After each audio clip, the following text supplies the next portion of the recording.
Today, we're going to tour a library dedicated to rediscovering the art, poetry, drama, essays, folklore, literature, history, and philosophy of bygone eras, with a special emphasis on the arts and traditions of love and courtship throughout the ages. We will explore the languages of love in the works of ancient Greek, Roman, and Persian authors, plus classic and lesser-known products of the Italian humanists, French essayists, and the great works of the Elizabethan Golden Age. We will review didactic literature on courtship and matrimony in the Victorian and Edwardian eras, as well as art history and the aesthetics of dark academia. My guest, who goes by the name TheTrueAesthete, has carefully curated every item in his library. He often spends hours, if not days or weeks, researching each item before adding it to his collection, with attention paid to translation and annotation, as well as condition, paper quality, watermarks, typeface and size, book plates, bindings, limited editions, layout, smell, and more, with more than a few carrying book plates from the libraries of Old English lords and other peers. When I first came across his Twitter profile a few months ago, the first thing I noticed was that not one of the books on his shelves had a dust jacket. Many were quite old, and there wasn't a New York Times bestseller in sight. The other thing I noticed was that there were a lot of primary source works. It turned out this was intentional too. TheTrueAesthete's reading project is unlike any I've seen before, because it goes beyond the tried and true classics to explore lesser-known primary works that capture the essence of their era. He isn't just interested in the unique content of these works. He also studies the unique tone and writing style used by these authors, which is unlike anything you'll find in books published in the last 100 or 200 years. Besides a handful of PhD students and scholars scattered across academia, there's no one reading or passing on the knowledge contained in many of these important works. Through his social media profiles, especially his Twitter and Instagram pages, TheTrueAesthete shares excerpts of the best of what he's found in these rare and little-known works with the world. Now, for the first time ever, TheTrueAesthete is doing an in-depth bookshelf tour of his one-of-a-kind library. We recorded over 14 hours of video for this tour over several sessions, and because YouTube limits videos to 12 hours maximum, we're splitting this into 2 parts. We're also planning a third part, a live AMA, or Ask Me Anything, where you can ask TheTrueAesthete any question you may have. Just leave a comment down below and I will ask your question on your behalf, or register to attend our live Zoom AMA in the first link in the description. Either way, we will get all your questions answered, and the recording of the AMA will be published on this channel. Make sure you subscribe with the notifications turned on to make sure you're notified when it's ready. Before we jump in, just a quick note that there are some bonus resources that go along with this bookshelf tour in the first link in the description. There's a book giveaway, which includes the red leather special prize binding edition of the Oxford Book of English Verse. Plus, you can download the high-resolution photos of TheTrueAesthete's library. You'll also get my Classics Resources spreadsheet, which collects in one place all the key details for the major facing page translation book sets, like the Loeb Classical Library and the Tatti Renaissance Library, and other classical libraries published by HUP as well as other presses. You'll also get a new bonus I just assembled, a PDF guide with all the tips and tricks I learned about how to keep a library and how to improve your reading from the 55 plus hours of bookshelf tours I've done over the past 2 years. Lastly, if you'd like to do a bookshelf tour with me, please email timothy@timothykenny.com. Now, let's get into the bookshelf tour with TheTrueAesthete. Today we're going to be touring the bookshelves of TheTrueAesthete on Twitter, and we're going to be starting with his Loeb collection, where he's got a lot of poetry. We're also going to be looking at his main shelves here. He's got a great collection of poetry within the Tatti collection. You see some of it up here, more of it down here, and we have some close-up photos. He also has a collection of English verse from Oxford University Press. And he also has a special prize edition of the Oxford book of English verse. And so we'll be looking at that a little bit later. And he also has a great collection here of Bowen's Elizabethan poetry series. But we're going to be starting with the Loeb. And so let's get started over here with the Greek Elegiac, Iambic. You can correct me on that one. What are we looking at here? Yeah, so this is a really great collection of ancient Greek poetry that they've made, the Loeb series. This is some of the most amazing poetry that I've read, to be honest with you. I read it very early on in my reading, and it's kind of the pearls of ancient Greek poetry. So the lyric and the elegiac and the iambic is referring to different forms or modes of poetry. People can correct me if they like on that with the correct prosodical terminology, because I'm no expert here. So these are different forms. The Greek lyric is in the lyric mode, elegiac and iambic are similar. So there's a lot of lyric poetry we see here, and you can see on the spines of volume 4 and 5, for example, the content. So volume 4 has some poetry by an ancient Greek poets called Bacchylides and Corinna and others. Got some new school of poetry and anonymous verse in volume 5. And in volume 1, we have the famous Sappho and Alcaeus, two very famous lyric poets. Number 2 has Anacreon and Anacreontea. So Anacreontea is kind of poetry in the style of Anacreon, who was a very famous and influential ancient Greek poet and is one of my favorite poets, actually. And then we have some other miscellaneous items, early choral lyric. I've got some close-ups of the Loeb, so I'm just switching over to those. Sure. Yeah, perfect. Yeah, so it's just a series of ancient Greek poetry. I think there's a handful of other miscellaneous volumes, but if you want to read and sample the ancient Greek poets, I think this is probably the best place to start and the best way to do that through these Loeb volumes. I can give you a quick example of some poetry in here. So this is from Ibicus or Ibicus. I'm not sure on the pronunciation, but a few lines he has here is, but for me, love rests at no season, like the Thracian north wind blazing with lightning rushing from the Cyprian with parching fits of madness, dark and shameless, it powerfully shakes my heart from the roots. So you can see it's very beautiful in this example. It's very powerful and forceful language in the context of love. So that's just Which one example. volume is that? I'm not too sure on the volume, the way I've organized this in my notes. Okay. I'll have to double check. Maybe in volume 2 or 3, actually, looking at the ordering here. Do you have any other excerpts from any of these? Or do you want to move on to, there's stuff on the far left side that we could look at? Yeah, I can give you a few other quick examples. Let's Yeah. see here. Marriage most radiant of the gods. I really like these little small snippets that are just either giving a nice sentiment or, beautifully expressed within the golden roofed chambers of the nymphs. Water to wash our hands, pouring it comfortably warm over soap powders mixed with iris oil, as much as one wished, and they have us shining linen towels and ointments, ambrosia perfumed, and garlands of fresh violets.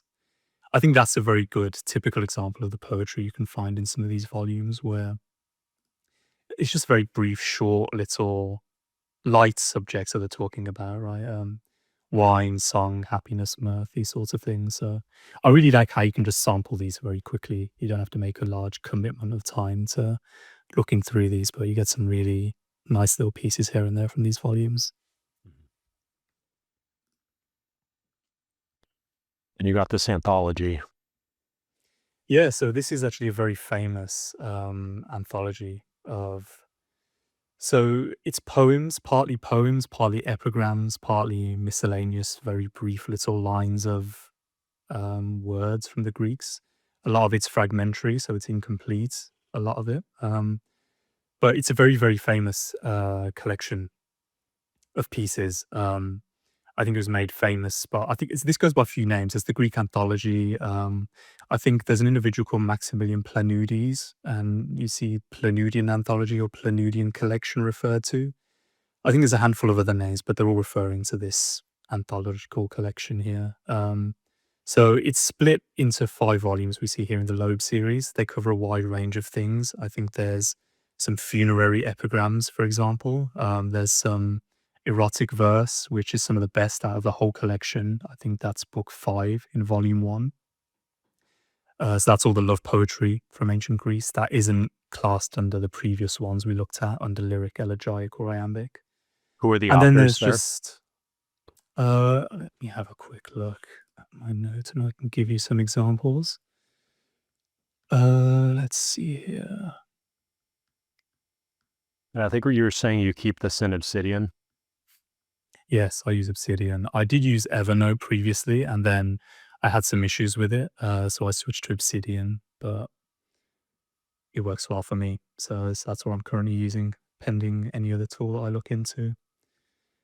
I don't actually have a list of the authors in my notes here, but it's a really wide range. I know there's some Sappho in there, for example, maybe in some Homeric fragments. So you'll recognize some very familiar names. And as I mentioned, a lot of it is actually anonymous. So it's just completely fragmentary without authors. But you So see some familiar names in there. how long would you say is the average poem? Literally a line, maybe 10 words.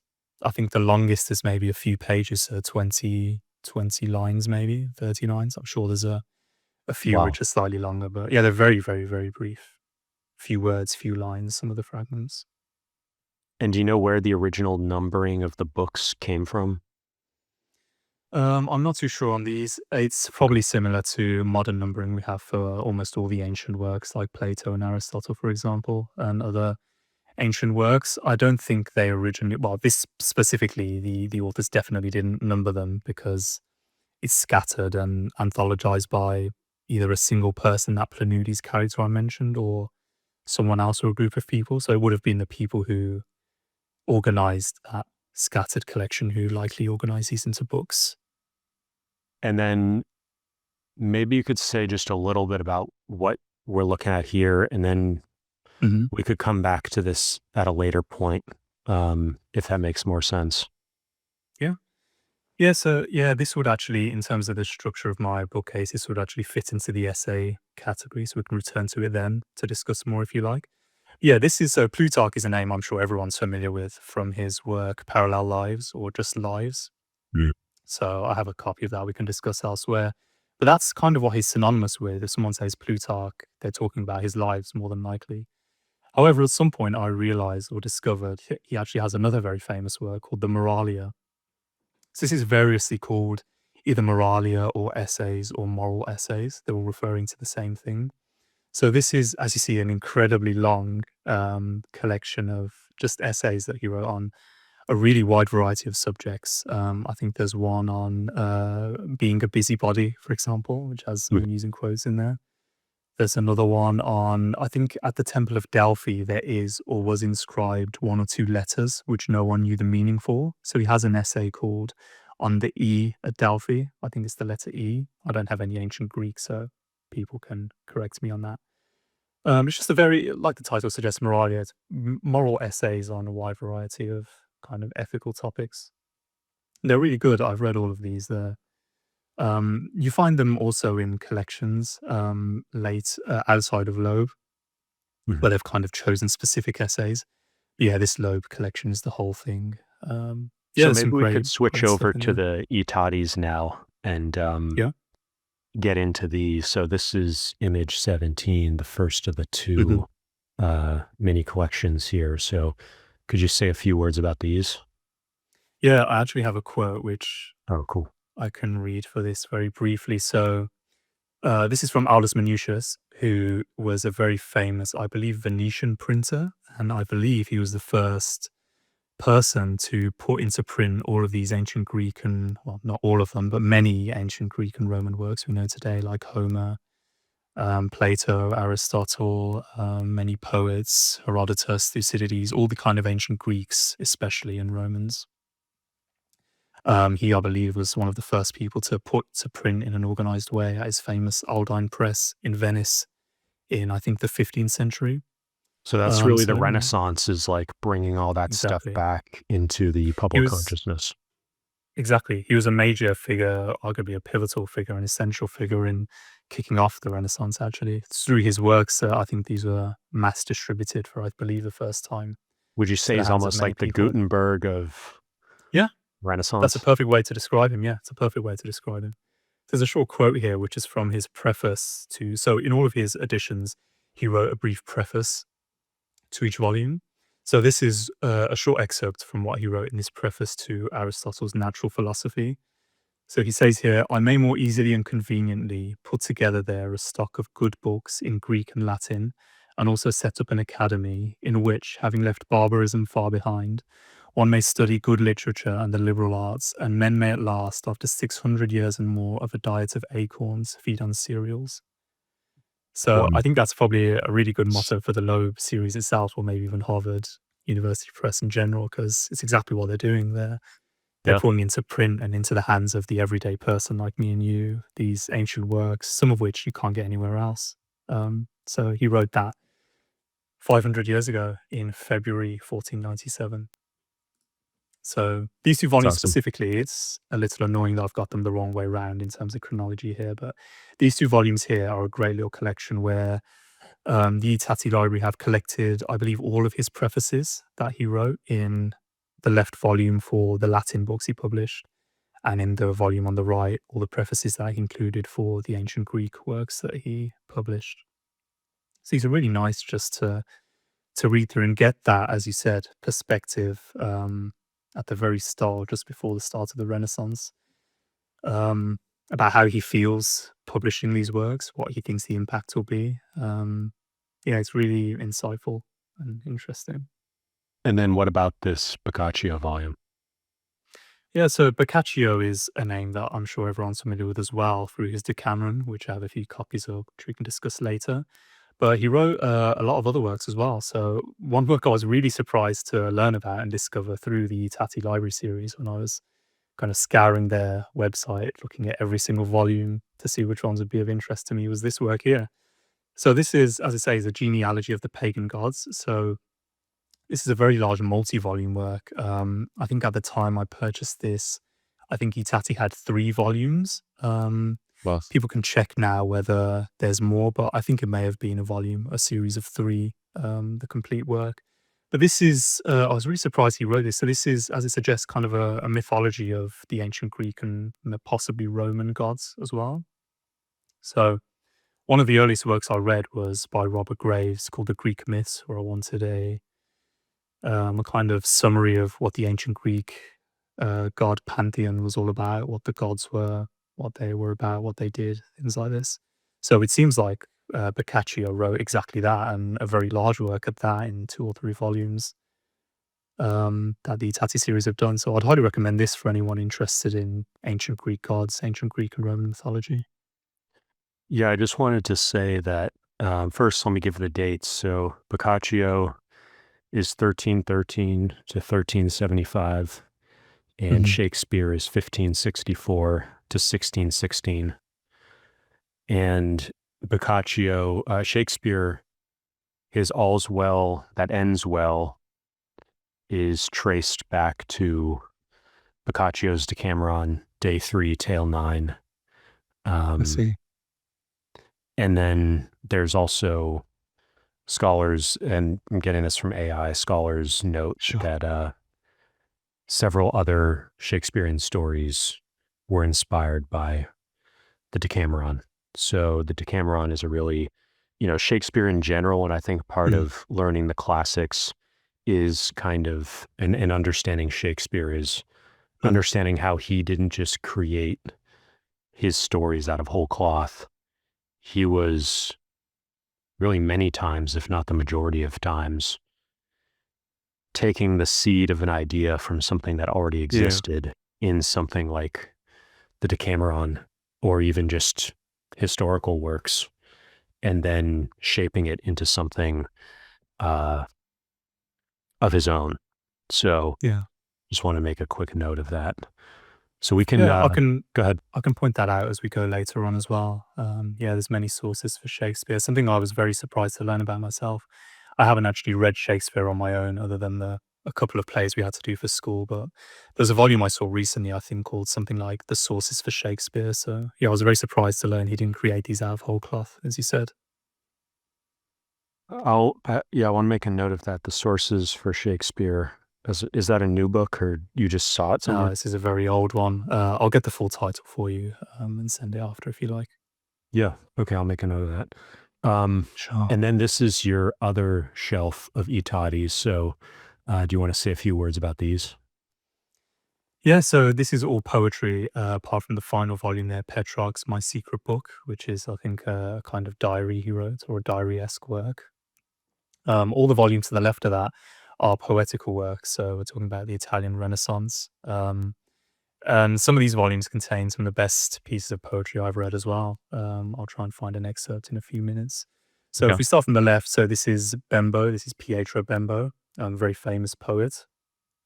There's a work, I think if you just go all the way to the right on this same shelf, that volume we see a tiny bit of the red volume there is, I believe, yes, it is. So this is called a quick volume called The Prettiest Love Letters in the World, which is his correspondence with Lucrezia Borgia, who is someone most people probably would have heard about. So this is the letters between Pietro Bembo, that poet, and Lucrezia Borgia, because they Could you just say a few words about her? Friendship. Because I'm not familiar with her. Yeah, so the Borgias were, well, not famous, more an infamous papal family. I think the father, Pope Rodrigo Borgia, who was the name he took when he became Pope, was Alexander VI. So they were a papal family. I think they originated in Spain, so they're Spanish originally.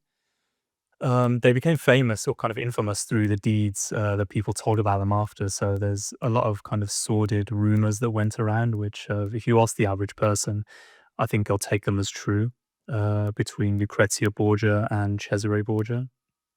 So kind of very infamous for kind of misdeeds and foul actions and things like this. There's a few TV shows which portray them as well. We can talk about that later as well. But yeah, they're a very infamous papal family in the 15th, late 15th, early 16th century. So yeah, this Tatti volume collects some of Pietro Bembo's poetical works. So you can see their lyric poetry, and then the Etna, I believe, is a longer narrative poem that he wrote. And then we have here Pontano. The first name is escaping me. This is another very famous Renaissance poet who I discovered through Montaigne, who we'll talk about later. Sorry, not Montaigne, Robert Burton's Anatomy of Melancholy. So this is someone he mentions quite frequently, and he includes many lines of his poetry in that work.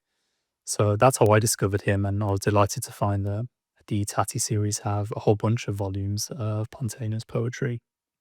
So we see here we have a work called Baiae. I think that's how you pronounce that location. People can correct me. On Married Love and Eridanus. And then we have a non-poetical work there, The Virtues and Vices of Speech. Just a few words on that second volume of Pontano's, On Married Love. This is, I think, quite a rare example of romantic poetry within the context of a marriage. Because if you think of love poets, especially ancient poets like Ovid, I think is the first person who comes to mind, he was writing this romantic, love poetry. But it's not in the context of marriage, right? It's just in the context of finding love, how to go about finding love, specifically some of his works are about, or just kind of general romantic sentiments between people. Whereas this, it's one of a very few volumes of poetry. I don't know if I've read any other works that have poetry specifically within a marriage context. So it's very unique, some really powerful lines in this work. I'd highly recommend this poet Pontano to people. Yeah, and I was just thinking with the tradition, the courtly love tradition, that's Yes. also a tradition of, it's really not a married couple that's doing that. And so I never thought about it that way, but that's a really cool angle. And we're going to be talking much more about love poetry, especially in some of your other books later on in the video. So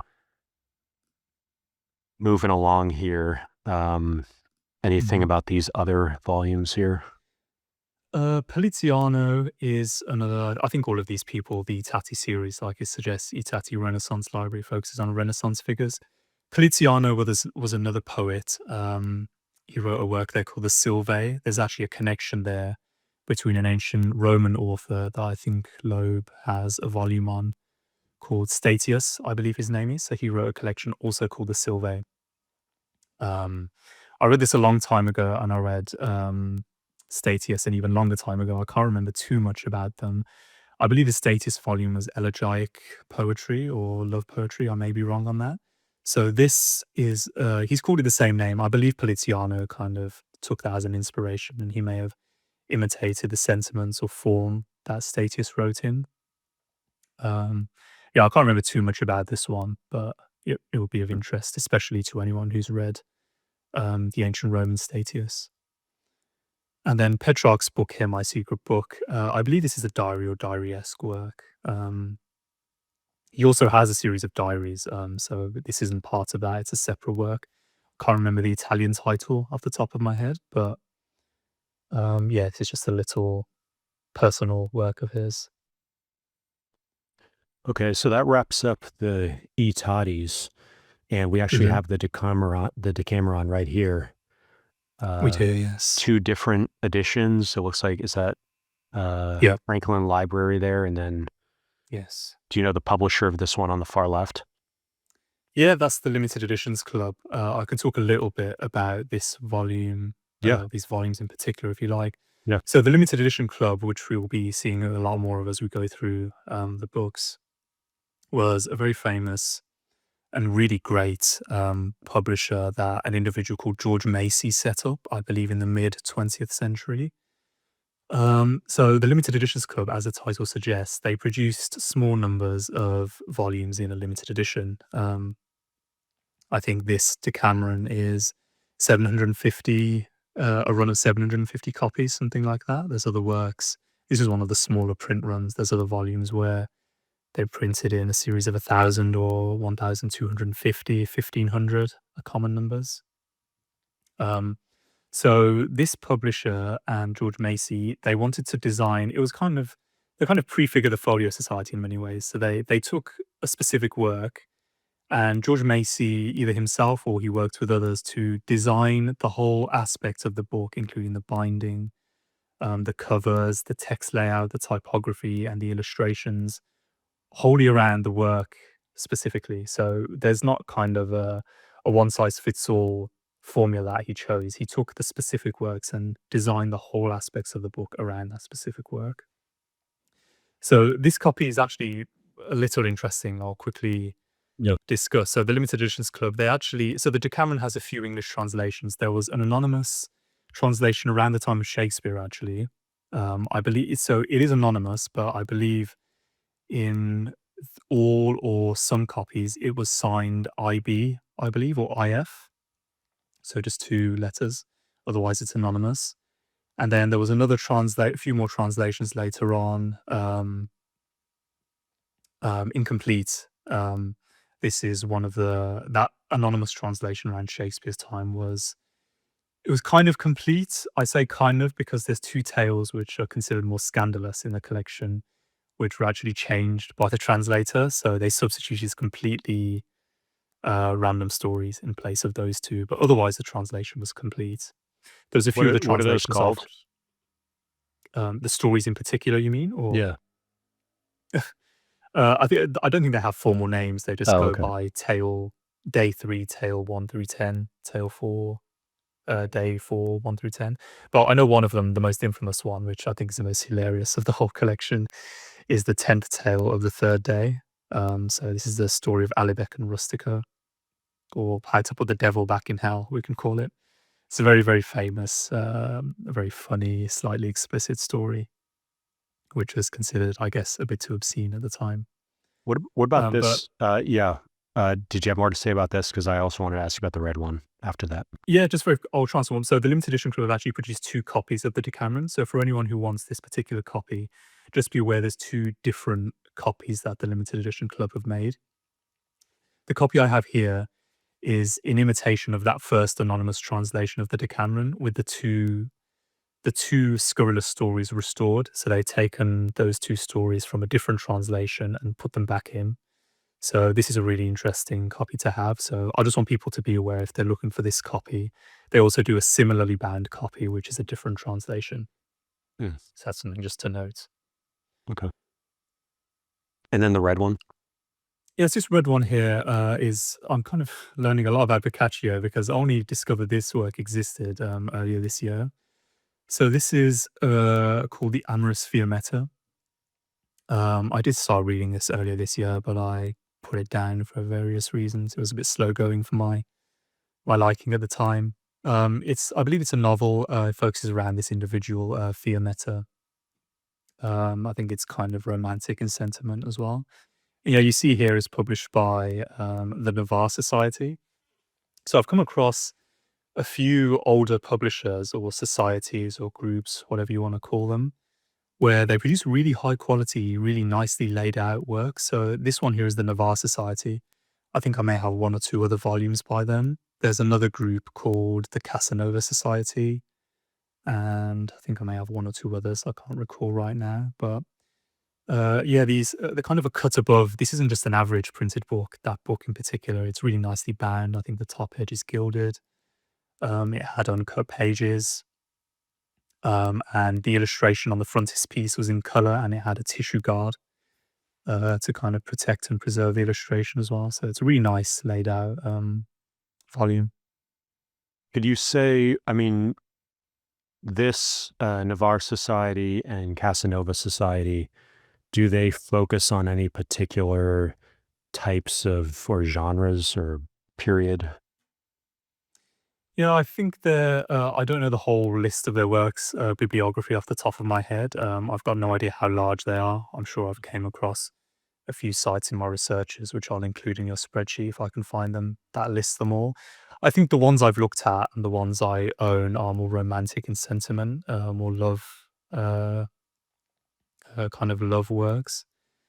There's a few others. I think one is about courtly ladies. Another one somewhere below in my bookcase is royal mistresses and ladies. So kind of things like this, focusing on specific individuals or kind of these more romantic, sentimental works. Okay. And I think the Casanova Society, just to point out, for anyone interested, they do publish, I believe, a complete copy of Casanova's famous diaries. Wow. Which I don't own, but just good to point out for anyone looking for a set of that. Okay, so we can go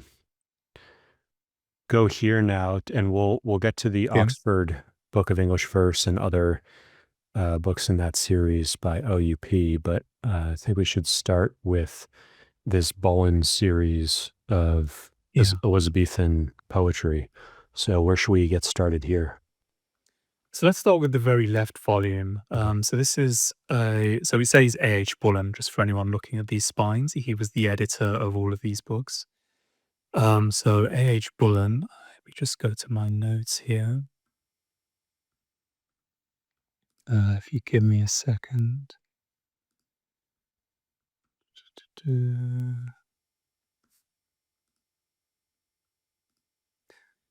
So here we are. A.H. Bullen was alive between 1857 and 1920. He was an English editor and publisher, and he specialized in 16th and 17th century literature and poetry. He was the founder of the Shakespeare Head Press, which we'll come to with another volume later on, which is another kind of fine press.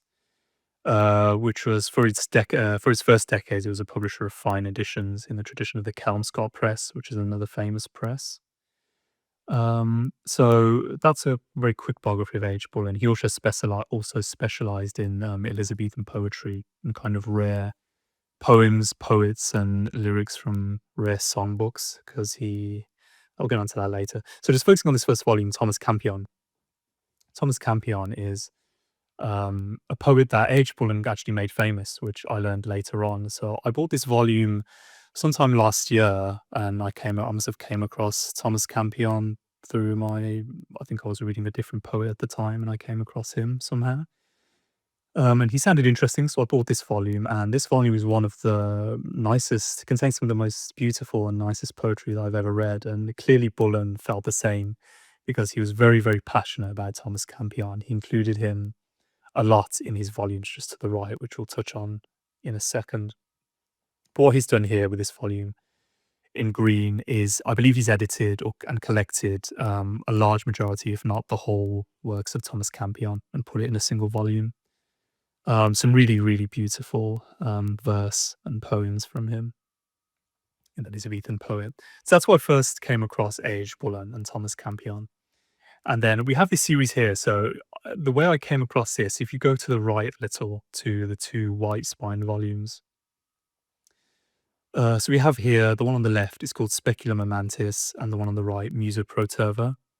So these two are kind of related to the series of Elizabethan poetry that he made, but these two specifically contain poems that he thought were a bit too, not obscene, but a bit too racy, let's say, for inclusion in the other books in this series. So he printed these privately outside of the regular series, which is why they're bound a little differently, like you see here.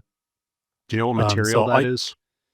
I believe it's vellum, actually, this. And what is vellum? It's don't quote me on this, but I believe it's a portion or a layer or something of the skin of the cow. So as opposed to the leather, I think it's made of the same material, maybe on a lower layer or higher layer. I don't know too much about it, really, but it has a different texture. I think it's a bit smoother. And they also used to use vellum to write with a very long time ago. It's obviously much more wear resistant than paper, because it's very difficult or impossible to be torn as opposed to regular paper. And So it's very speculum leather-like in is nature. speculum is mirror, right? I have no Latin, so I can't Okay. tell you the answer to that, but that may be right. Amantis sounds to do with love, maybe. Yeah, or I amorousness, figured it possibly. was So mirror of love, but there's a tradition within. It's sort of gone out of style completely, but books called Mirror of This, Mirror of That. yes, that's right. And so it looks like that's what he's drawing on here. Yeah, that may be right. Yeah, so these two is how I encountered this series, excuse me. When I was trawling eBay, these came up just completely randomly. They may have even been recommended to me by the eBay algorithm, which is how I've discovered a lot of these books. But I looked them up. The names sounded interesting to me, and I discovered there were poetry books. And the interior looked interesting, so it said they were privately printed, which hints to me, after I've had some experience, that there's usually some more interesting stuff printed in here, and possibly like these were an example of some more racy passages or prose. So I bought these two, and then at the start of the Speculum Amantis, which is the first one, if we're going in chronological order, Bullen leaves a note saying exactly what he's doing with these two volumes. So he says, readers to my Elizabethan poetry collection may be interested to know, I'm paraphrasing here, may be interested to find that I found some poems which I consider a bit racy to include in the main series. So I've decided to print separately in two volumes those poems which I think still have literary merit, but are considered a bit too more racy for the time. So I'm printing those out as series in two volumes here. So that told me, okay, there's another series of Elizabethan poetry that this isn't a part of. So then I went online and I looked it up, and I found all of these books. So I didn't even get these in order, actually, because I think he mentions one or two books specifically in the preface to Speculum Amantis. So I think I bought lyrics from Elizabethan songbooks first, which is the first chronological volume on the left there. And then, or actually, I think this one and the more lyrics from Elizabethan songbooks were a set, so they came together. And then at some point, I realized this was part of a larger series. So we have lyrics from Elizabethan songbooks there at the start. The next volume he published chronologically was That England's Helicon, which is actually a very famous Elizabethan poetry anthology that he, in all of these volumes, so in all of these very old books, especially around this time, the way that the layout and the text was laid out was you have these characters which are not easy to read. So people may be familiar with a long S character. If you jump to actually the art shots, Timothy, if you jump to the photo we have called, I think it's long S plus more, something like that in the art shots. If we have a look at that, it will just give an example to people where you can see it's not, yeah, right here. So you see here, if you look at the very top of the page, the word sent halfway through the page. And on the second line is probably a better example. We have the word presently. So do you know much yourself about the longest character at all? Is this familiar to you or? Uh, a little bit, Okay. but I'm So I interested to think know more. around this, yeah, I don't know completely the history, but you see right here, this isn't the word preferently, right? It's presently, and you can get that from the context if you're just reading this and have no idea. So this is called a long S character, which was very common in books printed. I don't know when it would have started, maybe the 1500s up until this is a book from the 1700s. So you can see it's still in use 200 years after the Renaissance. So this is just an S, but they printed it like this. I don't know the story behind it. I'm probably went on the Wikipedia page multiple times, but yeah, it's just an S, but they printed it like this. So this word is short, which you're zooming in on. So this isn't still too difficult to read, but in some of these early songbooks that Bullen was looking through, and especially the manuscripts, you had things like this which would not make it very easy to read, especially for a modern audience. The layout even wouldn't be perfect on the same line. It would be kind of up and down, and just the nature of the words, it would be a bit difficult to read. So what Bullen did was when he was going through all of these rare manuscripts from libraries and even private individuals to collect all these poems from the Elizabethan period, when he published these books in his Elizabethan poetry series, he kind of standardized the layout and the typography to be something we'd be more familiar with, where the long S's were removed, for example, to make things easier to read. Oh, and there was also multiple spellings of words. So commonly in this period, there'd be words where an additional letter was added to the end. Like if we take stomach, for example, you don't see it here, but if you take stomach, this would be variously spelled as Stomack, possibly. So adding a K there. They may add an E to the end of that word. So there'd be various spellings. So he kind of standardized the spelling to make it easier to read and publish them.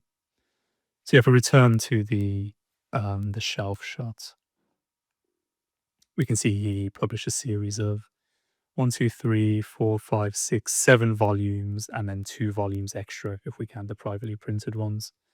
So yeah, this really contains, again, similar to the Loeb collection, the kind of pearls of poetry from the Elizabethan period. So we have lyrics from Elizabethan songbooks first, which is as the name suggests, more lyrics from Elizabethan songbooks, which is the same thing but expanded. That England's Helic, the second volume, before I went off on a tangent. So I mentioned this was a pre-existing anthology collection, which was edited by previous individual or individuals. But then Bullen republished that because it was out of print at the time. So that's those. We have the 2 books there out of series, which contain some racier passages. And then lyrics from Elizabethan dramatists is the next one. So here he's collected Elizabethan poetry from Elizabethan dramas and plays, which I think people, if they're not familiar with, so the Elizabethan period was brimming with not just poetry in particular, but drama and plays. So Shakespeare is obviously the most famous, I think, example that people are familiar with, but there was many, many dramatists, really great plays they produced that were very active in this period. So obviously these were plays, so they would have been acted in real life at the theatre, but the manuscripts, maybe some of them got destroyed. They weren't published massively because the intention was to see these in person. So he went round and he collected the pearls from these manuscripts in libraries or from private individuals, and he put them in this volume here. And then the next one, lyrics from Elizabethan romances. So these are Elizabethan romantic works, which were made kind of a precursor to modern romantic works, which people will be familiar with if they're on social media. And then the last two volumes here, Davison's Poetical Rhapsody. This is similar to England's Helicon. This is another pre-existing anthology collection of poetry which existed by, I believe, this individual called Francis Davison. But again, this was out of print, and when he went through the manuscripts of these, he obviously thought there was some really good stuff in here. So he published it in this series to make it more available to people and put it in print. Could you say a little bit more about the romances? Because I think a lot of people aren't going to know what you're talking about in terms of like seeing it on social media. So when I say that, I mean, if people think of romance novels, I think they have a very Oh. specific idea in their head these days, right, is what I mean. Oh, okay. So I'm saying that these kind of romantic works, there would have been similar sentiments maybe expressed, but back, 500 years ago, but it was obviously done in the context of, high Elizabethan language, more noble, let's say, sentiments, and in the form of plays as well. Are there any As authors? opposed to, Are there any authors in particular from this volume that you liked? In the romance one specifically? Yeah. I don't think so, but let me quickly pull up my notes. While you're doing that, I just want to give people a sense of the Elizabethan period. So, taking this from AI, 1558, when Elizabeth I ascended the English throne, ends in 1603 at her death. So, and then that goes next into the Stuart period, 1603 to 1625. Core figures of, in terms of principal Elizabethan dramatists are Shakespeare, 1564 to 1616, Christopher Marlowe, 1564, same year Shakespeare, to 1593, Dr. Faustus, he's famous for that, and then Ben Jonson, 1572 to 1637. Yeah. So, I have the notes up here. Some authors we can mention: Robert Greene, Sidney, Philip Sidney, who I think many Elizabethan poets or people interested in that period will already be familiar with. Let's see here, something else from Robert Greene. There's a lot of Robert Greene here. I think he was a very prolific author of romances. Breton, I think this is referring to a Nicholas Breton. George A. Green. I think many of these people maybe only produced single or just a handful of plays, and they weren't very well known. But he, collected them and saw the beautiful language in them. And there's some anonymous things as well. But yeah, Nicholas Breton and Robert Greene especially, I think, are two people very prolific in this volume. Just to quickly give, since we're talking about excerpts, just to finish up, Bullen, maybe. If I go to my notes on the Elizabethan songbooks, let me just list off some poets here, because people may be interested in that they could look up. So we have here John Doland, Robert Jones, Thomas Morley, Robert Dowland again. We have here Francis Pilkington, Campion, who I mentioned.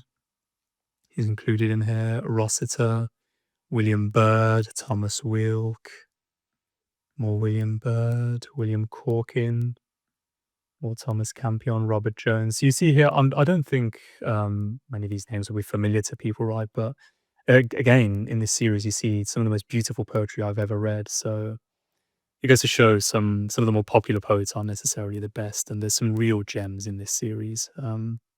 Yeah, I'm just wondering if there's is there maybe a modern day person or anthologist? I'm almost thinking of Mortimer J. Adler with the great books of the Western World, where he's sort of that well-known figure that put together that canon. And is Bullen sort of a similar kind of figure for this Elizabethan period, would you say? Yeah, definitely. That's a good way to put it, actually. Yeah. I think you really drew light, especially to Thomas Campion, who seemed to be a neglected figure. Yeah, I think, again, just because of this period, as he mentions in his prefaces to some of these volumes, he's literally trawling through old libraries that are housing some of this poetry only in manuscript form. So these weren't widely published works. He's going through himself and, going through the mire, as you will, through these rare manuscripts and books, sometimes where there's only a single copy of that you could find. There's actually a copy in particular he mentions of a work which he tried to find, which he never found, even at his death, which he really wanted. He'd heard of and he'd seen reference to in some of these other works he found, but there's one volume in particular he was trying to find that he never did find. It would be great if I could tell you the name of that. I believe it's one of the ones I may have on the right there, either The Muse's Garden for Delights, which is that small green volume, or it may have been the one on the very right called The Phoenix Nest. I think that's why I bought one of these two, because it was one of those ones that he actually couldn't find. But these are very small, you see, anthologies of Elizabethan poetry. That Yeah, I were was done going to at the say, time. good. No, I was going to say these were done at the time. So, like I mentioned, Bullen is kind of republishing, in some cases, existing anthological collections of Elizabethan poetry. So people contemporary with the poets obviously recognize this is really good. We want to make a collection. So they did do that sometimes and actually titled it. And then Bullen republished them to make them more available. Yeah, I just wanted to say Musa here, I think, is Muse, which is another, Yes. I think, maybe lesser used kind of formula for a title. So I'm looking up Yes. what that one on the right is. But I was also going to say just the Elizabethan age is known as sort of the golden age and the age of Yes. Shakespeare. And so when you're talking about the pearls of poetry in the English language, Shakespeare obviously springs to mind. And so I'm really excited to get into this series because it seems like it's your one-stop shop for, okay, what's, Yes. what's the golden age? And then within that golden Yeah. age, what's the best Exactly. verse to read? And this is sort of your sort of Loeb library of that period. So, and you're good to go. Yeah, I was just going to say, you said it before me. I was going to say, this is the pearls of poetry, right? If the Elizabethan period is the pearl of poetry, this is the pearls of that pearl. Yeah, that's a good way to put it. Yeah. So I looked it up. It says that Musa Protea means the muse of Proteus, and Proteus. No, this is proterva. Sorry, Musa proterva. I've translated myself. I think it means stubborn muse. Oh, So that second okay. word is proterva. Proterva.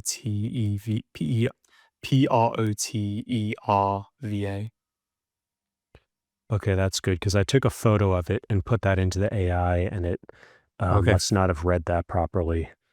So I'll work on that as we go through the next set of books, which Sure. is the Oxford Book of English Verse and related books, and they're right up here. So this is the central famous one, and this is in many libraries, including the original library with Greg of Reddit.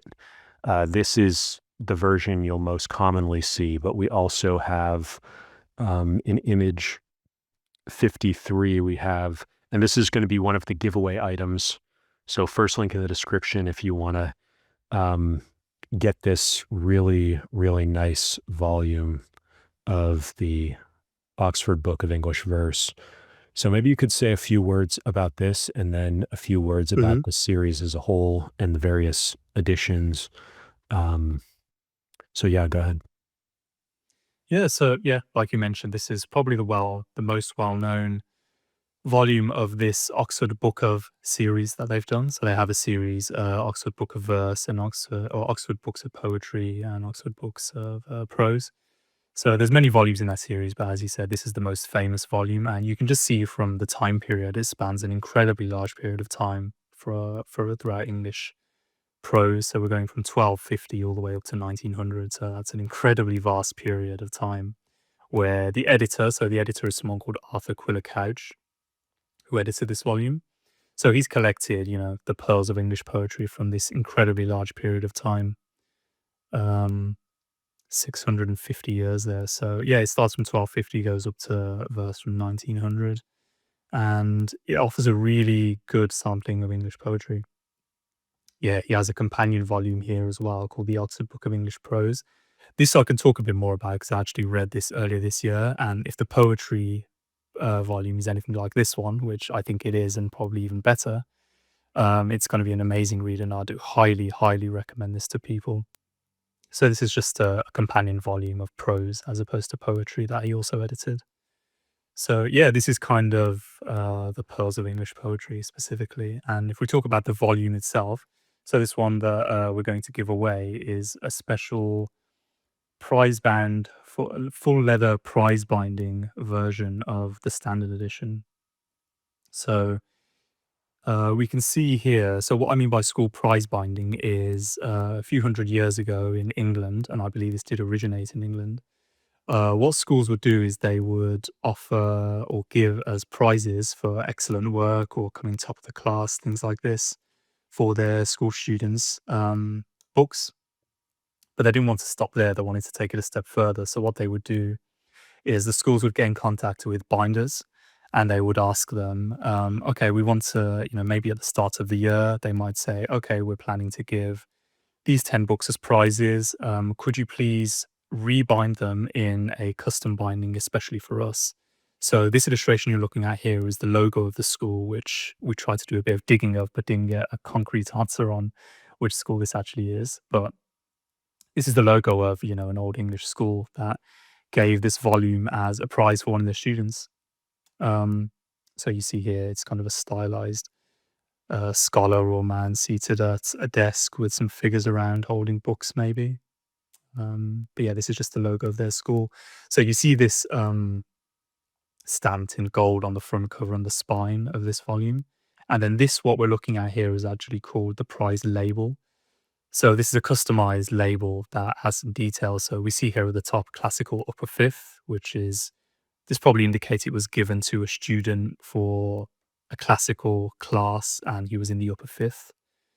Terms we don't use in modern English schooling these days, but we do have something called the sixth form. So upper fifth may indicate this individual was aged around 14 to 15.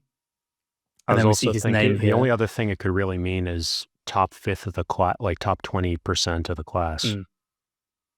That would be pretty It could broad. possibly mean that. Yeah, true. Yeah, it probably is indicating the age.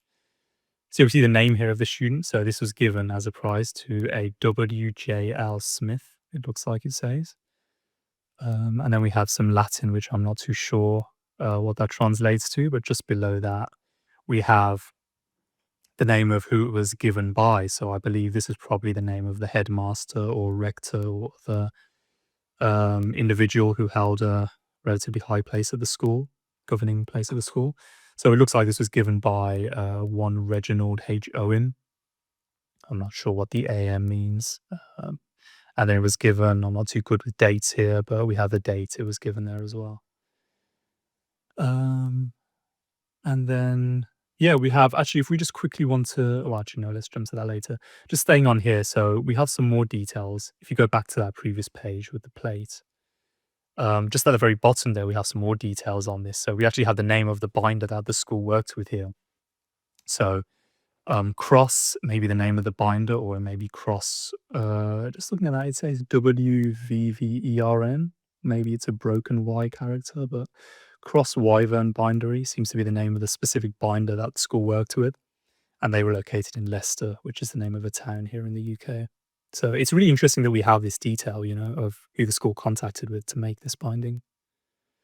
And then below, you see this marbling. This is a hand marbled end paper. So in modern days, so marbling, for anyone who doesn't know, this is just referring to the kind of design that we see here. The way this works, just very quickly, it's something you have to make a marble bath. So you take this liquid in a large tank or container, however large, depending on how large the item you want to make the design for is. So take a container, they would fill it with a liquid, which has to be a specific liquid, and then they would drop in this paint or the specific material, I'm not sure, ingredient I'm not sure on, but it would make on the surface this pattern that you see here. And there's actually different designs specifically within marbling itself. So it's a whole art form of its own, this hand marbling, which some people still do today.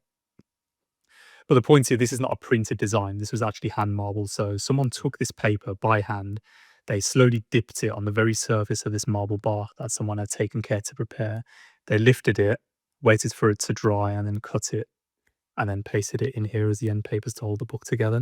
So this is just one aspect of many, which we'll touch on throughout this video, of, you know, a very physical aspect of some of these older books, which you can't find in, you know, the average paperback, let's say, today. And I think it really gives a human touch, especially if you think about this aspect, right? You're not just opening and reading this book that was given as a prize. Someone also took care to hand form all these various aspects of the book, the marbling, the stamping on the design, on the spine, the laying out of the text, things like this. So it has a real human touch that whoever receives this volume will enjoy. I just wanted to, I looked this up. I was already pretty sure, but this AM here is sort of an older version of a master's degree. It stands for Artium Magister. Okay. And so that's what that is. Mm-hmm. Master of the Arts. And then I also looked up the date. So AD, Anno Domini, and then MCM XIX is 1919. Okay. I'm going to short sell my translation skills, pronunciation skills, math skills, all these skills, and then I'll surprise everyone by over delivering. But so so you can kind of split it in half here. M is 1,000 and then C is 100. So it's 1,000 plus 1,000 minus 100. That's your 1,900.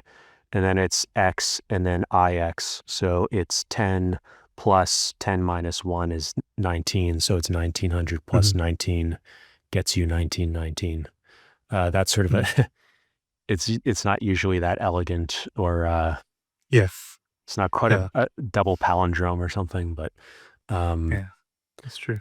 So we have a couple if we just other. Go to the title page. Yeah. 19. So I was just looking for the date here. You see this particular edition, because as you mentioned, this is the most well-known volume, so it was republished countless times. I think it was even distributed to veterans in the India paper version, which we can discuss shortly. Don't quote me on that, but I think I remember reading that.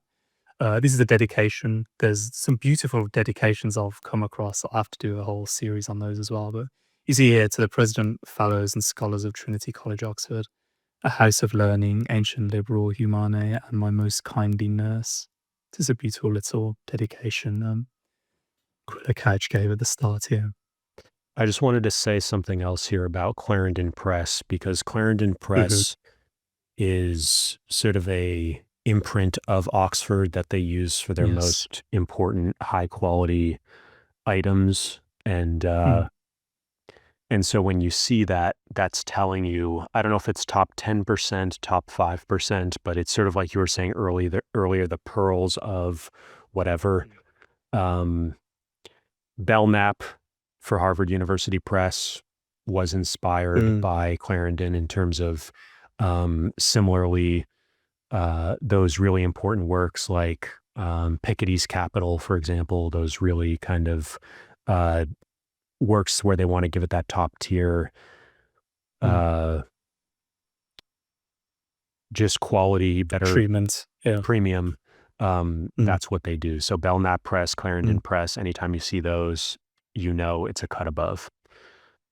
And the other thing I wanted to note is there isn't a copyright page here, I don't think, unless that's what was on, but like books around this era didn't necessarily have a fully formed copyright page like we see today, where it's got its classification and all these details. So you often don't get the full details as to like, oh, when was this originally printed versus this printing of it? Like a lot of those details they leave out, and it's only fairly recently where you get more detailed like information on when was this originally published, which printing is this, and like being able to keep track of all that stuff. Yeah. Oh, right. I've got the volume right here. So on the left, it just says Oxford University Press and the list of locations they're based. And then on the other side of the title page, it just says printed in England at the Oxford University Press. So yeah, no copyright information, as you said. I'm curious what locations they had back in 1918. Let's see, so back then they had London, Edinburgh, Glasgow, New York, Toronto, Melbourne, Cape Town, and Bombay. So that's 1, 2, 3, 4, 5, 6, 7, 8 locations. 1 in England with London, 2 in Scotland with Edinburgh and Glasgow. They had 1 in America, New York, 1 in Canada, Toronto. Australia is Melbourne, I guess. South Africa, Cape Town, and Bombay. So it's That's really quite interesting variety even back then. Yeah. that they had 2 in Scotland. Yeah, I was surprised reading that just then as well, actually. Yeah. Okay, so you want to go through the rest of these excerpts? Yeah, these are just included for people. Maybe people can pause if they're more interested in this volume specifically, but this is just the first lines of his preface. So you can see here, if we read a bit of the first part. So for this anthology, he's tried to range over the whole field of English verse from the beginning or from the 13th century to the closing year of the 19th, and to choose the best. So you see here, it's similar to Bullen. He's re-choosing the pearls of this very, very large period of time. So whilst he said here, nor have I sought in these islands only, wherever the muse has followed the tongue, which among living tongues she most delights to honour. So I guess he's saying there, when he's saying English verse, he's not speaking specifically about the England as a location, but England as a language. And then what's he said at the end? To bring home and render so great a spoil, compendiously has been his capital difficulty. It's for the reader to judge if he's managed to serve those who already love poetry and implant our love in some young minds not yet initiated. That's a beautiful little preface I think he's given, and it's something that I try and do as much as possible to implant the love of poetry in people, because poetry seems a bit neglected amongst, especially the more well-read people I've been lucky to see. I don't see much mention of poetry, but there's some real gems out there, and I've already mentioned a few with the ancient Greeks. Here we have the Elizabethans, and I'll mention some more along the way as well. And I would say, especially in our generation or just the younger generations, I feel like it's really fallen off a cliff. And so it's really a treat to be able to tour a library like yours, where you really have a focus on poetry. And I love the language of initiation, because it takes you into, winding the clock back 100 years and the seriousness of reading literature that we've lost a lot today, reading the classics. You need to learn Latin and Greek while you're in high school to even get into a Harvard or an Oxford or whatever. And it's not just, and so it really initiates you into a special class of society who has this as a common core, common repository. So that's part of what he's getting at here. Do you want to continue? Because I think I can read it also. No, it's okay. No, it's fine. I think that first part is good. Something I'll just mention while we're reading this: the prefaces that are in these. I don't read much modern literature, to be honest, or even modern books. So I'm not really sure if I was going to say modern books don't have prefaces like this, but maybe they do. So I'm not going to comment on that. But I know the front matter in a lot of these books, like prefaces, introductions, they're really beautifully written, and you can just tell from the tone, as you said. It says right there, he's not doing it for himself. He really wants to implant that love that he's found reading these poems into other people and continue that tradition, as you said, right? And even the language he's written that in, reading it, is kind of really beautiful and something you don't see in many modern or new books. But it's also cool to see how he's mentioning Italians and French and the other Romance languages here. So he's gesturing towards those. And also, just another thing to remember when you're reading stuff like this is, and the sort of awkward language. I can't point to specific words, but I definitely get the sense that it has sort of a Greek or a Latin, sort of a classical pedigree, where this kind of use of strange words like muse or tongue, especially, or capital difficulty, those often have trace back to Latin or Greek, where that two-word phrase or that particular word or phrasing originated in a classical work, and this is what it looks like in English. And so he's sort of gesturing towards the classics, even with a word or two or three word phrase. And so there's layers to what's going on in this kind of stuff. Yeah, just a final point on language, since you brought it up. Yeah, I mentioned already that I don't read many modern or new books. I never started to either. My readings actually started with the ancient Greeks and Romans, who we'll go to later on. So, right from my beginning, my headspace and kind of backlog of works I could draw from, and my experience with language that I had as a reference wasn't with really any modern books. It really started with, as Montaigne did, which we can talk about later, right, with this kind of high language. Obviously I'm reading it in translation, right? I'm not going to make a claim that I obviously experienced the real ancient Greek power and forcefulness that the language conveys. Just in case any classicists are watching and want to poke fun at me for that, you can do so all you want. But yeah, so the point I wanted to make, when I read this is kind of the language that I'm most familiar with, and it's the language I love. This kind of strong, very solid, to borrow a phrase from Montaigne, English prose, where there's some words here and there, like you said, that harken back to the classics, but it just feels very solid and meaty and weighty, and it's conveying some high ideas, some very serious concepts or language or works that I haven't found this in anything else. It's a very specific prose, and this is kind of what I've grown up with, if you will. And I read occasionally more modern works or new works, or get dragged into the world of tweets when I open my phone again, and it's kind of a shock to the system reading something like that when I've had this or kind of grown up with this. But yeah, it's something really good, and I really appreciate, and it's really beautiful as well. Yes, this is just a couple of examples. I think these last photos, if we wrap it up with these, this is the very first poem that he's included in this book. So it's a cuckoo song. So as I mentioned, I haven't read these volumes, but we can see here, looking at the layout, so he has the title Cuckoo Song. It's probably a title he's given. And then to the right there, we have circa 1250. So that's the date, which is nice that you can use that to give yourself some context with. And we have the poem. So look at this language, 800-year-old language. Summer is Ecumenin. Lahood sing cuckoo, groweth said and bloweth med, and spring thawud new sing cuckoo. I don't think I understand half of that. This is a bit too early for me, but even this language is beautiful without even knowing. Oh yeah, and you see right here, which is good. Okay, there we go. He's given the explanations for some of these words, which I guess even he thought would be more obscure or unfamiliar to people 100 years ago. It's almost like a nursery rhyme. Yeah, that is what it sounds like, yeah. And circa, just for people unfamiliar, means approximately. Yeah. So here's a bit later where I skipped. Yeah, 400 years later is another example, a poem by Sir Charles Sedley. Ah, Chloris, that I now could sit as unconcerned as when your infant beauty could beget no pleasure nor no pain. So you see the language evolving here 400 years later, right? It's a bit easier to read, some more familiar words, still some, maybe older or obscure words, but this is a lot more easier to read than there's something organic about the type. It's not perfect. It's not kind of lifeless and digital. I'm glad you mentioned this. It's an aspect we can return to a bit later, but this is possibly the greatest thing I love about these old books.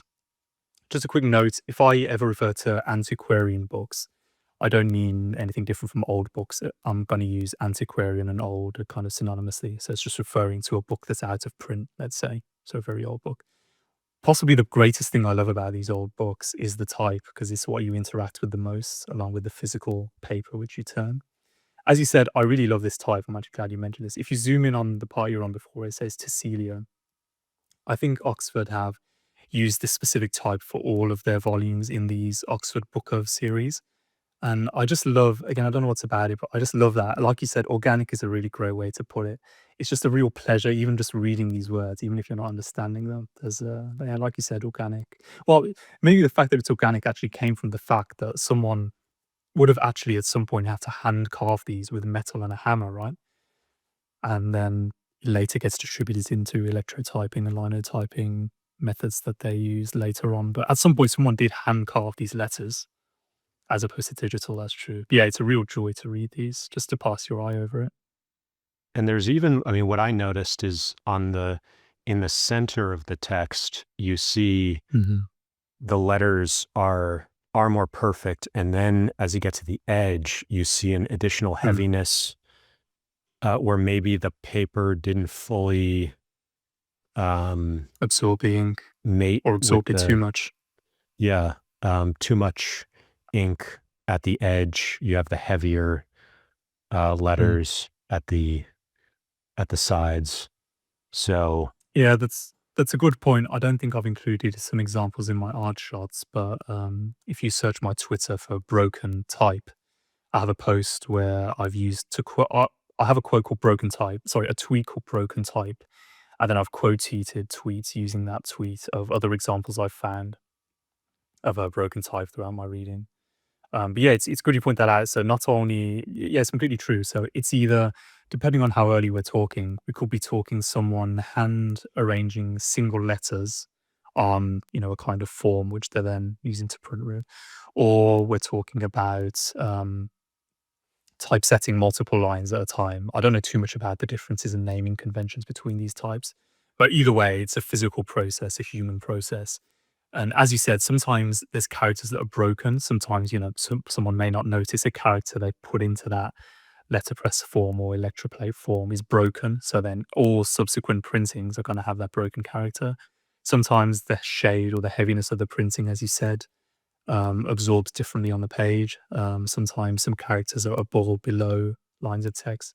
So yeah, it's one example of some many things you'll notice when you read these older books. The imperfections which give a very human and real touch, I think we all sorely need these days. Was there anything you wanted to read here? No, it's just the later one. This is a very famous poem by Keats, isn't it? Who I haven't read entirely. So this is, 200 years later from the previous one.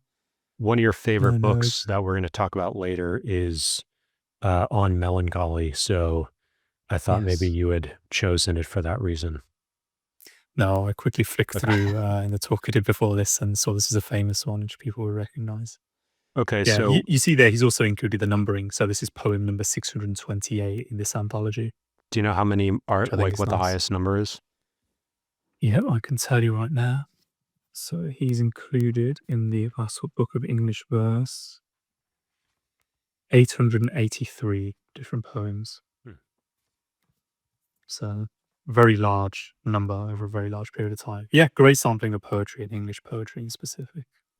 So these are on your to be read list, TBR list, but yes, maybe you could just say a few words about why you chose these and how they kind of break up the overall canon of English verse and Greek verse into separate volumes.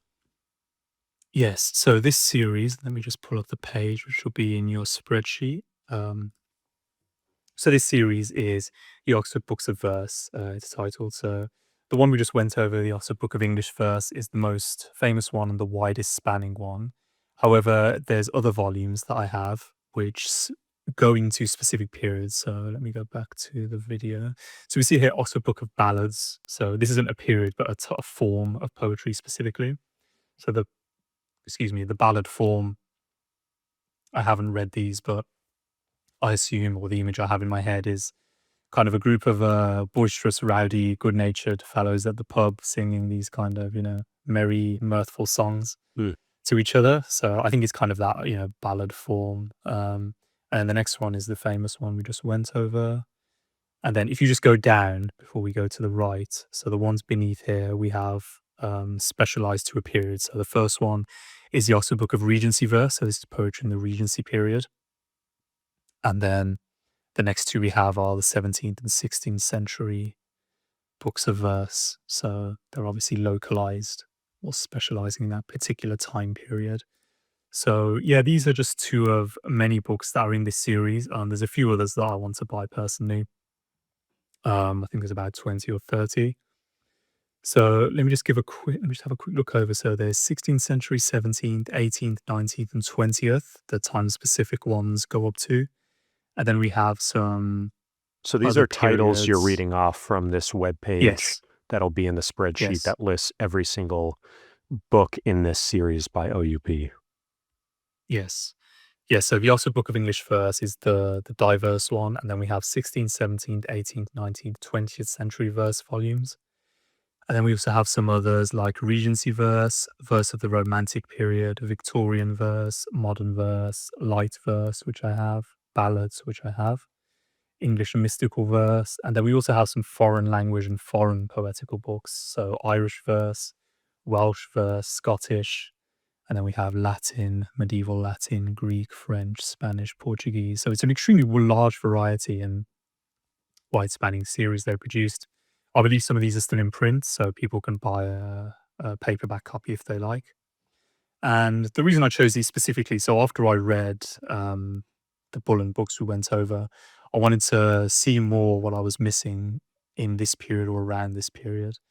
So obviously the 16th century covers Elizabethan verse, so there may be some overlap between that volume and the poetry I've already read in Bullen's. Then we have the 17th century. Again, there may be some overlap there. And then these other ones just sounded interesting to me. So ballads, light verse, Regency verse. So yeah, I think I've stopped around. I think I plan on buying the 18th century verse one, and then I may stop there. But yeah, and that Cool. Greek one, just to Yeah. finish this Yeah. off, maybe the Oxford books. So that Greek one, you'll notice that it says Greek verse in translation. So this is one of a handful of books where they originally published the collection of poems in the original language. So the first volume was just called the Oxford Book of Greek Verse. And then there was obviously a demand, or for whatever other reason, they chose to translate the entirety of that volume. So this is the companion English language version of the Oxford Book of Greek Verse. So this is full English, whereas just the Greek verse is in full Greek language text on the page. Maybe just a final note on the editions as well. So people may be wondering if they're trying to find an old copy of these themselves. So you'll notice most of these volumes, apart from the Greek one, are relatively thin. This is because Oxford published at least 2 versions of all of these books. I shouldn't say all, there's some which they only made 1 version of. So the fatter, wider volumes you see are the standard edition, where it's printed on normal paper, banding, normal cloth. And these thinner volumes are, I believe they're formally referred to as the India paper editions. So as the name suggests, these are the same content, the same number of pages, everything is the same, except it's printed on this thinner India paper. So it obviously makes the books a bit thinner. And some of them also have gilding on the top page edge, and some of them come with a ribbon bookmark inside as well. But just in case anyone's wondering, because I was wondering myself when I was looking for these, the thinner if you find the same volume, a thinner version, a thicker version, it's this exact same content inside, just different paper. So I wanted to just give a little bit of context on Regency. So I put this into AI, and there's some good stuff here. In British history, Regency is most strictly 1811 to 1820, when the Prince of Wales governed as Prince Regent during George III's incapacity, ending when the Regent became George IV in 1820. Regency verse is not a single self-declared school so much as a period label. Poetry written and published around the Regency years typically treated as continuous with the later phase of English Romanticism. Core characteristics: the later Romantics as emblematic voices. Critical histories often foreground Byron, Shelley, and Keats, poets whose major works cluster in the 1810s and whose reputation became central to Romantic poetry as later understood. There's a tension between lyrical intensity and social/political disillusionment.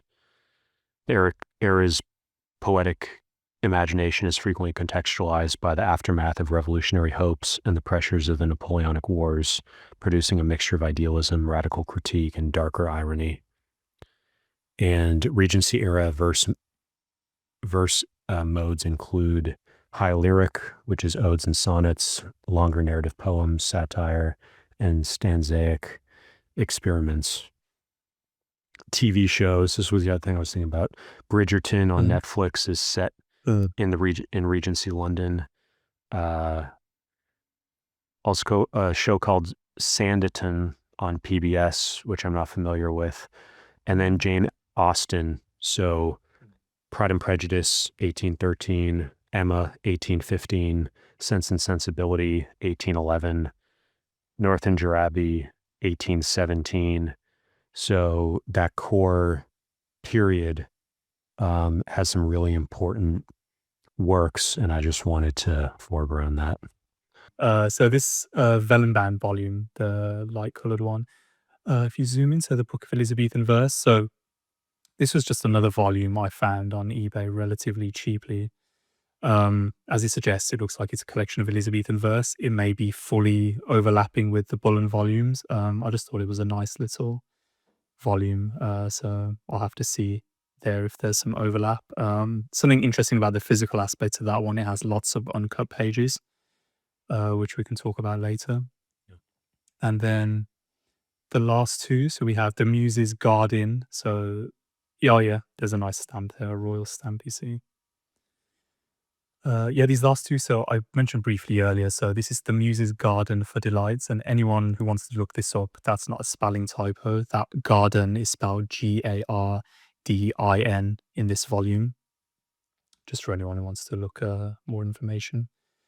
This is a volume of Elizabethan poetry that Bullen already mentioned, and a lot of the poems in his volumes are taken from this, so I just wanted to have the actual volume itself, which I managed to find. And same with the final one here, which is, I believe, called The Phoenix Nest. Again, just another contemporary Elizabethan anthology, which Bullen used for his volumes on the left. So you can see right here, 1593, and I think it's a similar date for the Muses Garden. So these were contemporary anthologies of Elizabethan verse, as opposed to Bullen's later anthologies, 300-400 years after the fact. So I just wanted to add one other thing in terms of ballads. So I looked up a little bit of detail from AI. Oxford Book of Ballads means traditional narrative songs / poems in English. Pieces originated as singable story verse, often circulated orally or in cheap print, typically not the modern slow love song sense of ballad. Short narrative folk songs, singing stories, traditional and popular transmission. Typical formal traits are quatrain stanzas, so 4-line stanzas, simple rhyme, often ABCB, and refrains or incremental repetition, making them memorable and performable. So pretty much what you said, more popular stuff you might hear sung in a pub.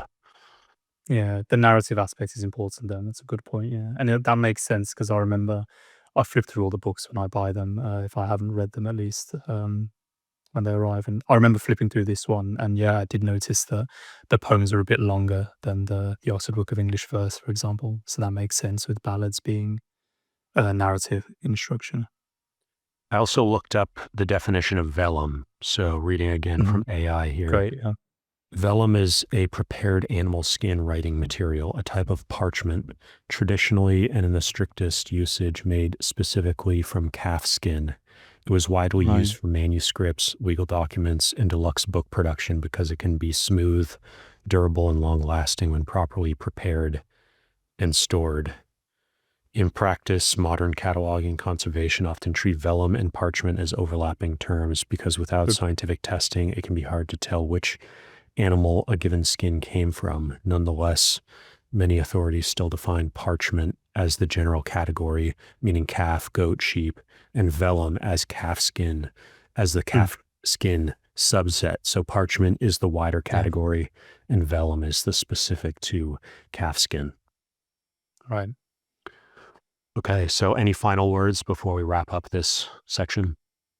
No, I think that's it. Nothing else other than I highly recommend people read some of these books. Again, if you can find an old copy like I have, great. Otherwise, it's available online in digital format and in the Oxford books, the Oxford bookcase. I think you can buy cheaper paperbacks, modern paperbacks, and obviously, of course, here. So a lucky viewer will receive this full leather school prize binding version here. Okay, so we're jumping back in and we're going to start in the top left corner. These shelves are organized chronologically, and there's a handful of books on top that we're going to talk about first. So we'll go to the first close-up. And what are we looking at here? Yeah, so I'm introducing a bit of levity here, whereas there's a quote by Balthazar Gracian who says, "Fun must have its place, but seriousness must dominate." So I like to be. I'm relatively light-hearted, and I've kind of made an amusing joke here with the small book on the left, which is called "All My Friends Are Dead." So there's a companion volume to this at the very right of this bookcase on top. But these are two very brief books. They're very amusing. I'd highly recommend them to people. Um, Are these the good whole joke, children's books, or is more of a gag book of like you send it yeah, to a it's friend you can or? all of the above. Yeah, you can show it to children. You can read it yourself and enjoy it. But the whole joke and conceit of the books are that so you have this dinosaur and he's saying all my friends are dead because all the dinosaurs are dead, right? So there's another example I remember where it's a picture book. There's another amusing example where there's a photo of a very old man. He's clearly in his 90s or something, and there's a big speech bubble saying, "All my friends are almost dead." And you turn the page, there's a speech bubble from elsewhere saying something, and then you turn the page, the old man says, "What? Oh, now all of my friends are dead." So the joke being his last friend has now died.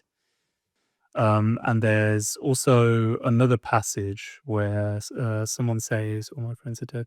Yeah, there's another passage where I think someone says, they're very solitary, but when they read their books, they're actually communicating with people. So although these people are dead, they're not actually very solitary. They're in conversation and they're talking. So many people who read are more introverted in nature, right? But if you're reading this person, whoever said it, I can't remember, is saying you're not actually introverted, you're being very extroverted. It's just the form of conversation is happening with someone dead. So this is kind of a little joke I put here at the start. And then just to the right, we have some Folio Society volumes on the ancient Greeks. So we have the Greek myths here. This is a volume by Robert Graves. And then we have the Robert Fagel's translation of Homer's Iliad and the Odyssey. And then the reason I've placed a book called The Wire above that is because I also make another joke to people where I tell them, I say this tongue in cheek, obviously, right? But I say, if I could choose to preserve either all the ancient Greek tragedians or preserve the TV show The Wire, then I would consign the tragedians' works to the flames and I'd keep the TV show The Wire.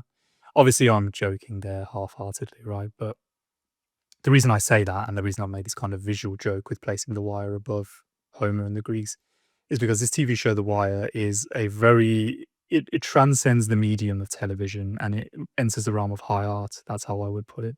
It's high tragedy. It's inspired by Greek tragedy, and it's an amazing experience, an amazing literary experience that I'd highly recommend anyone who has an interest in literature and tragedy and Greek tragedy in particular to watch if they haven't already. I So rewatch what's this every actually winter. in the book? So this actual book is so Rafael Alvarez, the author there. I believe he's either he's one of the writers or he has some association with the show. He may be a writer or director. So this book it has some essays from the creators or cast, and I think it has some summaries of the episodes as well. So it's tied into the TV show. Okay. Yeah. And then just below that, we have one of a small collection of art books I have. So this is a really large, as you can see there, and beautiful art book published by Taschen, a very well-known art book publisher. So yeah, you see here, this is called The Complete Collection of Antiquities from the collection of Sir William Hamilton. So he was a very famous antiquary who collected a vast sum of, I think, specifically ancient Greek objects like pots, pottery, wine jugs. I'm trying to think of other examples the Greeks made, plates, things like this.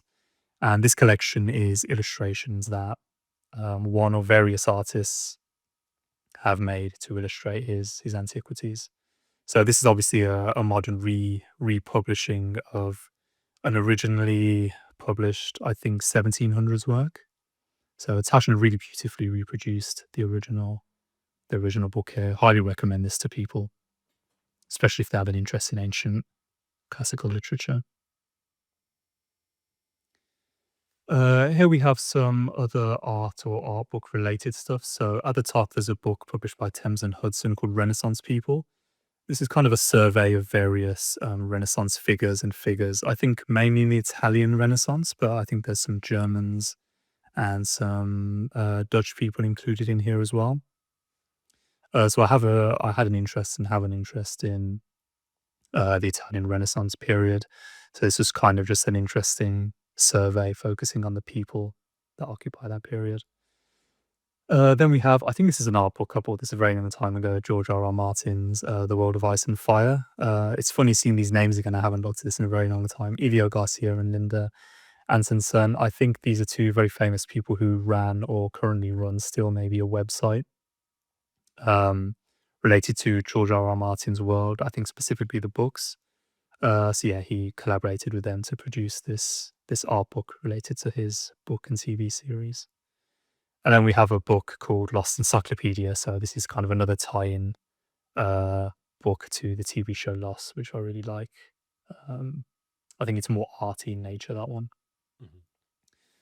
Here we have 2 volumes, again published by Taschen, called Piranesi. So he's going to come up again, I think, relatively shortly in relation to Gibbon.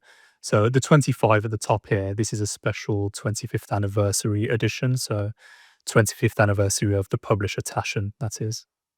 I think there's a different anniversary edition binding on the cover. There's a big 2.5 as opposed to the regular editions of these books. But the guy Piranesi, so he was a famous engraver, I believe.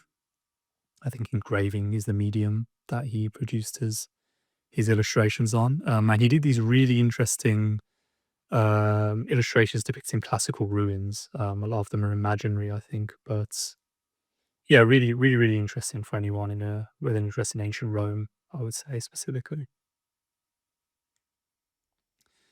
So here we have the book on top is one of 3 copies I own of Robert Burton's Anatomy of Melancholy. The reason I have it here is kind of just a bit haphazard. I mentioned to you previously before, Timothy, that I try not to have, with one exception being Montaigne, I try not to have multiple copies of a single work within the bookcase just for space reasons. So I've put this at the top here. So we'll return to him later on. But the art books below this are, let's see here, the Atlas of Human Anatomy and Surgery. So this is another reprint of, I think, a very famous anatomical work, which Taschen have republished. So like it suggests, this is a lot of very varied and interesting medical and anatomical illustrations in full color. That was published in a volume. I'm not too sure on the author, but that's the name of the volume. Highly recommend it. It's a very, very detailed. Anyone who's a bit squeamish, maybe give it a miss, just because of the nature. These are the people here. Spougerie, I think, is the main illustrator. Very, very detailed illustrations. Very interesting. Here we have, so this set of 5 volumes published by the Folio Society, I bought a very long time ago when I was reading about the Renaissance. So this is a 5-volume set that they produce, and I believe this is just a collection of disparate volumes that don't have any relation to each other in terms of author, but they've collected them to kind of form a kind of chronological description of the Renaissance, or how it started in, I think this is in chronological order from top to bottom, how it started in Europe, and then, the Renaissance proper, Florence specifically, travel and discovery during that time, and then Europe from the Renaissance onwards. And then below this, we have another tie-in art book to another HBO show, Rome. So this is a really good show. I know there's it has a really good cult ardent fan base, which I'm really glad about. And this is just an art book showing various stills and related stuff from the show. But in case anyone hasn't heard of this, I just want to say a quick word on this one. Sure. Because for anyone interested in, well, before I read any of this stuff, because I don't have a background in literature or history at all. So if you said the words ancient Rome to me, what came into my mind was a bunch of soldiers kind of marching on the spot, and the Colosseum, and gladiator battles, and Julius Caesar getting stabbed in the back. And that was probably it. That was probably the extent of my associations to ancient Rome. So at some point I came across this show and I watched this, It's 2 seasons. It was made by HBO, I think around 2002. And I watching this made all these it made ancient Rome really come to life. And then later on, because I rewatch this every year, after I had read some of these ancient Roman works, it really brings the kind of relatively dead letters on a page to life. You know, it's one thing to read um, the 12 Caesars by Suetonius. It's one thing to read the Augustan history. It's one thing to read all these ancient history books, right? But it's yet another thing completely to see them vividly brought to life on screen in full color.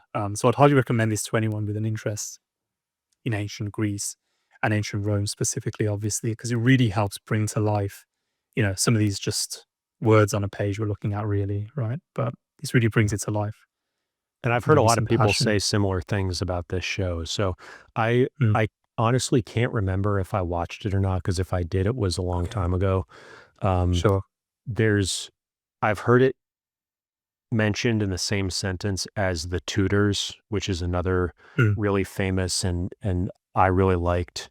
I think mm, 6 seasons, and that's just like, to me, the ultimate historical mm, premium TV show. So mm, uh, that's just what came to mind when you mentioned this one.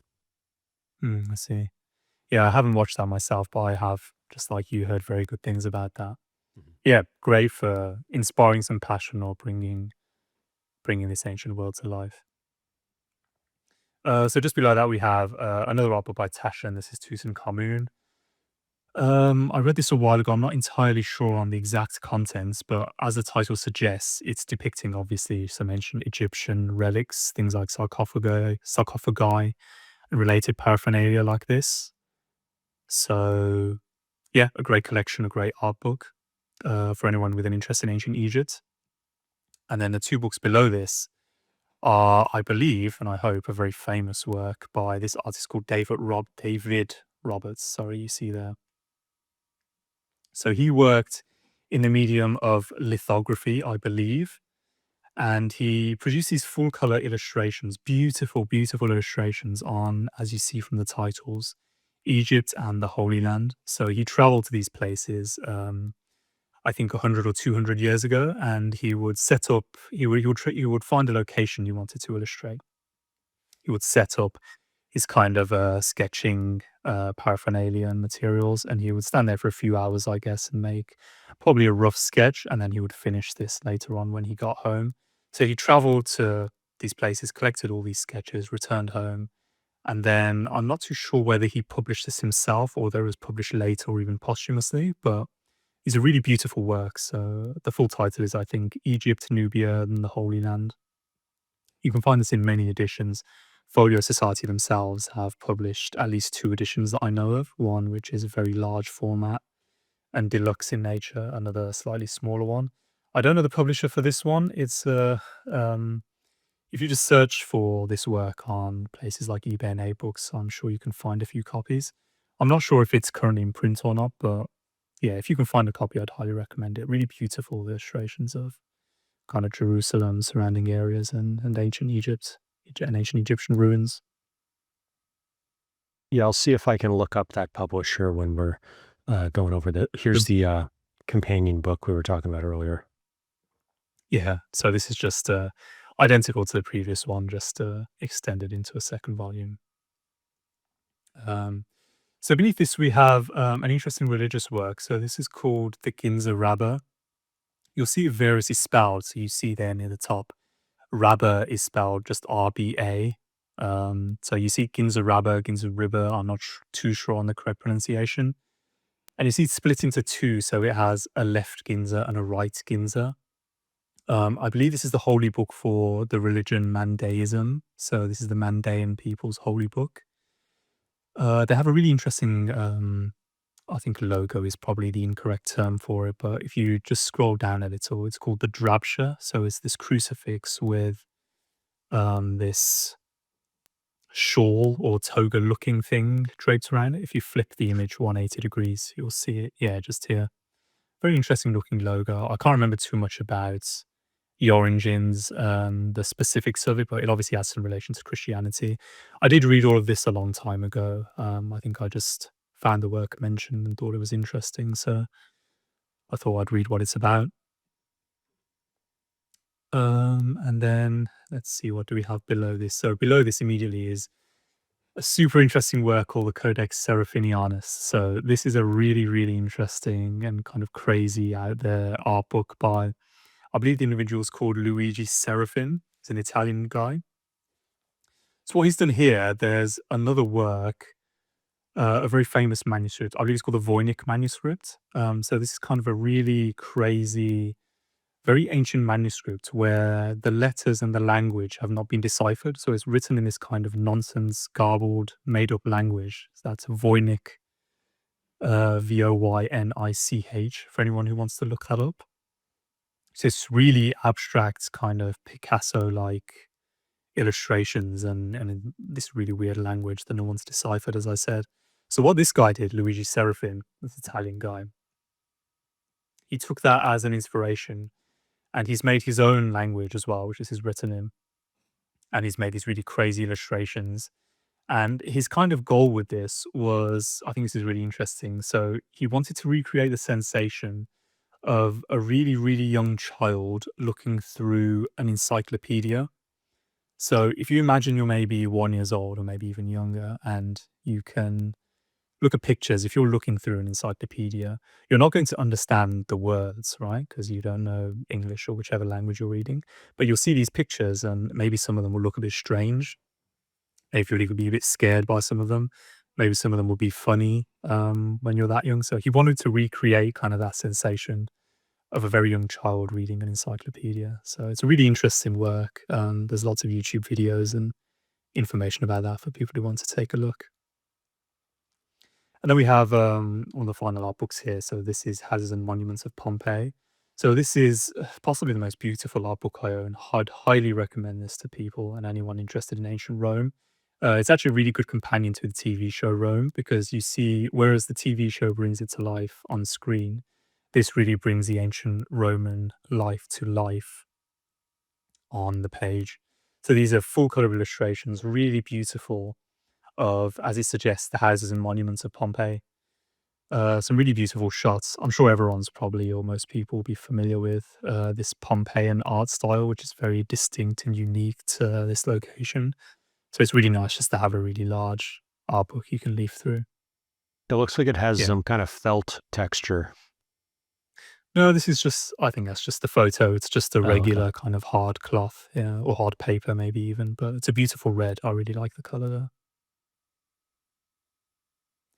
Yeah, Fausto and Felice Niccolini are the people who made this. We did the illustrations for them. And yeah, Taschen you see there. Some really great art books, Taschen. If anyone hasn't heard of Taschen, I'd highly recommend looking at them. Produce some amazing art books.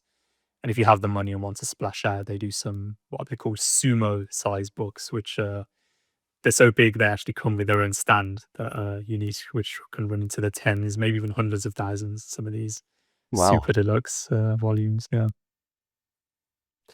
So that takes us across the top of the bookshelf, and now we're gonna zoom in here in page 17. So we discussed these Tattis already, and where you want to get started with here? We can start with the very left volume. I think in all of these shelves where I have volumes on top, we can start with just the regular vertical left-hand book, and then I'll go to the ones on top at the end. Okay. So this is one of the very earliest books I read. Just to give a very brief background on kind of my reading. So I mentioned I didn't really have a background in reading. I wasn't a big reader at all. At some point, I wanted to learn about ancient Greece and Rome and literature in general. So I took some time to think, okay, what would be the best way to do this, since I haven't looked into this previously? So the idea I came up with was to learn about these things, reading as many primary sources as possible, going in a chronological fashion where I could, from ancient Greece to Rome, history, so I have a historical context first, then looking at philosophical works, then looking at other sorts of literature like fiction and poetry. So that carried me down through ancient Greece and Rome. And then we'll see here as we go on to some of the next shelves, I kept going into kind of the Middle Ages, the Crusades, Byzantium and the Eastern Roman Empire, and through Renaissance, and then that's kind of where my historical interest ends with the Renaissance at the moment anyway. So this was one of the very first books that I decided to read. So this isn't a primary source, it's a secondary source by Robin Lane Fox. But I would highly recommend this if you were to read a single volume on classical antiquity. So Robin Lane Fox does a really large-ranging survey of ancient Greece and Rome, starting right at the beginning with Homer, I believe, and he goes right the way down through, I think, to the Augustan period in Rome. So I'd highly, highly recommend this book. Really great book. You can buy in a standard edition as kind of an introduction or taster to classical and ancient Greece and Rome. So this one's published by the Folio Society in a nice volume there. Now might be a good time to talk about why you decided to remove the dust jackets, because if people haven't noticed, Sure. Pretty much none of your books have a dust jacket on them. Sure. So maybe we could skip to the art shots of the ones I sent you for these. So I kept dust jackets on. So I mentioned already that I started my reading with ancient Greece and Rome. I actually tried to buy and was introduced to reading right from the beginning with the Folio Society. So I tried to buy, you'll see here many of the early books we're going to go through shortly are Folio Society books, and I think there's a few Frankton Library, one or two Eastern Press possibly. So I tried to buy Folio Society volumes where I could, and at the time they were publishing a lot of ancient Greek and Roman works, so I stuck to those. Otherwise, I bought Penguins and Oxford World Classics. It's the dust jacket ones I want to look at here. I'm not sure what I've titled them. The ones... Unless you're just skipping. Yeah, the ones I sent you just before we started the call. So they're called Dust Jackets 1 through 6, I think. Yeah, here we go. So I stuck with Folio Society. Folio Society books don't have dust jackets. They do all come with a slip case, which is a hard case, which you've seen another photo after these. And then I bought paperbacks. So I didn't really buy many hardback books that came with dust jackets. And the ones I did buy, when I bought a few, I can't really remember the first few I bought. But thinking about it, I would have thought, okay, when I'm reading this, I want to remove the jacket just for practicality, because I don't want to hold this while I'm reading. It's a bit awkward. So I took it off. And then at some point, I thought, these look nicer with the dust jacket off, because it kind of replicates these old classical libraries you'd see, which were filled with just leather volumes, right? So if you think of a very old classical library 300, 400 years ago, it would just be all leather spines on the shelf, right? Be a very uniform, solid color. When I had some of the regular hardbacks with dust jackets on the shelf, it kind of just popped out in a way that I didn't really like. It kind of lessened the gravitas and the nobility of some of these works, in my opinion, which have some kind of cartoonish and funky looking artwork on the spine. So when I remove them, I just like the look of them a bit more. I think it restores and helps convey a greater sense of seriousness and gravity and nobility. But when I remove them, I was just going to put them straight in the recycling or the bin. So I think the first couple I did this to, I kind of just tore up, like you see here. And when I did that, I think it looked interesting, let's say. So I took a picture of a few that I've torn up before discarding here. And I think it just makes for a cool picture. But I do joke online that, I have this ritual where I violently tear the dust jackets off before burning them or something. But I'm being a bit tongue-in-cheek there. So I remove them and I don't keep these. They just go in the bin or the recycling. I just like the look of them. I think it looks more uniform and a bit more serious and noble. And if we jump to the last photo here at the end, I think you might have skipped over it already, of the slipcases. Right here. So you see here, this is a hard cardboard box referred to as a slipcase. So I believe every single Folio Society volume comes in one of these slipcases. It's really good. Obviously, offers protection and protection from wear, not just during transit, but when it's arrived at your house as well. So I kept these on the books until just a couple of years ago, and the main reason I removed them, like you see here, was because of space. So they look, even though they look relatively thin here, when if you have a large number of volumes with slipcases, you will actually be very surprised at how much space is freed up if you remove them. Still looking at these, it's kind of surprising the space that I freed up with these, but this came more out of necessity than any other reason. But once I did remove all the slipcases, and I don't keep these either, but I don't tear these up. These are just gone in the recycling. Um, when I did remove them, I also again just like the look of them without it. So this is just personal preference. But yeah, I You think know it what came conveys to a very. mind? Go ahead. Mhm. No, I was going to say, I think it gives a really interesting look, and for anyone who wants to maybe replicate the leather bound libraries you may see, who doesn't have the money or money to afford some of these nicer volumes, or just the interest in the volumes that happen to be bound in leather, I think you could replicate that to some extent if you buy some modern hardcover books and just remove the jackets.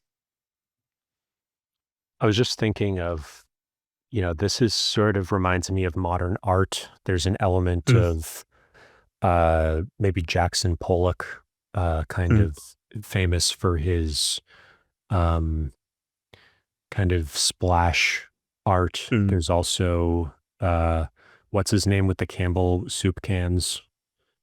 Oh, I know who you're talking about. Yeah, I can't remember his name. Yeah. I'll look it up, but it's I can't believe I'm Mm, forgetting his name. yeah. Um, but yeah, the sort of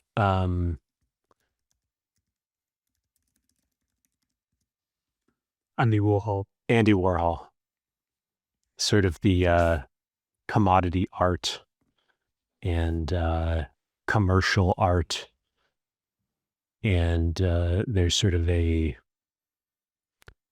playing with that and a Mm, criticism of it and a recontextualization of it, yeah. and sort of ad fontes going back to the classics. Mm.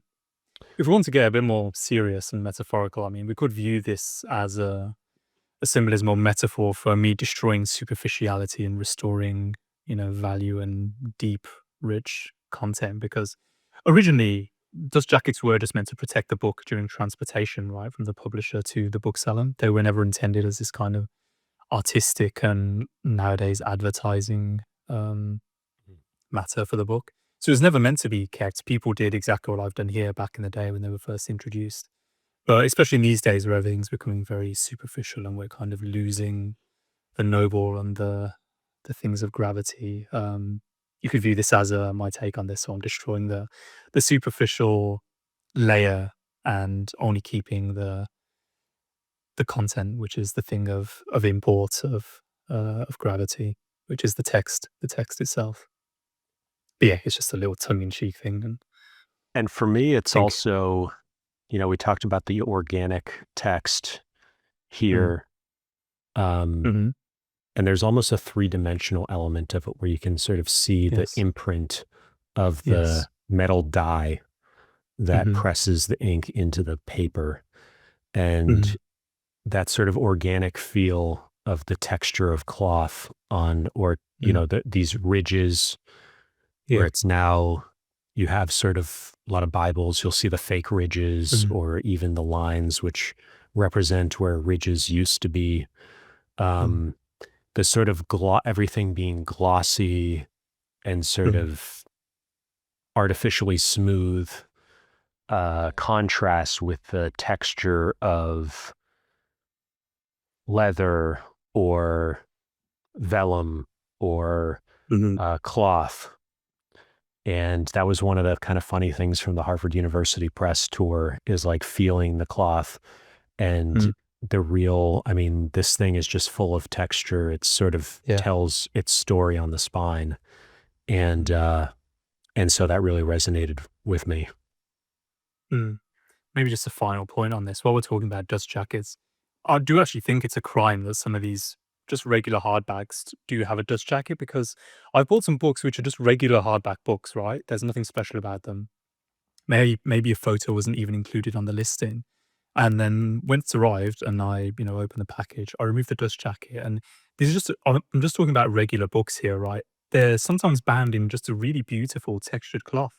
And some of them have even really nice gold writing on the spine. And I think it's kind of criminal almost that maybe some people don't even know that it's beneath them. Yeah, the Everyone's Library is a really good example of this as well, actually. And I think that's actually what they've tried to do with their non-dust jacket design on the spines here.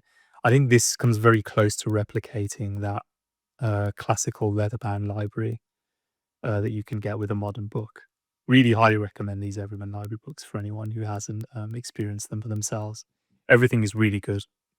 The binding is really great. It's all sewn.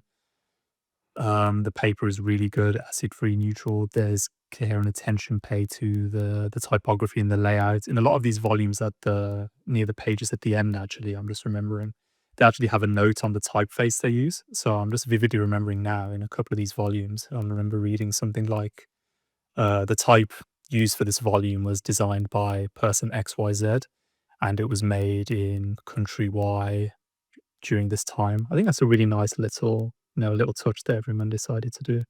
And that would be the colophon in If terms that's of, what that's called, maybe, yeah. I've I heard that think word so. before, but yeah, I it could be may wrong be, about I that, believe. but we Yeah, should crack one of these open when we do the overhead in yeah. a future video.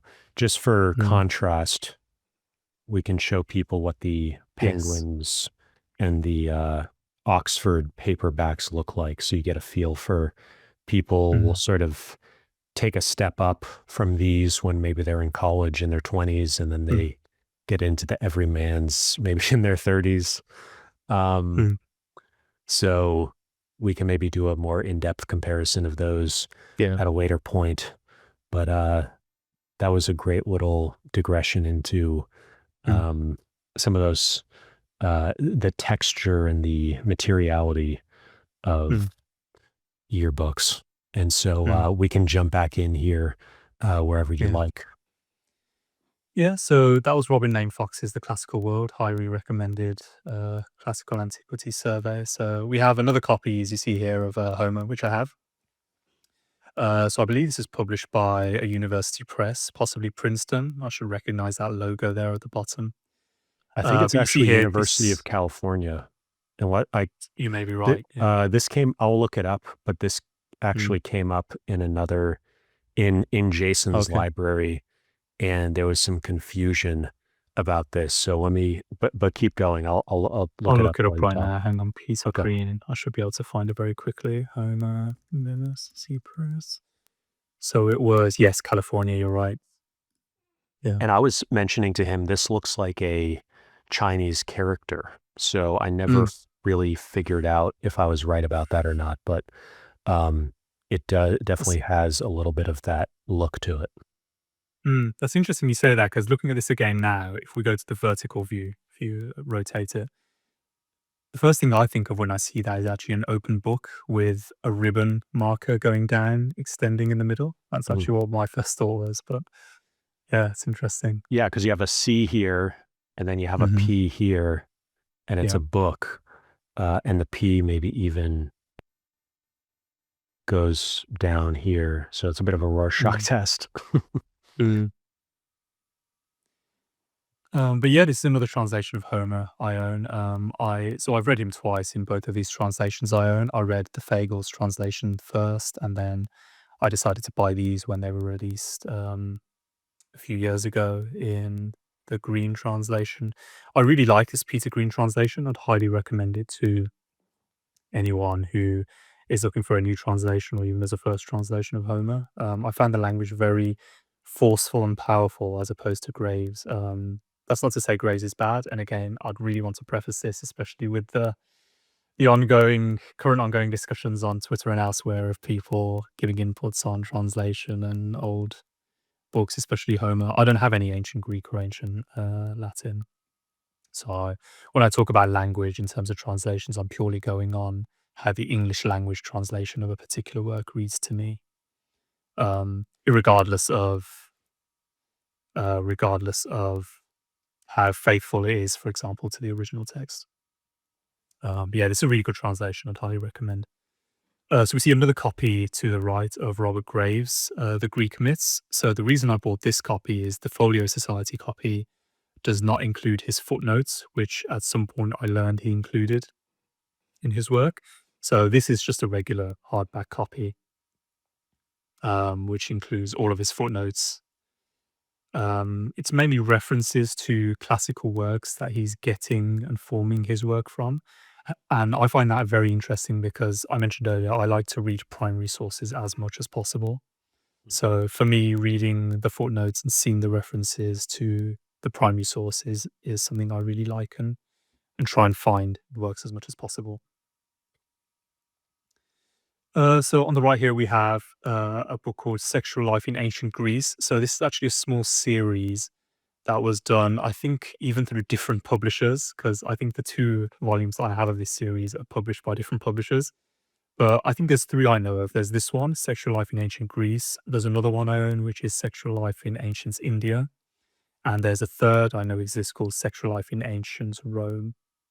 Um, so as the title suggests, this is going into kind of the sexual life, sexual relations, kind of romantic aspects related to ancient Greece in this example. I haven't read this volume yet, but I have read the Sexual Life in Ancient India volume, and that was very, very interesting to read. So the author in that volume was mainly talking about these aspects in relation to the Indian literature. So I'm sure these ancient Greece volumes and ancient Rome volumes will be along the same lines. And then at the top, so at the very top, we have a hardback copy of the Homeric Hymns. So you can find this in the Oxford World Classics series as a paperback. I'd highly recommend this volume. It's relatively slim, but it contains some really beautiful ancient Greek poetry. So for anyone who doesn't know, it's titled the Homeric Hymns because I believe that these hymns were originally ascribed to Homer in ancient times, and then at some point they were discovered to not be actually written by Homer, but I think they retained the title Homeric Hymns because that's how they were referred to. So these are just short hymns, I think a couple of pages each, in a kind of poetic style. I think they're all called after or named after ancient gods. So there's a Homeric hymn to Aphrodite, a Homeric hymn to Zeus, possibly, and things like that. The volume below that, so this is a volume in a series that's published under the collection Broadway Translations. So this is called The Girdle of Aphrodite. It's translated by a guy named Wright. This is just a collection of book 5 of the Greek Anthology that we went over in the Loeb collection series. So I mentioned particularly in that the Greek Anthology, book 5, which is called Erotic Epigrams, or sometimes referred to as love poetry. Yes, if you go on the left here, so that first volume, you see it says there books 1 to 5. That's referring to the books of the Greek Anthology. So book 5 is the most famous volume, I think. And it's just a collection of erotic poetry or love poetry. Some really beautiful passages in there along the lines of the lyric poems. And yeah, you can see that if a standalone volume was published, it garnered some interest and was one of the better known books of the whole anthology. Yeah, highly recommend that. I think there's individual volumes of that book 5 of the anthology published by varying publishers throughout the past 100 or 200 years. So this is just one example of that I thought I'd buy to see how it compares with the Loeb version. I might And then be below that, stretching here, but there is a sort of special significance to the girdle. I don't know if it's I was thinking like, what's the modern day version? And there's like, it's sort of like a belt, right? yes, So yes. you think of like the big belt buckles in Texas, or you think about the World Wrestling WWE belts, or boxing championship belts. Those, at least my understanding is, are sort of the descendants of this idea of a girdle or a belt. And so that just sprang to mind as you were talking. Yeah, I believe the girdle of Aphrodite specifically is within Greek mythology. It's meant to have some special powers, and it's referred to in Homer and other ancient Greek poets. So yeah, it's a relevant title that Thomas Wright, I believe, a translator, chose to title his volume there. And then the last volume on top of the vertical volumes is, you see here, is a book called The Greek Editions of Aldus Manutius and his Greek collaborators. So it's kind of an art book. It's half an art book, half a regular book. So this is talking about this figure we mentioned previously, Aldus Manutius, this very famous and instrumental Renaissance printer. So half of the book, the first half, I believe, is a series of short essays, kind of giving more information about him and his press, the Old Iron Press, kind of the context, a bit about his life, and also his Greek collaborators, like you see there, because this was on a one-man job. He had many figures helping him. And then the second half of the book is kind of an art book, so it shows, I believe, if not all, then most of his published editions of the ancient Greek and Roman works that he actually published. So there's one or two pictures for each volume Wow. where you can see a really nice photo of, I think, sometimes the cover, sometimes the title page, because he had these really elaborate and distinct title pages that he used, and some of the pages as well. It was a very distinct type, a distinct layout, and it was very influential. So that's just an interesting book I got related to Manutius, which is a good read. So moving on, as we mentioned, we're going to stick with ancient Greek and Roman history here. Here we see some volumes which are familiar to most people. So this set on the left is from the Folio Society. So as the name suggests, it's the complete Greek tragedies. So there is one volume of Acilius, one volume of Sophocles, one volume of Euripides. And for anyone cringing at my pronunciation, I've done that purposely incorrectly because that's how I thought these people were pronounced. So I find that very amusing. I thought this guy on the left was pronounced, I didn't think it was pronounced Acilius. That's a nod to anyone who's watched The Wire. They'll get a kick out of that. But the second guy, Sophocles, is the correct pronunciation. I thought that was pronounced Sophocles. And the guy on the right, Euripides. Before I knew the correct pronunciation, I thought his name was pronounced Euripides. So I think that's kind of just an amusing aspect. Did you say this first one again? Yeah, so I think the correct pronunciation is Aeschylus. Okay. I thought it was Aeschylus, so I just wasn't sure. And there are differences where people in America versus Britain, like it's Ovid and Ovid, that came up with Greg of Reddit. So they can both be right. Yeah. Again, don't take my final word. I've seen some of these variously pronounced, as with a lot of ancient Greece. Aeschylus, Aeschylus, Aeschylus. Yeah, I'll leave it So why is this one pulled out? I've noticed that's another pattern on your shelves, is certain books are pulled outward. Yeah, I'm not perfect with this, but what I like to do is if I have a multi-volume set, I like to pull the first volume out, and this is for purely practical reasons. So especially if there's books on top, as you see in this example, if you imagine that's pushed flush with the rest of the books, if I want to pull out one of these volumes, especially the first one, it's a little difficult to do, right? Because I'm going to have to, in this case, probably remove the ones on top and then jiggle around on the top, probably near the spine to pull it out. So this just helps pull a single volume out. I don't know if anyone else has done this. I'm probably not the first one, but yeah, it's something I like to do just for practicality. I think it looks fairly cool as well. It adds some depth, I think, to the shelves. So yeah, this is the complete tragedians work. So Aeschylus, Sophocles, and Euripides. I've read some of these and they're amazing. Highly recommend reading some of these plays for anyone who hasn't. Some really great poetry in there as well. I believe, going back to the Oxford Book of Greek Verse in Translation, I believe there's lots of very brief excerpts from all of these tragedians inside there. So people can get a sampling if they buy that volume or a similar one. So to the right, we have history. So Herodotus, the grandfather of history, is an ancient Greek historian. And then Thucydides to the right continued where Herodotus' narrative breaks off. And then Xenophon did the same with Thucydides, continuing that narrative down into the Greek wars that were going on at the time. These editions and the one at the very top are called the landmark editions. So people may have heard of these, but in case anyone hasn't, this is kind of a landmark monument, if you'll pardon the pun, of publishing. Because what these people have done, you see, there's various publishers here: Pantheon, Free Press, Quercus. I think it's split over multiple publishers. I think it was started by a particular individual or a set of individuals, but what these people wanted to do was really bring these historical texts to life.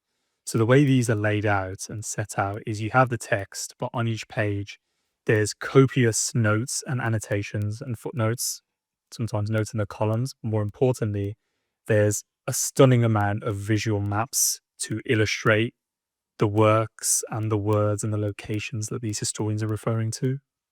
So obviously this is really great for anyone reading these books, and especially if you're studying this or just have an interest in the geography specifically, or just really want to bring the ancient world to life, because there's non-geographical illustrations as well, like ancient Greek and Roman relics, things like pots and pans, weapons, swords, shields, things like this. So I would highly recommend these volumes for anyone who's looking for. There's a few. We have Herodotus, Thucydides, Xenophon's Hellenica. If you rotate and go to the top, I think that's Caesar's Wars. No, it's Arrian's Campaigns of Alexander. There's a Caesar volume as well, and I believe it's either out or they're currently finishing a volume of Polybius history. And I think there's one or two others they have in preparation as well. So yeah, if anyone hasn't heard of these, I think that guy there, Robert B. Strasler, is the guy who spearheaded these. Highly recommend looking into these for anyone interested in ancient Greek history and Roman history. And then this volume here, yeah, is a really nice volume of Epictetus' Discourses and the Enchiridion.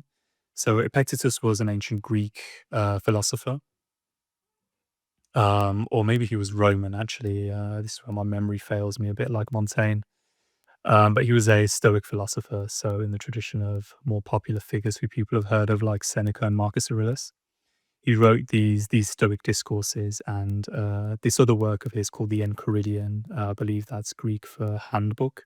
So his Enchiridion is a very concise summary of kind of his main Stoic tenets, which is, I think, just a couple of dozen pages long. This is a beautiful volume published by a Heritage Press.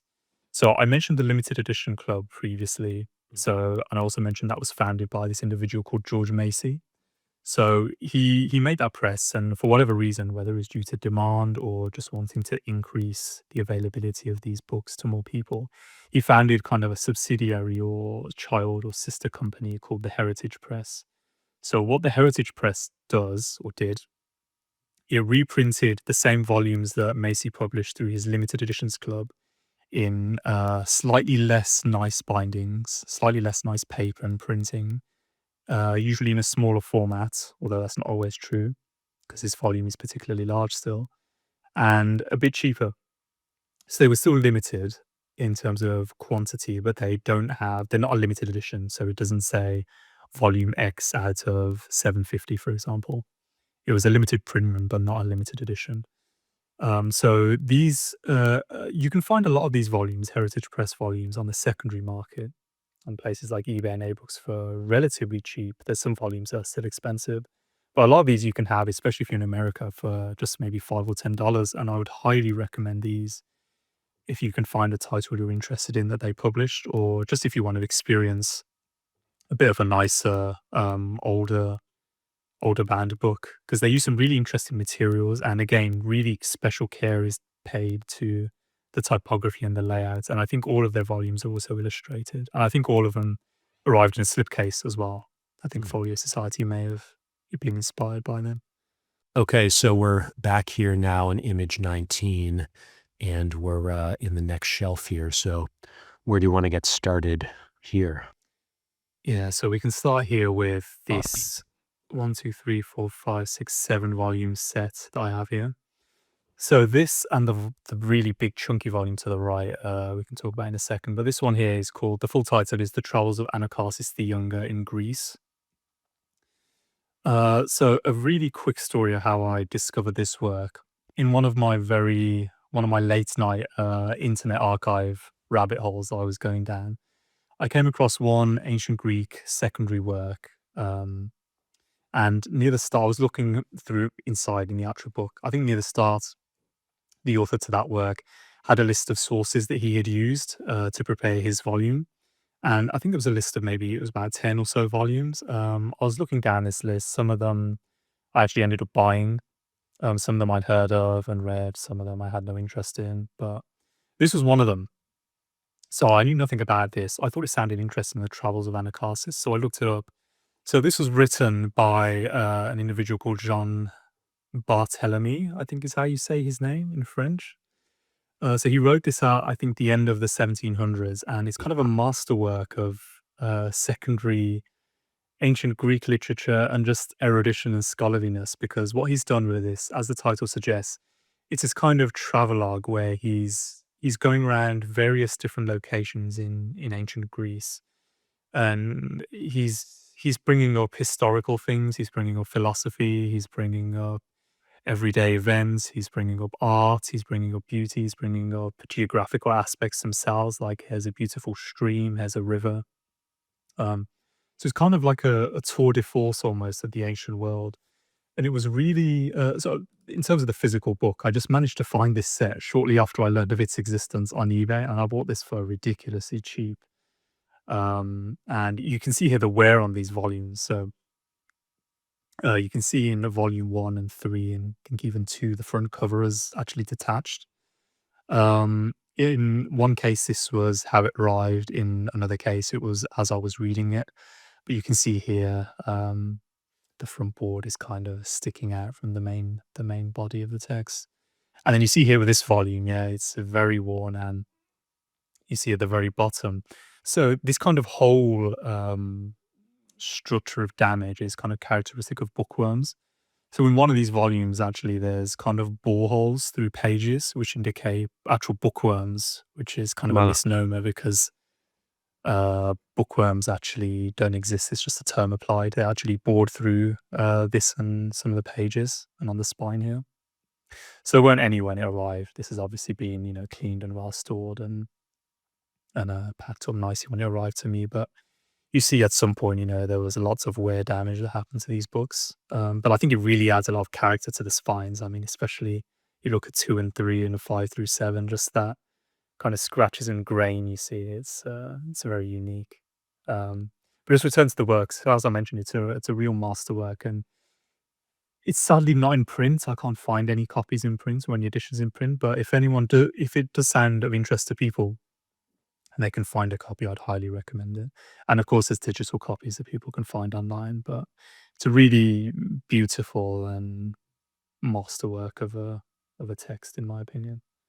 So that was written by someone called Barthélemy, but then actually at the same time, at the end of the 1700s, as we see, you have this volume on the right, Athenian Letters. So this volume also was mentioned in the list of source books to that secondary Greek book I was looking at. So there's a few works, XYZ, Anacharsis Travels, ABC, and then this volume called Athenian Letters was mentioned. I skipped over this the first few times I read this in that guy's list of books that he consulted, because in the Loeb series, I believe there's a few volumes called something like Remains of Old Latin or Latin Papyri, Select Papyri, things like this. So Fragments. yeah. So when this author had mentioned in his bibliography that he consulted Athenian letters, I just thought that referred to a bunch of old ancient Greek letters. But I decided just to type into Google one day Athenian letters, and it turns out this is actually the name of a distinct work that was written by a guy I believe called Philip York with an E at the end and a circle of scholars around him. So what these guys did was they had read Thucydides. I think they were students at the time, I believe. They had read Thucydides and they wanted to write letters. They wanted to write a commentary in the form of letters, so an epistolary commentary, if you will, on Thucydides. So I haven't read this volume yet, so I can't go too in depth. But it takes the form of letters like you see there. I think there's quite a few. There's maybe 100 or more. So these are kind of imaginary letters between ancient Greek individuals who were alive and mentioned in and by Thucydides, but they were written by this guy called Philip York and a group of individuals around him. But it's in the style of, or it's kind of related to the Travels of Anacharsis, which this guy Barthélemy was writing in France. The Athenian letters were written in England, but they kind of cover some of the same ground or have similar ideas or cover, similar sort of. They had a similar idea. Both people wanted to produce a secondary work based on an ancient Greek work, right? So both of these people discovered that the other was writing their work during or after they had finished theirs. So Barthélemy, when he finished his work, he learned of the existence of the Athenian letters, and he wrote a letter to Philip York and told him, "Oh, I've read your work. I've actually produced a work called The Travels of Anacharsis." I think he gifted a copy of his work to Philip York. And likewise, Philip York and his circle did the same thing with theirs. So when they finished their work, they also learned of the existence of the troubles of Anacharsis, and they did the same thing. They said, "Oh, it's really interesting that you've written this the same time as we've written this work. Here's a copy that you can have a look at." So I think it's just really interesting because if we take a step back, I can apply some humanity and richness here, I think. So we have in ancient Greece 2000 years ago, Thucydides wrote about ancient Greek battles going on, right? So we had all these battles going on between real people in ancient Greece 2000 years ago, right? That was a real event that happened. Then you have this guy, Thucydides, he wrote about it with, some ink and some manuscript. He wrote this, what later became a masterwork about this event. And then that becomes a really famous work that's not only written and recopied and read, but is done so for the next 2000 years, right? So it's clearly a pivotal seminal work that he's written. So that goes on. People are copying his work, rewriting and republishing it for 2000 years. Then we get to the late 1700s. So let's take the Athenian letters. You've got these students who are in school, they're studying ancient Greek, and they're reading this guy's work from 2000 years ago based on a real thing that happened. They're reading this, and then they're thinking, oh, I have some things to say about this. We want to make our own work. So they then write their own work. They write this up in manuscript. They take it to the printer. They typeset it by hand. It goes through the printer. It's printed on real paper, typeset lovingly. There's illustrations and maps in here. Actually, we can jump to the art shots, Timothy, of map 1 through 5, I think, while I'm talking here. So they publish this work, goes through the printers. It was published privately, the Athenian letters, in a very small number, I think 100 or less. Due to demand and popularity, they republished it in a larger edition, and then I think it was published a third or fourth time. So that happens, and then at the same time, they discover another work that's being written, and then these books are published. My copy actually is a library binding of 2 volumes in one. So we'll go back in a little. Yeah, just to look at this map. So you see this map here. If you go back a couple of pictures, you can see what it's like as you're flipping through the volume. So yeah, if we start here, you're just flipping through, maybe 50 pages in, this is what you see. So then if you go to the next photo, you pull out the right-hand side a little and it extends. And if you flip up the top part here, you unfold the whole map. So this is a really interesting and beautiful example. If you go to the next photo, you can see the details of an illustrated map, which a lot of these works at the time had and were done for them. But just look at the detail on here. This was printed again, what was this, 1798? So 200 and a bit years ago. And again, this was done by hand as well. Someone wrote this. The way this works is it's done in negative, right? So the way that this was copied onto the steel plate, if it was a steel engraving, then the illustrator or the person who would do this would have to copy all of this in a mirrored form, right? And the letters you see here would have to be written in reverse. So that's already difficult for me anyway to put my head around. How is this even possible to do faithfully and accurately? So that was done on a real metal press. This was then loaded up with ink. Just thinking about all of this stuff that was done. So then it was put together in a book, bound together, and that was published.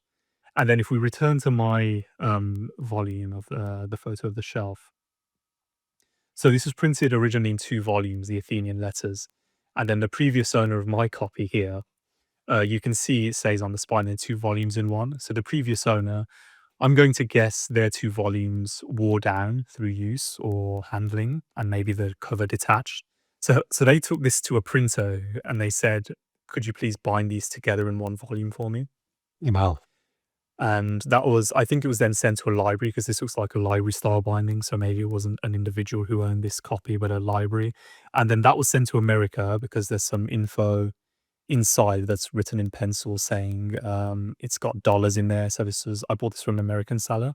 So it went to America from England where it was printed, and then I bought it and it was put on a plane, packed up by the bookseller, put on a plane. Just thinking about all this, just think about the journey of this, right? We're going from ancient Greece, a real event that happened, 2000 years, all this stuff happened. Some people write a secondary book on this. It goes through the printer, illustrations are done by hand.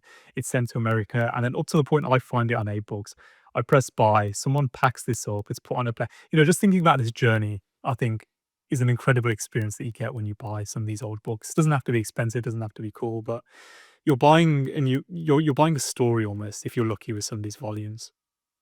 And I think that's an aspect I really want to convey and pass on. It's not just an object you're handling. It's not just a text you're reading. With these old books, secondhand books, you're getting something much more. It's a real sensory and spiritual almost experience owning and reading these volumes. Yes.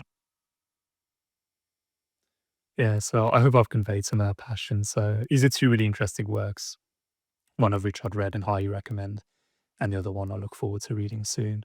So if we jump to the top here, the very top is a recently purchased book that I've got. So it's by an ancient Greek, I believe, called Alciphron.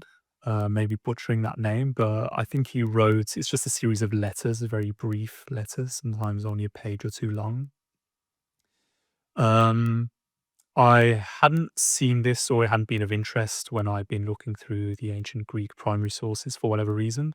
I think it's not considered a major work, but yeah, just you zoomed in on the particular point of interest I had with this. So I came across this book maybe on eBay books, I can't even remember, but what struck me was it was privately published by the Athenian Society here. So if you jump back to if you jump back to the art shots, I think limitation page number 1 is the photo. We can have a quick look at the limitation page to this volume. What's the image called? Limitation page 1, I Okay, believe. limitation page 1. Yeah. Yeah, here we go. So this is the limitation page. So in case anyone doesn't know, so if you have a limited edition book, they all have what's called a limitation page, where they have some details about the quantity that the work was, the number of copies that the work or edition was published in. And in this case, you can see some more details which aren't always on these pages, where let's just quickly go through. So it says 250 copies of this work have been privately printed on ordinary paper solely for the distribution amongst the members of the Athenian Society. None of these copies are for sale. So you can see this was, for members only, right? And then just beneath that, which is actually common and typical of many limited editions as well, you have an additionally published number, much smaller. So in this case, 5 special copies have also been privately printed on Japanese vellum. None of these copies are for sale. So you see here an instance where I believe the vellum here, because this is very popular in these extra editions, I don't believe this is referring to the binding. I believe it's actually referring to the paper of the main text. So I believe that's what's printed on the vellum here. It may be printed on, it may just be bound in vellum. I haven't seen any pictures in person or handled any books of these small limitation numbers. So I can't say for myself, but either way, it's kind of an extra special copy of the limited edition. And just below that is something very interesting, which I've never seen before. The Council of the Society pledged themselves never to reprint nor to reissue this in any form. And then at the bottom is the main point of interest, where you have a hand-numbered limitation. So this is copy number 96 of 250. So this was an ancient Greek work that I'd missed, and I mainly bought it because of this very interesting physical limited edition copy. And that looks like it's done with a brush. It does, yeah, you're right. Brush, or maybe a very specifically nibbed fountain pen, possibly. But yeah, that's a good point to notice. Yeah, really I guess nice there little are some flourish of like numbers. super. I guess if you're really good with a fountain pen, you can do stuff like that. Yeah, I'm into fountain pens a little. There's various cool. nibs you can buy from some companies where it's called a flex nib. So if you apply a little pressure, the nib is specifically made with materials that allow that type of flex to happen. So possibly Is that where it that's has what the was used for split this. head to it? Yeah, Or so all split fountain nib? pens have that head split, yeah. But with the average fountain pen, you can't flex it at all, right? It's going to break if you apply too much pressure to the page. Whereas these specifically made flex nibs, the material, I don't know what the material is, but the material takes into account and has that give and springiness to allow you to be able to change the width of the line that's put on the page. Yeah, that's really cool. That's like sort of reminds me of Japanese calligraphy. That's what I was thinking of. Yeah. Just very quickly, anyone interested in that sort of stuff, there's a Japanese company called Sailor who make really interesting nibbed fountain pens. So if you want to replicate this, or specifically if you're into calligraphy, have a look at that company, Sailor. Saylor. Sailor, so Sailor, like the ship. Oh, okay. Yeah. Greg of Reddit has recently gotten really into fountain pens, and if you look at Mm. his Reddit profile, Mhm. a lot of his recent posts have been about fountain pens. So Oh, nice. um, you might like looking at some of the stuff he's done, and he's taken some really cool photos of some of his fountain pen collections. And we've discussed doing actually a video on his fountain pen collection at some point. So uh, Oh, nice. that may be coming down the line. Do you want to say a few Yeah. words about the Xenophon here? Yeah, just before last point on Oh, fountain pens, there's a really good YouTube channel from it's called SBRE Brown. I think anyone who's interested in pens is going to recognize that name. He's kind of the godfather of fountain pen YouTube videos. So if you're interested in fountain pens and ink, look him up. He has probably thousands of videos at this point. Brown. SBREBROW. Yes, Okay. exactly. I believe he's a lecturer at the University of Leiden or Oh, wow. another close by university. Yeah. Very cool guy. Yeah, so returning back here, yeah, final volume, continuing along the ancient Greek history line is this the Persian expedition by Xenophon. So this is just what Folius Society have called Xenophon's other historical work. Where do you want to get started? You want to get started with this first one here? Yeah. So this is another, as I mentioned on the previous shelf, I was looking at on in the Internet Archive a Greek, an ancient Greek secondary work that had a bibliography section. So this was another one of the books that I found out of that. So this is a guy called John Gillies, I believe is how his name is pronounced. He wrote an 8-volume history of Greece. There's another very famous multi-volume Greek history, which many people will be familiar with, written by a guy called Grote, I think his name is pronounced. I was aware of that work, but it's very difficult to find. This I found very, very, or relatively cheap anyway on eBay. Um, because I wanted one multi-volume secondary Greek work and one multi-volume Roman work. The Roman one I'm on a lookout for. Um, Another one, we'll get to that when we get to that shelf. But this is the Greek one I decided to get. So it's 8 volumes. Just for anyone who's wanting to look this up as well, you'll commonly see a 4-volume edition of this. So it's a bit weird with the numbering because it's 8 volumes, but he wrote his history of Greece as a part 1 in 4 volumes and part 2 in 4 volumes. So just in case anyone wants to look more into this work specifically, just be aware the complete work is in 8 volumes, not 4. But yeah, this is just a secondary work on ancient Greece, which many people wrote at the time in very long multi-volume works. And you can see the wear on here as well is interesting to look at, let's say. Yeah, really nicely bound in a nice leather. I think this is actually a prize binding as well. If you look on the first volume just on the left, and if it's not a school, then it's the stamp of the previous owner, which is actually what I think it is. Yeah. So Well, this guy had this rebound custom for him in this leather, and then got his personal family crest stamped on the front. nice. And then the next 2 volumes. So this, just to do a very quick digression, this is a work by someone called John Potter, who wrote this work. Is called The Antiquities of Greece. It has a Latin name as well, which I'm not going to try to pronounce.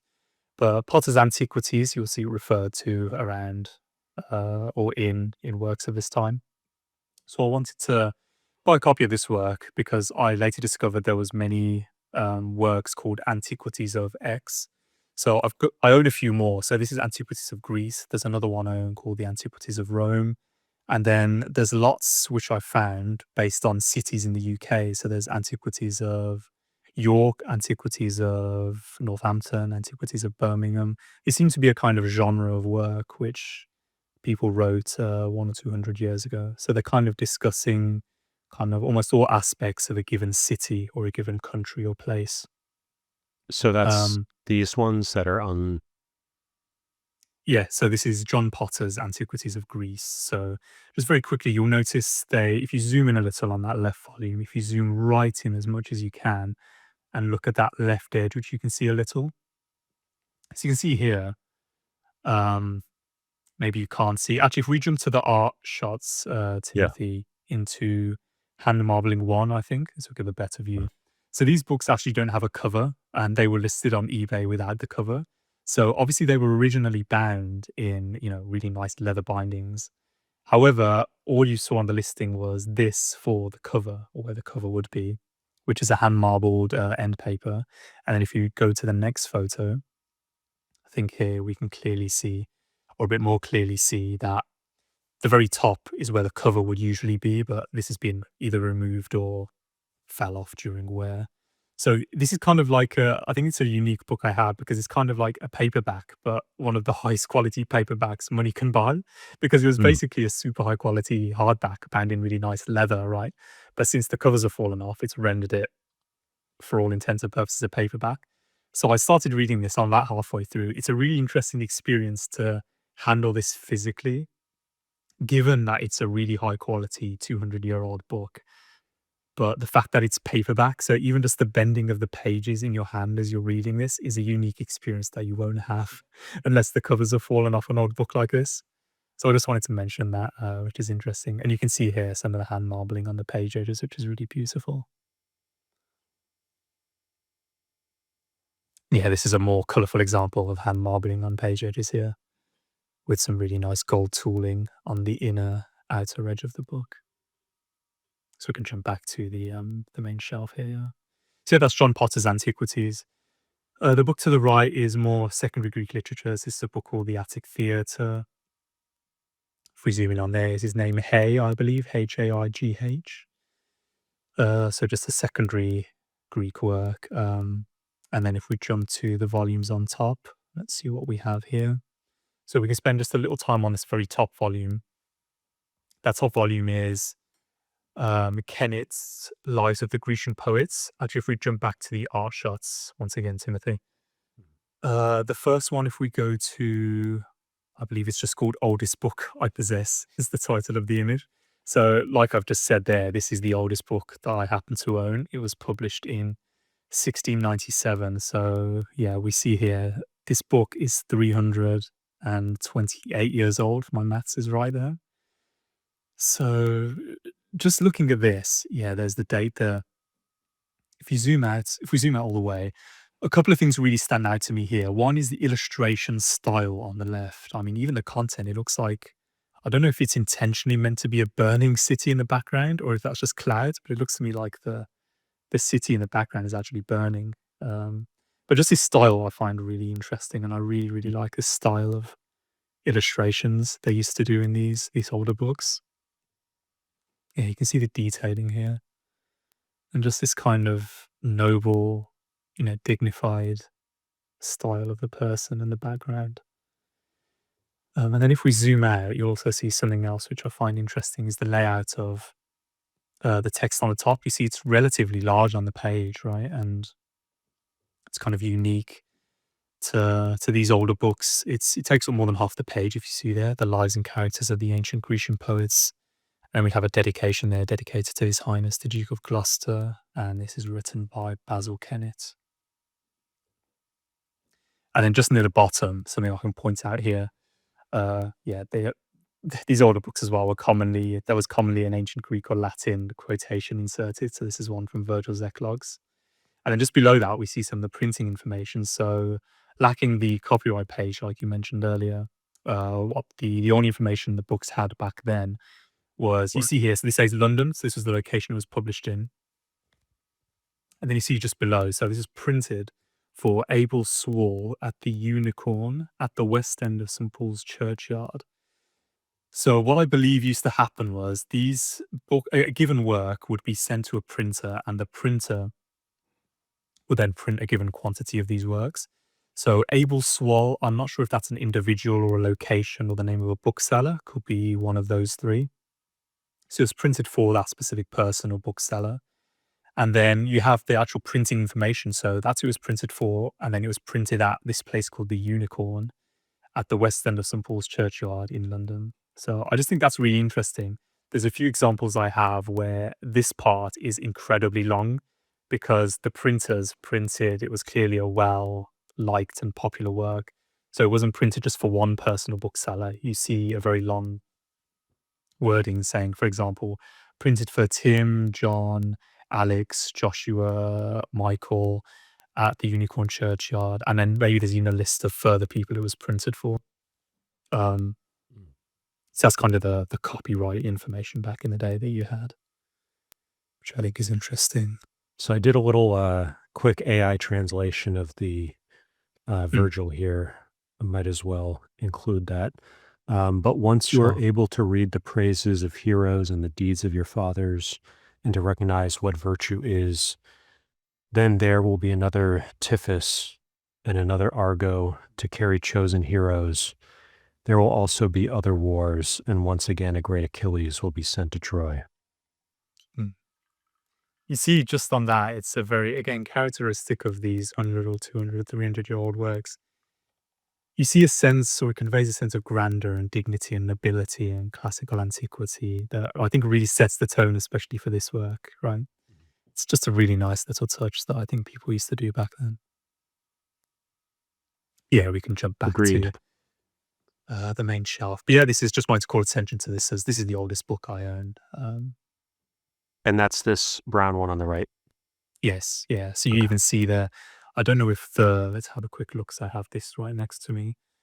I'm not sure whether there was writing on there or if the writing has worn away, but it is possible that there wasn't even any writing on this volume, because it doesn't actually look like it to me looking at this closely. It may have just been banned without any information on there. Yeah. And then just below that, to finish off the shelf, we have this volume called The Legacy of Greece. So this is actually one in a series, again published by Oxford. I think the series is, I don't know if there's a formal name, but it's The Legacy of X. So I have another volume called The Legacy of Persia, I believe, which we'll see later on.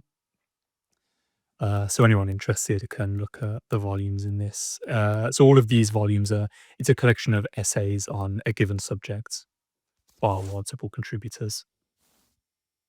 So that's what that series is. So here we have some really cool books. We can call it, I guess, the Plutarch shelf or the biography shelf. So on the left here, we see both of my copies of Plutarch, actually. If we start this multi-volume one, this is a really beautiful 8-volume translation of Plutarch's Lives by a figure called Thomas North. So there's a connection with Shakespeare, I believe, here, because I believe this is actually the translation of Plutarch that Shakespeare himself read. And of course, Plutarch is a source of Shakespeare's historical plays, or some of them, like Caesar, for example. So Plutarch, just in case anyone isn't familiar with him, he was an ancient Greek biographer, and he wrote a work called Parallel Lives. So I remember mentioning this at the beginning with Plutarch's Moralia, or Moral Essays. So this is the work he's very famous for and kind of synonymous with. So it's a collection of ancient Greek and ancient Roman lives, and it's called Parallel Lives because the way he's organized this is it's structured in one ancient Greek biography and then one ancient Roman biography, and then there's a very brief essay given on how the two parallel each other. So he's tried to pick an ancient Greek figure and an ancient Roman figure who have some things in common, whether that's they were both soldiers or both poets or had similar number of battles or had something in common that he uses to kind of parallel the lives of both of them. This is a really, really interesting work. I believe it's a primary source for many figures and even events in ancient Greek and Roman history. It was read by Shakespeare, so a very influential work. And it's kind And of I would, instructive if you look at the length difference. You have a 1 volume and you have 8 volumes. And, one of the dangers with the Great Book series is they print it extremely tightly, and it's not that enjoyable to read. And I think some people sometimes wonder, like, why do people buy these more limited edition folio or whatever it happens to be? And a big reason why is just they print it at a normal size where it's actually enjoyable to read. And if they printed the great books at that size, it would quadruple it would literally take up an entire bookcase instead of 2 shelves. So Yeah. it's a good example. Exactly right.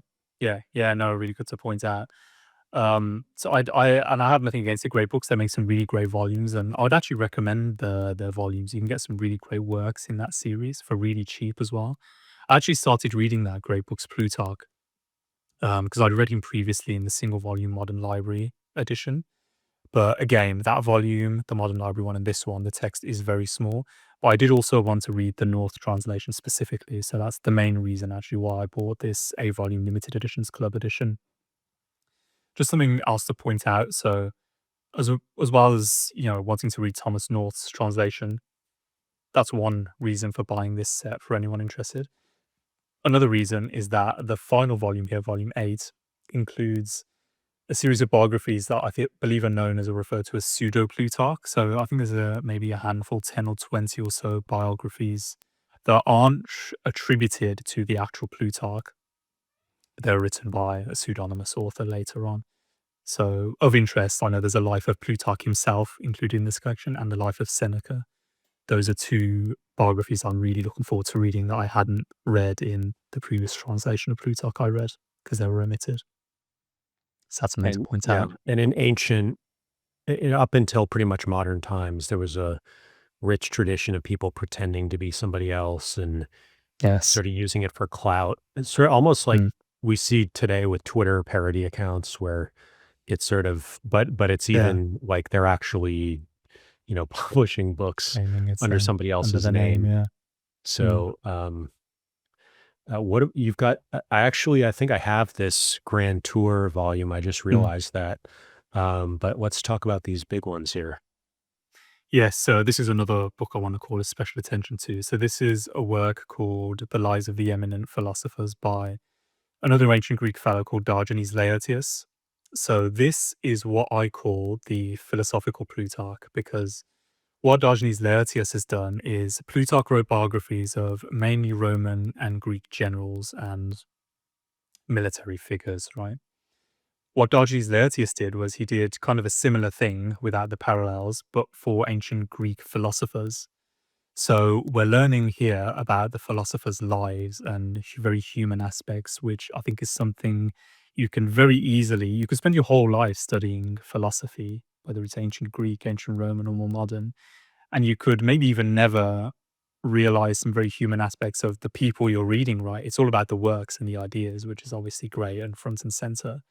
But this applies a very human touch. So you get to read some jokes these people made, what they liked, what their families, things they enjoy, things they disliked, deaths in the family, just kind of everyday aspects of their lives. And again, it really imparts that human aspect to these philosophers. Because you can read Aristotle and Plato. Aristotle's a bit drier than Plato, let's say, right?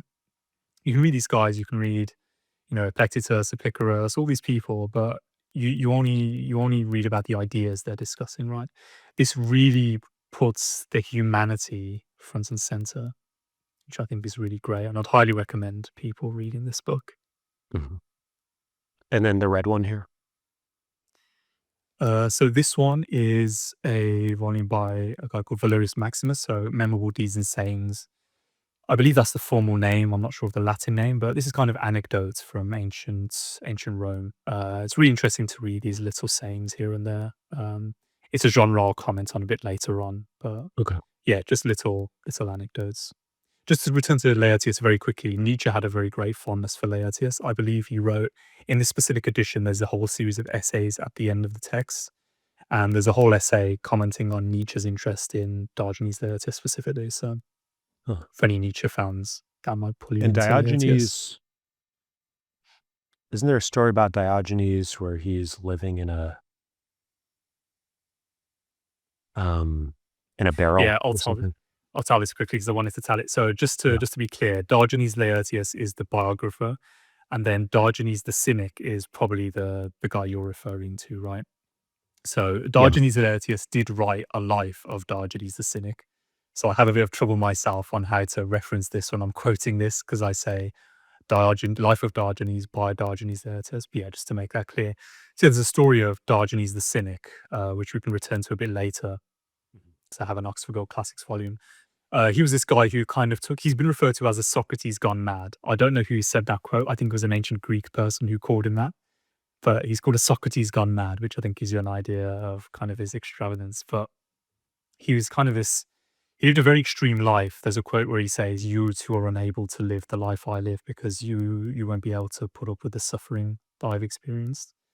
But what he's implying there kind of is, if you could put up with the suffering, then you could live an amazing life, because he was basically a homeless guy kind of. So he lived in this, I think it was a sack or a cardboard box or a big jar, and that's all he had. He had that. I think he had a pet dog, I believe, possibly. Yeah. And he had a lamp, and there's lots of really great anecdotes about him, but there's a very famous one related to Plutarch. So I believe Plutarch conveys this in his Life of Alexander. So Alexander the Great, who most people will be familiar with, he conquered all these lands, Macedonia, Greece, he moved west and then went east a little to India. This amazing conqueror, amazing military general. He had heard about Diogenes the Cynic and he wanted to visit him. So the story goes he traveled all the way to, I think, Kinopia is where he lived in Greece.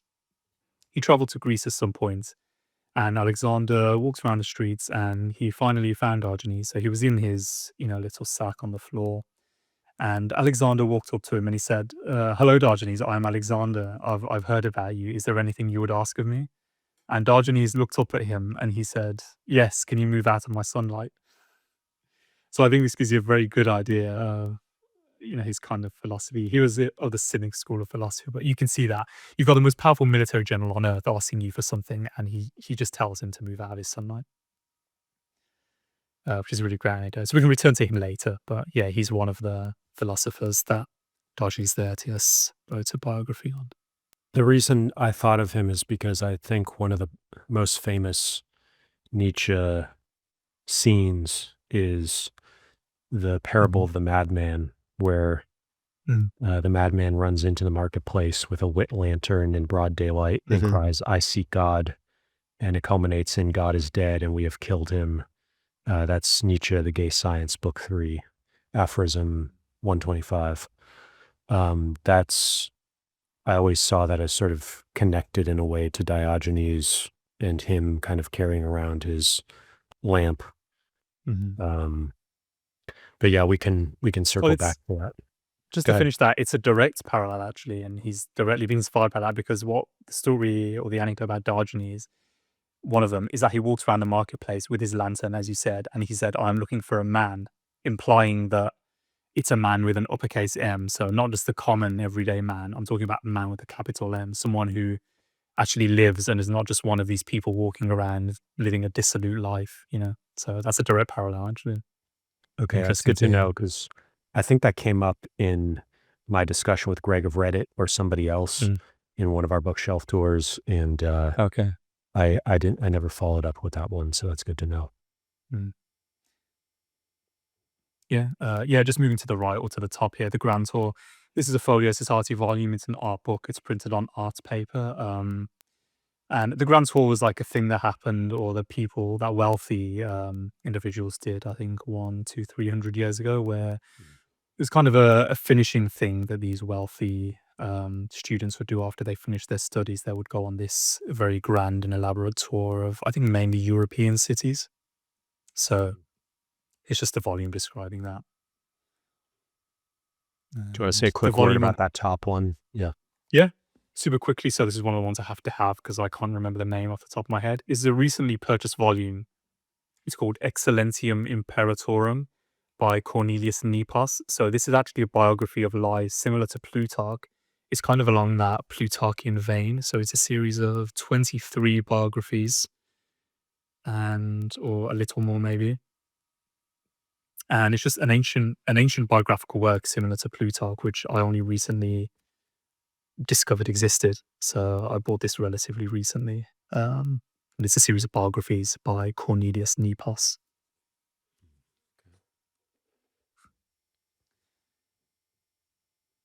So moving here, I see that my photo, the new photo I sent you, skips the volume on the left, but just to the left of these Hodgkin volumes, I have a very slim art book called The Art of the Tale of Genji. I think it's published by University Press. But as the title suggests, there's a very famous Japanese work called The Tale of Genji, and a University Press has just produced a kind of companion volume featuring, I think, multiple artworks to accompany the text. So that's a volume you can't see in here. Sorry about that. But then jumping to the right, we have this volume, this 8-volume work called what Folio Society have called the Barbarian Invasions of the Roman Empire. So this is I don't know a reason why they called it this. People have asked Folio Society online why they called it this, because the original title is called Italy and Her Invaders. It's the same 8-volume work, but the author Thomas Hodgkin originally called it Italy and Her Invaders. No idea why Folio Society decided to change the name, maybe because of marketing purposes. They thought this would sell more. But as it describes, it's describing the invasions of the Roman Empire throughout time. So we start here with the Visigoths, then we have the Huns and the Vandals, move along the Ostrogoths, Imperial Restoration, Lombard invasions, Lombard Kingdom, and then we end with the Frankish invasion and the Frankish Empire. So this is a really great work. So I read all this. It's really good a very long time ago as I was going down this kind of chronological historical bent. So I believe I read this after Edward Gibbon, who we'll see shortly. But if you can get a copy of this, I'd highly recommend it if you have an interest in the fall of the Roman Empire. Just a very interesting thing to note, quickly ending the Thomas Hodgkin volumes. That guy, Thomas Hodgkin, I believe he was a banker by day, and I believe the bank he worked for is now the modern day, or is incorporated into what is now the modern day Lloyd's Bank, which still exists. So he wrote all these volumes just in his own time after he finished his day job, which I think is really interesting and inspiring, actually. Yeah, there's actually I've included this, I think, in my reviews of the 4 Harvard University Press facing page translations. All 4 of the, or at least 3 of the 4 had people who funded the initial Loeb as well as the others. Morty came out of a son of he's called the Bill Gates of India. I'm blanking on his, I think it's Ambani, you're thinking of? it's Morty is the last name. I think it's Narayana or something like that is the first name of the father, and then the son. So I think it's Infosys or some kind of like IT consulting company that's huge in India. And so that's where the money came from that family that funded the Morty Classical Library of India. But the other 3 were financiers who had an interest in the classics. Loeb came from a banking family, and even the clay Sanskrit, he was also finance background. So there is an interesting connection. Interesting. Yeah, it's very interesting. I'll have to look into that more. So at the top here, just above, we have so at the very top we have another translation of Virgil. Well, now the only translation of Virgil I had. I previously did own the Fagel's translation. And then what happened with that was just a few months ago, I pulled it off the shelf when I was reorganizing, and I saw it had a bunch of mold on there. So I mentioned that because if anyone owns, especially old books, or if you're buying old books, do inspect them thoroughly when you receive them. And every so often, maybe go shelf by shelf and just pull your books down just to make sure nothing like that's happening. But it wasn't too bad. It was just some surface level mold or white spots. May not have even been mold specifically, but I just disposed of it just to be on the safe side. So this is the second translation of Virgil I haven't read. It's translated by Sarah Rudin. I'd recommend the translation. I'm not the biggest fan of Virgil, but that was a simple, easy to read, forceful translation. And then we have Cicero's Oration. So this is a Folio Society treatment of the standard paperback Oxford World's Classics volume you can buy of Cicero's oratorical works. So this is just a collection of a number of his orations that they've given a nice hardback treatment to. Okay.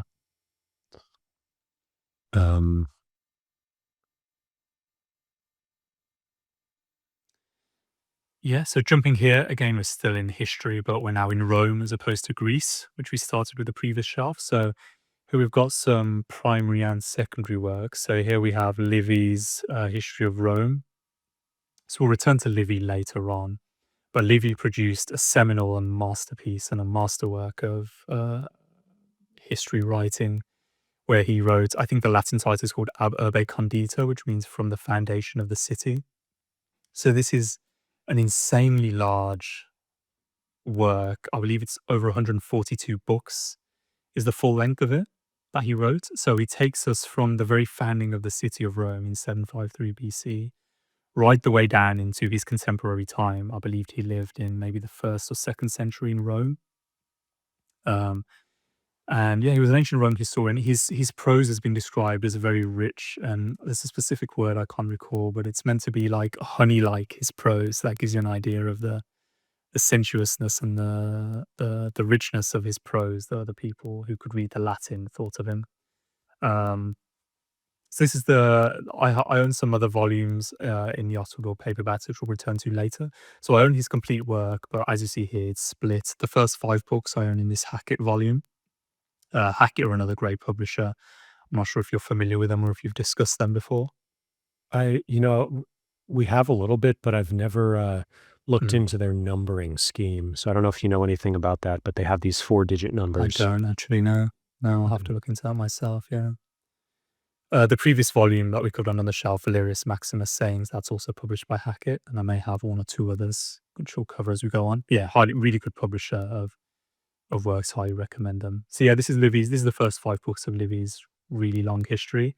The next volume to the right is the Folio Society edition of his books that cover the war with Hannibal. So I don't know the numbering off the top of my head, but again, this is a selection of books from his whole 140 book plus work. And then I fill in the gaps with the Oxford World Classics paperbacks, which we'll cover later on. So yes, that's those. And the next one is another entry in the Landmark series that we mentioned previously. So this time it's Julius Caesar's works. So I believe these are all of his works collected. So the Gallic War, the Civil War, and the other works that he wrote as well, all illustrated in maps and other stuff, as is typical of the Landmark series. We discussed this in Jason's library, Jason Johnston. So you can see also the dust jackets are pretty nice for the Landmark series. They are. They are. I would agree. There's a handful of dust jackets which did give me some pain to tear, I will say. I may have actually kept those, thinking about it. There are a few which have been so nice that I couldn't bring myself to tear them. Yeah, continuing with Roman history, we have The Rise of Rome here by Polybius. Now, there's a few people, Marcus Aurelius and this guy, I have some trouble with because, so these guys, I believe Polybius was a Roman and he lived in Rome. However, I believe he wrote this in Greek. And then similarly with Marcus Aurelius, he's obviously a Roman emperor. However, he wrote his meditations in Greek. Just a note to point out for people. I think there may be someone else who did that as well as a Roman, but they wrote in Greek. Yeah, I need to kind of remind myself that that's how that worked. So for anyone wondering and looking for this title in the Loeb series, this will be one of the green volumes, I believe, or it should be, since it's written in Greek. And then if we jump to the top quickly before we go to the next one, you see here we have another Hackett volume called The Caesars. So this is a translation of Suetonius' infamous Lives of the 12 Caesars. So this is, for anyone who doesn't know, it's a biographical work, a kind of tabloid, journalistic biographical work of, I think the first one is, yes, he does cover Julius Caesar first, and then the 11 following Caesars proper, I believe. So yeah, it's written in a very kind of scurrilous, colourful, humorous, tabloid journalistic way. So this is a really fun, it's not a boring history by any means. It's very colourful and lively for anyone who's interested. Mm-hmm. So that's that infamous work. And then the next one here we see is what's called the Lives of the Later Caesars, or the Augustan history. The Historia Augusta is the Latin name. So this is a continuation of Suetonius by, I believe, a collection of pseudonymous authors who continued biographies of the Roman emperors for a very long time. I think there's over 20, over 30 possibly biographies here of the later Roman emperors. Some really colourful, biographies in there too. Heliogabalus is an example who has some very interesting aspects about him.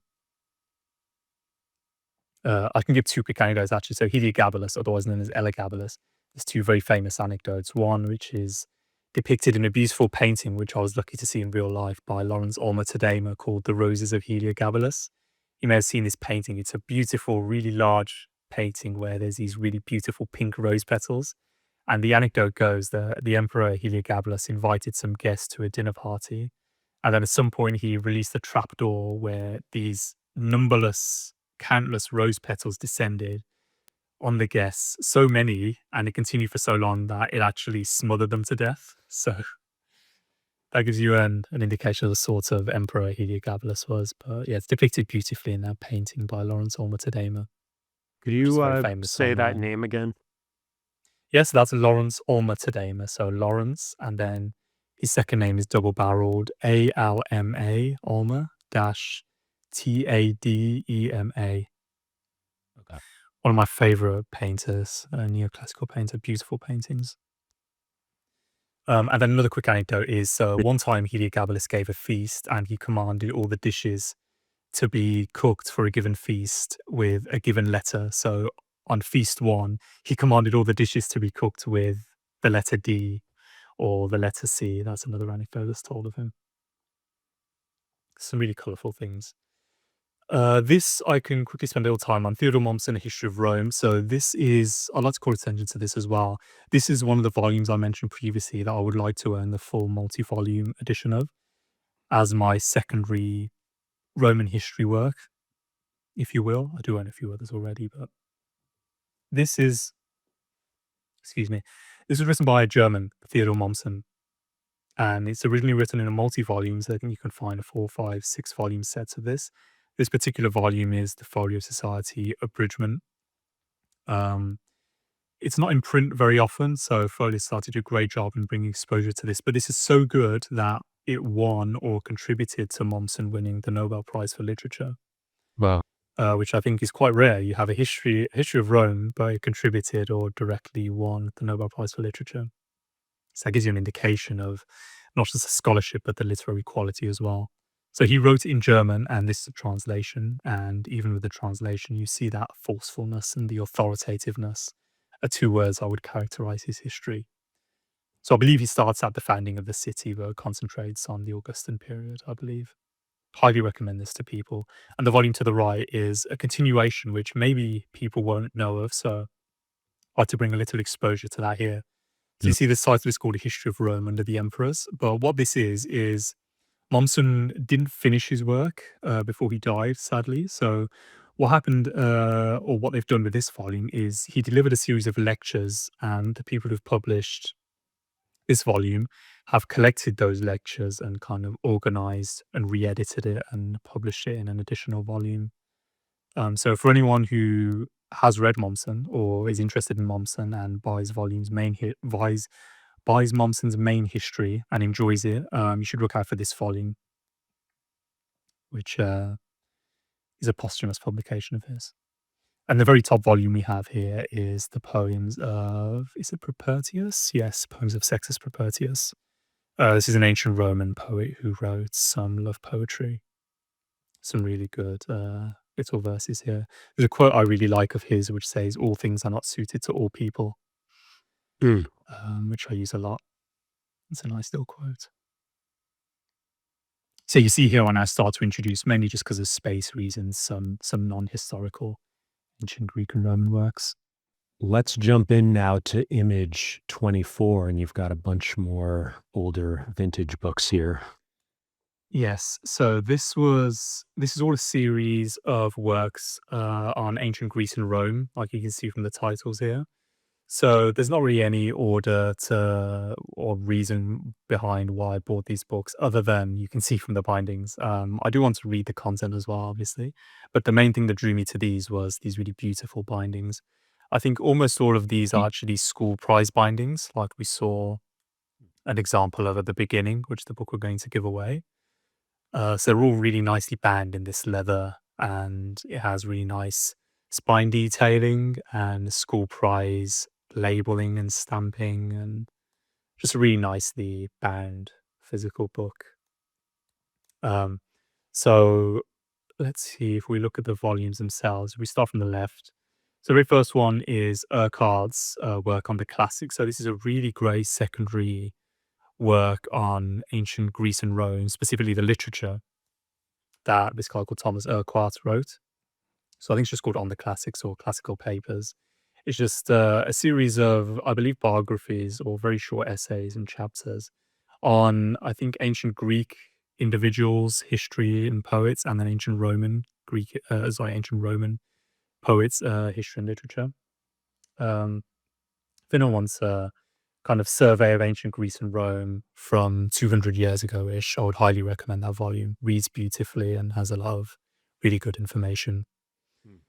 The next one here, Old Greek Nature Stories by Farrar. This is kind of a very interesting aspect, I thought, for a secondary work, which is, as the name suggests, it's kind of putting a spin, a nature-inspired spin on Greek myths and Greek mythology.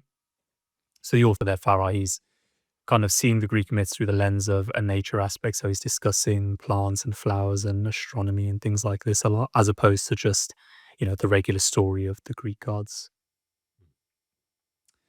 Let's see what we have here. So you can see the title label has worn off here. So that first one is Greek literature. I think the author is Crutwell, who we see has another companion volume, 2 volumes to the right, called Roman Literature.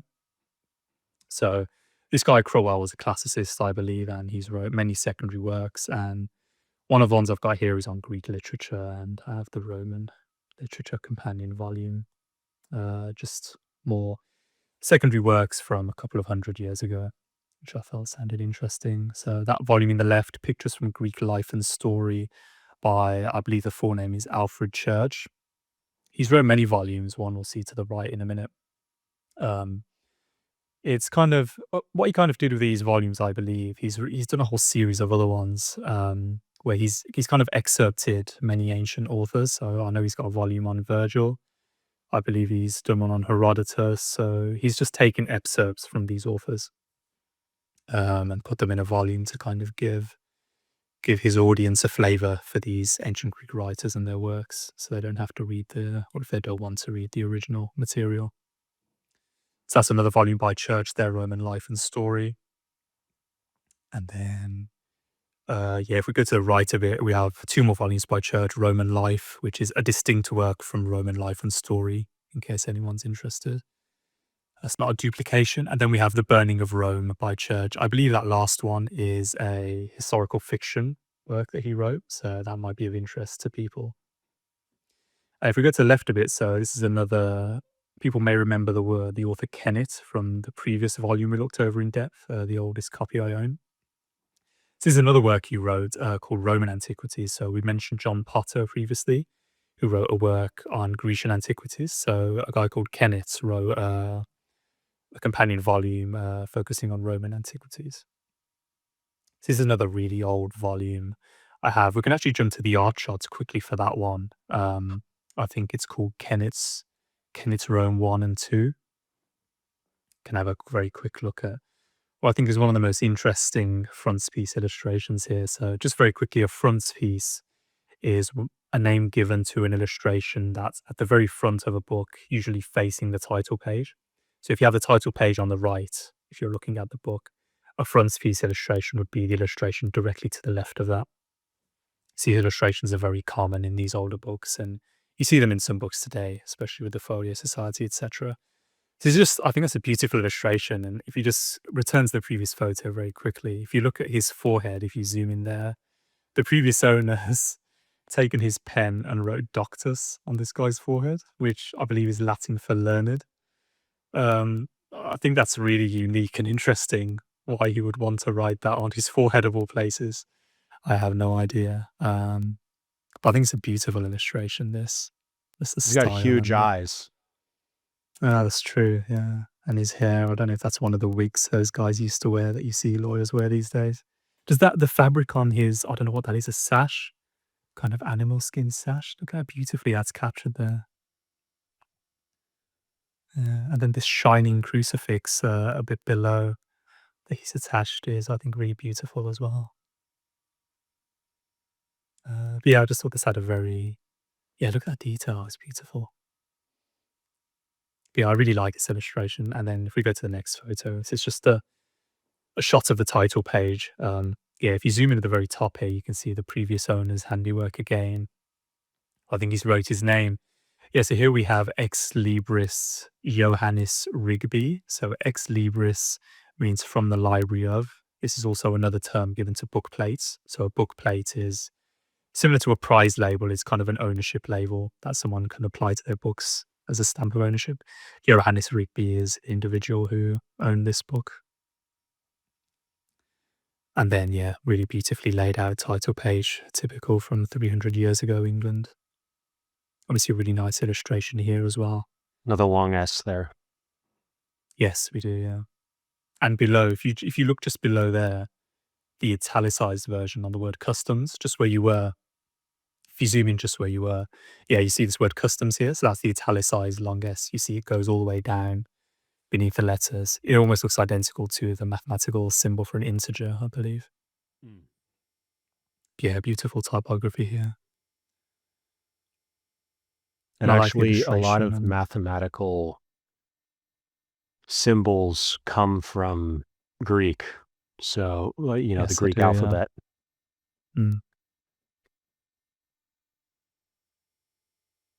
Yeah, we see here again, see printed for T Child at the White Hart and R Knaplock at the Bishop's Head. So this is printed for two different individuals or two booksellers specifically. So again, indicating that this was a more popular work since it was just printed for a single person.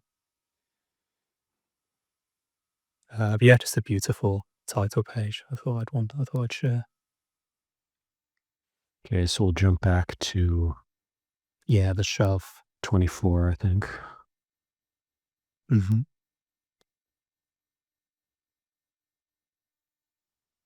So we covered all these. So now we're on 25. Just one. Oh, yeah. Just one last one. If we go back quickly, that middle, the volume next to Kenny to the right. Yes, this is a work by Florus. It's a Roman history. Just in case anyone's interested, Clark is the English translator there. But yeah, this is an ancient Roman work, I believe, by Florus on Roman history. So continuing, we're still in ancient Rome. So here we have some more secondary literature. I think all of this. On the left, we have Lanciani's. If you could zoom in there, the title is Ancient Rome. So this guy Lanciani, he has quite a few works on ancient Rome, which have similar titles. This particular edition is a custom rebind of the work. So you see this beautiful orange leather with real raised spine hubs. If you zoom in on the spine there, you can really see that this is a genuine spine hub where the binder has taken an extra piece of leather to attach it to the spine. This is a really great find again. Something I'd really advocate for people buying old books. You may be really surprised at what you find because this wasn't advertised as a custom rebind or anything at all. I believe it wasn't even mentioned that it was bound in leather. It was just mentioned the title of the work and the author.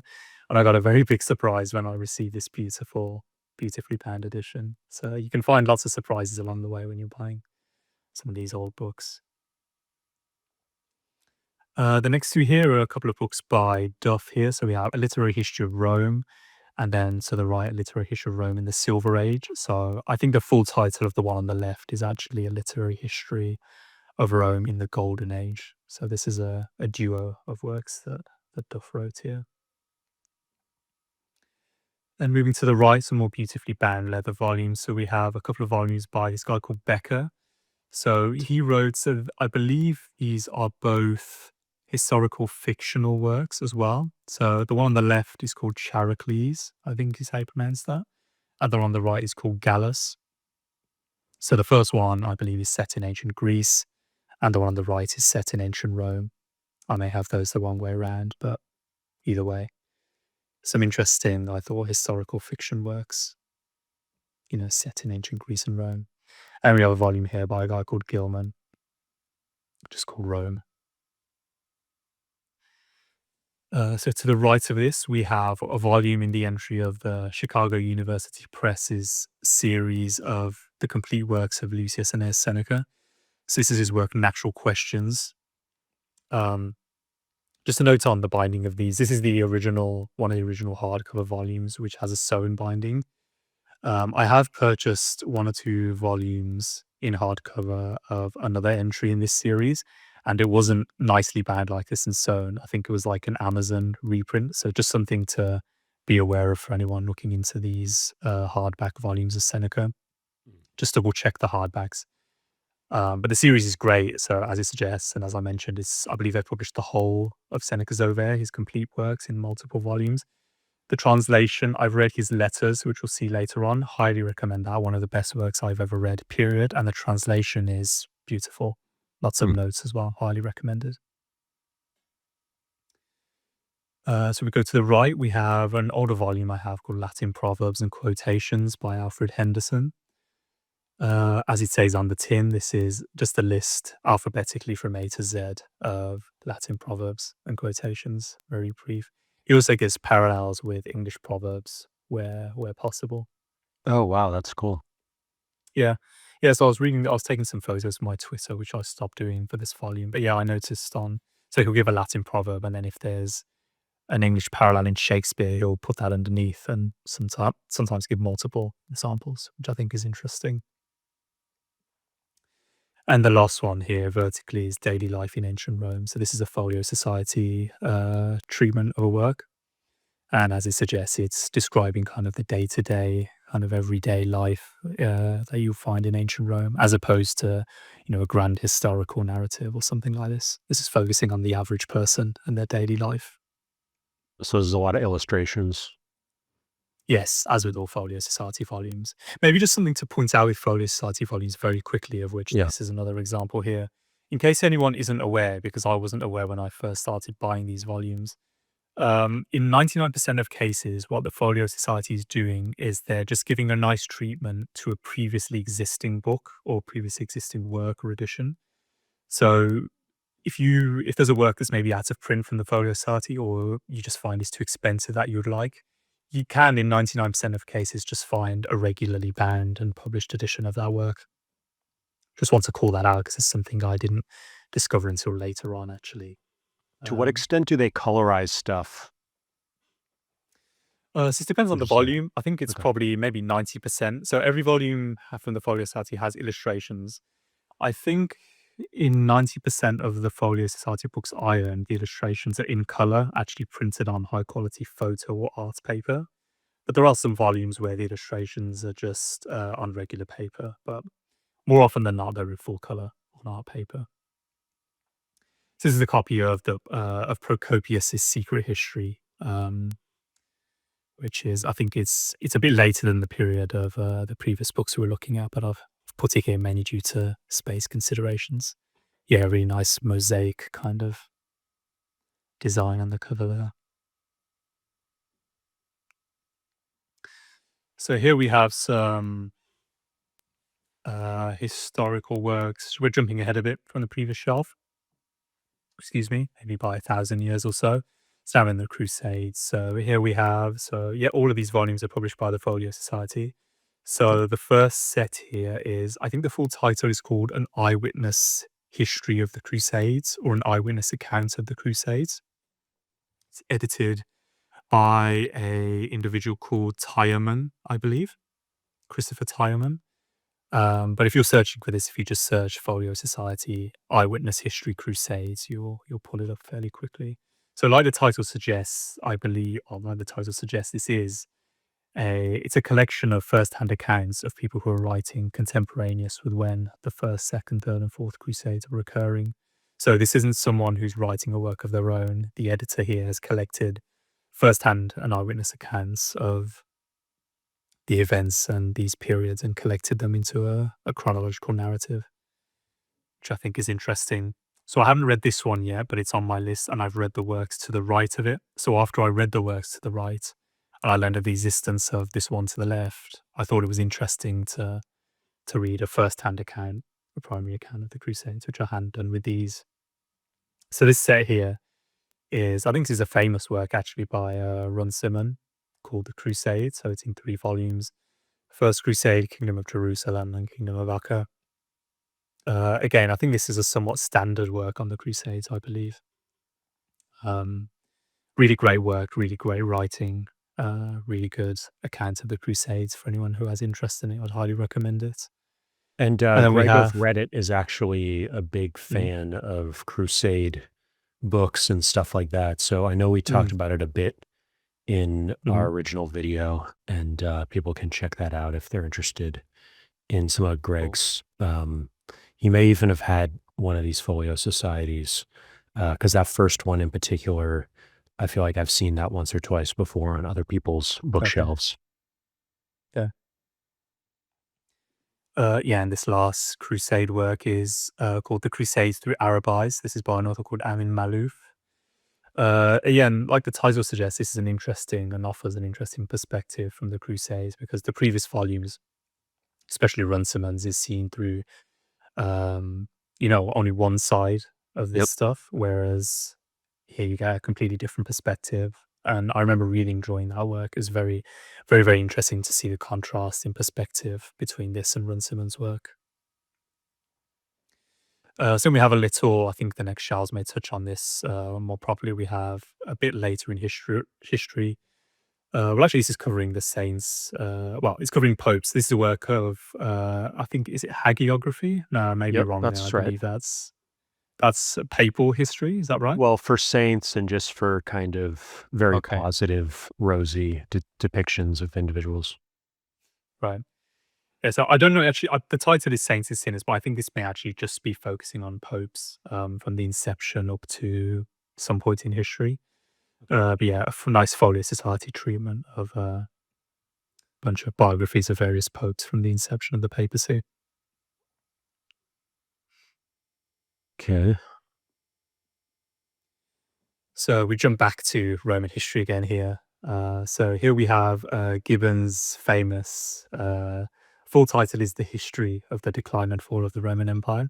Just a little note, because you see here the title's truncated to remove the history.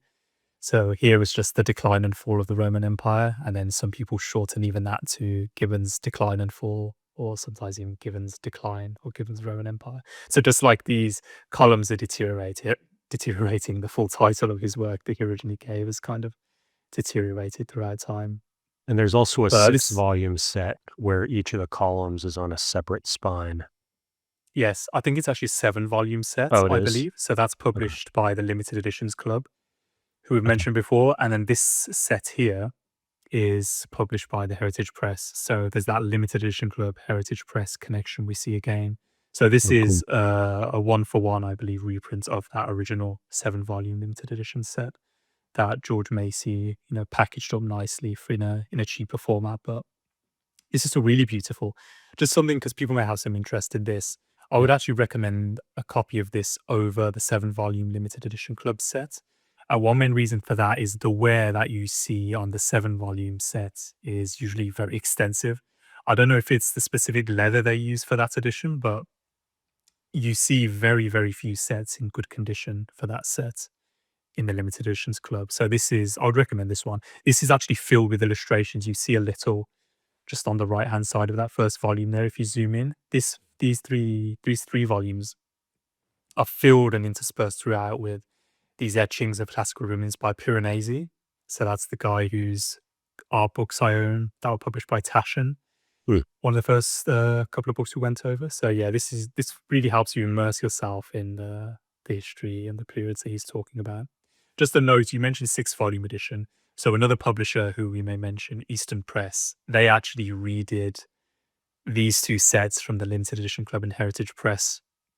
So the Eastern Press have, I believe that one is a 6-volume edition of leather-bound volumes where they have the columns as well. And there's also a pretty cool edition that Jason has in his library that has a very ornate dust jacket. And I don't think we discussed it too much, but people might be interested in that. And I think I was just going on eBay. I see a 6-volume set from Easton Press. I think Yeah.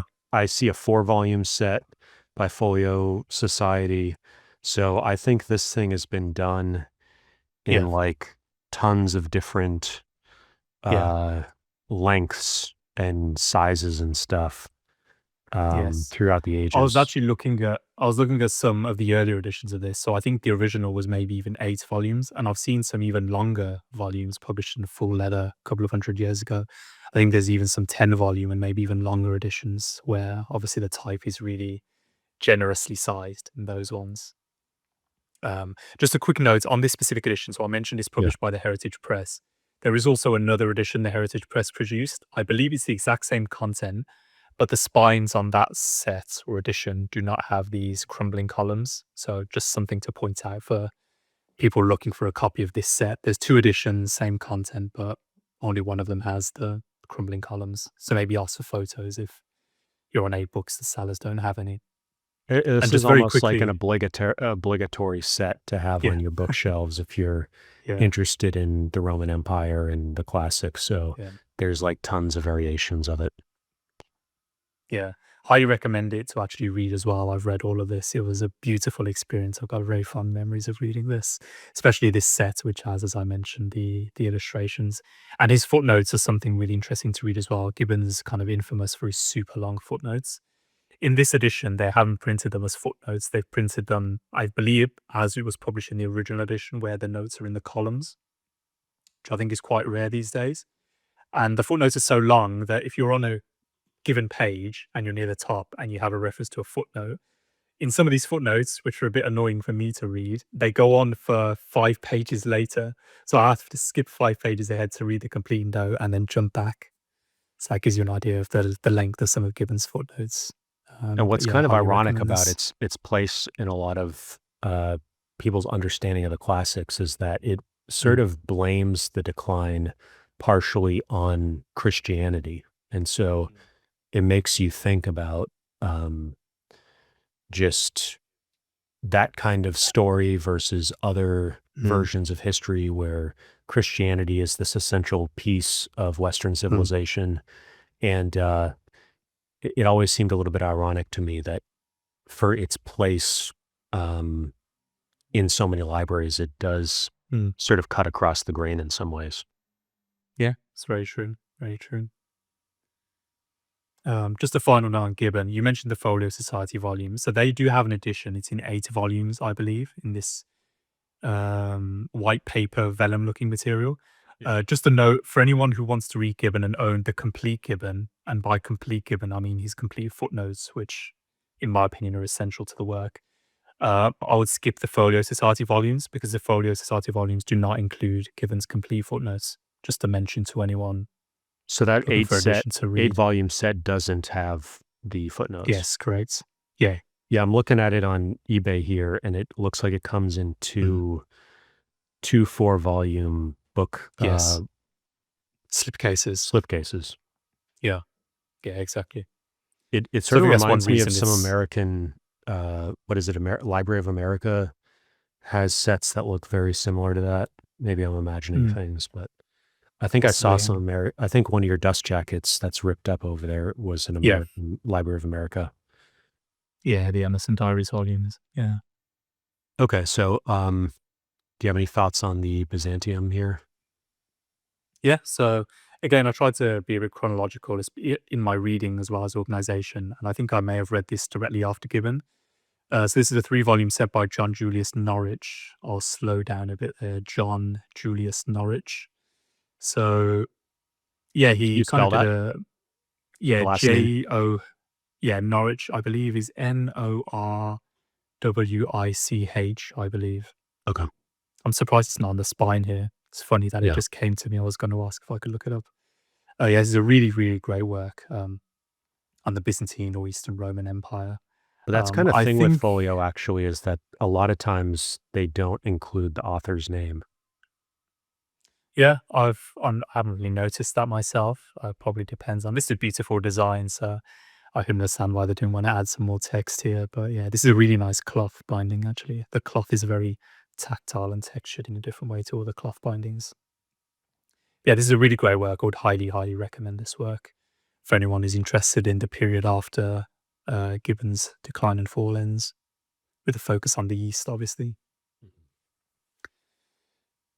So then we have, a bit more into the Renaissance, skipping around a bit. We have Secret Memoirs of a Renaissance Pope. So this was the personal memoirs or diary entries of Cardinal Piccolomini. So I believe he was the Pope elected directly after Alexander VI. So the Borgias I mentioned previously and who we'll be returning to. I believe, was it Cardinal? Yeah, so Cardinal Piccolomini is his name, and I believe his papal name was his full name, is Aeneas Silvius Piccolomini, and I'm not too sure on his papal name. But he was elected Pope after Alexander VI, I believe. So those are his diaries. And we have a bit obscured here, Boethius is The Consolation of Philosophy. Really great and beautiful work of ethics. And if I remember correctly, he wrote that in prison or awaiting his death. I believe so, yeah. So I believe we're getting to the end, I believe, of ancient Greece and Rome now. So you can see here we have Plato's Complete Works, published by Hackett. I'd highly recommend this volume. Really glad to see it gets a lot of love online. This is his complete works. And so just one thing to note, obviously there's not too many, or if any, explanatory footnotes. I think there are some notes here, but they're more of a textual nature. So, if you're looking to really understand the text and you're reading Plato for the first time, maybe wouldn't recommend this volume. But if you're just looking to have a quick reference or just read his complete works, or for whatever reason you don't want to go in depth on footnotes for a first reading anyway, I'd highly recommend this volume. Beautifully laid out, the type is great. And it has this complete over. And then we have Aristotle to the right by Barnes. So I think this is published by University Press, possibly Princeton. But I do know relatively recently there's been a lot of noise I've seen online for a new complete works edition, also in 2 volumes. So I think this is the Aristotle volumes, they're kind of a standard translation, the Barnes translation, or the Barnes editorship. I can't recall if he was the sole translator or if he was the editor. This is definitely a somewhat standard text of Aristotle's complete works in the English language. But as I mentioned, there is a recently released 2-volume complete works of Aristotle, which people can check out. And then to the right, so here we have Seneca's Letters on Ethics. As I mentioned previously, one of my favorite books and one of the best books I've ever read. I prefer him to Marcus Aurelius. So Marcus Aurelius, Seneca, Epictetus, and Musonius Rufus, and Cicero as well. These 5 people are, you can call them Stoics. Cicero you can't really give that label to completely, but the rest of them were either Stoics completely, or they wrote Stoic works. And obviously Marcus Aurelius is the most famous and the most well-known individual. But I prefer Seneca, and I think he's much better in many ways. And this is a really beautiful translation of a beautiful work. So this is a series of letters, I think around 140. And he's writing them to his friend. And it's 140, as I mentioned, so they're relatively brief. Some are a couple of pages long, a couple go to 10 pages, but they're kind of touching on, they touch on all the themes that Marcus Aurelius touches on, but he's expanding more, which is something I really like. Marcus Aurelius is obviously known for these very short, pithy Stoic sayings, whereas with Seneca, you're getting a bit more exposition, a bit more discussion, and his own personal perspective on things. Like there's an example which I really remember and stood out to me, where he's saying he's doing an exercise where he's moving from his very quiet environment, and he's taken up a lodging right in the middle of the city of Rome in a very noisy area where you can hear the builders working away outside. And he's doing this, people may know, or if they don't, Seneca was a very rich individual. He was the tutor to the Emperor Nero in Rome.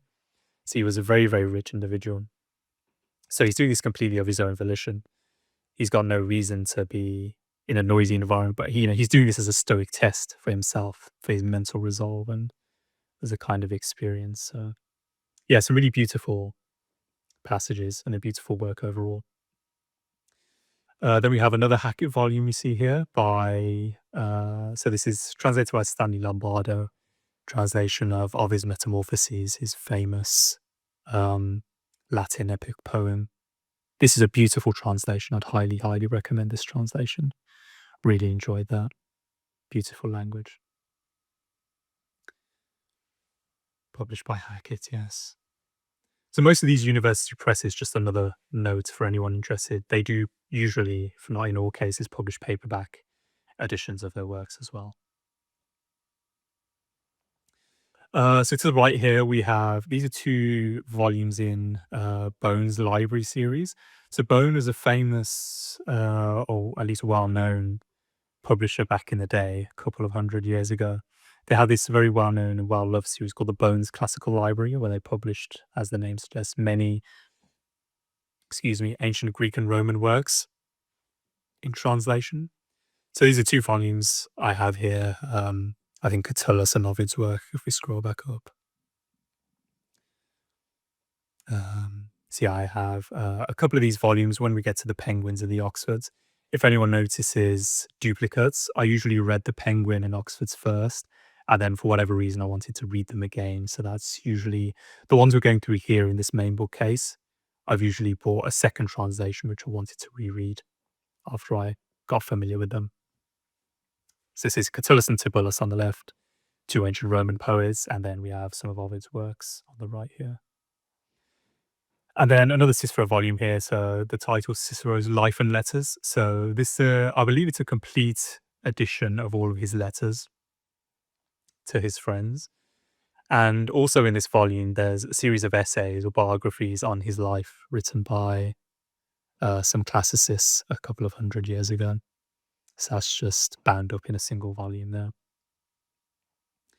And we have Ovid's Poetry of Exile, or Exile Poetry here. I think this is a relatively little known work of Ovid's. So he wrote this, it's kind of, Ovid was famous for being banished from Rome. And all the I believe maybe 100% of the extant material and information we have about post-banishment of Ovid comes from these works here, his exile poetry. So there's one work called Ibis, another work called Black Sea Letters, and there's a third work which is included in this volume here. The poetry, in terms of the quality, it's not too good, but if you've got an interest in Ovid or his banishment, I'd recommend that volume for that purpose. And we have a volume here of the infamous Martial and his epigrams. This is a privately printed copy of his epigrams. The title and the front matter actually states, but this is actually the first appearance of his complete epigrams translated into English. Whether that's true or not, I'm not too sure, but it's interesting that they kind of sell the book or advertise that in the front matter of this volume.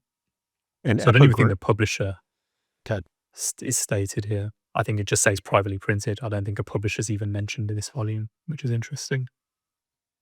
Epigrams are sort of the tweets, and they're more than tweets, but they're a lot of people, when Twitter started and even today, they sort of denigrate the tweet. They denigrate the short format, and epigrams are really some of the best. It's sort of like a quote dictionary in a sense, but it's just sort of the pearls of the pearls, as you said earlier. And also just from a leadership perspective, one thing you'll notice about great leaders is they've been able to compress lessons into slogans or into short things that their followers can repeat, and it becomes part of the idiom of their followers, and it's part of how they communicate culture in a company or in an organization or militarily. So epigrams are a great way to, and Twitter is a great way, similar with poetry, a great way to sort of focus your thought and think about, how can I make this rhyme? How can I compress this into as few words as possible and really pack a punch? So I highly recommend reading epigrams, and so just wanted to make a quick note about that. Yeah, I'll touch on that again later on as well. I completely agree with you. And I haven't heard that comparison before, the ancient version of Twitter. It's a really good way of putting it, or an old version of Twitter. in tweets. So here we transfer into the East. So this is, I mentioned to you in our talk we had before this, this is where my headspace is currently in the East and Eastern literature. So you will see that here with this shelf and the next 3, 4, 5 shelves. And I So I think it'd be started good to here zoom with out for a sec because this also kind of what we've just accomplished here is this first two shelves vertically yes. of material, and there's Ovid there and the Yeah. epigrams. So we're now kind of in the next third, or is it? I guess it's 9.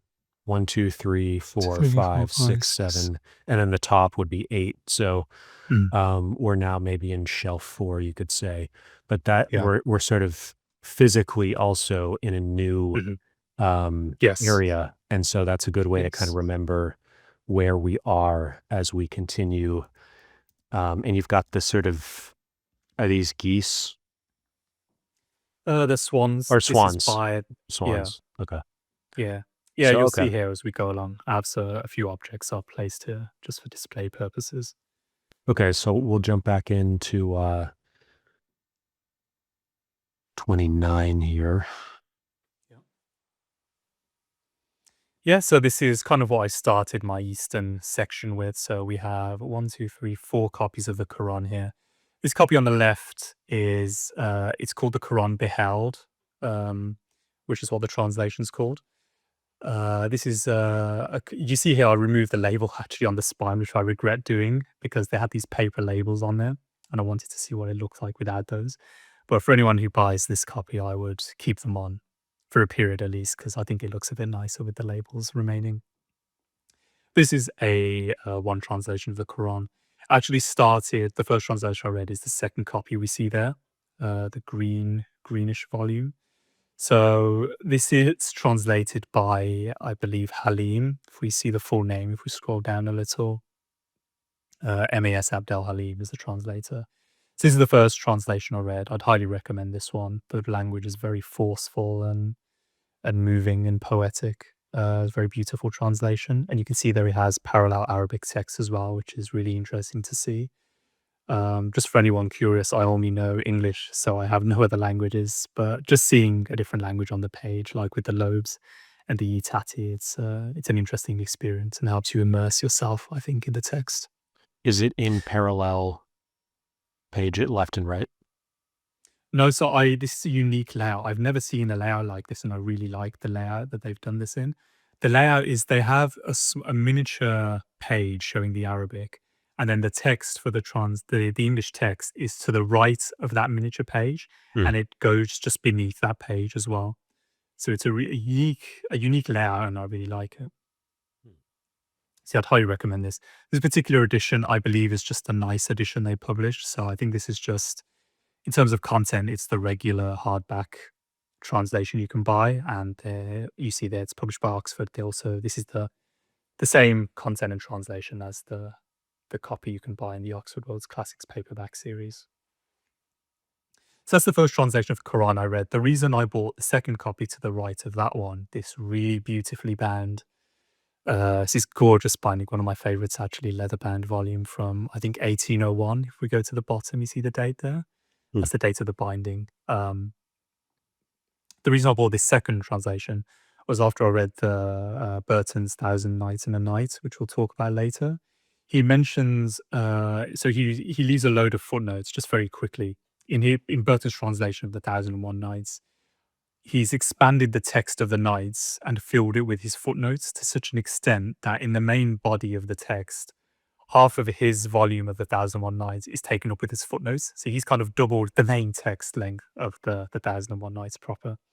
So he refers to the Quran extensively in those notes, naturally. And one translator he mentions quite extensively is this guy called George Sale, whose translation he read. So that's the reason actually why I bought this copy, because I wanted to read the English translation that Richard Burton read for his translation of the 1,001 Nights. And also just the spelling. This is the more modern spelling that you'll see. And with the K, there's another a famous Quran is the Thomas Jefferson Quran, and he did sort of a comparative religious project, and he was, I think, one of the few in his era to have a Quran. Oh, wow. So there is I wasn't aware of that. Yeah, it's and he wrote about, he was big on religious tolerance, and one of his thought experiments was, can there be a president of the United States who is a Muslim? And Oh, wow, really? that was sort That's of interesting. a thought experiment of his, taking religious tolerance to a certain level and thinking that through.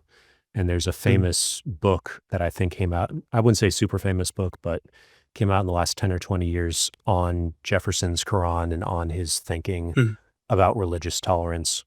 So a lot of really interesting stuff there. Yeah, thanks for mentioning that. I'll have to look into that. I wasn't aware of that at all.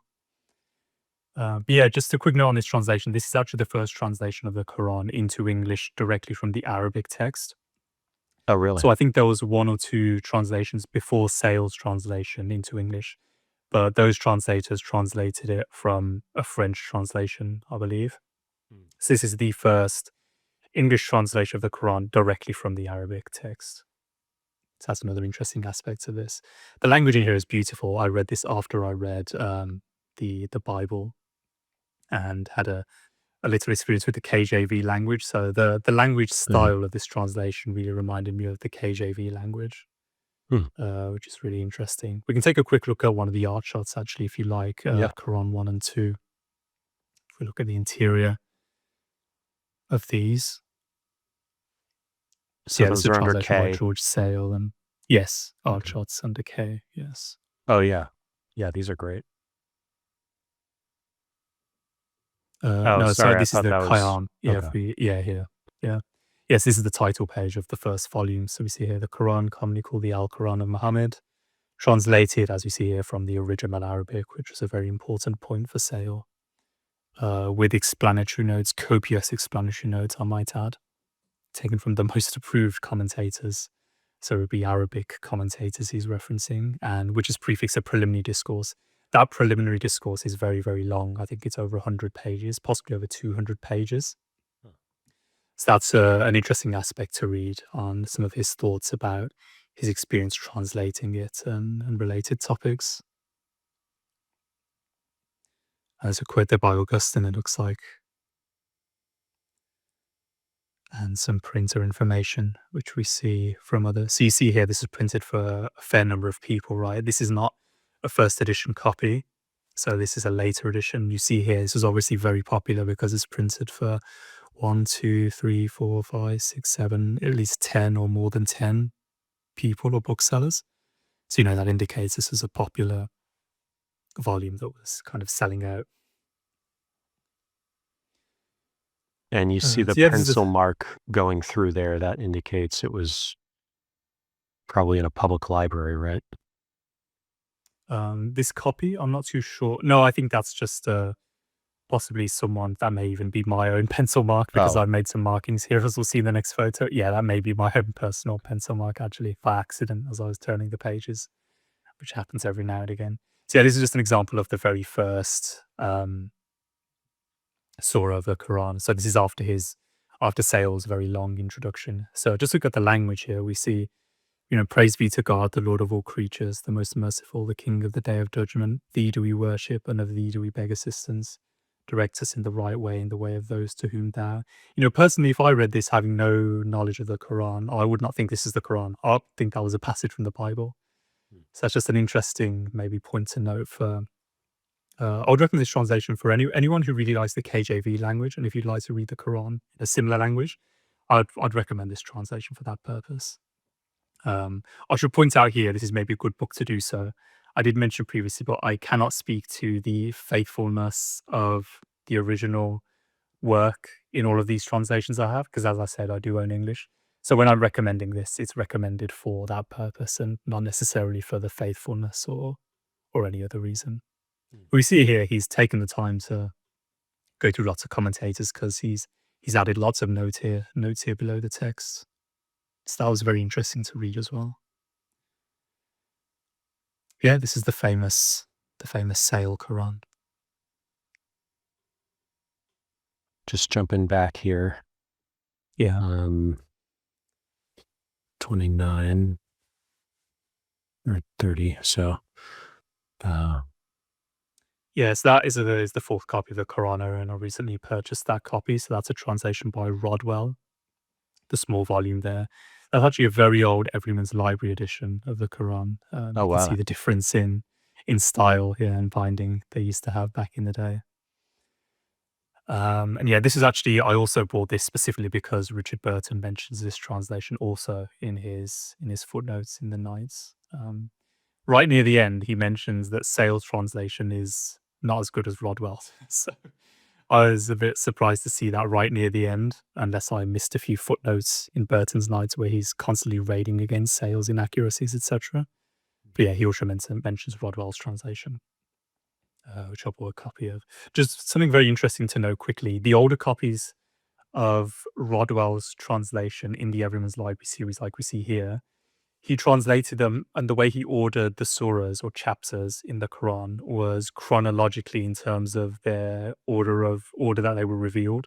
So this is not the traditional numbering order that it's ordered in this copy. It's ordered instead chronologically, which is another reason I bought this, because I think it'll be interesting to read the Quran that way, chronologically almost, as opposed to the traditional numbering, which is now standard. So then we have another religious work here. This is See Without Shore by Nuhamim Keller. So this is a really, really good and interesting work on Sufism, which is a particular branch within Islam. And it's kind of it goes into, he talks about Islam generally in this volume as well. So I'd highly recommend this to anyone with an interest in Islam and Muslim culture, Muslim creeds, things like this. But it's kind of a survey of the main tenets and beliefs and creeds of Islam with a Sufi lens. That was really interesting to read. Yeah, and Sufi is like a more mystical. Yes, exactly. Pretty much all three Abrahamic religions have a more mystical side to them, and even just the artwork kind of has that mystical, almost psychedelic vibe to it. And so, yeah. Yeah. It's a beautifully produced volume as well. If we go to the next or previous photo, we can see the publisher. I think it's Sunna Books. Yeah, really nicely bound volume, that See Without Shore. So you're going to the right, we have a couple of literary historical volumes here. So the first one is A Literary History of the Arabs by Nicholson. So this was a work published 100 years ago-ish, I believe, as the title suggests, kind of surveying the literary history of the Arabs in Arabia. And the volume on the right, this Literary History of Persia by Brown. This is the first volume of a 4-volume, I believe, very famous, possibly standard work on the subject. So there's 4 volumes in this set. I only have the first one so far. I'm looking out for other copies of later volumes. So as you can see here, this takes us to 1000 AD, and then the later volumes go chronologically after that. So just something to note here for anyone interested in that volume. It's the full set is 4 volumes. What year are these roughly like published? I believe they're around between the 1800s and 1900s, I want to say. I believe it's that sort of period. Yeah, the next volume here. So this is another volume in the Legacy of series we saw previously. So the previous volume I had was the Legacy of Greece. This is another entry into that Oxford series called the Legacy of Persia. So again, it's a series of 10 or more essays on Persia and its legacy, as the title suggests. So how do you decide, or you sort of have a general angle with your histories of reading more classical or stuff that's like at least 100 years old? How do you, or do it, I don't know that you do balance them, but like more modern academic treatments from, say, the last sort of post-World War II era?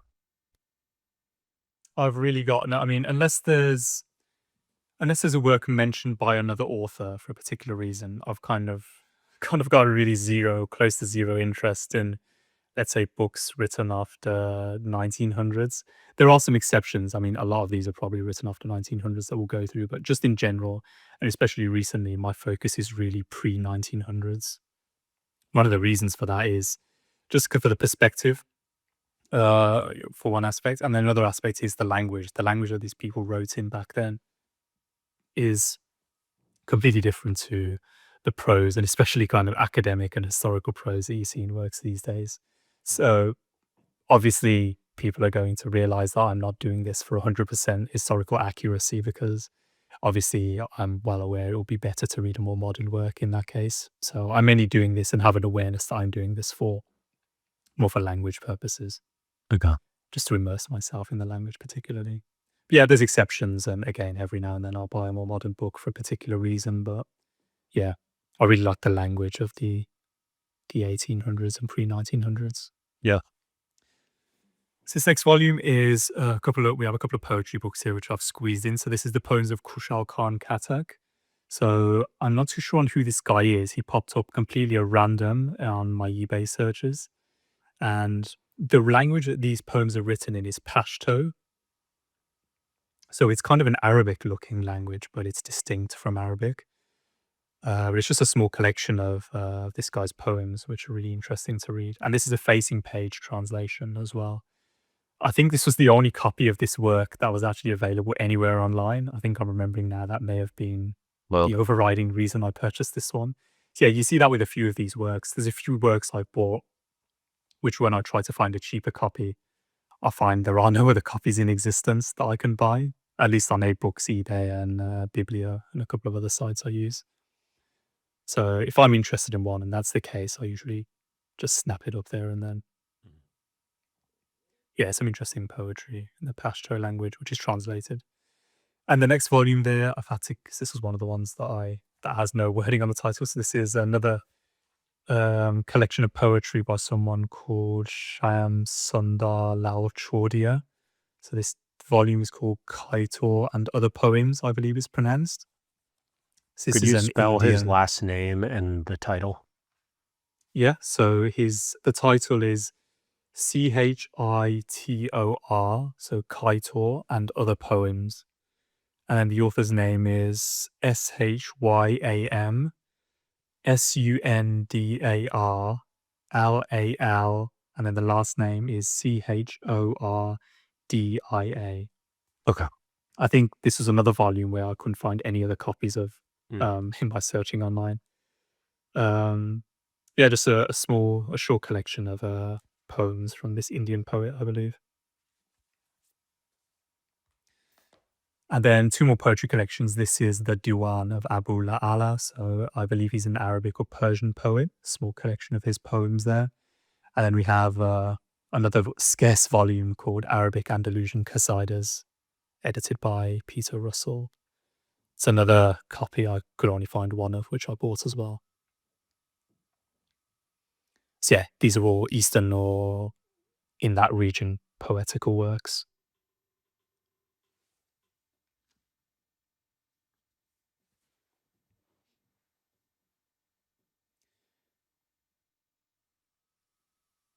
Next shelf. So here we have some more Eastern works, and then we're transitioning into the night and related stuff to the right. So this first one, I'm currently reading this volume. This is called the Anvar-e Suhaili. I may be completely butchering that pronunciation, but that's Anvar-e Suhaili. It's variously spelled, so sometimes the V is a W in translation. So Anvar-e Suhaili, you'll see it spelled. Sometimes the I in the last word is a Y. So for anyone interested in looking this up, you'll see various spellings. So Anvar-e Suhaili, or The Lights of Canopus, is an alternative title given. So this is a Persian version of an ancient Indian folklore/fable collection called the Panchatantra. The Panchatantra is a very, very famous, possibly the most famous fable collection of ancient India. So we can talk a bit more about folklore in the next shelf, but folklore gets muddled and moved about through countries, so it's difficult to pinpoint an origin for a lot of folkloric tales.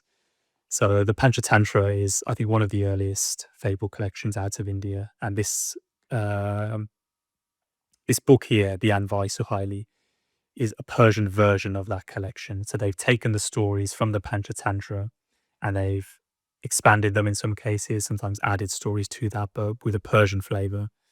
So there's lots of references to Islamic things in this book, sayings of the Prophet, references to something I really like about this version, let's say, of the Panchatantra, is that there's copious and extensive quotations from Persian poets interspersed throughout this. So I believe there's no poetry in the Panchatantra Indian version itself. I may be wrong on that, but with this Persian version we have here, it's absolutely filled with poetry, which is beautiful to read and a very unique experience. So that's an interesting folklore collection we have there. Then we have another entry in the Sexual Life of X series we talked about previously. So I think on the first shelf I have Sexual Life in Ancient Greece, and then this is the Sexual Life in Ancient India volume by Maya. So I mentioned the publisher. The publisher, I did mention this previously. The publishers skip around because I think this is definitely all part of a single series, but it's published by various publishers. So I don't know if all 3 volumes or more, if there was more, were published completely by different publishers, or maybe the series started with publisher X, but then they stopped for whatever reason and continued with publisher Y. Just a note for anyone looking into these ones here. Yeah, this is looking at this sexual life specifically in relation to Indian literature specifically. Does the Kama Sutra fit into this somehow? I'm fairly sure the Kama Sutra is referenced in this work here, along with lots of other ancient Indian works. There's a famous Indian work I'm forgetting the name of now, but it's mainly he's mainly discussing the larger Bhagavad Gita, but the Bhagavad Gita is part of a larger Indian work. The name might come to me later on, but he's mainly talking about that very, very well-known large epic Indian poem. Mahabharata. In that work there. That's the one. Yes, okay. Thank you. Yeah, he's lots of discussion about the Mahabharata in that volume there. So I don't think the Kama Sutra is mentioned much in that one. So we have another volume of poetry called The Garden of Kama by Lawrence Hope. So I believe Lawrence Hope was an alias or nom de plume. She was, I believe, a Western individual. However, the reason I've put this volume here with the Eastern stuff is her poetry and poems have a really strong Eastern, sensuous flavor to them. And this is one of the best collections of poetry I've read as well. I was really surprised with this. Can't remember why I bought this or how I happened upon it, but I'm very glad I did. Some really, really beautiful poems in here by Lawrence Hope of a kind of Eastern flavor. So really interesting. Then we have a volume of poems from, I think this is a famous Indian poet called Rabindranath Tagore. So this contains his works Gitanjali and Fruit Gathering. So just a selection of his poems there. And then we see the volume just to the right. He has then translated some poems by an individual called Kabir. So he was an ancient Indian or Persian poet, I believe. And Tagore has translated his poems for that volume. So let's jump above and then we'll talk about the nights after. So at the top here, we have 3 volumes, small volumes of first 2 are poetry. The last one's a story published by the Limited Editions Club. So the first one, so the you see in some of these volumes, the direction of the wording on the spine is mixed up. So that's why one of these or 2 of these might look upside down, but it's actually the right way up in reality in terms of the text. Okay. So that bottom one now is the Rubaiyat of Omar Khayyam. Very, very famous collection of poems by this Persian poet Omar Khayyam. And this translation is the very famous translation by Edward Fitzgerald. And this is beautifully illustrated. If we want to jump to the art shots, Khayyam 1 and 2, the illustrations in here and treatment of the whole book and text are Absolutely beautiful. This is one of the treasures in my collection, actually. It's one of the most beautiful little books I own. So you see here, these illustrations were done by an illustrator called Valenti Angelo. It's a Valenti Angelo. The Limited Editions Club worked with him for many of their volumes, including The 1001 Nights that we'll discuss shortly.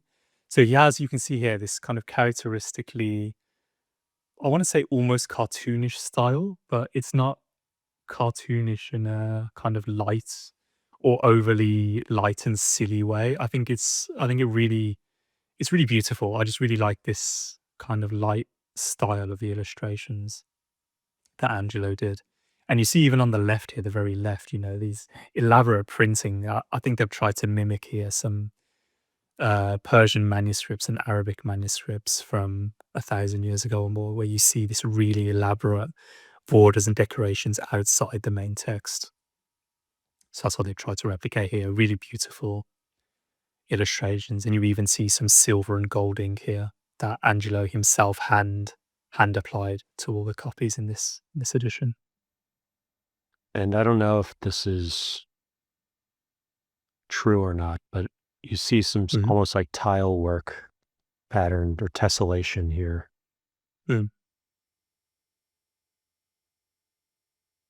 Yes, that's just the design.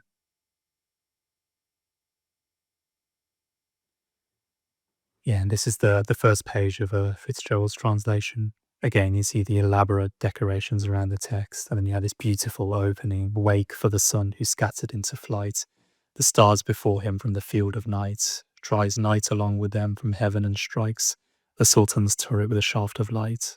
It's a beautiful opening to this poetry collection of Khayyam's. And you see it again, some detailing of you can really see there him hand dotting these little decorations that he himself did by hand. It states that on the limitation page. So yeah, this is a really elaborate, possibly one of the most elaborately illustrated and decorated volumes I have. One final note about this, the paper that this is printed on, it's in a Japanese paper style. So you see this with some Japanese art books, especially that Taschen has published. It's kind of folded. If this is the page, if we're looking at the book here, it's folded. If you turn it, this is the book you're facing. If you look at the edges, every page is split kind of in two like this at the top. So it's this really thin Japanese paper and binding technique they've used here. I'll point it out a bit later as well when we look through another art shot. Yeah, really nice paper they've used for this. And a beautiful volume as well.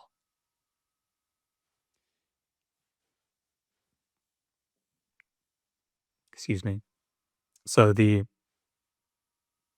volume just above, if we're looking at this exact picture here, is the Qasida of Haji Abdu al-Yazdi. So that's an amusing nom de plume that Richard Francis Burton used. So this is so Qasida, I believe, is a Persian form of poetry. So like we were talking about right at the start with Greek lyric, elegiac, and iambic, I believe the Qasida is a specific form or way of organizing the verses in a poem. So it's a very Persian form, I believe. And Richard Francis Burton, he was actually no, he wasn't a big fan of Omar Khayyam because he read him after he did this, but he wanted to imitate the Arabic Qasidas that he had read during his travels. So he wrote this poem. It's a beautiful metaphysical, almost Sufi-like poem that he wrote here it's just called the Qasida. And this is just a nom de plume he used, Haji Abdu al-Yazdi, but beautiful poem for anyone interested in mysticism and religion by Richard Francis Burton, who's the real author. And then the final volume we have here in this short little collection, all of these are illustrated by Valenti Angelo, by the way. These three here is Vathek, an Arabian Tale by William Beckford. So this is a short, I think it's described as a Gothic novel written by William Beckford, and it's set in East in Arabia. An interesting short little read with lovely illustrations as well from Angelo.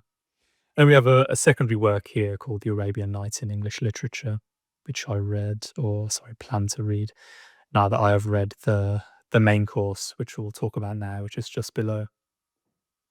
So this is the Alf Layla wa Layla in Arabic. It's the name I like to give this book because it has lots of various renderings into English. is Burton's book of the Thousand Nights and a Night. So I'm always going to refer to this work as Burton's Nights or Burton's 1001 Nights or Burton's book, Burton's Thousand Nights. And the reason for that is there's a few translations that were done before him, but really sprang this into popularity because I believe everyone's heard of the Arabian Nights, right? Or you may have heard of Aladdin, Ali Baba, Sinbad the Sailor, or even Open Sesame, which is a phrase that's passed into our lexicon. This was popularized with previous translations, especially by a French author called Antoine Galland. I believe he's the first individual who made a Western translation. So he translated into French of the 1001 Nights. So the nights have a long and kind of messy, labyrinthine tradition in terms of the manuscripts, because there's various manuscripts that form the whole nights. There's some manuscripts that only have parts of the 1001 Nights. What Richard F. Burton did was he took, I believe, a recently discovered manuscript that contained a very large or the complete Nights, and he translated that into English. And as I mentioned previously, he added copious notes, like you see there. You see the writing here near the bottom, the complete Burton translation with the complete Burton notes, the terminal essay, a complete index, and then this Heritage Press edition has 1001 illustrations by Valenti Angelo. So this is one of the best works I've read, and it's probably my favorite fictional work ever. And those are all in color? No, these are all in black and white, the illustrations, but they're all by Valenti Angelo in that similar style. So the paper is just very, very thin Bible paper-esque paper that they fit all of Burton's 1001 Nights proper into here. So there's also a limited editions club edition, which is the original one in 6 volumes. And then you see here, they've condensed it into 3 for the Heritage Press. So if you look at the very bottom, the first physical volume contains volumes 1 and 2. Second contains 3 and 4, and the third contains 5 and 6, referring to the limited editions club volumes. So were the original illustrations in color, or? No, they're all in black and white, but Okay. the limited editions club edition, I think, is a slightly larger in format, and I'm sure the paper is a little different as well. This is a beautiful copy of Burton's Nights. So shifting here to continue the Nights. So we have here 7 volumes of what are called the supplemental Nights to the Book of 1000 Nights and a Night. So originally, Burton's Nights were produced in 16 volumes. The first 10 volumes of those were the 1001 Nights proper. So those contain, the way the 1001 Nights work is the first night starts by Scheherazade saying, so on the first night, I have a tale to say. There's this kind of stock couple of lines that divide every night. So on the second night, the main narrative cuts off and says, and here Scheherazade ended the first night, and then she resumed. Something like this, so this splits up the main narrative. So you want to just say a few words about the frame narrative, that because I don't think everybody's aware of that piece of it. Yeah, so it's something which may surprise people possibly and interest people, I'm sure. This is actually not really a children's book. I think that's kind of the perception it has, especially the perception it has in the West, especially through these kind of cartoon renderings that especially I had seen growing up on the kids' channels when I used to watch TV. This kind of portrays this kind of cartoony sort of work.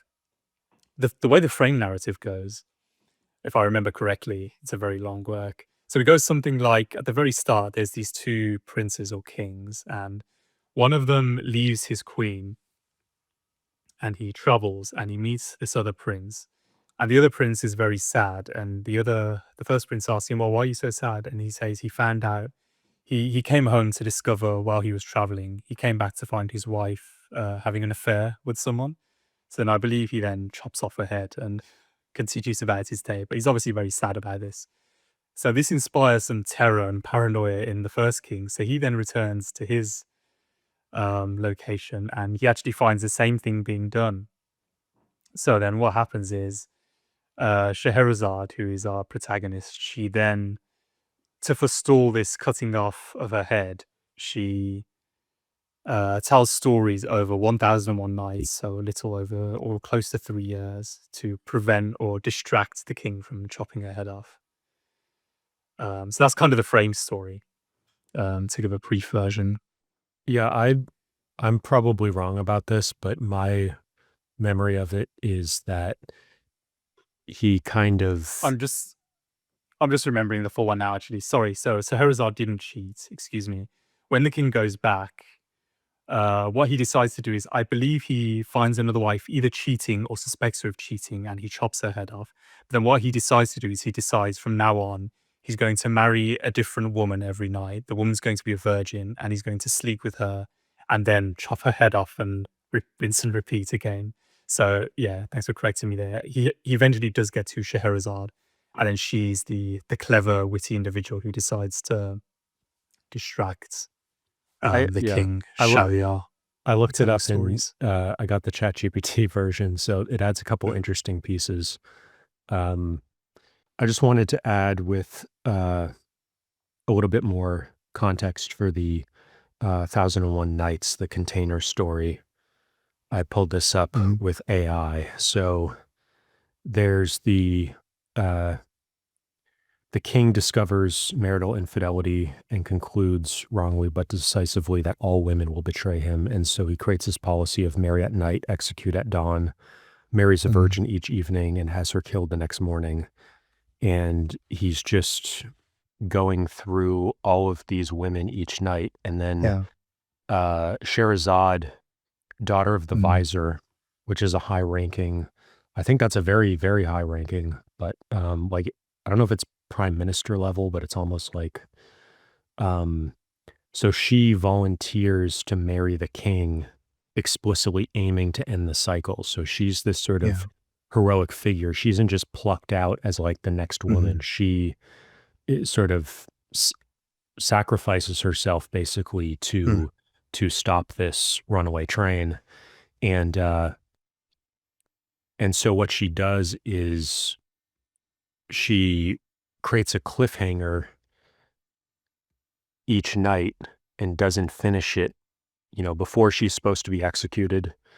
And and that's what she uses, that cliffhanger, kind of like you think of Dickens and how he wrote his, a chapter at a time in these weekly, pretty sure it was weekly publications where it was always ending at a cliffhanger and then you have to stick Mm. around to next time.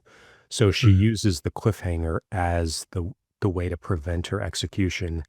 And then after so many nights of this happening, the king finally sort of relents. And and so it's just a really, I always thought that kind of dynamic there was really interesting and unique. Mm. I don't know that I struggle to think of something in the Western canon that really Yeah. Mhm. has a female hero like that. Mm. Um, and also just has that sort of all those cliffhangers, but that's why I thought of Dickens, Yeah. because he was sort of known for that. Okay. Yeah, it's so as the numbering suggests as well, so this happens over, close to 3 years. And during that time, you do get snippets here and there after Scheherazade ends on a cliffhanger. In a few nights, there's, some conversation between her, or before she continues, between her and the king. Sometimes there's some discussion, some playful jabs, some jokes are made, and then right at the end as well, since you spoiled it, um, the Scheherazade actually presents the king with, I believe, 3 children that she's had over the course of this period. So these children aren't actually mentioned during the narrative. It's kind of a surprise to the reader who sees, you realize it's been such a long time. These stories are being told over that life has been lived during this time, and children have actually been formed and born.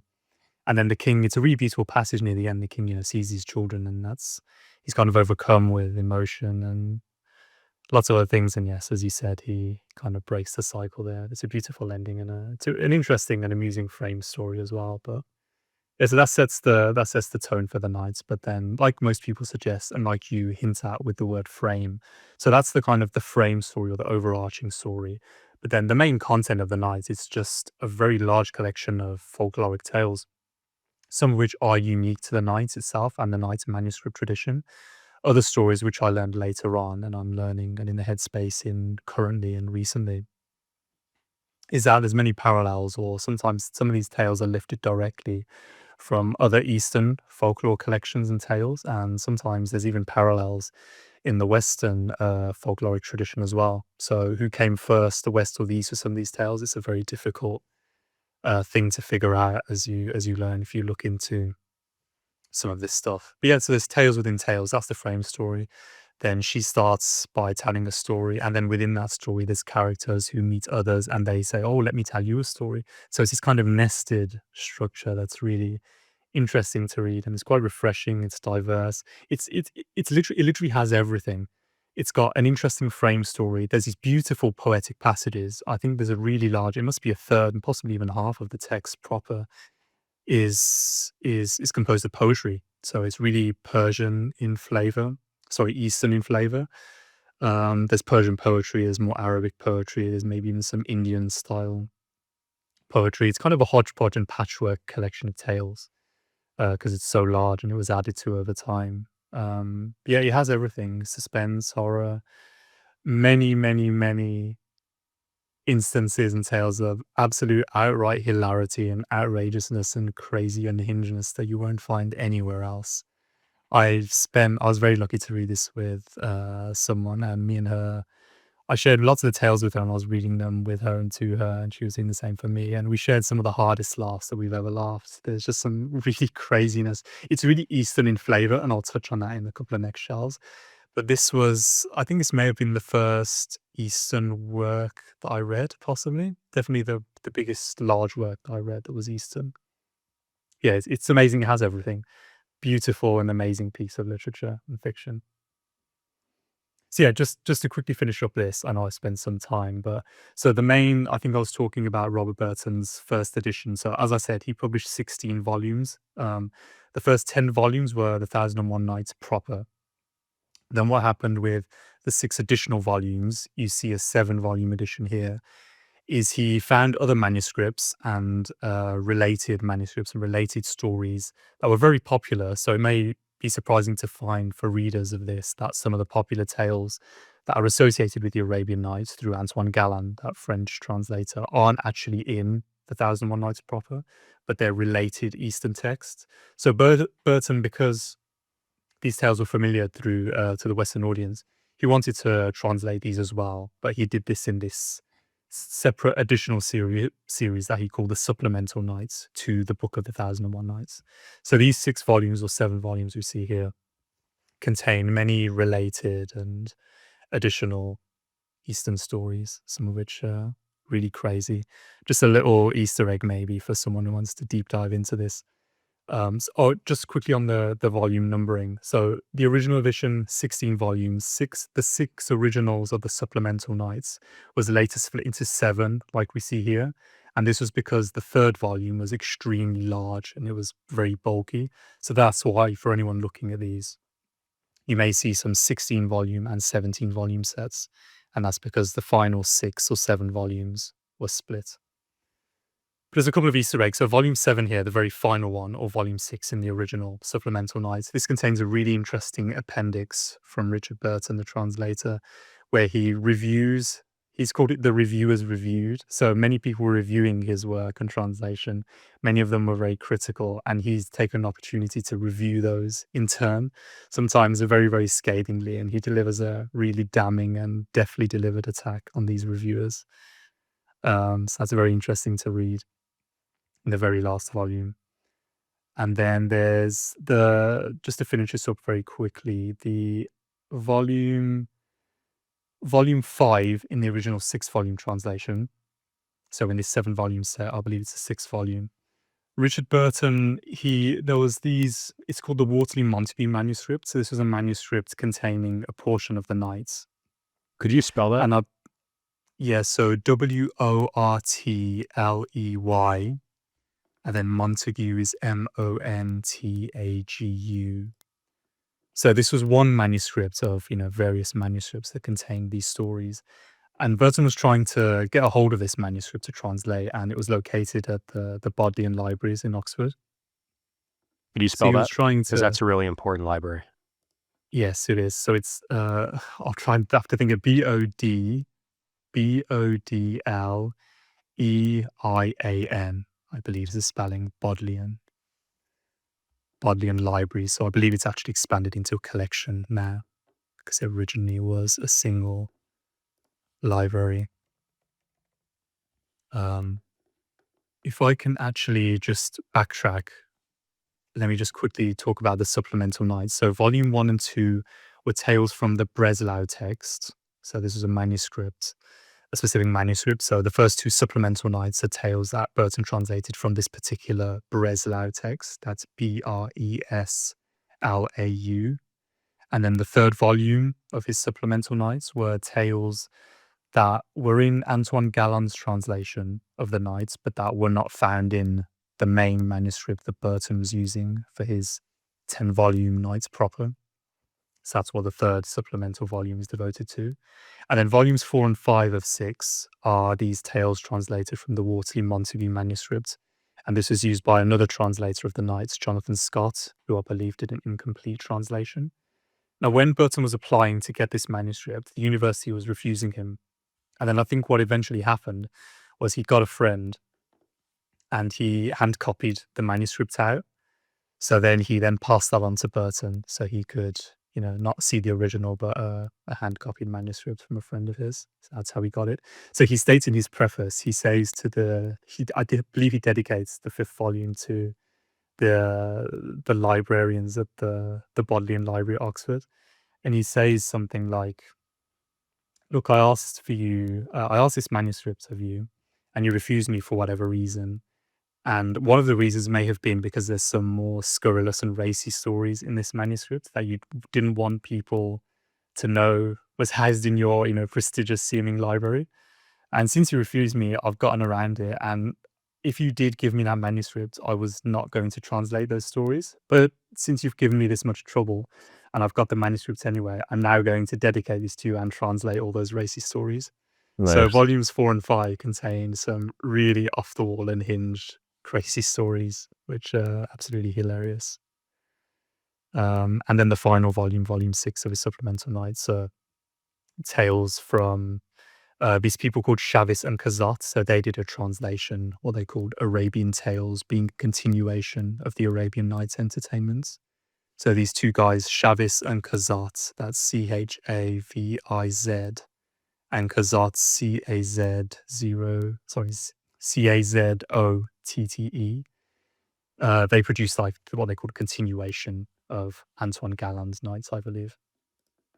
So you can see all of these 6 volumes of the supplemental Nights aren't the Nights proper. It's a whole bunch of related and parallel stories.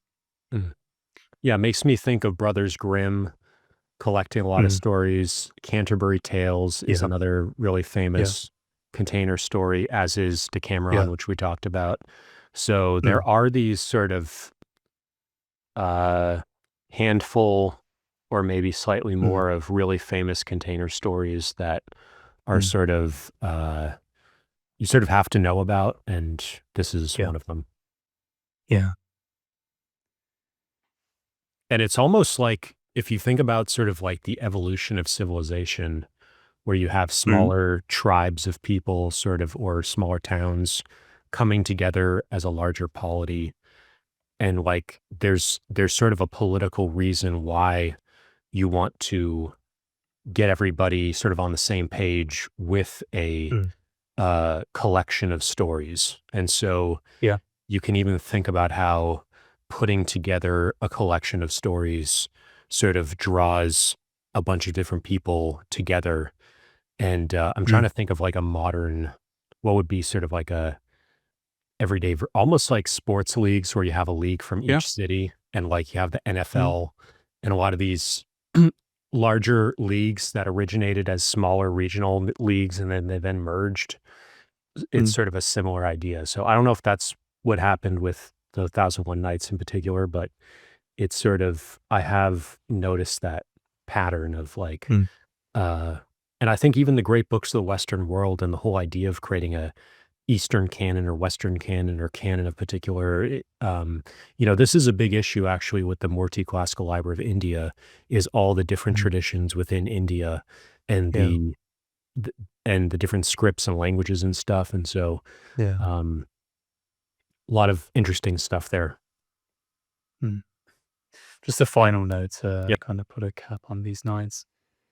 So I mentioned volumes 5 and 6. If we go to, excuse me, give me just a second. So in the supplemental nights, volume 4 of the original 6 volumes, or if you have a 7-volume set as I do, volume 5. For anyone interested, and I'd highly recommend it, in Burton's Appendix B, he has translated. So there's another. I actually own it. We'll go to it in the next store, next shelf +2. There's a Turkish collection of tales called The 40 Vezirs, or The History of the 40 Vezirs. And this was translated into English by an individual called E.J.W. Gibb. So that's Gibb. The frame for this story is very amusing. And it goes, so there's a king and a princess, or two high-ranking married couple, just to give a brief exposition. And what happens is the king has a stepson, and then the wife he marries, she wants to have relations with this stepson, and the stepson refuses her, and then she becomes very angry and she commands the king to kill him. So what happens is the son, he's received an astrological reading, and he's been told to keep quiet for 40 days. So the son follows, but on the next night, the king is about to kill the son. And he's a bit surprised when he asks him, "Do you have anything to say?" He's just silent. But then what happens is he has this group of 40 vezirs around him who are kind of advisors or forming an advisory role, at least in this story. And the first vezier says, "Wait, king, please don't do anything rash. Let me tell you a story to illustrate that women are these conniving creatures, and she may be lying and telling a lie." Because the queen tells her that it was the son who actually propositioned her. So she is actually lying. So then the first vizier tells a story to illustrate the kind of lies and deceit and treachery of women. And once that's over, the king decides, okay, no, I'm going to put this off for a day. But then the queen, when he returns to his castle after going out on a hunt, she asks the king, so did you kill the son? And he says no. So then she tells a story to counter the vizier's stories where she's illustrating the deceit and treachery of men. And this goes on for 40 nights. Each of the 40 vezirs tells a story against women, and then the queen tells a story against men and against each vezir. But some of these stories are off the wall crazy, and they were so crazy, in fact, that Gibb, the person who translated this collection, he left 3 of the stories untranslated. So if you buy a copy, we'll see it in the next shelf, of The History of the 40 Vezirs, or even look up a digital copy. Yes, you see it here, the second volume there, if you zoom in. There's 3 stories which he left untranslated, so it remains in the original Turkish. And then what Richard Burton did was he read Gibb's work, and like me, he thought these 3 stories were some of the best and most hilarious ones. So what he did was, in the 4th volume of his supplemental nights, if we're looking at the 6-volume set, or the 5th volume, if we're looking at the 7-volume set, in his appendix, he translated these 3 stories from Gibb and put them in his appendix in the supplemental nights, volume 4 or 5. And I would highly recommend people read those if you want a really big laugh. So just as a kind of Easter egg. And then one final thing is, in these supplemental nights, Burton had a close friend and colleague called W.A. Clouston. So that's Clouston, and we'll see some of his books I own in the next shelf. He was very, very well versed in folklore, not just Eastern, but Western as well. And what he did was he aided Burton to kind of try and trace, as best he could, parallels in the folkloric traditions of some of the tales that Burton's included in the supplemental nights volumes. So you see those in many of the appendixes here. His friend Clouston has included, in small type at the end, parallels of all the stories that Burton translated.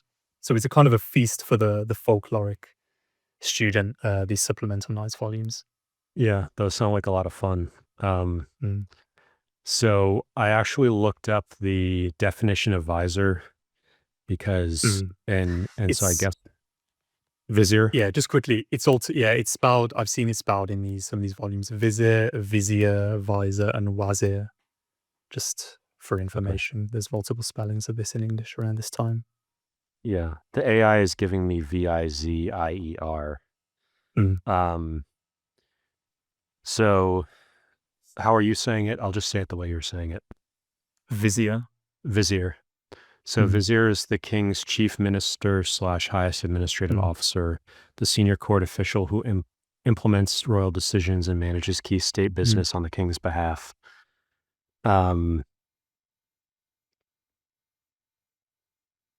Shahrazad's father is the vizier, often chief vizier. He is the high-ranking official attached to Shahryar's court, and the frame narrative positions him as a principal intermediary between sovereign power and the household / court bureaucracy. In many tellings, vizier's office is implicated in the logistics of the king's deadly marriage policy. He's entangled in sourcing / arranging brides as part of court administration until Shahrazad's intervention. So yeah, top level sort of right hand man. Yeah. So yeah, just to sum up, I can't recommend Burton's 1001 Nights enough. Highly recommended for a laugh. Really great stories and an insight into Muslim men and manners, which I think is a wording Burton himself uses. He actually says anyone reading his translation and the footnotes specifically, if you read that translation and the footnotes, it's as good as spending decades in the East yourself. So that's kind of the learning and erudition that Burton has in his footnotes, as Wow. well as some more racy information. Yeah, because he was a really great traveler. He's almost more famously known for being a traveler. He's lived a really storied life, and we can get more to him in the shelf I have dedicated to him later on. But he's an incredibly well-traveled man, incredibly learned man. He knew a dozen or more languages, I believe. Wow. Amazing person to look into. Yeah. We've got this green volume here. Yeah. So this is titled 1001 Quarters of an Hour, or Tartarian Tales. So you see at the very top there, it says Oriental Tales in faint writing and number 15. So there was I mentioned a couple of publishers like the Casanova Society, and there was another one we mentioned as well, how these were these publishers who just produce nice volumes. I've come across, I don't even think the publishers mentioned in these, but I've come across random publishers who produced kind of a series of related works. So this publisher had produced a series of, I think 15 is what it goes to, possibly a few more. It's called Oriental Tales. Most of the volumes are dedicated to John Payne's translation of The 1001 Nights, and a couple of additional volumes. Navarre Society is the other one, yeah. So this Oriental Tale collection, most of it is dedicated to John Payne's translation of the Nights, who was a colleague and friend of Richard Burton's, actually. And then there's other miscellaneous related volumes that they've added on. I think they've added on the Book of Sindbad, some other related ones. And then these are some Tartaric folklore tales that comprise this volume. But I just bought this because of the name. I thought it was specifically related to the 1001 Nights, but I think this is just a title they've used to relate it to the rest of the volumes in the series. What would be the modern day geography of Tartarian? I'm not too sure. Okay. I'll have to look that up. Yeah. And then we've got a volume here without a spine left. I've just quickly looked. Sorry. So it's no, this is talking about the Tartarian Empire, which is a pseudo historical thing. Yeah, we can look that up later. Yeah, so one without the spine is a really short story called. So the title is called Three Gifts: An Arab Love Story. I think this is another volume that I came across that I couldn't find any other copies of online, but I found this after I read the Nights, and it sounded quite interesting since it was Arabic or Eastern in nature. So it's just three very short stories, which are kind of in the folkloric tradition.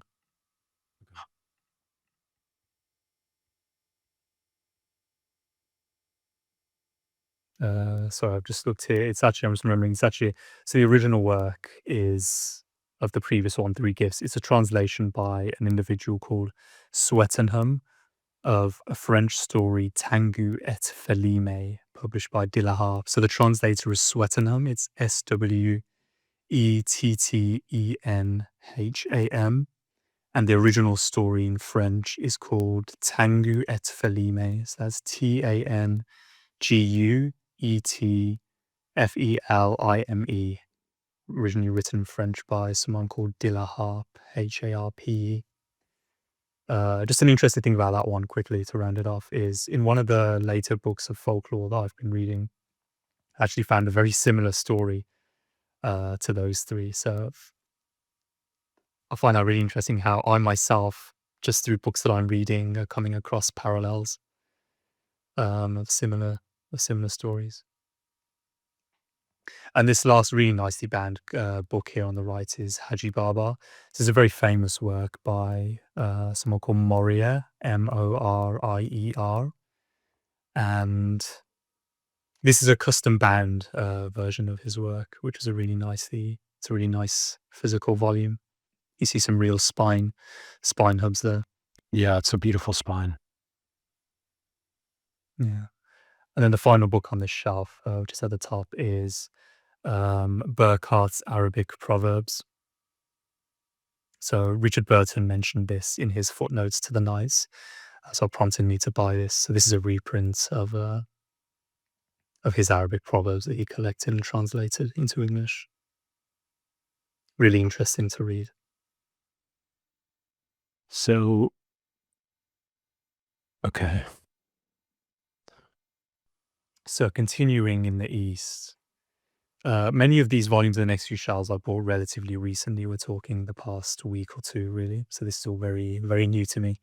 Wow. So this first one here is, so you might recognize that name, Omar Khayyam. So I only recently, or a couple of weeks or months ago, discovered that the Rubaiyat of Omar Khayyam, which is what the previous elaborately decorated volume we looked over is called, is actually just a small selection of Omar Khayyam's poetry. And it's really Edward Fitzgerald, I believe, who popularized this specific selection.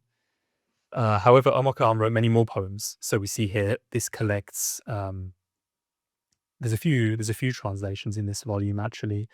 A lot more of his poems, possibly all of his poems in this volume. So this goes beyond the Rubaiyat selection, and it's a translation of all of Omar Khayyam's poems.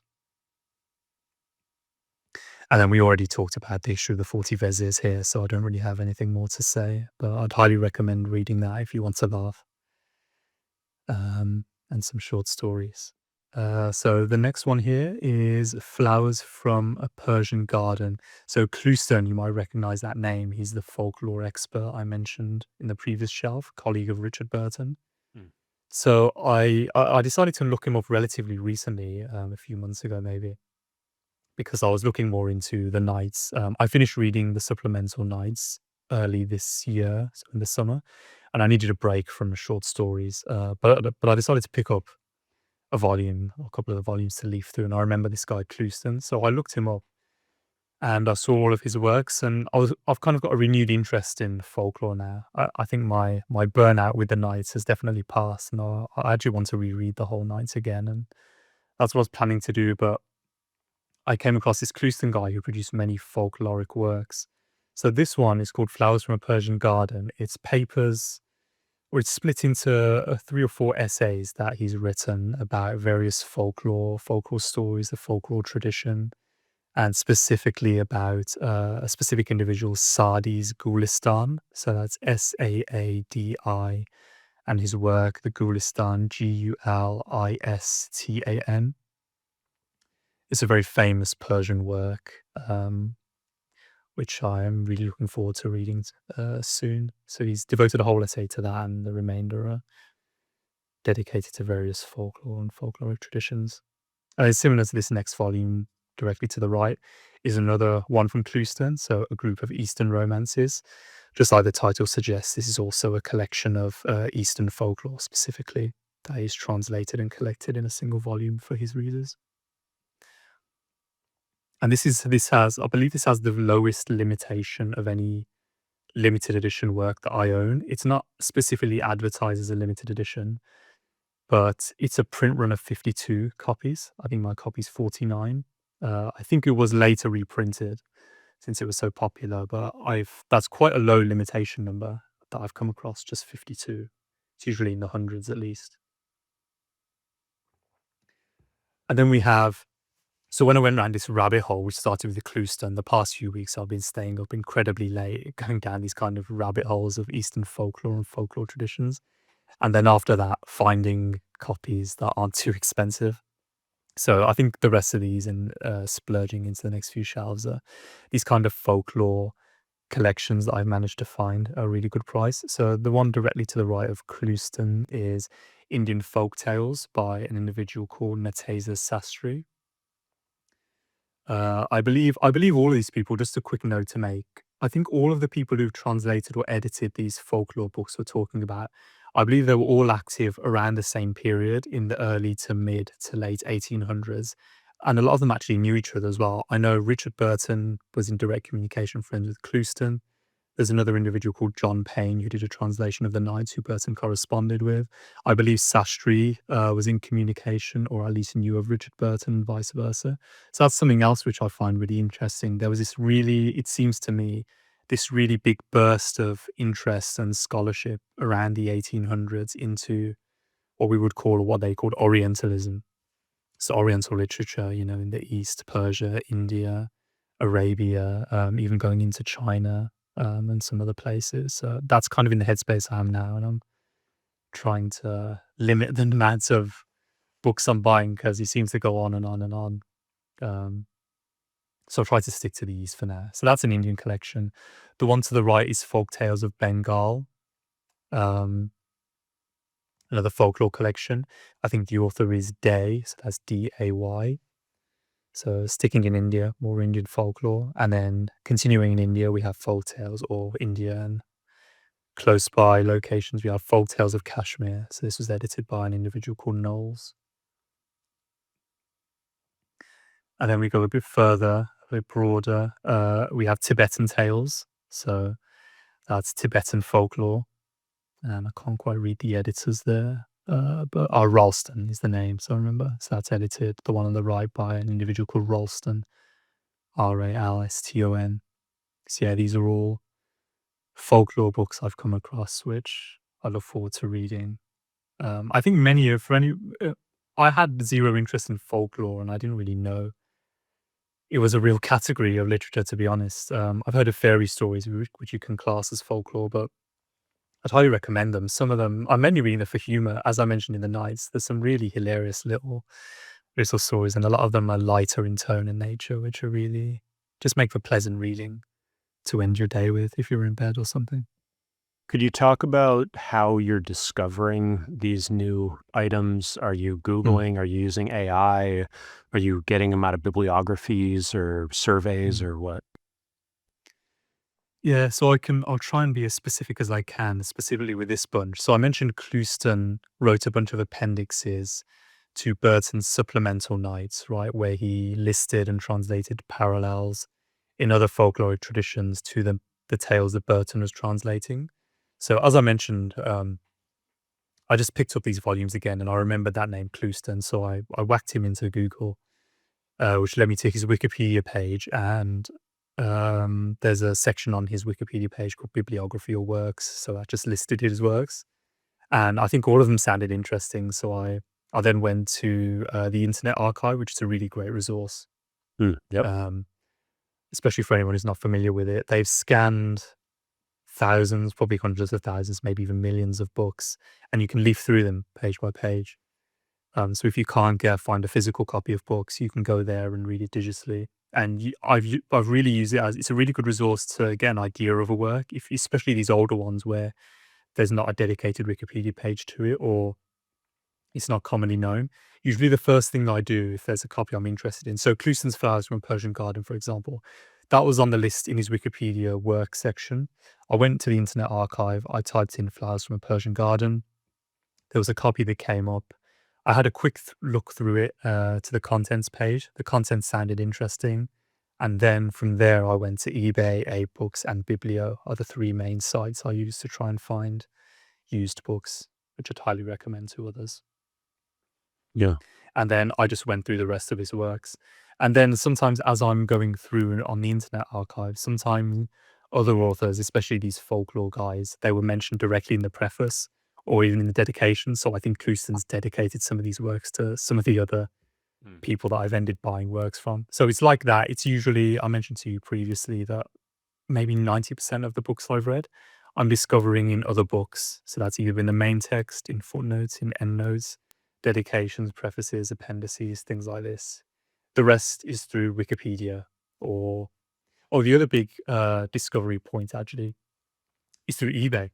So I have a lot of searches saved up for specific volumes. But if anyone, this is a good entryway I would recommend to get into old books because it can be kind of a quagmire or minefield or seen that way or a labyrinth to anyone who's just used to buying paperbacks like I was. So the way I got into these, especially recently over the past 2 years, because I've only been buying old books and antiquarian books since 2023. I went on eBay. So if you go on eBay right now, if you type a search in for something like full leather binding or old books or antiquarian books, or if you type in a specific author who you know will have a book published 100 or 200 years ago, and you then go to the categories on eBay and filter the categories to antiquarian and collectible, I think the category's called, you're going to be filled with loads of old books like this, right? So if you find a few you're interested in, a lot of these books are sold by booksellers. So if you click on a particular listing, you can see the bookseller and you can click on the bookseller. And a lot of the times they will have a lot of other old books for sale. And you can then save that seller. There's a save function on eBay. So if you save 20 sellers like this, if you visit them every now and again, or if you have searches set up for new listings, you'll get a period where, every day maybe, which is what I do, you can go on eBay and check what new listings have been uploaded. And that's another big, big discovery point actually for these for some of these old books, because you see pretty much everything, right? There's some things here which I never would have discovered on my own. It just happened to pop up randomly. Or at the very bottom of an eBay search, the algorithm recommends you what it says related works, which I never used to scroll down, but now I usually scroll down until the very bottom because I just might find something super interesting, whether it's the content or just how it looks. So eBay is a really good resource, in my opinion, for delving into the world of old and antiquarian books. Agreed. Mhm. So here we continue the folklore and kind of end it, at least currently. I've got a few books which I'm actually waiting to arrive, a few more folkloric books. So here we have a volume called Italian Popular Tales. It's edited by someone called Crane. So as the title suggests, this is more in the West now. And this whole shelf, actually, we've left the East at this point, I believe. So now we're in the Western folkloric tradition. So this is more Italian, specifically folkloric tales and short stories. So I'm really interested to read these after I've read the Eastern ones because I'd like to see for myself and see if I can see if there's any parallels or if there's any changes to stories that originated in the East that the West have taken and modified and vice versa as well. That's what I'm really interested in at this exact moment. Then we have a really nicely bound 2-volume copy of another of Clouston's works. So this is called Popular Tales and Fictions. So this is a big anthology Clouston's collected of more Western, specifically, I believe, folkloric tales. So he's just called it by that title. But this is another anthology of Western folklore. Excuse me, edited by and translated by, in some cases, Clouston. Then we're kind of entering into what I'll call facetious or joke literature or joke books now, starting with this one. How do you spell that first word you use? Festiccia?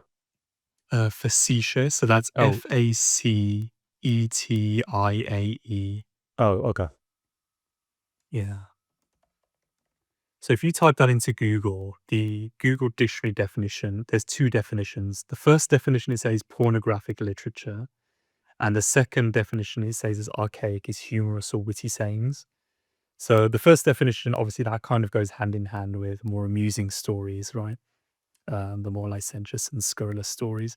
But most of these facetiae, which are very short or humorous little stories and works, That's kind of they're just interesting because very... I didn't know it had that that first sense. I always thought that Yeah, word neither was did I. just Completely agreed. So I just wanted to point that out for anyone actually typing that into Google as we go, because I had never come across that definition either. So I don't know where it's drawing this from, but I think if anyone does whack it into Google, that word, which is very likely, just be aware it's all of these works I have anyway. They're more on the humorous and witty side of things. I'm not too sure where that first definition came into play.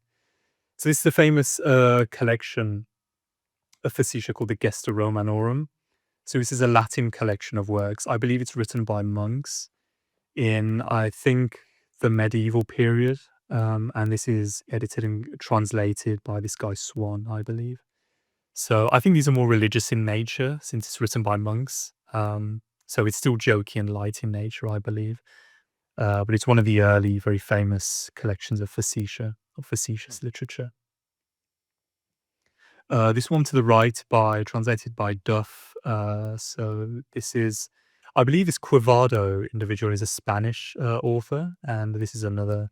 So he obviously wrote a bunch of humorous and satirical facetiae as well. I came across this volume. This is a matching volume to the volume on the left, actually. Sorry, it's published in this Broadway translation series, I believe by Routledge. And in shelf 17, the top left shelf that we went over, the Aphrodite's girdle, or the girdle of Aphrodite.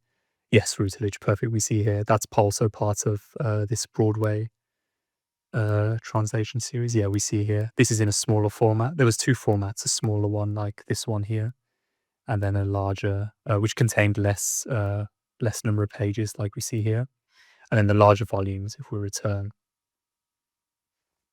they reserve the larger format for longer works.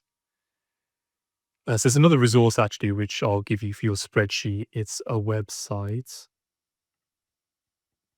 which it has an incredible number of series of old books. I'm trying to find the tab here. It's called seriesofseries.com. This is, I've come across this, I think, many times over the years, and I've really been interested in it recently.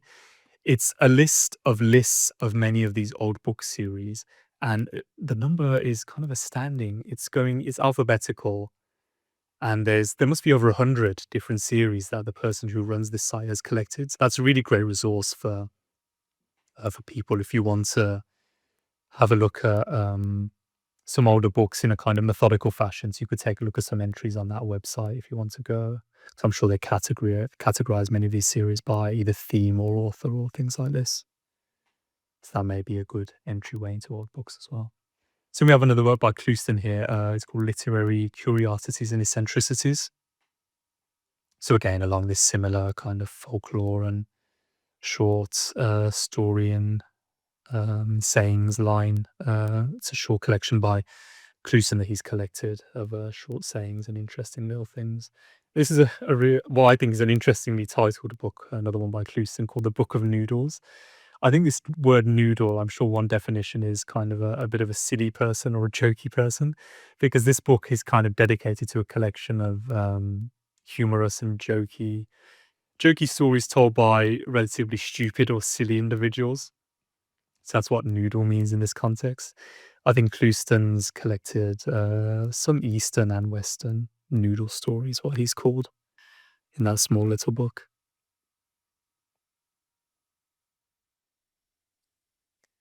So yeah, continuing some facetiae. Here we have what I think is some quite interesting 3-volume series of books. So when I was looking into facetious literature, I came across something called Shakespeare's Jest Books, or Shakespeare's Jest Book.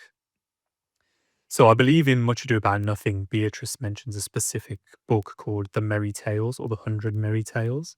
And this is actually referring to a specific facetious book called, like you see there, I think it has two names, A.C. Merry Tales, and Tales is spelled Talys. That's one name, and another name it goes by is The 100 Merry Tales. So these 3 volumes here, the editor, William Hazlitt, who we'll see again later on in the essay section, He's collected not only the 2 Shakespearean-related jest books in the first volume, but then in the second and third volumes, he's expanded these to include a whole other bunch of kind of facetious little books and joke books. So it's a very large collection of shorter facetious literature and joke books that has it as collected here. You see here, these are very worn, especially the third volume. So this is an exposed waste paper binding.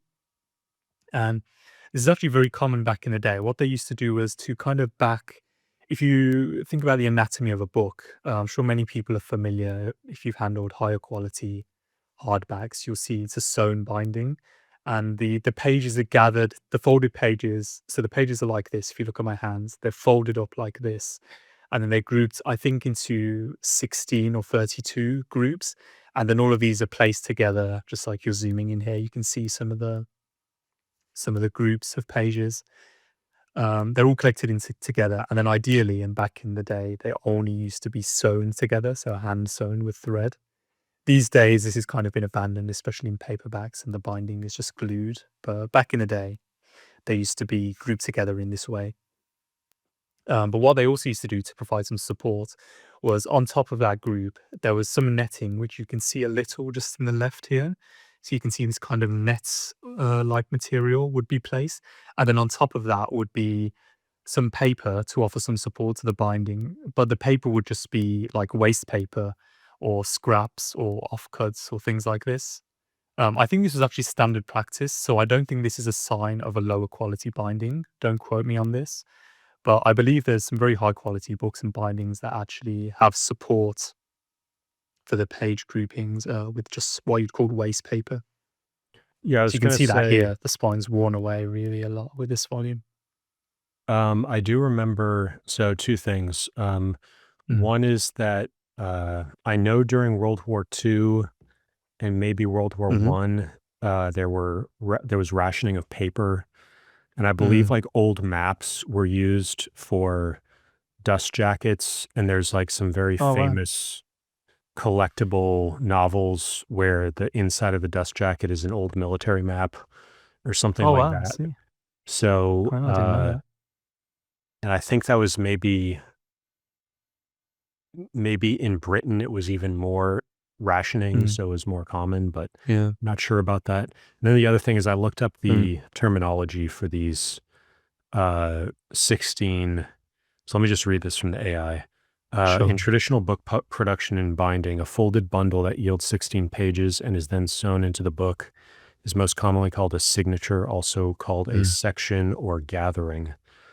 Mm. A signature starts as a single printed sheet or sometimes multiple nested sheets and is folded, so it becomes a little booklet. Mm. And then they're sold together. They're sewn together, sewn through the Yeah. fold. And when you Yeah. were talking about one of your books that was uncut, my understanding is basically, when you're folding a piece of paper, so there's 16 pages there, you have to cut those extra folded parts. And so if the book is Yes. uncut, it's sort of the signatures are still kind of folded together and you haven't cut off the edges that aren't supposed to, that aren't part of the spine. Yes, we can take a look at that now. If we jump to the art, the art shots. I believe the image is called Uncut Pages.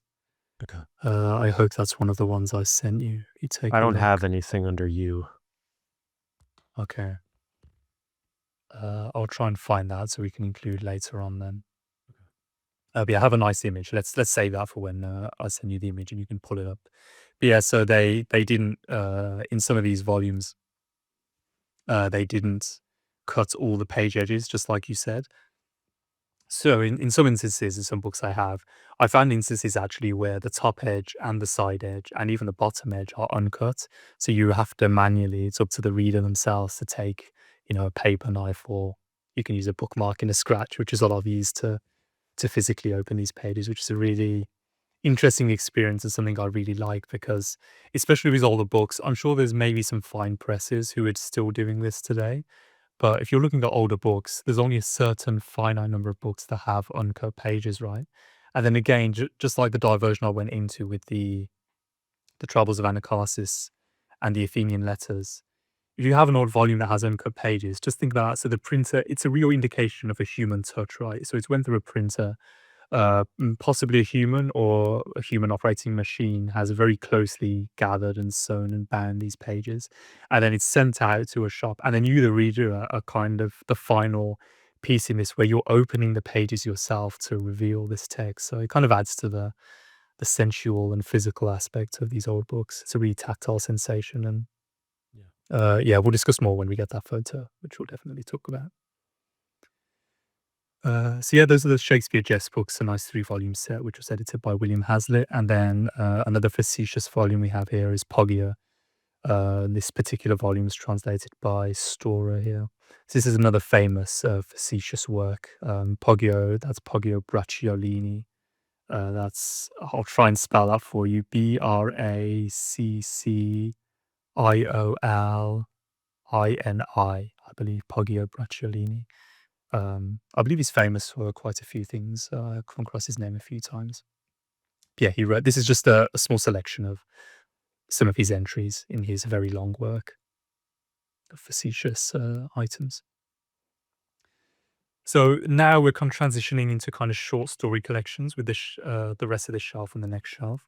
So the first 2-volume set here is a volume, I believe the French original title is Cent Nouvelle Nouvelle, so the 100 story of stories, or 100 merry and delightsome stories, as it's translated here. So just a bit of background. I'm very familiar with the Decameron of Boccaccio, like I think a lot of people will be. I thought that was kind of the originator, or if not the originator, then the only kind of work that's formatted in this 100 stories, kind of a 100 story collection that had a specific, because, Decameron, the deck is referring to 100. So I thought the Decameron was kind of unique and alone in that aspect. So I was surprised to learn of this French, I believe it's French work called the Cent Nouvelle Nouvelle. So it's in a kind of similar vein to Boccaccio's Decameron. I think it's very light and humorous and jokey and facetious in nature, just like many of the stories in the Decameron. So I look forward to reading this soon and seeing if there's any parallels to the Decameron and other folkloric tales. I thought Decameron was the 10, isn't it 10 days and then 10 you're stories right. a day? Yes, deck is referring to 10, you're right. Yeah, so it's told over 10 days. There's 10 individuals, 7 men, 3 women, and each person tells 1 story a day. So that's 10 stories per day, and 10 times 10 is 100. So yeah, 10 stories told each day for 10 days, resulting in 100 stories total. So I'm not sure if that's the frame for this Cent Nouvelle Nouvelles or if it's a different frame, but either way, there's the same number of stories in this as the Decameron. And then you have the Pentameron, so that's pent would be 5. Yes. So this is by an author called Basile, I think is the pronunciation, and this is a translation by Sir Richard Burton of the Knights fame. So this, yeah, you'll see, so there's the Decameron, which is 10. Pentameron is 5, so I believe this is a collection of 50 stories, so 10 stories a day, but just for 5 days. This is kind of half the length of the Decameron and the Cent Nouvelle Nouvelles to the left. And these are kind of more fairy stories. I started reading this, but they were kind of too fairy story in nature for my liking at the time, a few months ago, so I put this down and I'll continue it at a later point. But I mainly bought that for the translation, the fact that it's done by Burton. And then if we jump to the next shelf, so here we have an interesting collection of books. So a quick story behind this. I first read the Decameron in the Franken Library edition we saw up above. So that's a really good translation I'd recommend by an individual whose name is actually escaping me now. I think it might be something McLeish, but we'll double check that. So that's a really good translation that I first read the Decameron in. And then when I was looking into the Decameron a bit more, and maybe it was even in a footnote through Richard Burton's Knights, I saw he mentioned Payne. So that's John Payne's translation of the Decameron. And John Payne, again, I was familiar with through other footnotes in Burton, and I later learned he was a colleague and they corresponded and were good friends. So he actually translated Boccaccio's Decameron. So I was on the lookout for a copy of that specific translation by John Payne of the Decameron. And I was looking and I saw some nice copies, and then I came across this set here of which the Decameron comprises 2 volumes. So I've called this the Aldus Classics set, and that's because if we look at the title page of one of the volumes, which I have in person with me here, so it just says the Decameron of Boccaccio, now completely done into verse by John Payne, so into prose and verse by John Payne, volume 1, and then at the bottom it just says London, privately printed for members of the Aldus Society, and then MCM 111, so 1903. So I looked up this set, and I'm not too sure on what the Aldus Society is exactly. From the name, it sounds like it's related to Manutius. Maybe Manutius related literature is printing and books specifically, or I may have just used that name to indicate an association with kind of classical literature. But it seems they made this 12-volume set, I believe the full set is, of work. So each work is split into 2 volumes. And the Decameron was 2 of these volumes. And this set I found incredibly cheaply. So I was only after the Decameron. But because this set was so cheap, I just bought the whole set and I got a few more volumes that I've since read actually and are really interesting. So volumes here, 2 of them are the Decameron of Boccaccio. Another 2 are the Heptameron, which is written by Margaret of Navarre. So Heptameron indicates 7. So Margaret of Navarre, or Marguerite de Navarre, as she's also called, wanted to imitate Boccaccio's Decameron. And unfortunately and sadly, she died before she could complete her work. So it's called the Heptameron because it stops during the 7th day. Well, So there's only 70-something stories that she managed to complete. In the same vein as Boccaccio, very light and humorous and facetious. There's some really, really amusing and funny stories in that collection, the Heptameron. So the Decameron, the Heptameron, another 2 volumes of these are Rabelais' works, so Gargantua and Pantagruel, which is probably a name familiar to a lot of people. Extremely facetious and humorous in nature. I did finish these, but finish maybe isn't the right word. I should probably say I skimmed because I was reading this cover to cover as the main book I was reading. And for me, I found it far too unserious in nature to read a lot of every day. So I ended up skimming a lot of it because he's crazy, Rabelais. His humor, he's very vulgar, like Martial and Catullus. Extreme, loads of jokes and loads of lists of words and short things. Really, really interesting person to read and to get a laugh from. So Decameron, Heptameron, Rabelais. Then 2 other volumes in this set are the Novellino of Masuccio. So this is another short story collection by an individual called Masuccio. So that's Masuccio. So I think it's 50 stories off the top of my head, maybe 20 or 30. It's a round number for sure, but he also wrote, in a similar vein to the previous writers, a short story collection. And then the final volume. So the final volumes are the Fables of La Fontaine, which I think is also very popular, well-known work. Again, I think they're all in verse, but similar, short, jokey, light, good-natured stories by La Fontaine. And then there's 2 other volumes I mentioned, which weren't part of this listing I bought, which are the Confessions of Jean-Jacques Rousseau. So those form the 11th and 12th volume of this 12-volume Aldus Classics set. I've seen it referred to online.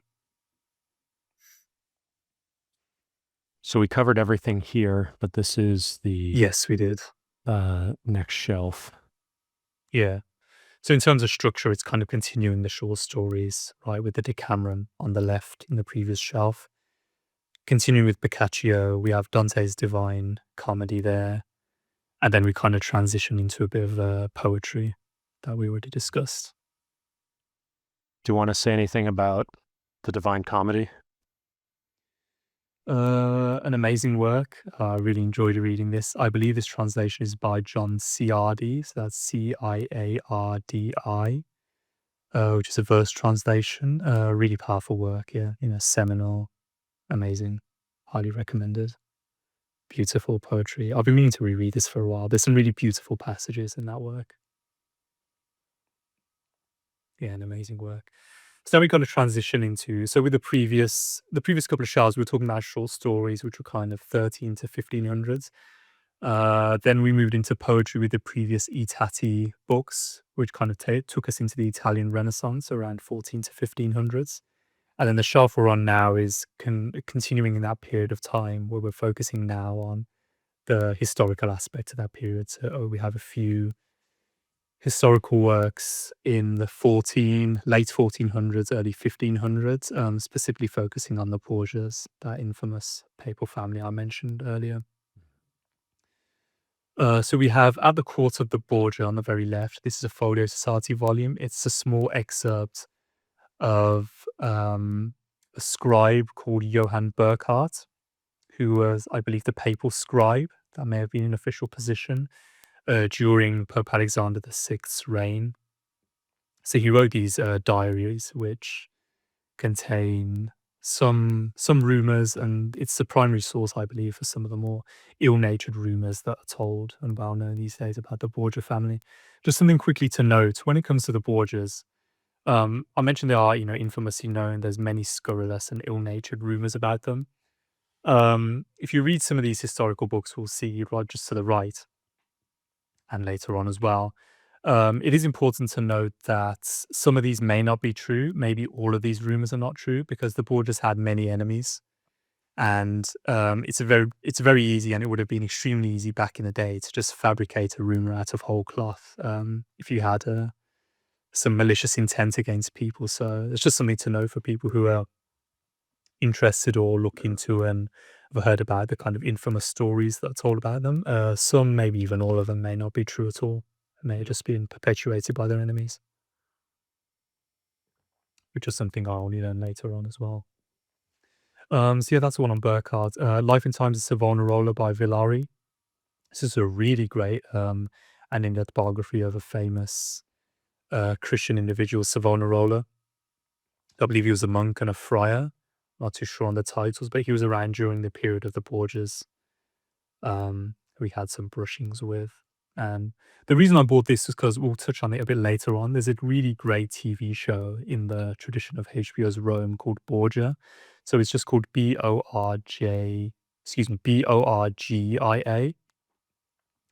I want to distinguish that from another series, which is also 3 seasons, which was also airing at the same time, called The Borgias. So I don't recommend the latter. I recommend the former, which is produced by Canal Plus, a French studio company. So that title again is just Borgia, Borgia.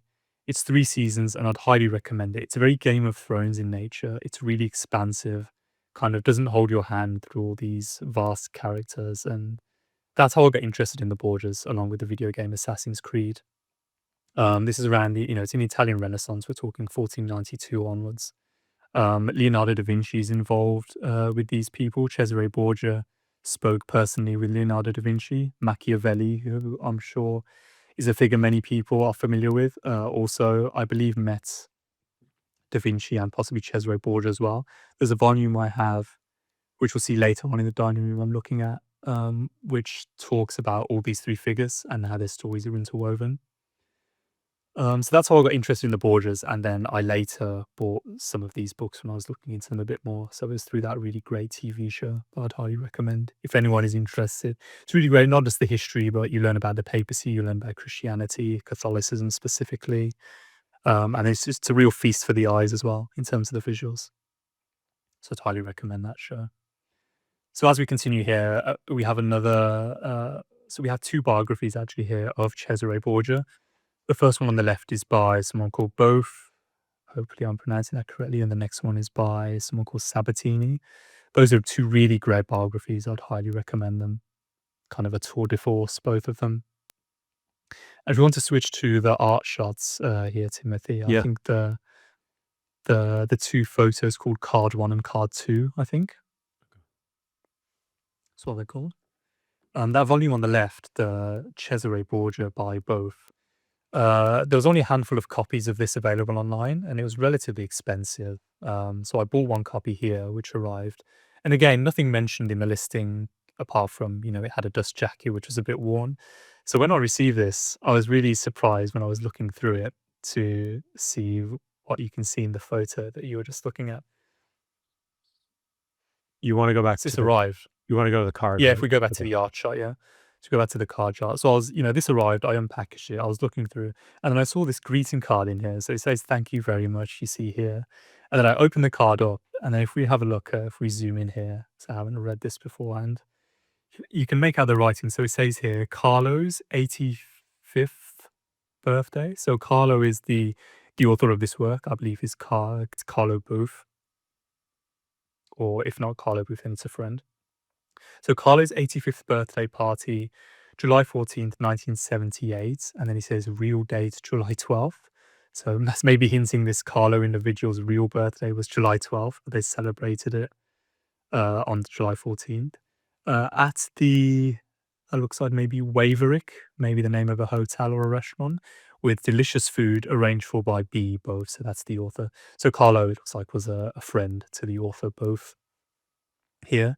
If we scroll down, so it looks like there was this dinner party that the author attended or even organized. It says, so it was so nice to, so it was, excuse me, let's start again. It was so nice of you to come to our party. Someone's added in, their own writing.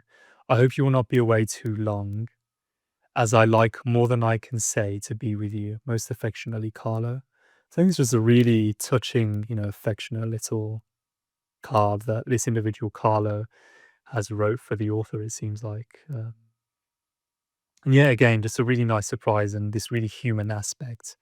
That was again a complete surprise that I found when this book arrived, because there was no mention of this in the listing. Like I said, it was probably just something like hardback, Dutch jacket slightly worn, may cost extra postage for international shipping. So you get some really nice surprises in some of these old books, um, which is nice to see. Adds a human touch, I think.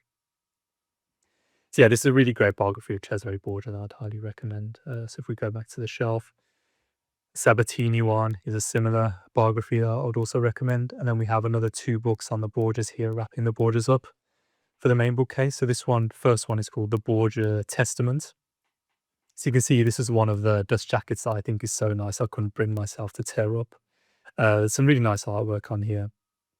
So it's called The Borgia Testament. I believe it's historical fiction, and it's a slightly fictionalized historical account of the time of Cesare Borgia and the Borgia family. And then the smaller volume to the right is another fictionalized historical account of the Borgias called The Banner of the Bull by Sabatini, the author who we saw did a biography just to the left. So that's by the same author. And he's kind of wrote a fictionalized account of that period, which I look forward to reading soon, I think. So then we have 2 other volumes here. This first volume is called The Dial of Princes. This is by an individual called Guevara. So that's spelled Guevara. So you mentioned there's a lot of works called The Mirror. There's like a mirror tradition. I believe this is in that same tradition. So the English rendering of the possibly Latin or Italian title, Sir Thomas North has rendered it as The Dial of Princes. So it's a kind of moralistic work, with lots of ancient and classical examples kind of aimed at, moral and military instruction for princes. And just a note on the translator there, North may be familiar from the Plutarch shelf, and Plutarch we discussed earlier. So Sir Thomas North translated that nice 8-volume translation of Plutarch I have, which was a translation Shakespeare read. So this is another work that he's translated, Guevara's Dial of Princes. Then we have Aretino's works, or collection of his works. Aretino's, that's Pietro Aretino, was a Renaissance figure who I think he's probably most famous for some more racy and scurrilous works, and more explicit works, let's say, in the form of dialogue. So he wrote these dialogues which are kind of very explicit, touching on sexual relations and things like this in a dialogue format. I have another copy of these works, which we'll see later on. But I found these 2 volumes, which contain his dialogues as well as his sonnets, which I didn't know existed, and some of his letters. So this is collecting a fair amount of his works in a really nice 2-volume hardcover set, which I bought relatively recently. And this is a really nice volume, kind of a little miracle of a volume, actually. called The Courtesan in Literature and Life. So this was edited and translated by this guy called Hayward. So we go to the very bottom. I think this is one of the ones published by, okay, that just says London. I believe this is a Casanova Society publication. And this guy Hayward, he's collected examples throughout ancient literature from ancient Greece to ancient Rome to even more modern, possibly even contemporary times, of mentions of courtesans and prostitutes, which is another name for courtesans, throughout literature, and he's collected and translated them all himself in many instances. So he goes from ancient. It's a wide survey of the courtesan in literature from ancient Greece all the way up to, I believe, his contemporary time, and he's organized this chronologically. So this is just taking the form of passages from other works, and it's amazing how he's collected all this. And it's not really very scurrilous or racy at all. For sure, there's some more explicit passages, but there's also some really beautiful poetic passages in this volume, all around that central theme of courtesans. That was a really interesting read, which I read earlier this year. Really, really interesting. What's the rough time period of like earliest to latest? So we're talking ancient Greece, so Okay. maybe 300 BC, let's say, to contemporary time. I think he was around in the 1800s, so it's definitely spanning a couple of thousands of years, I believe. Wow. It's up to, yeah, a really wide range of time, right? So this, we have a shelf I call the Champney shelf, maybe. So that's Elizabeth Champney. So that last name is Champney. So just a quick story about this. I was on Instagram 2 years ago, I think, and I saw a post come up in my feed of, I think, the volume to the right, Romance of the Renaissance Chateau. There's a really nice illustrated cover on all of these volumes of like classical ruins and things like this. And there were the title Renaissance Chateau stood out to me because, again, as you've seen, I have an interest in the Italian Renaissance and that sort of period. So I was interested in what this would be. So I looked it up, and it turns out this lady Elizabeth Champney, she wrote a whole series of works called the Romance series. So I have the whole. So I located a copy of this Renaissance Chateau. I discovered the whole collection. I figured out the chronology because that's not really very clear or easy to do. And then I purchased all the volumes here in the main series, which I managed to find. There's a couple of editions of these works if anyone's interested in buying these. This is the nicer editions, personally, which have these really nicely illustrated spines and covers. But there's also a more dull looking binding where it's just plain on the cover, but the content is the same. So there's 1, 2, 3, 4, 5, 6, 7 volumes, I believe, in this main set. And then there's also 3 additional volumes, which Champney wrote, which aren't bound in this similar series. And I believe she wrote them at a later period after this main series. So those additional volumes are The Romance of Old Belgium, The Romance of Old Japan, and The Romance of Russia. So those volumes I don't own. And what is the I may actual buy them. content like? Yeah, so this is fiction. It's a historical fiction again, like some of the previous volumes we got in the previous shelf. So these are localized to a particular period. So if we go from the start, the Bourbon Chateau, then we have the French abbeys. So it's kind of a romance in terms of a story, if you think of it. And it features, so I mentioned historical fiction, so it's all set in real locations. It's mentioning real people, but obviously it's a little fictionalized again, so it's not 100% historically accurate, but it contains historical personages, historical locations, and some historical plot points in history, which Champney's used as a kind of background to tell some romantic tales and stories. So we have the Bourbon Chateau, French abbeys, feudal chateau. So I think those first 3 are set in France or just outside France. And then moving to the right, we have the Renaissance Chateau, where we start to move into Italy, the Italian villas, and then the Roman villas. And then Imperial Rome, we take a step back in time where we're going to, ancient Rome as opposed to Renaissance Rome. The stories are really cool. There's lots of figures that I'm familiar with. So the Borgias show up in this. Other people show up in this who I've read and that you'll see in the previous shelves. I'm sure Bembo is probably mentioned. Da Vinci may be mentioned. And yeah, so lots of people I was familiar with through the TV show, The Borgias. and my other readings around this Renaissance period. So is it like 10 or 20 chapters, and each chapter is a different short story? No, it's all each volume. It's a continuous narrative, but it's organized into chapters. Yes, but it's not short stories. It's a continuous narrative. But who are the main, like, is there a protagonist or like, Oh, I so don't you get it. mean yes? So yeah, so each volume it's told from multiple perspectives. In some volumes, it's focusing the narrative. In some volumes, the narrative is focused around one or two individuals.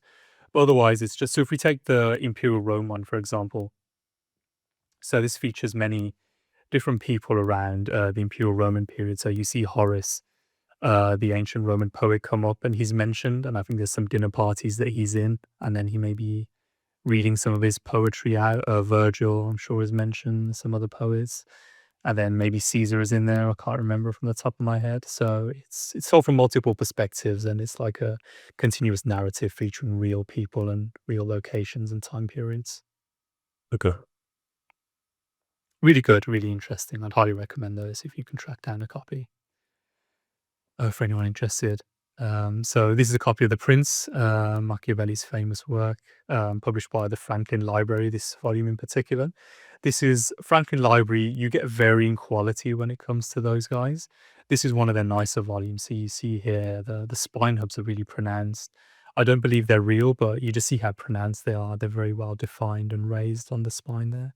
And the gold tooling and stamping on this volume is really well done. So this is definitely one of their higher quality volumes. It's a really nice laid paper on here as well, and typography, and the text layout is really well done. So that's a really nice volume. And then the very top volume there, we have Castles and Their Heroes, I believe is the title, by Dutton. So this is a kind of tag on that I bought as a tag on to the Champney volumes below. So that's describing, it's a short work describing various castles here in England. I just So want to whereas make the Champney volumes discuss France and Italy, that small volume there discusses some castles in England.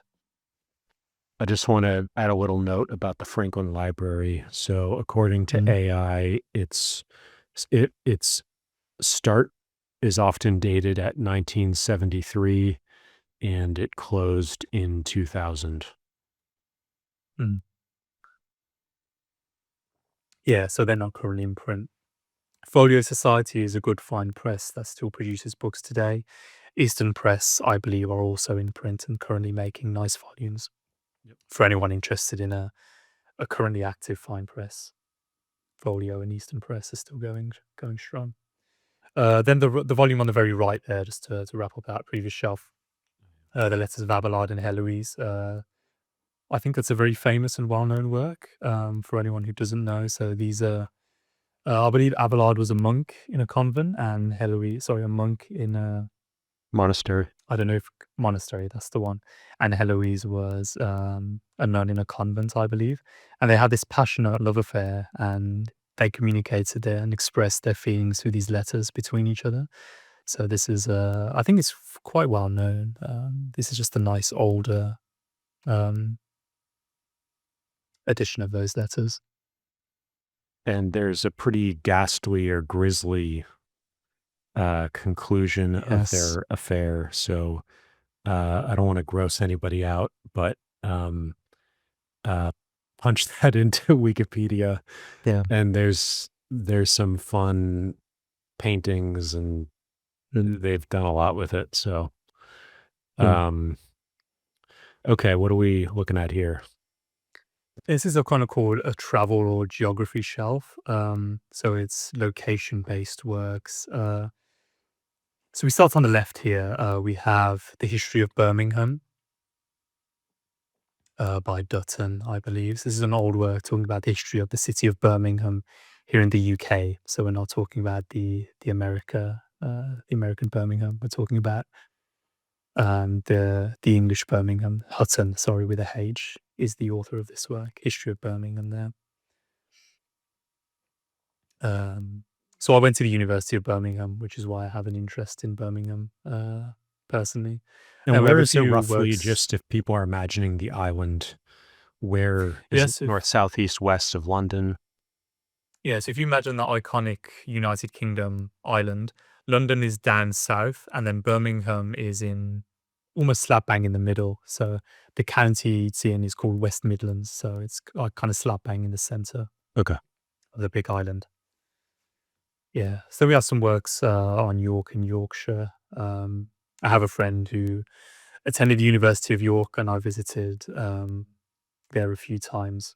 So that's why I have an interest in York. And York has come up really frequently just in completely random books I've been reading. I've no idea if it's a really well-known literary hub for whatever reason, but there seems to be a lot of literature about York, York history, York antiquities, things like this. Maybe someone can clue me in a comment if they have more info about that. This is one on the left, The Spell of Yorkshire by Walters. Then we have a 3-volume History and Antiquities of the City of York. Just a quick note on this 3-volume set. This is based on a very famous work called Iboracum, or The History of York, written and published by Francis Drake, I believe, which is a famous name. So the original work that he wrote was called Iboracum. I believe that's an older name for the city of York. But then I think that became out of print, or for whatever reason, some anonymous individuals excerpted him and maybe copied him line for line or word for word, and produced another work that they titled The History and Antiquities of the City of York. So that's based on Drake's Iboracum, for anyone who happens to have an interest in that or knows of that. Then moving to the right, we have another volume on York. If we zoom in here, you can see this is just called York in English History by W.N. Holmes and Brookbanks, I think that says. And then we have one of a couple of volumes I own. If we scroll down, I think this is published by Oxford too, if I'm not mistaken. Or does that say Cambridge? So that says Methuen. So that's the publisher, Methuen. So it's another one of these old publishers, along with Bullen and Routledge, Methuen. So this volume here, if we scroll back up, so they produced a series, a geographical series of short guidebooks, I believe, on a very large number actually of cities here in England and the UK, possibly Scotland as well, maybe Ireland. So this volume here I have is the one they did on York by a guy called Morris. And then if we scroll to the top and maybe rotate, I've got a couple of other volumes in this same collection, which I had an interest in. So we have the one on the left there is Cambridge and its Colleges by Thompson. And then we have the Oxford volume, Oxford and its Colleges. And then the one on the right is a volume on Northamptonshire, where I worked for a brief period. So that's why I have an interest in Northampton. Yeah, so you can see that they're all published by Methuen, and all the authors are varying.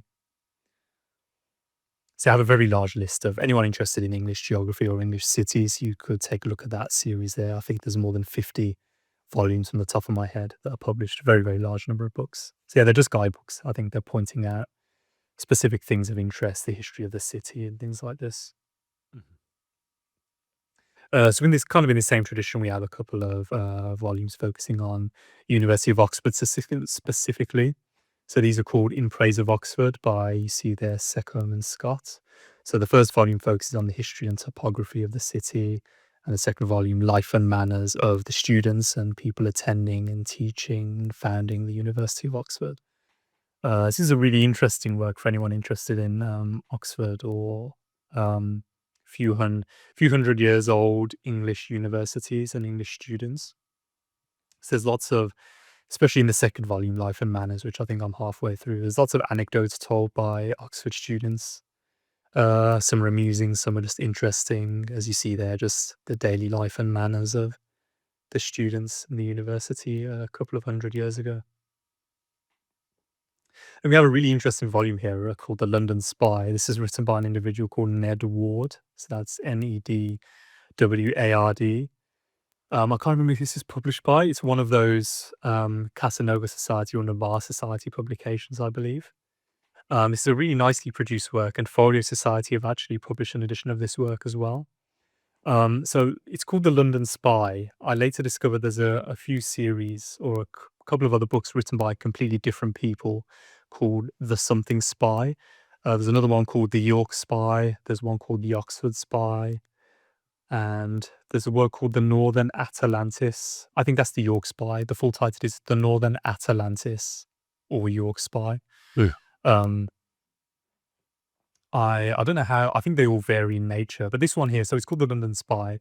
From the description I remember reading, I thought this was just like a guidebook or something, because the description I remember reading about this was, it says it's written by a person and it's a semi-fictionalized account of London in the late 17 or early 1800s, I believe. So this is told from the perspective of an individual who's traveling around various parts of the city of London. So he's going to pubs, he's going to different shops and different places like this, and he's just describing what he sees there, the conversation, the people, things like this. So I thought it was a kind of more serious natured historical work.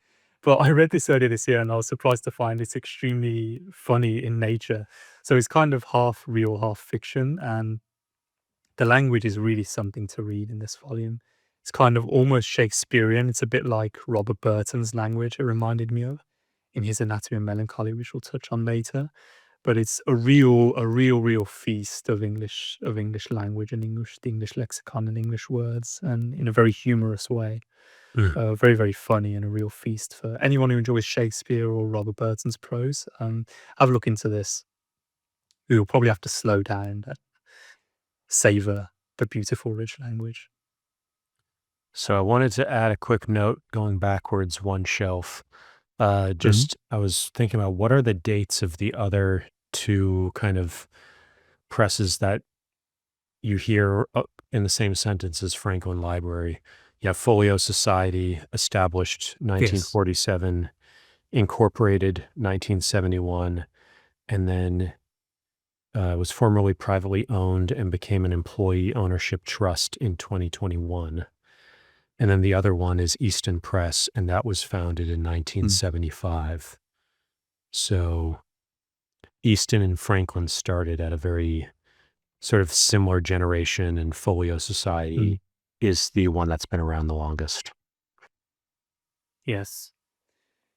Yeah, so just in terms of location as well, for anyone who's interested in purchasing some volumes from either of those presses, Folio Society is based in the UK and the Eastern Press is based in America. So there's a really thriving secondhand and used market for both of these presses. So for anyone who wants a nicer book or an upgrade from some paperbacks you may have, do check out eBay. If you're in America, the Eastern Press books, you can find some for really cheap. And if you're in the UK, you can really find some Folio Society books for relatively cheap. Just for anyone interested. Hoping to eventually visit Easton Press because I believe they're in Connecticut, or they're nearby Boston. Yes, so, that's right. Yeah, Norwalk, Connecticut, I believe. That would be cool. So in the works. Okay, next shelf here. So this is the bibliophily shelf, or books about book shelf, or book love shelf. So I think every single one of these books are books about books. So we can start here on the left. This is the Philobiblon by someone called Bury. That's Bury. So I think this is a very, very well-known philobibliographical work. So that's the love of books. It's maybe the most famous, maybe the earliest example. I believe it was written around the 1300s. So it's split into a number of chapters, I think between 20 or 30. And he's just talking about books and how he loves them and the power they have and the sensation of reading them, the author's personal experiences with them, and it's really conveyed in this. I'd highly recommend this. Anyone interested in books, which is hopefully anyone watching this video, I would highly recommend looking into any of these books. I'll point one out specifically a bit later, which is that middle one there, The Book Lover's Enchiridion. But any of these books, if you can find them for cheap or one calls out to you for one reason or another, do give them a look and buy a copy if you like and read them. Some really beautiful language and words and passages and poetry about something I think we're all here for in these videos, the great videos that you're doing, Timothy. And this, I'm looking it up because I just have an intuition that this is a neologism philobiblion, which is Possibly, sort of a yeah. reversal of bibliophile, which is what you Mm, usually hear today. yes. And it sounds like a sort of fake Greek Mm, kind of pseudo yeah. Greek, but maybe it's not pseudo. So, um, but yeah, there's a little bit of etymology for you. Sure. So this next one is called For the Love of Books. So this is written by a guy called Paul Jordan Smith, is his full name. Uh, we'll see him, well, we did see him already actually in the Anatomy of Melancholy, because he produced a completely English text edition of Burton's Anatomy of Melancholy. We'll discuss that in the next shelf or a few shelves later when we talk about Burton, but that's how I became aware of this individual, Paul Jordan Smith. So yeah, he wrote another bibliophilic work, For the Love of Books, which is a bunch of essays about the same topic as the rest of these. So next one is by Lang. This is Andrew Lang. I think he's quite well known. I believe he's the editor of the very famous and high price fetching Folio Society edition of fairy books. I think they go by color, so there's a red fairy book, a yellow fairy book. These were obviously published originally in a cheaper binding, but they've really become popular through the Folio Society, and they command very, very high prices, those Folio Society editions. So I believe that's the same Andrew Lang who published those collections. But he also wrote, which I was surprised to discover, some bibliophilic works that we see here. So the one on the left is Books and Bookmen, and then we have one called The Library just to the right there.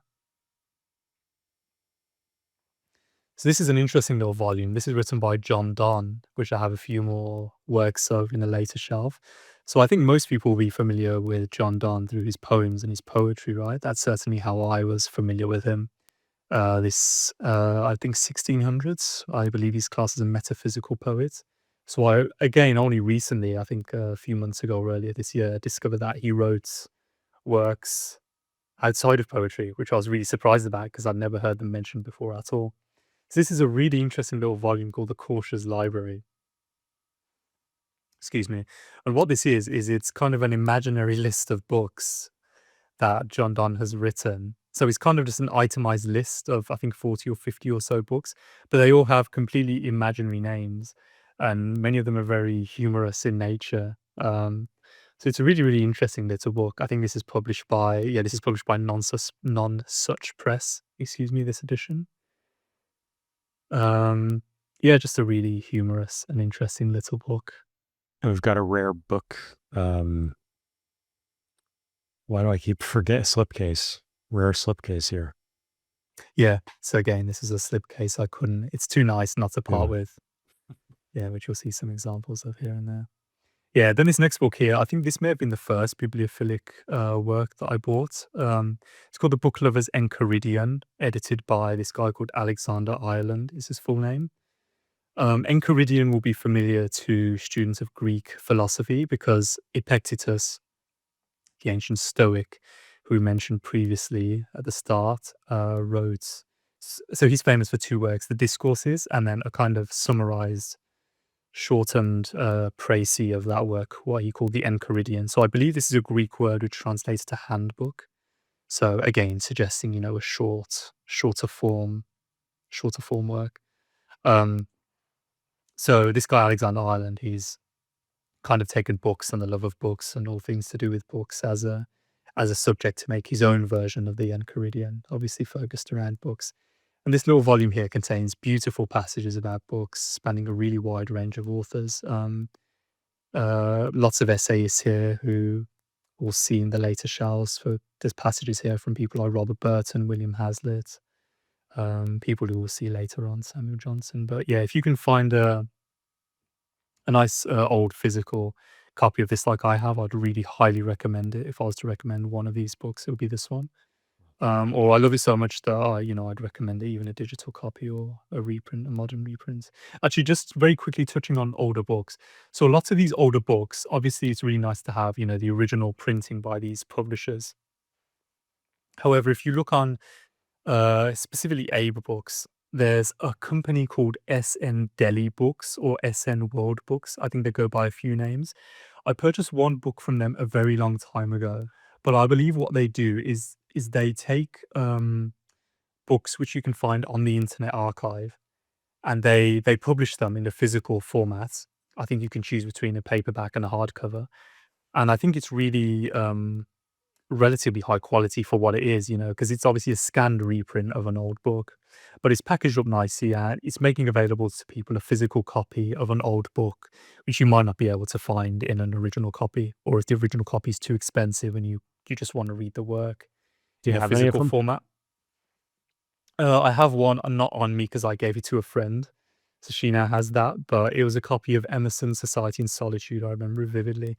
I bought it a very long time ago, and yeah, so it's just, you could tell it's kind of an OCR scanned page of a really older copy. But again, I really don't like reading digital. I try to avoid digital reading where I can, especially if it's a book. I just can't do it personally. So a company like that is really invaluable for me. I have a long list on books of works which I'm going to get at some point that I've saved, which I either can't find anywhere else or the price just goes into the hundreds or thousands. So I don't want to spend that much, but just something to look into. Again, I can't speak to their quality recently because I bought this book a very long time ago, but I think it's a really great service they have, and I'm relatively sure the quality will be the same. But just a note, if anyone finds any of these books, especially that we're going over interesting and you want to buy a copy yourself, if you either can't find it or it's too expensive, you might find on books an offering or a listing by that company, SN Books or SN World Books, SN Delhi Books. So they're based in Could you India. spell that? Yeah, so it's SN, just the letters SN, and then space world, and then space books. Or SN Delhi Books is SN space Delhi, so that's DELHI, Okay. and then books. So they may be based in Delhi. You're saying N is in Nancy? Yes. Okay. S for SN. sugar and for Nancy. Yes. Okay. Just another quick tip, maybe Yeah. to finish off. While we're searching on books, which is a great resource, if you type in an older book, what I do, because I try and find originally published copies where I can, like these ones you see here, for example. So when I'm searching for a particular volume, I type in the title, type in the author, and then I go into the advanced search or filter field, I think it's called on books. And then what I do is I select used books specifically, so no new books will show up. And I also check the box that you can hide print on demand books. So that's two things I do when I'm searching for an original copy here. But if you don't do that and you search for most of these books we've went over, you'll probably see SN Books or that company or publisher offering those volumes usually near the top of your searches for anyone looking. And there's other companies that do print on demand books as well of the older texts as well. So yeah, I just really want to impress that upon the viewers that if there is a book you like here and it's old or you find somewhere else, fear not, you don't have to have the originally bound copy that has a nice paper. Worst comes to worst, you can get a physical copy that you can hold in your hands, which I think is still great and a really great service these people offer. Yeah, and So I I'm just wanted to touch on curious that there. to order one of those and see what the quality is like, because I know exactly what you're talking about. They have sort of that Yeah. stock, like it's Yeah. obviously not a real book, but it's just like a brown sort of with some Yeah. ridges on it, and it's Yeah. I never even really considered buying one of those, but it makes sense. And I thought they said they were leather bound or something, and I was like, why don't they sell like a normal just hardcover or soft cover? Why do you have to get like something really fancy or nothing? So Yeah, that's what the SN, I believe that's what the publisher I mentioned do. So I think they offer the leather bound copies. In British sterling, they're around £20, £25 each volume. So if that's you're kind of looking for an crazy original because copy, like it's a similar price. when I use CreateSpace, I can print a paperback version of a book for like $10, $15. So they're kind wow, I of see. like forcing you to buy something that's twice the price of what the paperback version of it would be. And I'm sure the profit margin is better, but it's actually kind of funny Yeah. that there's a hole in the market there where somebody Yeah. can be basically clone that company, but just do paperbacks. And I always wondered, like, why has nobody done that? Because they've been doing that for got to be at least 5-10 years, like you said. I'm not sure, just quickly, what's CreateSpace? I haven't heard of that. So that's Amazon if you want to publish your own book. That's the Okay. name of that service. And Okay. they actually will let you print off. I mean, theoretically, you can basically upload any PDF, and I think you can upload a Word document also, print a single Mm. copy of it, and they'll ship it to you. Oh, They wow. call it a proof, and I think it's like $15, $20. You can upload, Mm. a cover and print it in color, Mm. and it looks like pretty much like a normal paperback. So, Okay. it is kind of a cool thing if you do want to print off some kind of like, Mm. you don't actually have to publish it on Amazon. You can actually just Right. use it to kind of um, print something off, but haven't used it in a while. So, um, Mm. but it's a pretty cool little thing that Amazon does. Mm. So we've got So few more. what I'm doing, Yeah, yeah, what I'm doing, I've just quickly searched. If you go on ebooks like I have, there's a book which is out of print, or I think there's only one copy of on eBay ebooks and Biblio that I managed to find. So it's an Eastern folkloric book called the Tuti Name. So that's Tooti space Nameh. So the English title it translates to something like Tales of a Parrot. So this is an old Eastern folklore book, as I mentioned, and I've just worked that into A books. So there's a few publishers. Some of the ones you're mentioning here, maybe you've is the idea you have in your head when you mention the brown kind of yeah. stock looking cover. So there's one called Forgotten Books, Chiron Media. These kind of look really low quality, but then if you scroll down here, there's one from the publisher I mentioned, SN Books World. So what I believe, again, don't quote me on this, but what I believe is that publisher SN Books I believe they were higher quality than the rest of them, because again, judging from the volume of Emerson that I bought a while ago, if the hardcover leather-bound copy of that is anything to go by, because I think they do mention that they sew the bindings in those leather-bound volumes, so they haven't just taken a glued, poor quality binding and whacked and wrapped in a nice leather cover.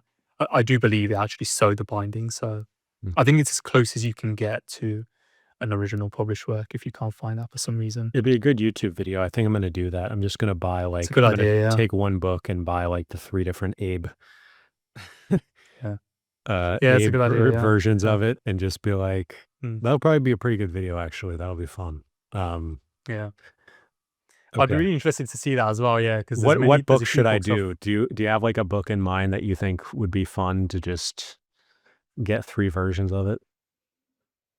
well, I'm thinking ideally maybe you could choose one where you could actually buy a Red Super Cheap original edition as well, and you could even compare it Oh to the yeah, original to see the that's a difference great there. idea. So Maybe yeah, I'll I'll have do a a think of that. Loeb. I'm sure I can come I up mean, with if it. there's a Loeb that Mm, they then the thing about the Loeb is mm, it's such a weird size that it might yeah, not be representative, but maybe mm, I don't know. Yeah, we should think about it and um yeah, I'll I'll do the comparison and I'll ship them out if anybody wants them. yeah. Um, If anyone just to call for the viewers, if anyone has purchased one of these, kind of stock reprint a book from one of these stock reprinters.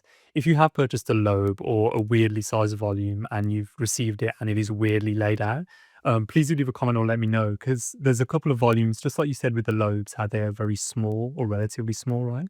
There's a few volumes I've come across which I know for a fact are relatively large. So I'm wondering myself actually whether they use the same size, these publishers, for all of these books, and then how that's gonna look on the page, whether it's like, stretched out or if there's just a load of white space for the margins. If anyone has experience, leave a comment. I'll be really interested to read that. yeah, that's a good point. Yeah, that's Because they're an probably doing experiment like I did 6 might do by 9. myself. They can probably fit most stuff in a 6 by Yeah. 9 and then just print to fit or scale to fit. Mhm. Yeah. So yeah, that's the Book Lovers Enchiridion by Alexander Ireland. I'd highly recommend. And then we have a few more to the right. So we have the Book Lovers Anthology. So I believe this is, if we scroll down, is this published by Oxford? I believe it is. So it's another bibliophilic anthology. Yeah, we see Oxford there on that nice leather-bound volume. I think this was the only copy of this work that I managed to find as well, which is why I pulled the plug on this.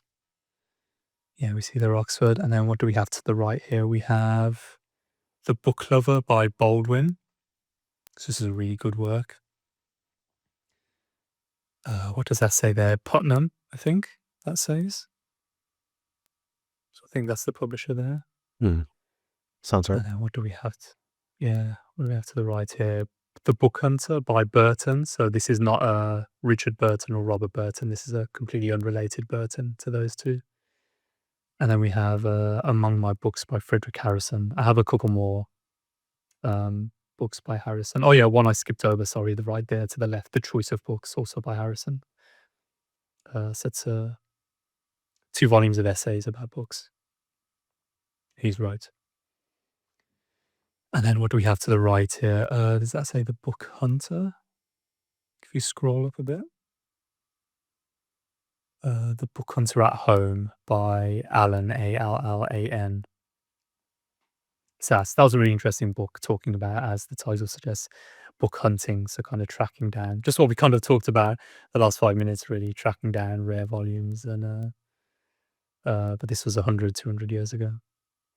And then balanced on top, we have, this is a book called Literary Portraits. So this is actually the one volume that's not bibliophilic in nature, but it's kind of tangential or related. Literary Portraits by a guy called Charles Whibley. So this is very short or relatively short biographies of, I think, a handful of literary figures. I think I bought that because he does a portrait of Montaigne and maybe one or two other individuals I had a particular interest in. So this is a good place to zoom out and orient ourselves, because Yes. we just finished this row right here. Mm-hmm. And so the next row down starts with the these poetry books that we started off Yes. with. The Yes. Oxford Book So kind of, Diverse and the Bullen's Elizabethan Poetry series. yeah.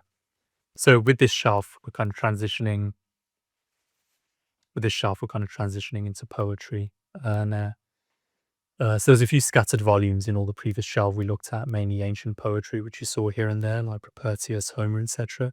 But here we're really diving deep into poetry, more modern, so from the Elizabethan period onwards, which I have an interest in.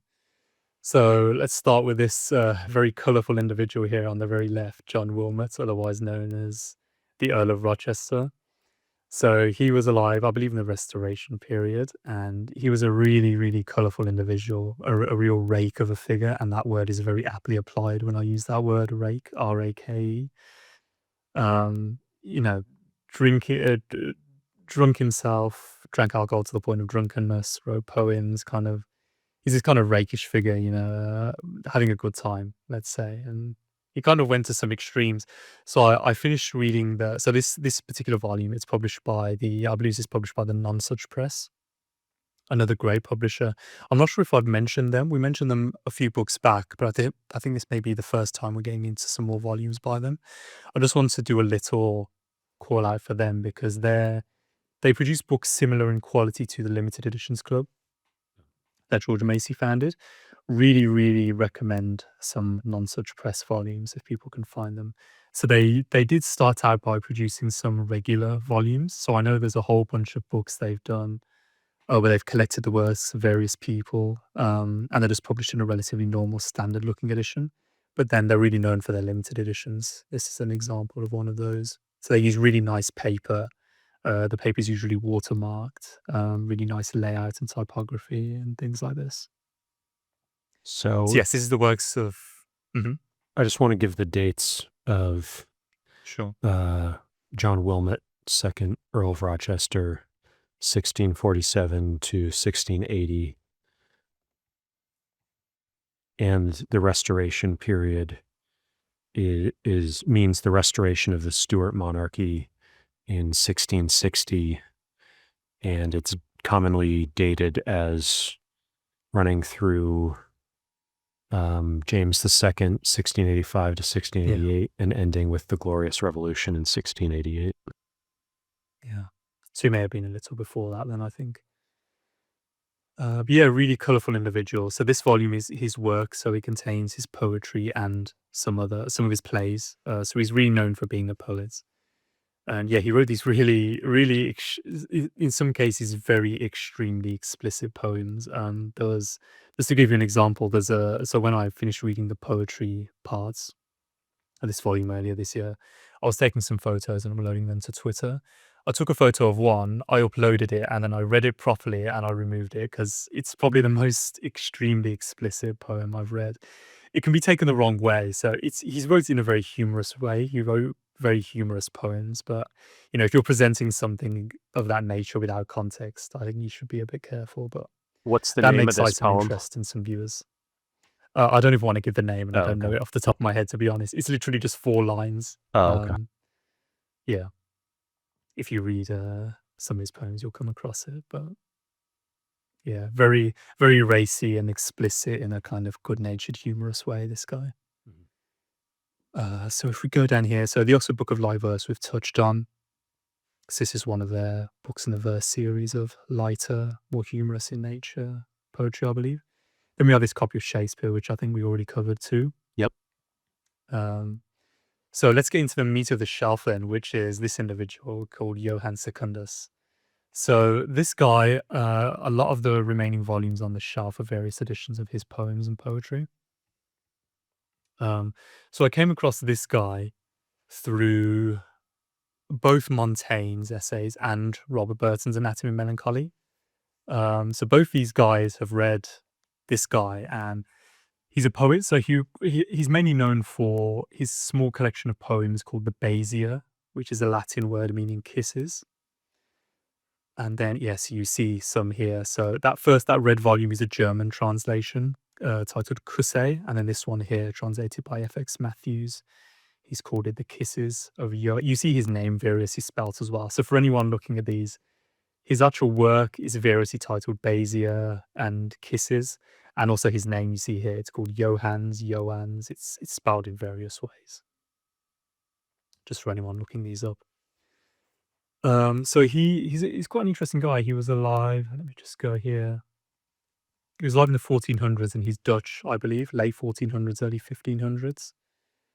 And his name, Johann Secundus, people may be wondering. In one of the books I have, I flicked through it, and no one really knows for sure why he's called Secundus. But a guy called David Price, he said, for example, or looking through the history, one possible reason may be that he may have had a brother, an older brother who was called Johannes, who died. So he was then called Johann Secundus, or, the second Johannes. That's one theory. Another theory, an excerpt I have from one of these volumes, someone called David Price has said, Ianus Dusa, for example, made the obvious pun saying that he was second to no ancient writers.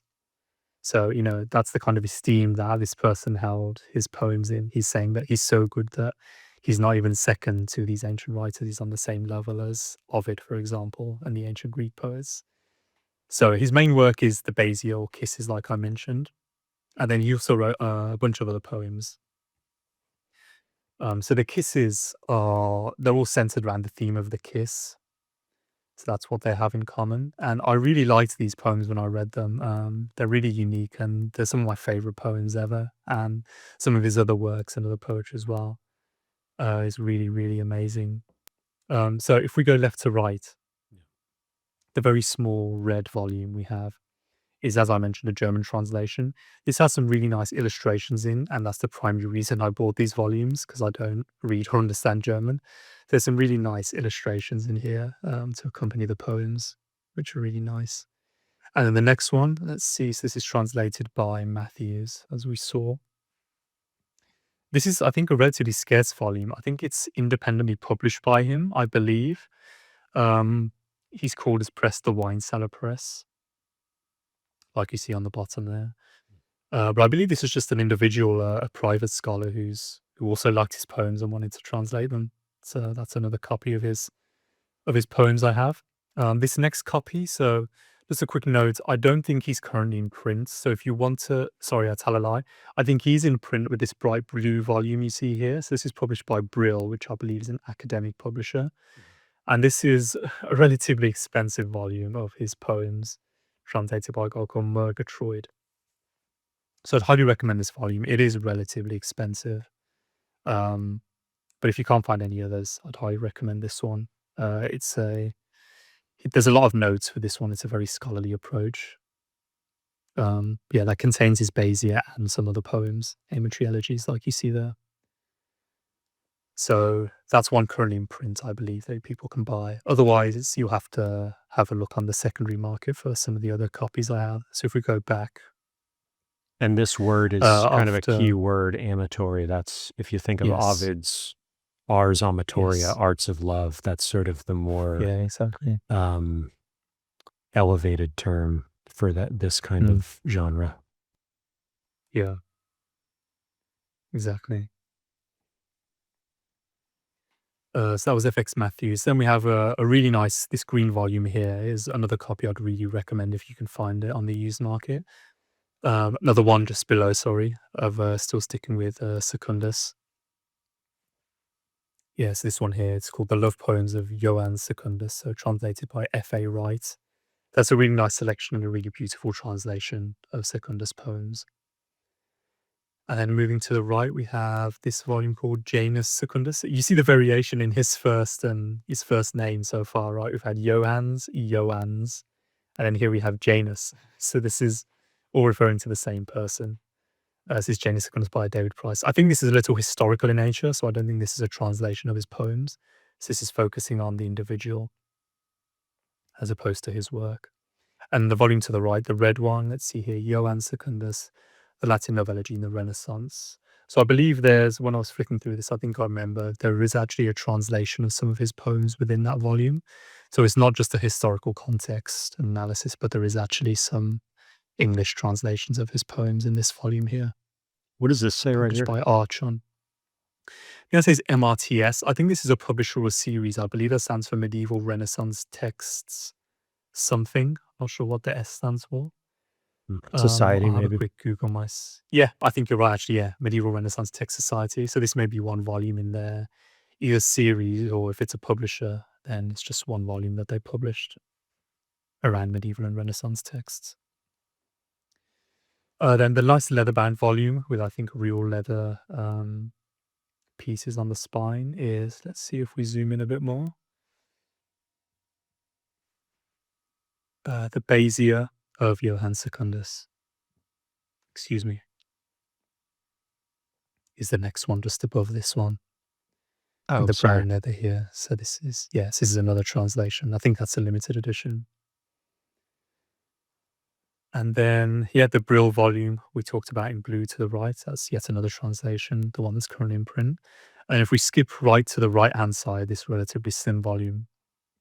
I think this was the first non-such press volume I'm lucky enough to own. So this is, it's another translation of Secundus Baiae. And if we skip to the art shots, Timothy, I think the image called Watermark 1 or Watermark 2, Watermark 1, I believe. Here, I think the viewers can get a real feel for the tactile and physical aspects of this book. So this is a watermark for people who don't know. This is kind of a design that's impressed somehow, I don't know the full story, into the paper. So I think every single page of almost every single non-such press edition is watermarked. If not every single one, then many of their volumes do have a watermark that you see here. So when you're holding this page up to the light, which you see here, if it's streaming through from the back, you get to see very clearly the watermark. And this is a really nice example from this non-such press edition. And if I can just read a few lines of this poem here. So this is his first kiss. So he has the way his Baiae structure is, it's kiss 1, kiss 2, kiss 3, etc. In Latin, that's Baiae 1, Baiae 2. Just reading these lines here. When Venus to Cythera's top conveyed, sleeping Ascanius among soft violets laid, showers of pale roses on the boy she strewed, and with sweet waters all the place bedewed. She then her old Adonian fire retains, the well-known flame steals gently through her veins. Sorry. Norris. How oft her nephew offered she to embrace, how often said such my Adonis was. So I'm not the biggest fan of this translation. I prefer Wright's translation, Murgatroyd's translation. But even here, there's some beautiful imagery you see, right? Very sensuous, very romantic. Centers around kisses and kissing. I think he continues a little below, but just to give people an idea of the flavour of Secundus Spezia and his poetry. Really sensuous, really memorable. Some of it's humorous, and he's playing around, joking around. But yeah, I really love these. They're very iconic, and I mean, typeface coming from Montaigne and Robert Burton, who are really two towering figures, especially in my reading, but I think in literature in general as well.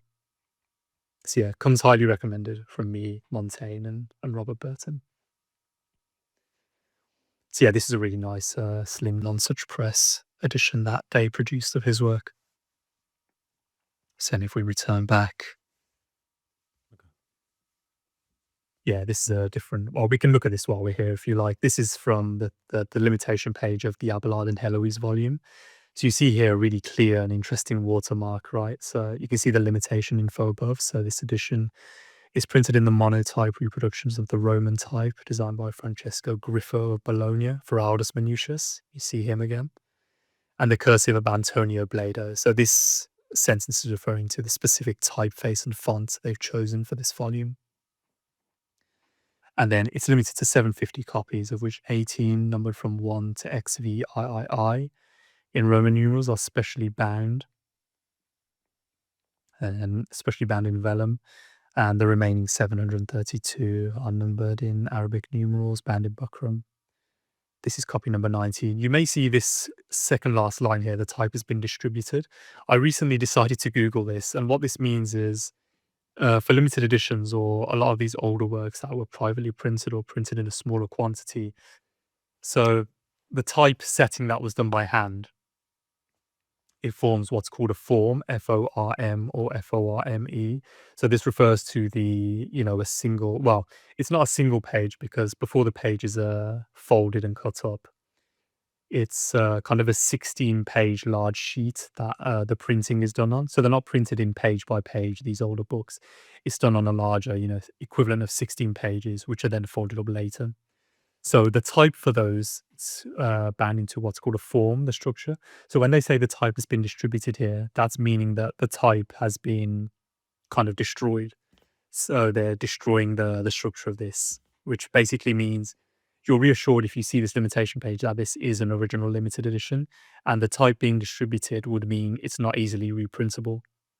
So if you did see this work, for example, if you saw a later printing where it was outside of this numbering, if they chose to replicate this page, if it was numbered outside or it was differently numbered or it had different paper and you notice a discrepancy between that edition and the original first edition which you've seen, you could know for sure that that's kind of a pirated copy as opposed to the genuine original edition here. So when you were photographing these watermarks, were you putting a light behind the paper? No, so I took these in my living room. If we imagine, I'm just looking at my camera here, if you imagine the windows are over here, the window and the light source is coming from behind these pages, is the brief way of putting it. So that's how you see and capture those watermarks. You only see them when light is coming through from behind, not really if it's in front. See, I just held the pages up to the window. So that's the one on the right, and then just the small red volume that's horizontal there, balancing on top of the Shakespeare volumes. That's my final edition of Secundus Spezia that I have.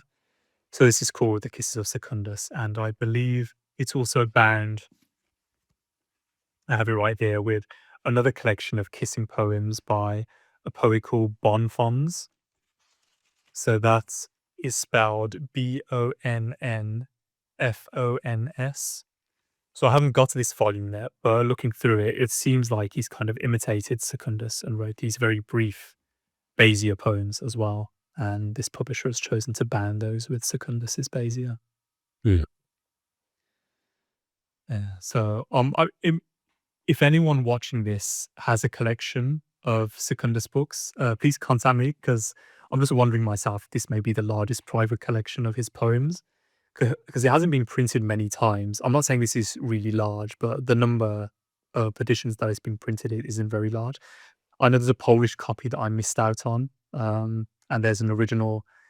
Obviously, there's original copies spanning back to the 1400s, but English translations. I think there's one from the 17 and 1800s. But other than that, I think I may own them all or close to them. So if anyone has any or has a copy that I'm missing, do let me know. Do you remember how you discovered this? This volume specifically, Or no, just Secundus in general and the kisses. So I did mention. So this was through Montaigne and Robert Burton. So in Oh, okay. Montaigne's essays, he mentions Secundus, and so does Robert Burton. Montaigne's praise he says he mentions Johann Secundus and Boccaccio's Decameron as being two really good kind of lighter natured works, which he recommends people to read. So that's something people might find interesting. Montaigne recommends both Johann Secundus's Kisses and Boccaccio's Decameron as works to read. And like you sort of know if you hear two things in the same sentence and one of it is like super popular, the other you've never heard of, that's probably like a gold mine. That one, that other one. So that's really cool. Yeah, hopefully if this gets loads of views, people can contact presses and get this back in print, which I would love, in a really cheap, accessible edition. I just looked up his dates, 1511 to 1536. So wow, he was 25. I was just about to mention, he died really young at 24 years old, according to Wikipedia. I don't think we know. Well, maybe maybe the red volume there, which talks about himself as an individual. I'll find out how or why he died so young. But yeah, it's crazy that he wrote these really amazing poems and poetry that people like Montaigne admire, but he died so young. So yeah, a bit sad in that respect. But I look forward to reading that red volume I have, where I can learn more about him as a person. This one right here. That one there, yeah. Okay. So I believe that's going into himself as opposed to just his poetry. And we have this volume here, William Shakespeare and Robert Burton. So we can get into Francis Bacon, we'll mention later on, but this volume here is a very long essay or a series of essays by this individual called Brownlee. So he's positing in this volume, his thesis is that that Robert Burton contributed greatly to the Shakespeare corpus. So again, all this Shakespeare stuff is very new to me, but it seems like there's a very big and long-running and heated and sometimes discussion about the authorship of Shakespeare and the authorship of Shakespeare's canon and corpus. Some people say it wasn't written by him, or it was written by multiple people, or it was actually written by Francis Bacon. There's lots of theories going around, and for people like me who didn't know this existed at all, it can be very fun to look into. There's people still today. I think there's a Francis Bacon Society, and they really dive deep into this Shakespeare authorship question as related to Bacon. But so yeah, this was I've obviously read Burton's Anatomy of Melancholy, but I was very interested to see someone is positing that Burton may have contributed to Shakespeare. So I'm really looking forward to reading that. And then this last green volume here, this is another work that was mentioned. This is mentioned by Burton in his Anatomy. So that's the translator, A.M. Wilson. And then the poems, the author is Girolamo and Gioviano. I think Burton variously refers to him as Angeriano, Angerianus, things like that. This is another, I believe he's Italian. He may have wrote his poems in Latin, but more amatory poetry in the tradition of Ovid and Johann Secundus. It's a relatively expensive and hard to find volume, but yeah, I wanted to read this because it was mentioned by Robert Burton. It's another one of those Greek words that I'm like, is that a real word, or did you just come up bang those two together? Yeah, that's true. I'm not sure what pagnion means, but eroto is clearly erotic. Yeah, he may have coined that himself. So we have some more poetry here continuing. If we look at let's start from the vertical one. So if we zoom in on the left, we have a collection of, I think it's Thomas is his first name, Thomas Wyatt's poems. I believe that's an English author. Just one of many. I try and read as much poetry as I can. Something I wanted to mention earlier is for people who maybe haven't read much poetry or want to get into poetry or want to add, some poetry to their reading. What I'd recommend doing is start with some people who've produced smaller poems, maybe even buy an anthology like the Oxford ones we mentioned, or the Greek anthology or Greek lyric ones from the Loeb series.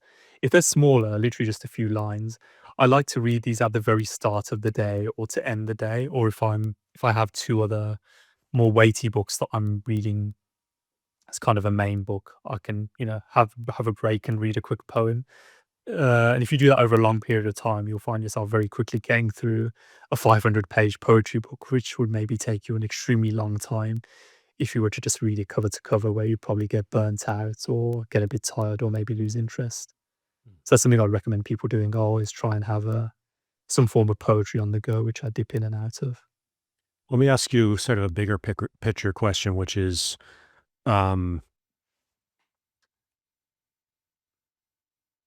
is there a broader sense of self as like a aficionado of poetry or an appreciator of poetry that is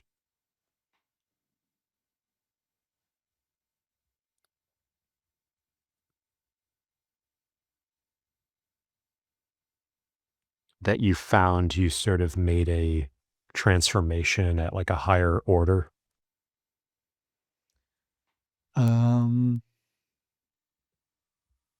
Homer didn't leave too much. I don't like long. I respect Homer, and he's obviously very good, right? But now long narrative poems like Homer, these other epic poets and poems like Ovid's Metamorphosis, Dante's Divine Comedy, they kind of wear me out, and I kind of have to prepare myself to read this really long poem. So not really ancient and or epic poets. Secundus really made a really strong impression on me. Before him, I read Petrarch's poems, which we'll see later on. He left a really strong impression on me. These are all you'll realize love poems or love poetry. So this is the kind of poetry I really like. Just these really brief or short poems talking about, really happy, mirthful, beautiful things, wine, dancing, songs, women, flowers, sunshine, things like this. But it's not written in a kind of silly, throwaway, childish way. There's some really deeply moving and beautiful passages, just like we read from the Secundus poem earlier. So those poets, so the ancient Greeks, Ovid, Johann Secundus, and Petrarch, those are the few that come to mind right now. As we go on here, I'll point some others Yeah. out if I miss a few. I guess Yeah, those another, are people I'd really recommend. Greek anthology, ancient Greek lyric. Petrarch, I would really, really recommend his Canzoniere or Rima Sparsa. We can talk about those a bit later, but just short lyric poems. So that's Canonziere, Canzoniere. It's also variously referred to as Rima Sparsa, Rimesparse. These are shorter poems that Petrarch wrote. I'd highly recommend those as well to people. yeah, I mean, there's a huge difference between like a one-pager poem and like the Iliad. Exactly. Yeah.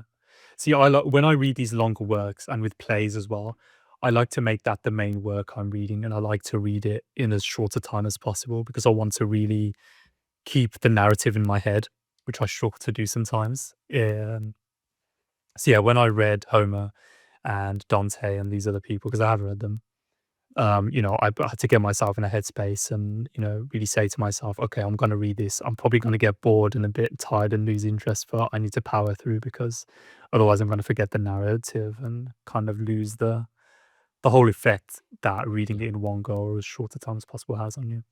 So yeah, I prefer to just stick in and out of these poems, which still contains really beautiful language. Another analogy that I draw is song lyrics, and a lot of whether Mm. it's popular pop songs, wedding music. If you just look at the lyrics, it is basically a one-page poem. So Yeah, it's true. It's a good point. Yeah. we sort of have divorced plays, ballads, as you mentioned earlier, Mm. and just singing. Like, it's Yep. seen as like you need to be a special person to sing. You can't just be a normal person. People are like so nervous to sing, and it's like a big deal, and they're embarrassed. And Yeah. it used to be, everybody sang, and it was a communal thing. So I think it's an important thing to mentally at least reverse that process. If not, really better yet is actually perform these things, actually sing, and and develop that full spectrum of your inborn musical instrument, which is your voice. Yeah. So I think, like with Shakespeare, it wasn't meant to be read, it was meant to be Yeah. viewed on stage, and these ballads were meant to be performed in a pub or in a group of people. And so we're doing something very artificial by sort of taking an X-ray of the living being and putting it on the page, and Yeah. it's meant to be brought to life. So I agree with you that starting with sort of these one-pager poems and even appreciating your favorite songs as poetry, looking up the lyrics and Yeah. reframing it that way. I think those are some easy on-ramps to get started and build your repertoire. And then even, I'm curious, do you have any poetry memorized? Do you have anything that you can give us off the top of the dome? No, I don't like being put on the spot, so I can't think of anything specifically right now, other than kind of half-remembered lines in, like, for example, Dante's work or Secundus' works. So no, I don't have anything memorized, but I would like to. Yeah. I'm still going through poetry myself, so maybe when I've reached a certain point, I'll sit down and say, okay, this one I really, really like, so I'd like to have it memorized. Yeah, it's a good idea. It's a good idea, and I think it's something that people should do more of. And of course, this was the way the poems were originally transmitted orally, right? So, Yeah. yeah. Just actually touching on the oral aspect as well, just two Yeah. brief other mentions of notes. So ancient Greek lyric poetry, a classicist can correct me if I'm wrong, but I believe that was originally sung out loud and set to music as well. I believe. I believe that's where the lyric form came from. I may be mistaken, but I believe that's the case. See, all these poems you see here, I do believe they were read aloud and set to music, possibly. And then also going back to the Bullen volumes quickly. So I maybe mentioned this kind of in an offhand way, but he trawled these private and public libraries to get these Elizabethan scraps and pearls, which he put in his collection. But the manuscripts he was looking through were songbooks. So songbooks, just right there, it's something you just mentioned a few minutes ago. There were songs. So these were poems, although they're written on the page, just like Shakespeare here. Many of the lyrics and passages he's included in here or were from songbooks. So, just like the ballads, they were originally meant to be read aloud. You even see it here as a subtitle on the two green volumes to the left. Lyrics from Elizabethan songbooks, and then more lyrics from Elizabethan songbooks. So it even has it right there in the title. And then also something I do plan on doing. I did start to do this on Instagram, just privately on my close friends list, but I do plan on starting a YouTube channel and being more active. I have one video where I'm reciting the 10th tale from the Decameron, the 10th tale of the third night. Oh, But I nice. do plan on also going through specifically those Bullen volumes where he has taken these rare poems and speaking them out loud in a video. And I think that's particularly interesting because, as I just mentioned, and as Bullen mentioned, some of these are lyrics which are really rare. Maybe in some instances, only there's a single manuscript form of the poem surviving. But also, so these were written 500 or 600 years ago, close to that time, 500 years ago. They've been hidden away in a library, and then Bullen's published them here. But then I wonder, even when Bullen published these 100 or 200 years ago, how many people would have read those aloud? So if we say it's close to zero, if we then skip up Yes. to the modern day, that's 500 years where no one has read these aloud after they were committed to manuscripts and had been forgotten, right? So I do want to do that to kind of, breathe life and revive these kind of dormant or kind of half dead Yeah. songs and lyrics, which so yeah, I plan on doing some YouTube video on reciting poetry as a kind of way to ignite the poetical flame in other people. Yeah, I love it. It's just something to note. Yeah, so where did we get to? I think we just covered the first Wyatt volume, excuse me there. So moving to the right, we have D.G. Rossetti's. This is the famous Dante Gabriel Rossetti, a collection of his poems, some really beautiful poems and passages in here, which I was really surprised with when I read these, I think 2 years ago. And then moving to the right, we have poetical works of Gray and Collins. So I think these are two English poets. I think the full name is Thomas Gray. I'm not sure of the first name of Collins. These are some old English poets, a couple of 100 years ago. Then we have a kind of a battered and worn volume of Pope. I think this is his poems and some of his plays possibly as well. But I think there's a large collection of Pope's poems in that volume there. Moving to the right, this guy who I think is relatively not well known, someone called Heine is, I believe, the correct pronunciation. I have to shout out a friend I have on Twitter who introduced me to this guy. He really likes his poems and prose. I'd never heard of him, but it turns out he's mentioned by a fair few people. I believe Schopenhauer actually speaks very highly of him somewhere in his essay. So, that's high praise right there. I don't believe Schopenhauer mentions by name many authors, let alone give praise to them. So, yeah, he's I believe he was around a few hundred years ago. We'll have to look up some more info because I don't want to try and remember. But yeah, he wrote some really beautiful poems, which I have started to dip into this volume, and there's also some prose works that he wrote, which I'm quite interested to read as well. Yeah, really beautiful and lovely, kind of amatory-esque in style poetry. I'd highly recommend people have a look at this guy. So then we have just some random collections of poetry, which I think I just discovered through eBay. So this is called Because I Love You by Anacreontea, I think is the editor there. So yeah, a collection of love poems. I think there's some really nice poems in there. Leon Shepherd, it looks like, is the publisher of that small volume. And we have 2 volumes published by Dutton, another one of these old publishers, Poems of Love. Those are in the wrong order, but we have volume 1, volume 2 there indicated by the stars. I really love the design of the spine of the blue one there with the hearts and the blue color. It's very kind of pops out. Some really beautiful poems in these as well. Would you say there's a fair number of publishers that just publish poetry?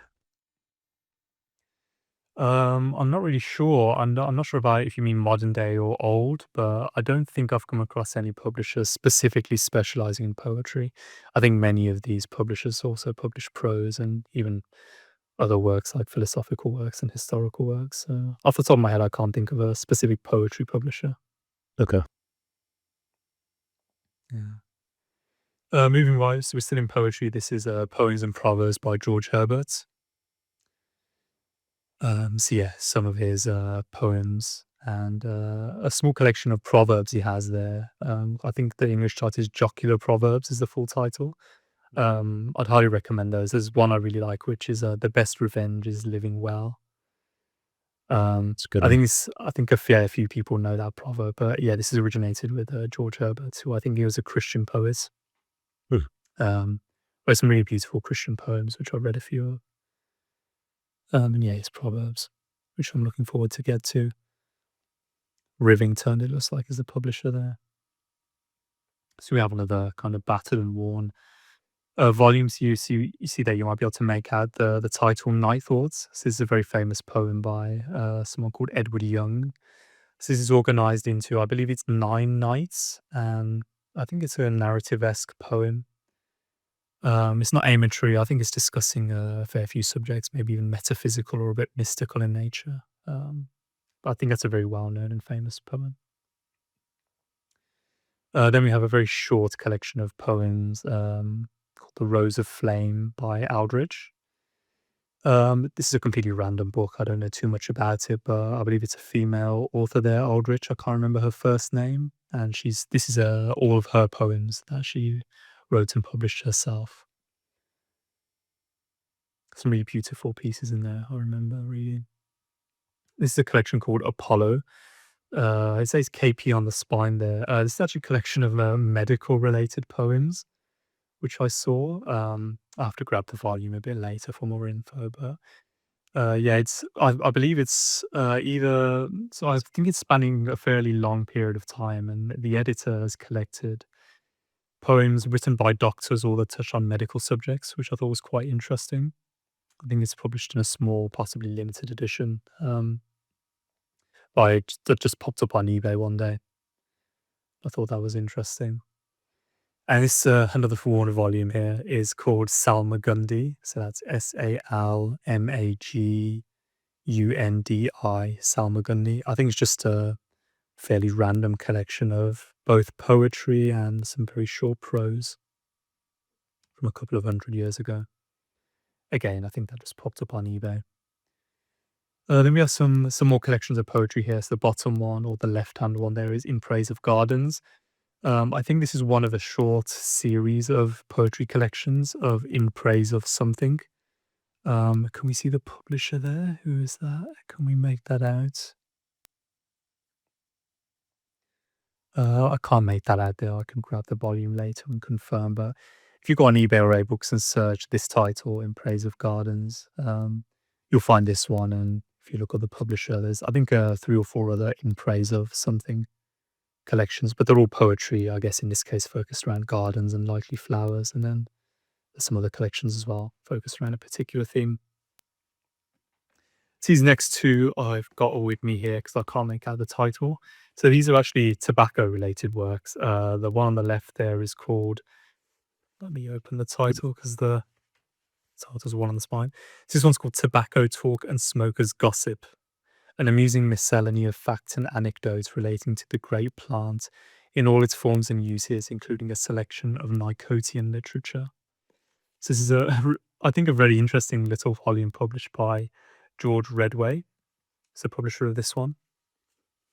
So speaking of tobacco, as I mentioned here, I do indulge in the occasional cigar and pipe. And a friend actually mentioned this volume to me, which she was aware of because a friend of hers had posted a poem from this volume on Instagram. So she actually alerted me to this volume, which I'm really glad for. And yeah, it just contains a really interesting collection of anecdotes and short little prose pieces about tobacco, cigars, pipes, and the Indian weed, as it's also called. And then the volume to the right there is one I bought recently, another tobacco-related volume. So this one is called Lyra Nicotiana, Poems and Verses Concerning Tobacco, with an introduction by William G. Hutchinson. So this is published by Walter Scott, is the publisher of this one. And I'm quite looking forward to read this one because, like the title suggests, as opposed to the previous volume, which was a collection of prose, this is actually a collection of poetry related to tobacco. So I'm personally surprised there's even such a quantity of those that someone could collect to make a little collection. So yeah, I look forward to reading that. So let's see here. So I think we're transitioning out of poetry now. We do have one volume right to the left here. Love Lyrics of Ancient Egypt, I think is the title at the bottom there. So this is edited, likely translated by that guy there on the spine, Fowler. So yeah, as the title suggests, this is a translation and selection of some ancient Egyptian poetry, love lyrics specifically, going back a few thousand years at least, this will be. And we'll touch on ancient Egypt again a bit later on in the Oxford paperback books. Yeah, nice little collection there. So we have a couple, 1, 2, 3 works by John Donne again, as I mentioned previously. So here we have Donne's Essays in Divinity. So like the title suggests, these are religious essays that Donne wrote. And they're collected in these volumes. The next one, this is a really interesting little work. Again, just like his volume, The Cautious Library, I was really surprised to find he wrote another non-religious, non-poetic work, which is here called Paradoxes and Problems. You'll see here problems has an additional E near the end of the word. So you see in a lot of these older English works around Shakespeare's time and into the 1600s, you see these common words that we know today spelled in multiple ways, sometimes even differently on the same line or within the same sentence. I'm not too sure why they did this. Again, I don't have a historical background, but it's really interesting to read, and I'm sure it's really interesting to learn about. Yeah, that's why there's an additional E there. So yeah, this is a really interesting. So paradoxes. It's kind of a light and humorous collection of really short essays that Don wrote on various subjects. So I think one of the paradoxes or problems is called "Why Ladies Delight in Flowers." In feathers. Um, why no one dies for true love anymore, which is an interesting and amusing short little essay he wrote. So yeah, very amusing. If you look up a copy of that, they're only a couple of sentences long each one. And the final Don volume, I believe I own, is some of his sermons here, which is selected by this guy Pearsall Smith, who has a volume just to the right as well. Yeah, we see that iconic Oxford crest there. This small vellum-bound volume was published by the Nonsuch Press. So this is a title called A Plurality of Worlds by, I believe, a French author called Fontenelle. So that's Fontenelle.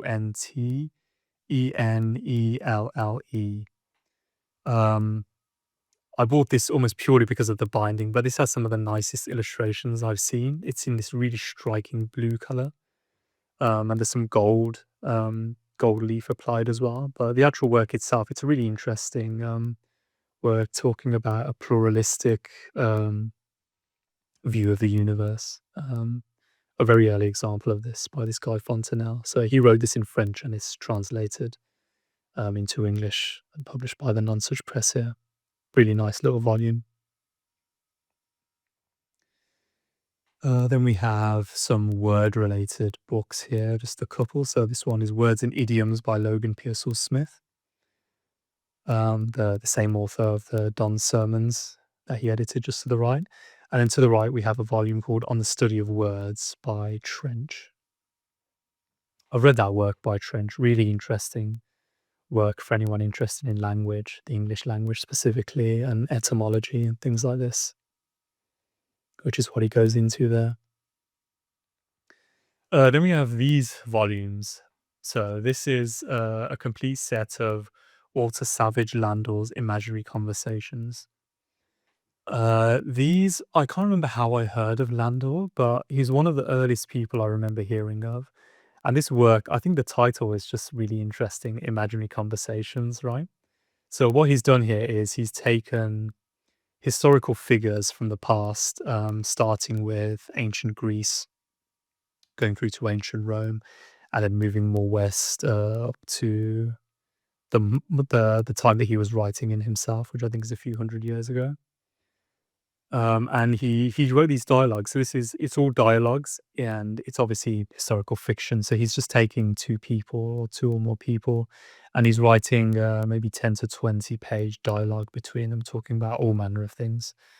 This was a really well-known work in his day, and it was the very early conversations that he did, which focus on ancient Greece and Rome. They proved especially popular, and for anyone searching on eBay or used books, you'll frequently find single volume copies of his conversations, which just contain his first few or first dozen or first 20 or something like this. So the ones focusing on ancient Greece and Rome, those really proved especially popular, and they were the most interesting ones I found to read as well. I kind of got a bit bored as I continued past the second volume here. So yeah, they were popular for a reason. Highly recommend those. Really interesting reading, especially if you know the figures he's talking about. So I think Icarus is mentioned in one of them specifically. There's someone I remember. But anyone versed in ancient Greece and Rome will see lots of familiar people mentioned. See, I managed to find this set. I think it's relatively difficult to find a complete set of these.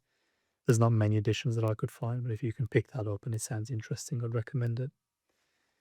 Then we have a little volume here called My Commonplace Book by J.T. Hackett. I've got no idea who this guy was. I think this actually came as part of one of the few sets that I've bought. So you see on eBay people listing just sets of old books.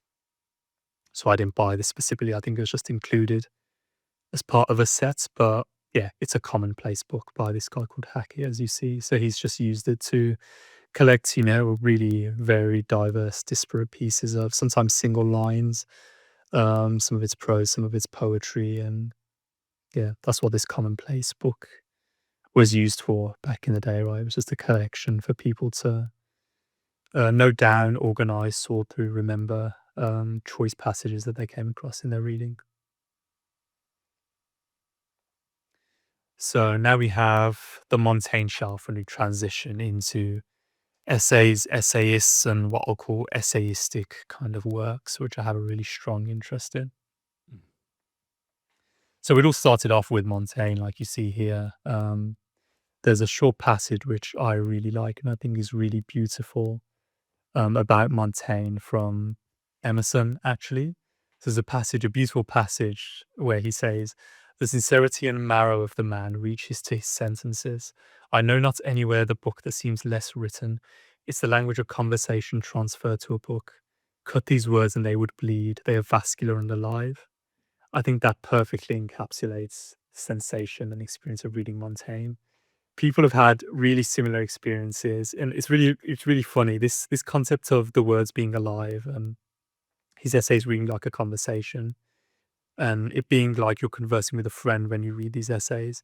That's the exact sensation I had when I was reading them. And then to my delight, I also discovered that this is the exact same sentiment that other people have experienced and expressed when they've also read Montaigne. So I think that gives people an idea. If anyone hasn't read Montaigne yet and it's not on their list, or if it is on their list and they just haven't got to him, I'd highly recommend him. This is one of my greatest books of all time. And I actually reread him every year. Well, I plan to. I've read him 6 times in full, I believe, throughout various translations. So I've got a few different ones here. So we have Florio's translation here of Montaigne. I mentioned going way back, the Decameron. I remember saying for the anonymous translation around Shakespeare's time of the Decameron, it was either anonymous or in some copies it was signed IF. There is a theory that it was actually John Florio who translated that edition of the Decameron. I don't know if that's for certain, but it's definitely one predominant theory. It's definitely interest and a connection to Shakespeare there. So yeah, this was the most recent translation of his I read. So it's written John Florio. It's written in Shakespeare's time, and it's this really rich Elizabethan grand language. I purposely avoided Florio's translation, because of the difficulty. And again, like I said before, I haven't read Shakespeare. But Florio's Montaigne, when I read him this year, this was kind of my entrance into Elizabethan language. Man, I'm in love. It's amazing. For anyone who's put off by the difficulty of the language, just buy something, whether it's Shakespeare or even Florio's translation of Montaigne or some other Elizabethan poets. Just read it, force yourself through it. At some point, okay, so this was a bit more difficult because Montaigne wrote essays and many of them are philosophical in nature, right? So if you're talking about those higher subjects in this kind of a grand Elizabethan language, you can see maybe where it might be a bit more difficult to understand, a complex philosophical idea, as opposed to 2 lines of verse or poetry in Elizabethan style, right? So I had to really slow down when I was reading Florio's translation. That's why I think I found it relatively difficult going. But again, it was amazing. It's a real masterwork of Elizabethan and English literature, just in general. An amazing masterwork. And he's really made it his own, John Florio, this translation.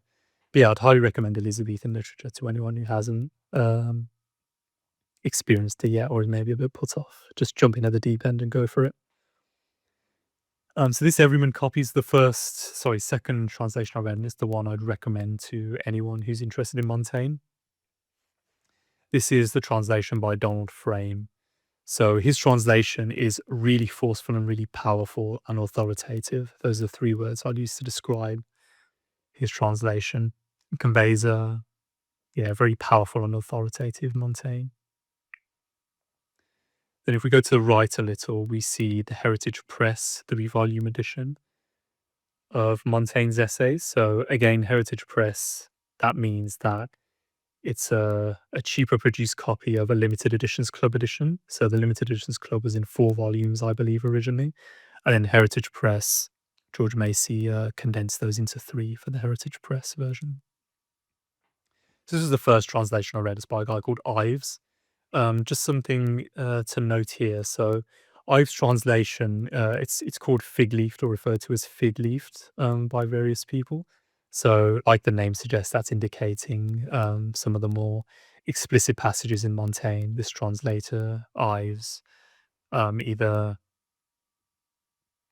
left out or, translated his way around, being a bit more explicit. But in this Heritage Press edition, what the editor, possibly George Macy himself, did was he unfig-leafed it, which is how he describes it. Excuse me. So what he did was he looked at the passages that Ives kind of censored, and then he removed it, either himself or a Montaigne scholar or another translator. I think he may have actually lifted the passages from another translation of Montaigne, possibly by Treshman, who's another translator. But yeah, just important to know, it's actually an uncensored translation of Ives of Montaigne. So that was the first translation I read. You get a flavor for his kind of style and this conversational tone, but comparing it with Frame and Screech, who's to the right, yeah, it's a bit less clear. And there's passages I found in the Heritage Press Eyes version which don't come across as forceful or memorable to me, so I wouldn't recommend Eyes for people. Screech, this is a Penguin or Alan Lane hardcover edition of the standard Penguin paperback copy of Montaigne's complete essays that people can buy today. This may be the most popular translation of Montaigne, possibly. Probably him and Frame in the Everyman's Library. I got halfway through this. I abandoned this translation halfway through the Apology for Raymond Sebond, which is the longest essay in Montaigne's collection. When I read this and got up to halfway through, and then I switched back to Frame for the second or third reading, the impression I got reading Screech's translation was it really lacked depth and personality. It's super clear. So for anyone who's maybe hasn't read a lot but does want to read Montaigne, or for someone who really wants to avoid doing a lot of work and reading Florio, for example, or even Frame, there are some passages which, to a new reader, at least may not be so easily understandable. I would highly recommend Screech for readability. He's very, very clear and easy to understand, but that does come at the cost of losing some, linguistic flourishes and memorable renderings and more depth in the translation, at least to me. Just wanted to When add I it. was reading, Go ahead. I was going to say, when I was reading Florio's translation this year, what I was actually doing was, because I found the language so difficult, there's some passages in Montaigne that I really remember because I've read him so much, and there's some that just really speak to my core when I was reading Florio's translation, halfway through a sentence or a passage, I realized, oh, I know this passage. I remember exactly what he's talking about here. So what I decided to do very quickly, when I was reading Florio's translation, I got all of these other translations. I put them next to me. And when I read a passage in Florio, which was quite difficult, at least for me, what I would do is I would then open the other translations up to the same passage. So I had bookmarks in all of these volumes, and I was moving it as I went along. And as I went along, I found myself gravitating towards Screech in the first instance, because I did find very quickly that he was the clearest.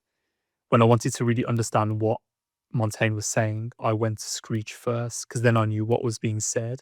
And then I would next probably go to Frame, so I could get the Montaigne that I know and love, and the passage, how it's conveyed with Frame.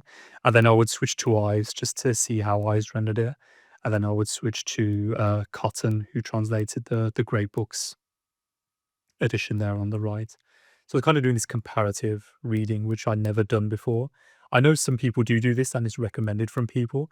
The reason I've avoided reading a work in multiple translations is just because of the time and kind of physical effort and annoyance, inconvenience as well, where, you're reading a passage, then you have to stop, put the bookmark in, put the book down, open the other book, bookmark that, etc., for how many translations you have, right? But this experience, when I was doing this kind of comparative reading with Freud, with the censor, one of the most memorable experience I've ever had in my reading. I'd highly recommend doing this to anyone, not just Montaigne, but for any. If you have an interest in a translated work, you could do with Homer, for example, who's more well known. If you buy or look up on your computer multiple translations and then you compare them, you'll get an amazingly unique experience that I can't really describe it. It's amazing. I see why people recommend this now. So I'd highly recommend doing that at least once in everyone's life. I just wanted to add a quick note. You mentioned fig-leafed edition. There's another useful term, expurgated, and that's sometimes used for to describe a version that's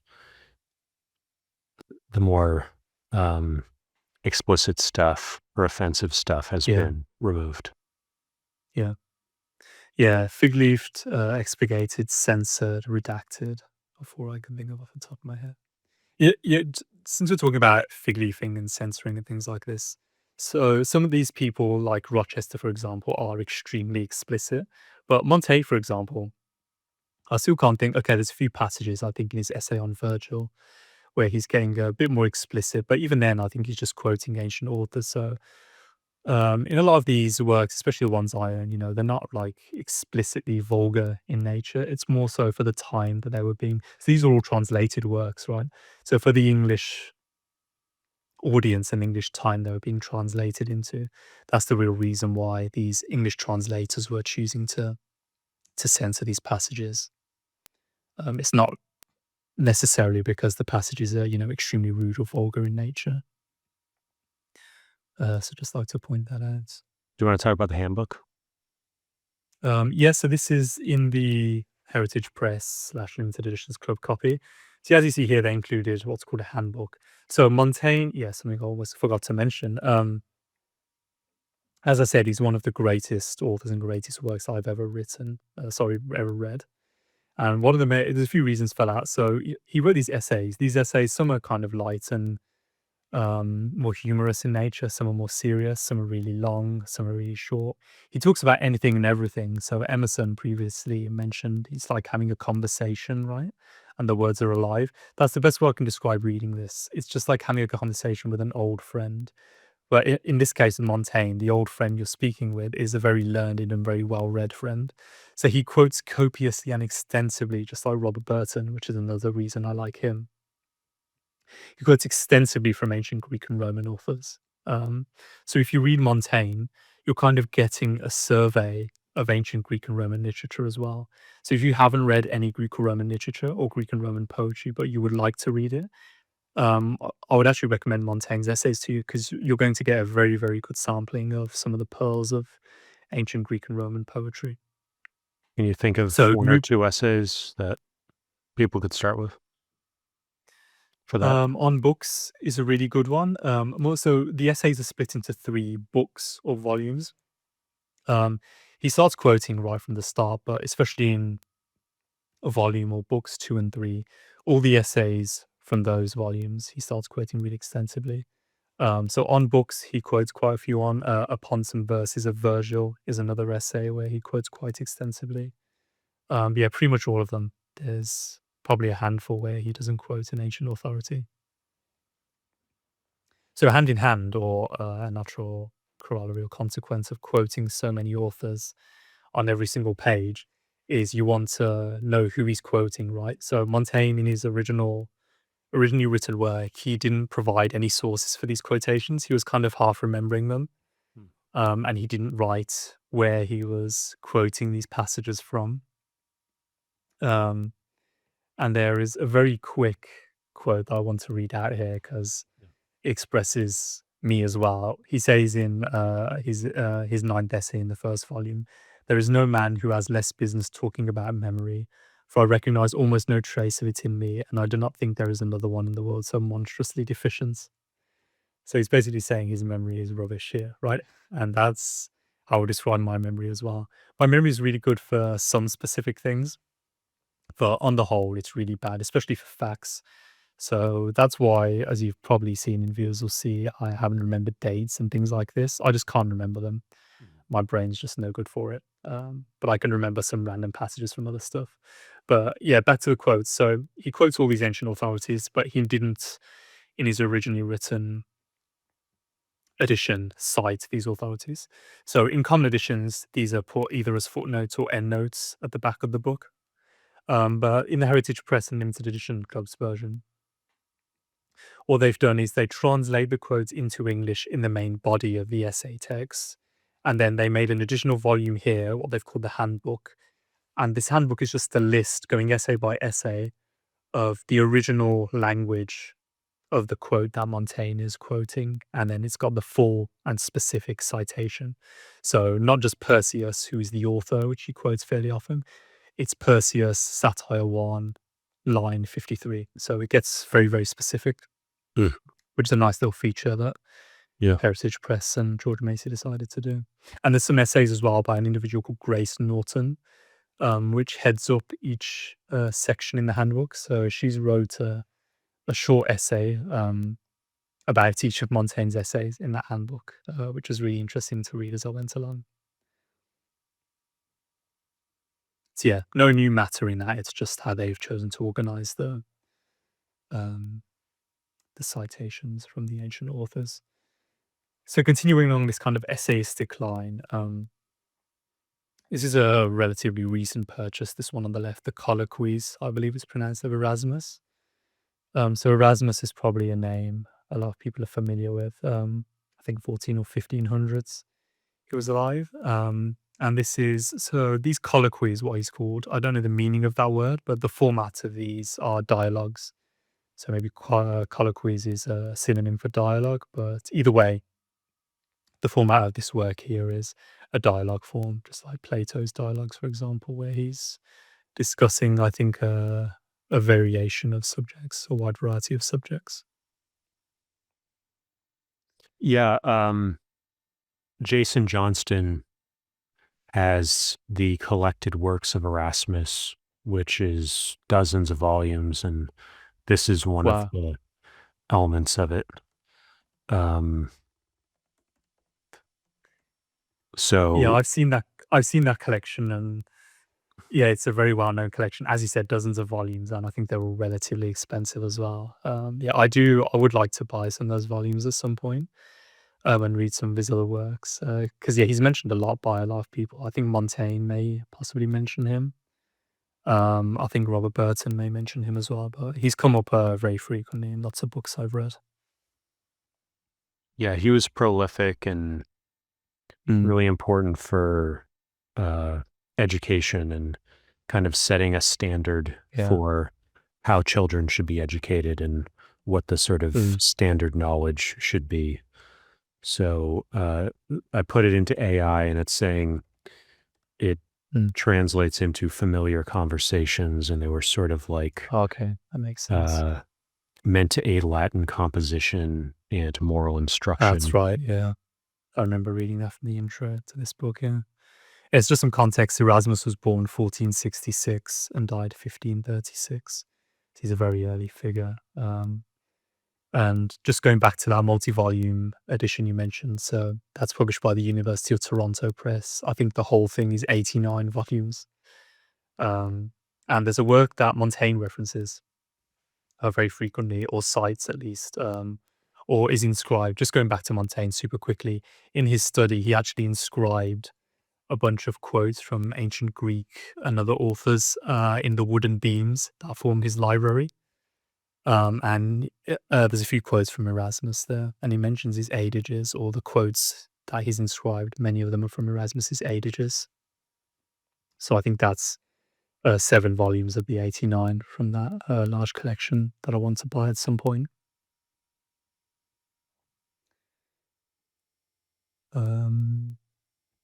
Yeah, so that's Erasmus. And then moving to the right, we have Francis Bacon. Just in case anyone refers to him as Bacon, there is another individual called Bacon, but this is Francis Bacon. The name is escaping me of the other Bacon, Roger Bacon.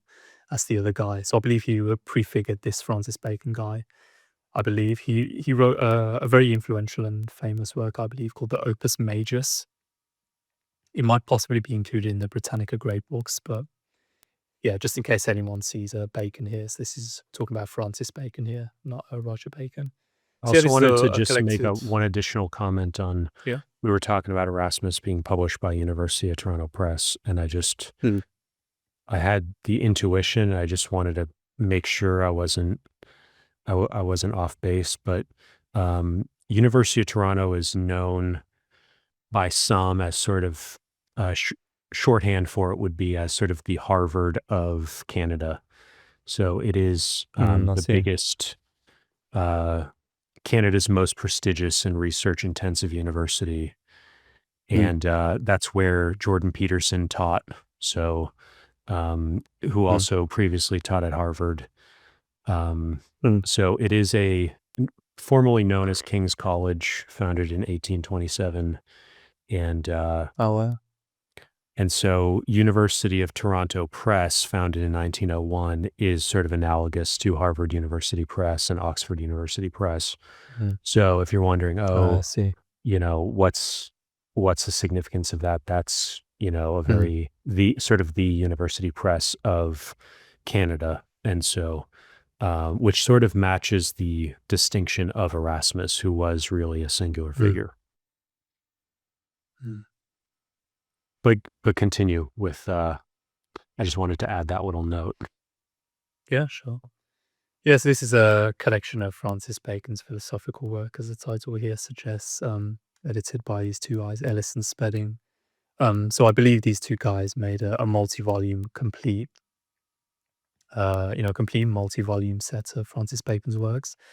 So here they've kind of condensed that into a single volume, his philosophical works at least. Very, very small type in here, but it's nice to have it all in one volume. Then we have another big hitter. So this is The Anatomy of Melancholy by Robert Burton. Again, one of the greatest books I've ever read, and tries to evangelize people with it as much as possible. The short booklet just to the left of that, in case anyone's wondering, is called Keats and Melancholy. So there's some connection between the poet John Keats and Robert Burton's work, which is a small booklet I picked up there. But yeah, The Anatomy of Melancholy is one of the greatest works I've ever read, and I reread this fairly often as well. I do plan to reread this annually after Montaigne, which I've done a handful of times, but it's kind of dropped off the past couple of years, as I've been buying a lot more books, which I wanted to read more immediately. So this was published in the early 1600s, and maybe we could just skip to the other photos where we can get a view into the unique title, sort of contents pages that Robert Burton actually hand drew himself for this book. Which image is that? So it's the ones you have right at the start. And they're not the art shots. They're the ones right at the beginning you had, I believe. The ones that are contents 1, 2, and 3. Oh, Ones like that, and synopsis 1, 2, 3, 4, etc. okay. Yeah. So yeah, let's go through the first. So this is the content. So the Anatomy of Melancholy, you may think it's some sort of medical treatise. Excuse me, which is how it's kind of presented in terms of the form and tone. But we see here what the contents actually is. So this work is split into 3, what Burton calls partitions. So the first partition or part, if we scroll down a little here, you see is, if we just scroll down here. So yeah, so he's talking about diseases in general and then of melancholy in particular. And then section 2 of the first part, he's talking about causes of melancholy and symptoms of melancholy, and then prognostics of melancholy. So melancholy, just to take a quick diversion, this is kind of an older parallel to what we would in the modern day call depression. So it's kind of this is how they refer to it, melancholy, back in the day. And Robert Burton here in the 1600s, he suffered from melancholy himself, and he actually writes somewhere, I write of melancholy to avoid being plagued by melancholy. So, this whole exercise is kind of a distraction in many ways, just to himself, to kind of get out of that depressive mindset that he may have been in for a period.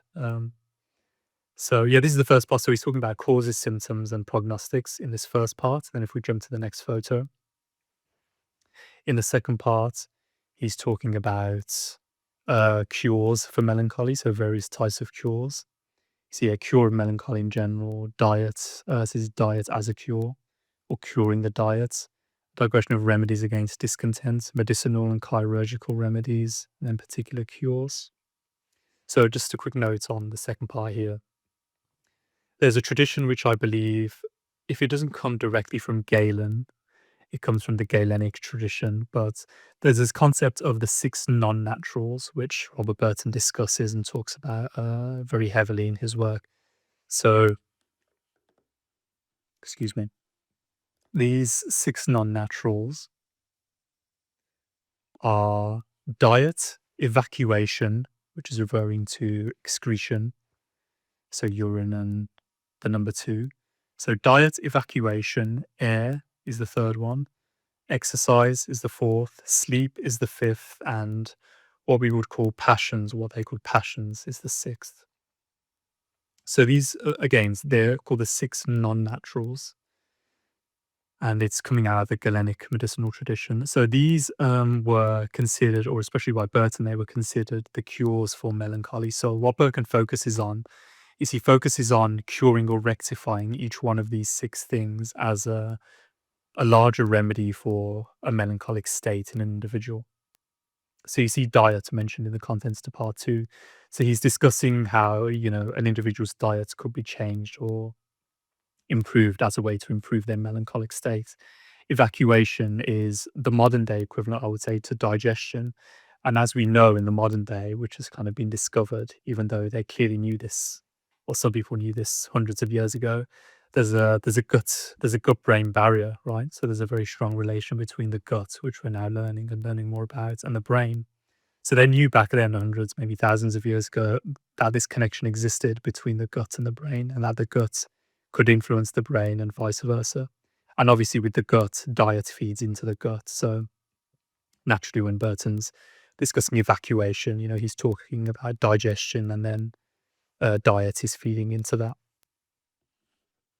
Yeah, I was just thinking about the four humors theory, yes, which was very influential up until fairly recently. And that comes from the Galenic Hippocratic tradition. And you have, I was just thinking etymologically, melancholic is put into the AI. It's basically black bile. Yes, that's right. And so, Yes. and then you have caloric, which is sort of yellow bile. So I don't know if you got into that piece of Yeah. it, but that seems like an interesting angle. Yeah. Yeah. He discusses all of this sort of stuff as well. Okay. Yeah. Yeah. So that's the returning to the six non-naturals. That's diet, evacuation. Then we have air. So air, like you say, the air you breathe, again, relating it to modern day, a lot of our air in big cities especially is polluted, right? So you can take air to mean environment. So he's talking about environment here, right? Back in the day, this would have been, the purity of the air you breathe. But I think you can expand that to the modern day in terms of, if your environment's noisy, if your environment is a mess, things like this. So how This did can you really get have a interested? large impact on your brain. Why'd you get interested in this as opposed to like a modern medical treatment of depression? Well, this is I did mention it. So he's talking about depression clearly here, or melancholy, right? But he's kind of using that as a springboard to talk about literally anything and everything, actually. So it's not really a medical treatise in some sense. It is and it isn't. It's a book about everything. It's been described as the book to end all books, the book about books. It's really highly spoken of in that sense. So it's kind of a love letter, a bibliophilic love letter in many senses as well. But so yeah, this I didn't read this for the medical kind of context. I was just reading it to see what it was about because I'd heard it very highly spoken of. Um, yeah, just to continue the non-naturals quickly. So diet, evacuation, air. Then we have exercise. So in some cases, he's prescribing exercise, some specific exercises or things around that sort of vein. Sleep. I think everyone would probably agree that sleep affects your mental state very strongly. And then the last one, Passions, is what I would parallel with the modern day, what we call mental health. So passions is kind of, in the sense of Robert Burton's talking about it, and Galen and other people talked about passions were these kind of strong emotions that people can have. So, lust would be an example of a very strong passion. Envy would be another one. Jealousy, things like this. So these six non-naturals is a strong lens that Burton uses to talk about all these sorts of things. So that's the second part, and then jumping to the third part, we have this is split into two. So the first half is about what he calls love melancholy, and then the final part is what he calls religious melancholy. So love melancholy is melancholy related, it's love sickness essentially is what he's talking about here, right? And then jealousy a little later. So this can obviously make an individual depressed or in a depressive state if you're a bit lovesick or you got out of a long-term relationship or something like this. And then religious melancholy is kind of talking about the effect that religion and Christianity specifically can have on a melancholic state and how it can actually be a remedy as well as a cause. But yeah, just to jump back very quickly. So again, it's called the Anatomy of Melancholy. It has this kind of medical format and clothing, but this is literally a book where he talks about anything and everything. He makes loads of jokes. He brings in loads of topics, loads of Asian authors. He quotes the amount of people he quotes on a single page is insane. He also wrote copious footnotes, and then there's explanatory notes in the Penguin edition, which I recommend secondary to that, supplementing that. But yeah, it's insane. The amount of erudition and scholarliness and ancient authorities that he quotes in this is a level or levels higher than Montaigne. It's a really unique experience reading this as well. You're kind of taken through this kind of flight through this really erudite scholar's mind. When was it originally written or published? Early 1600s, I believe. Okay. It went through many editions and he added to it many times over his life. It sounds like something sort here. of similar in a sense to Pilgrim's Progress, in the sense that there does seem to be, after this first section, there seems to be sort of a progression from bodily causes of melancholy to sort of interpersonal and then to spiritual. So there is that kind of ladder or progression that I've seen in other works. It's interesting. I have a copy of Bunyan's Pilgrim's Progress, but I haven't read it yet, so maybe I'll have to pick your mind a bit on that later on. There's a lot of like visuals, kind of like Dante. There's these books that have, but Pilgrim's Progress especially, there's some really great sort of early engravings and stuff that kind of visualizes the spiritual journey. And that's the vibe I got from your description here. It's interesting. Yeah, just to quickly, so actually, if we skip to the synopsis photos here. So Robert Burton, he hand drew these very unique contents pages to each of the partitions. This is some of the from matter which we can return to shortly. So yeah, you see here, it's this kind of, again, kind of it's medical, anatomical in nature, right? Where he's, splitting out the exact structure of each of his partitions here. So just thought this is a really interesting visual feast for the eyes for the viewers, which will hopefully entice people to read it as well. So again, he would have hand drew these 400 years ago in 1621, which is when it was originally published, the first edition. And then he would have sent it to the printer who organized it. And then we have this example here where it's nicely digitally laid out. Yeah, this really hammers home the anatomical aspect of the work. Yeah, there's lots of astronomical signs he uses here. So you see there on the very left, I don't know what sign that's for, but I believe it's referring to an astronomical sign or an astrological sign, excuse me.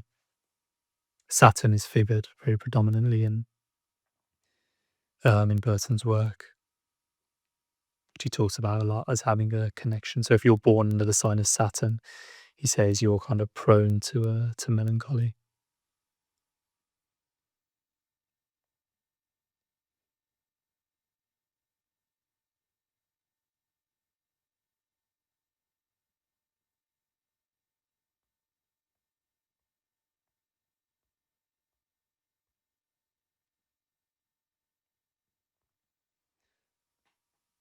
So I don't believe Robert Burton actually knew Greek. You see some Greek writing here, but I remember reading either from himself specifically or from some secondary literature articles I've read that many Greek, because he was familiar with the Greeks and Greek literature, don't get me wrong, but I believe he read many or all of those through Latin translations of Greek works. So where he's quoting Thucydides, for example, I believe he read a Latin translation of that.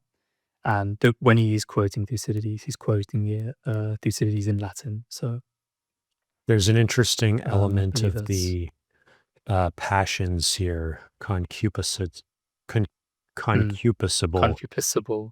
Mm, and love of learning is number 14, mm. study in excess, misery of Yeah, scholars. this is one of my favorite sections, actually. It's a real highlight of the whole book, actually, this short subsection here, love of learning and misery in scholars, and why the muses are melancholy. Yeah. So if you see some of this wording, the way he's structured is you have part and then subsection and then section. Sorry, partition, section, subsection, and then I think there's a fourth division as well that he uses. So if you see me citing Burton or other people citing him, and then at the end of the quote you see 4 numbers, that's because he's split his work very minutely down into 4 different parts.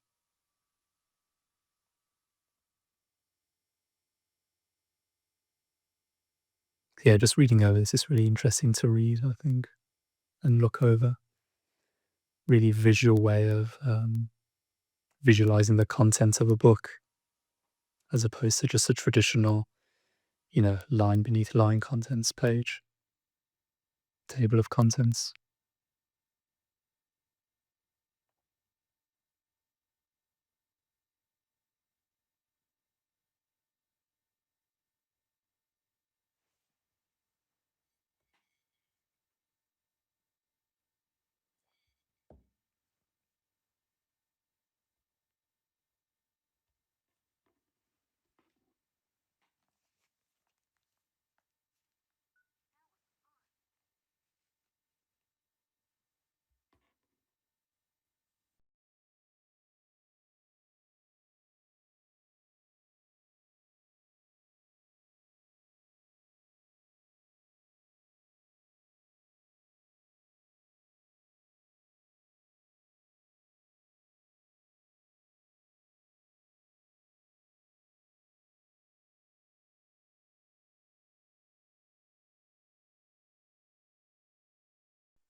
This sort of reminds me of the 4 loves, or the different Greek words for love, Mm, love's definition. mm.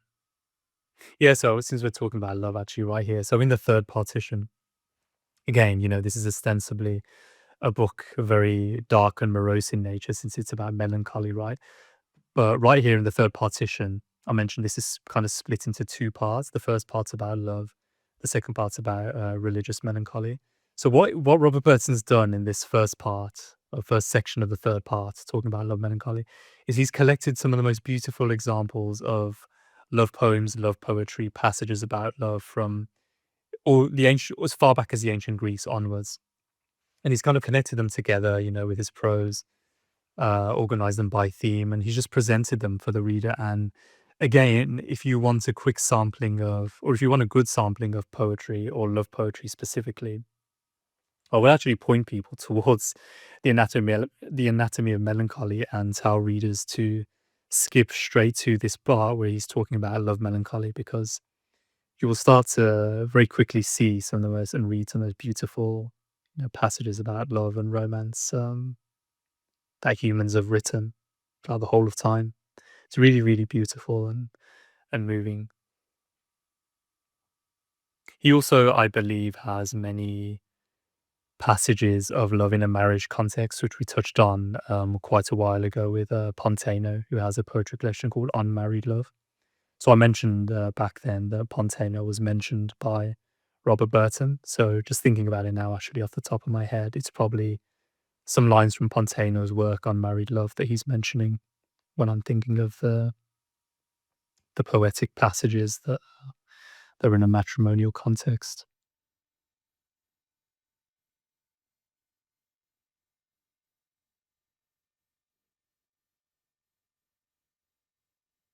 Yeah, anyone who's looking through these in the past few minutes, you can very quickly, I think, see that this isn't just a book about melancholy, as the title leads you to think, right? He's talking about anything and everything here.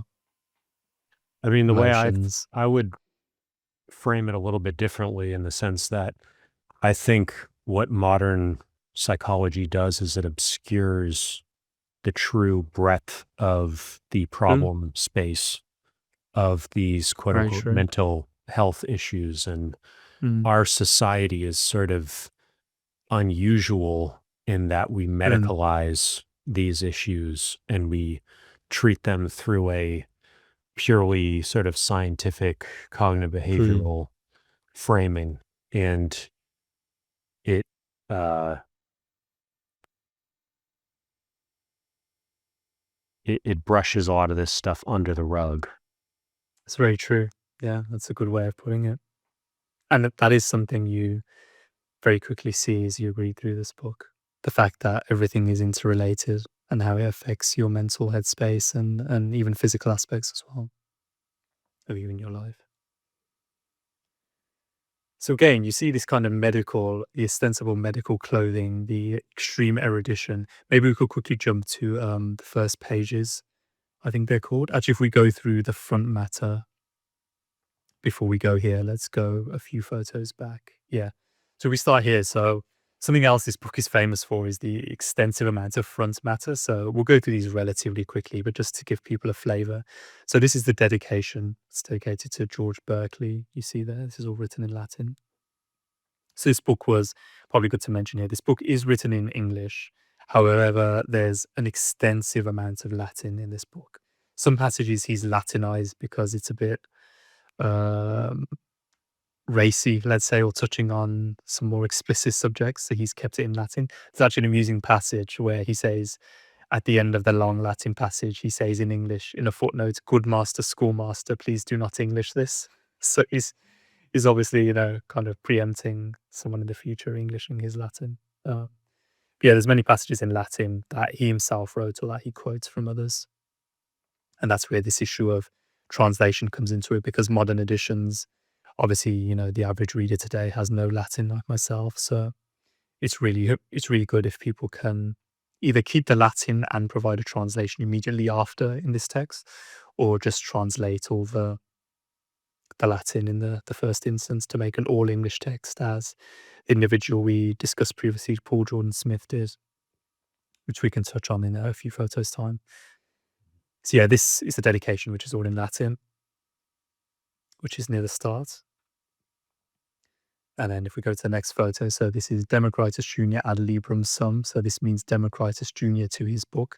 Something else I forgot to mention is Burton didn't state this book was authored by Robert Burton. It says this is actually the title. It says The Anatomy of Melancholy by Democritus Junior. So Democritus was an ancient Greek philosopher who was known for having a relatively humorous outlook on things, as opposed to another Greek philosopher. So there's a famous painting, or well, there's a few famous paintings actually, and illustrations of these two philosophers. I'm just pulling up a photo here. So Heraclitus is the other philosopher. So there's a quote I have here: Heraclitus, the philosopher, out of a serious meditation of men's lives, fallow weeping, and with continual tears bewailed their misery, madness, and folly. Democritus, on the other hand, burst out a laughing. Their whole life seemed to him so ridiculous. So he's kind of giving two perspectives here, and is showing the reader two perspectives on life, right? If you're excuse me, not Hippocrates, if you're Heraclitus, you can take this very dreary and depressive view of men and mankind and life, where you're kind of disappointed and frustrated at all the injustice, etc., going on in the world, and the folly, the stupidity. Or if you take Democritus's view, you can just see all the same things, but just laugh at the ridiculousness of it all, which I think is the view that people should take today, especially, and that Robert Burton chose to take. So he's called himself Democritus Junior here. So, he's kind of saying with this moniker, this pseudonym, that he's taking a very light-hearted and humorous approach to this relatively grave and serious subject matter. So yeah, this is a brief poem, Democritus Junior's book. Then you have this famous frontispiece here, which is depicting various things. There's an illustration of what's believed to be him in the middle at the bottom. You have the Anatomy of Melancholy here, the full title, what it is with all its kinds, causes, symptoms, prognostics, and several causes of it, philosophically and medicinally cut up by Democritus Jr. This was printed in Oxford for an individual called Henry Cripps. So this is not a first edition, this is a later edition of the frontispiece. This was not in the first edition, actually. This is in one of the later editions of his work. So he constantly added to this, as I mentioned. I believe there's 6 or more editions he saw through his lifetime that he took it upon himself to expand and enlarge. So yeah, we see some really interesting, very symbolic, meaningful illustrations he chose to depict here.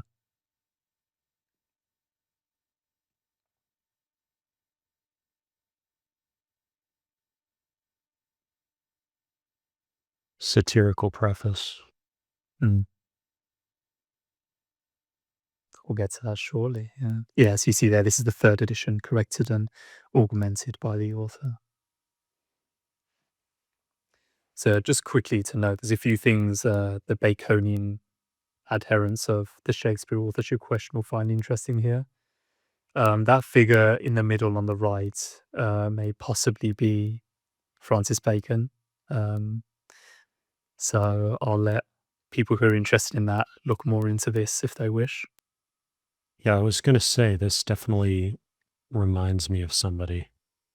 And then to the top left, which me and a friend I was speaking with found this out on our own. I think she might have actually mentioned this. I can't remember if it was me or her who spotted this. It may have actually been her.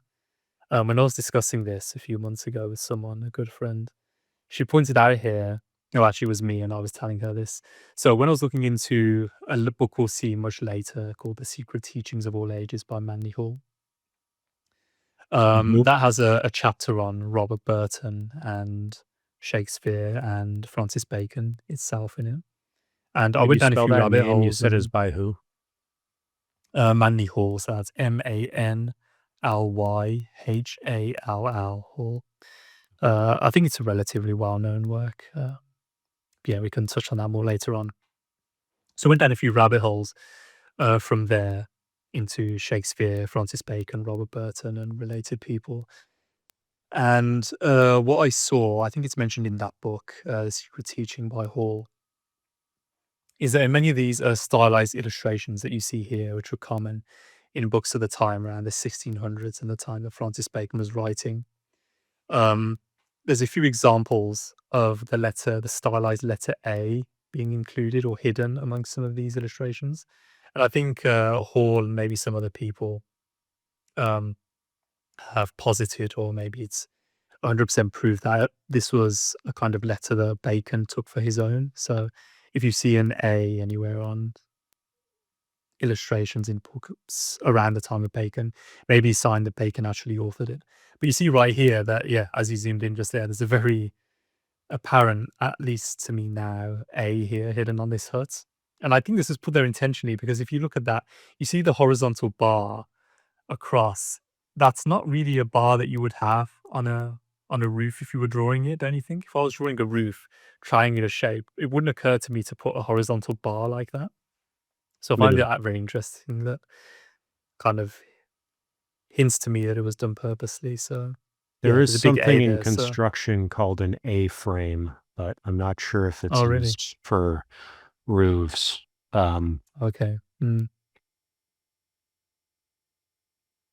Yeah, there may be some more you can read into some of this in terms of Bacon and related people, but I'll keep it short there.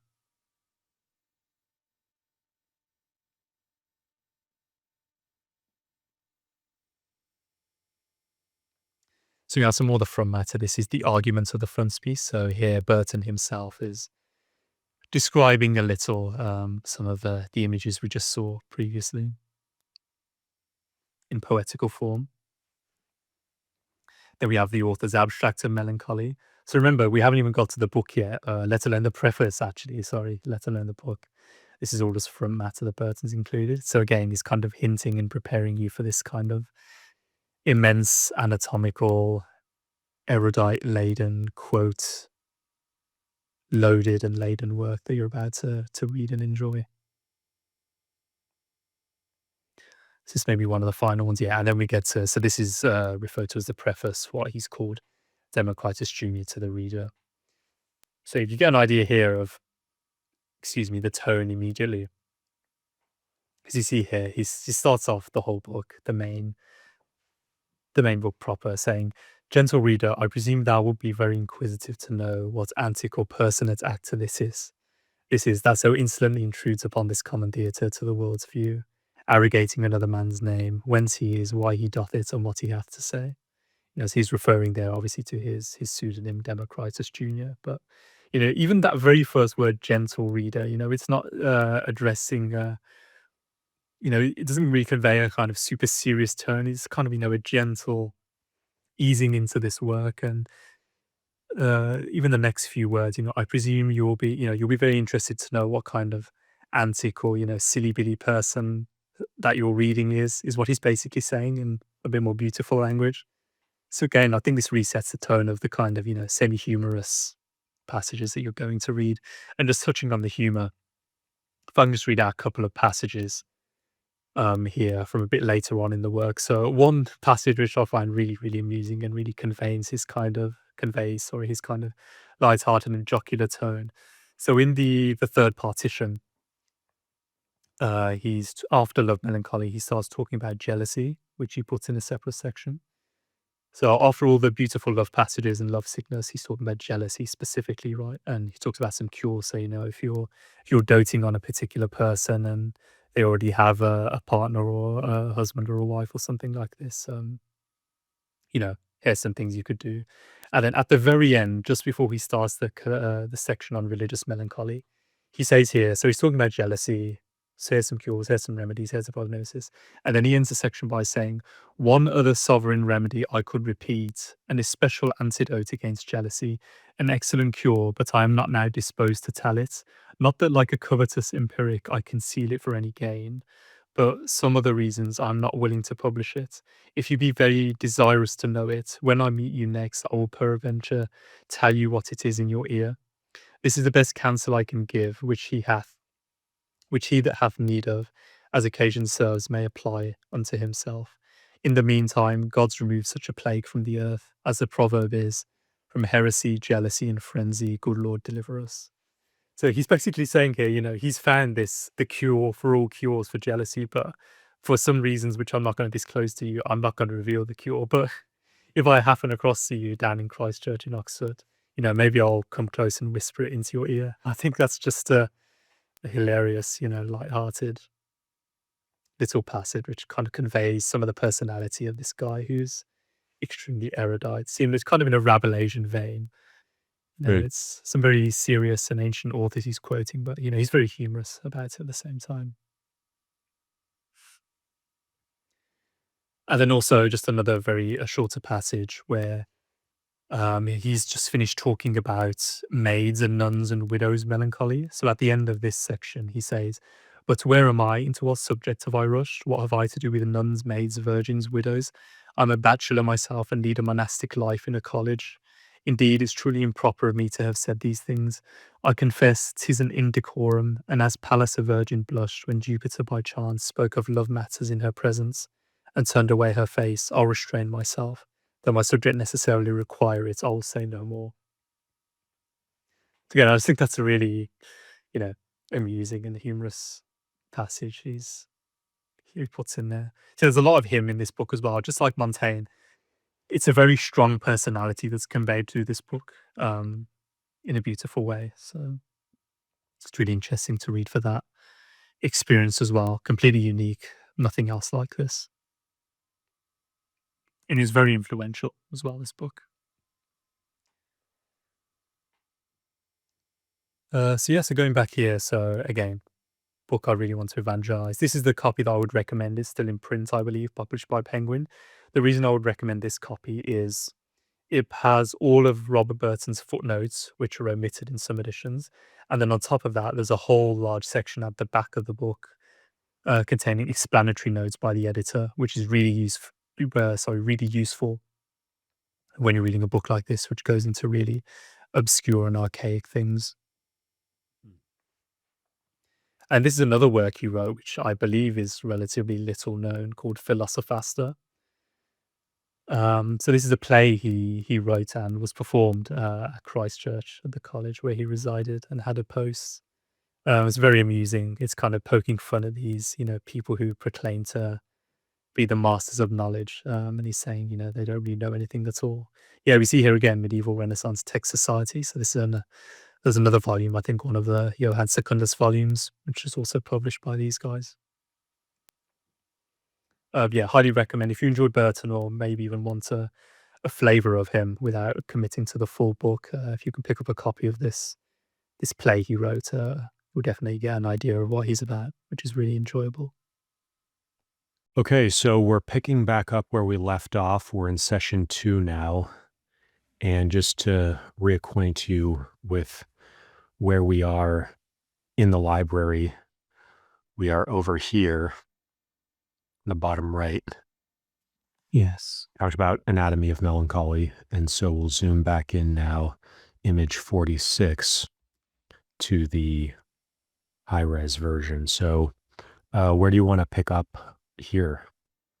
Yeah, so we can pick up just where we left off. So that central red book, The Anatomy of Bibliomania by Holbrook Jackson. So the name will obviously sound very familiar. And Jackson was the editor of the 1932 Everyman Library edition of Burton's Anatomy of Melancholy. And as the title suggests, he clearly took a liking to Burton's anatomy and drew inspiration from it. And instead of anatomizing melancholy, he wanted to anatomize books and bibliomania, bibliophily, all sorts of things. I just wanted to, this is again another really good book, and one I'd highly recommend to anyone with an interest in books, very Burton-esque. And he actually goes and surpasses Burton, which I want to read a very short passage, and I'm going to go a bit quickly because I really want to emphasize the kind of list nature that him and Burton write in. So he says in his introduction to the Anatomy of Bibliomania here, as for those other faults of style, manner as distinct from matter and method, I'm exposed to attack on all fronts, and most by comparison. I've missed my mark, fallen short, overshot it, out-Burtoned Burton here, vulgarized him there, and diluted him too often.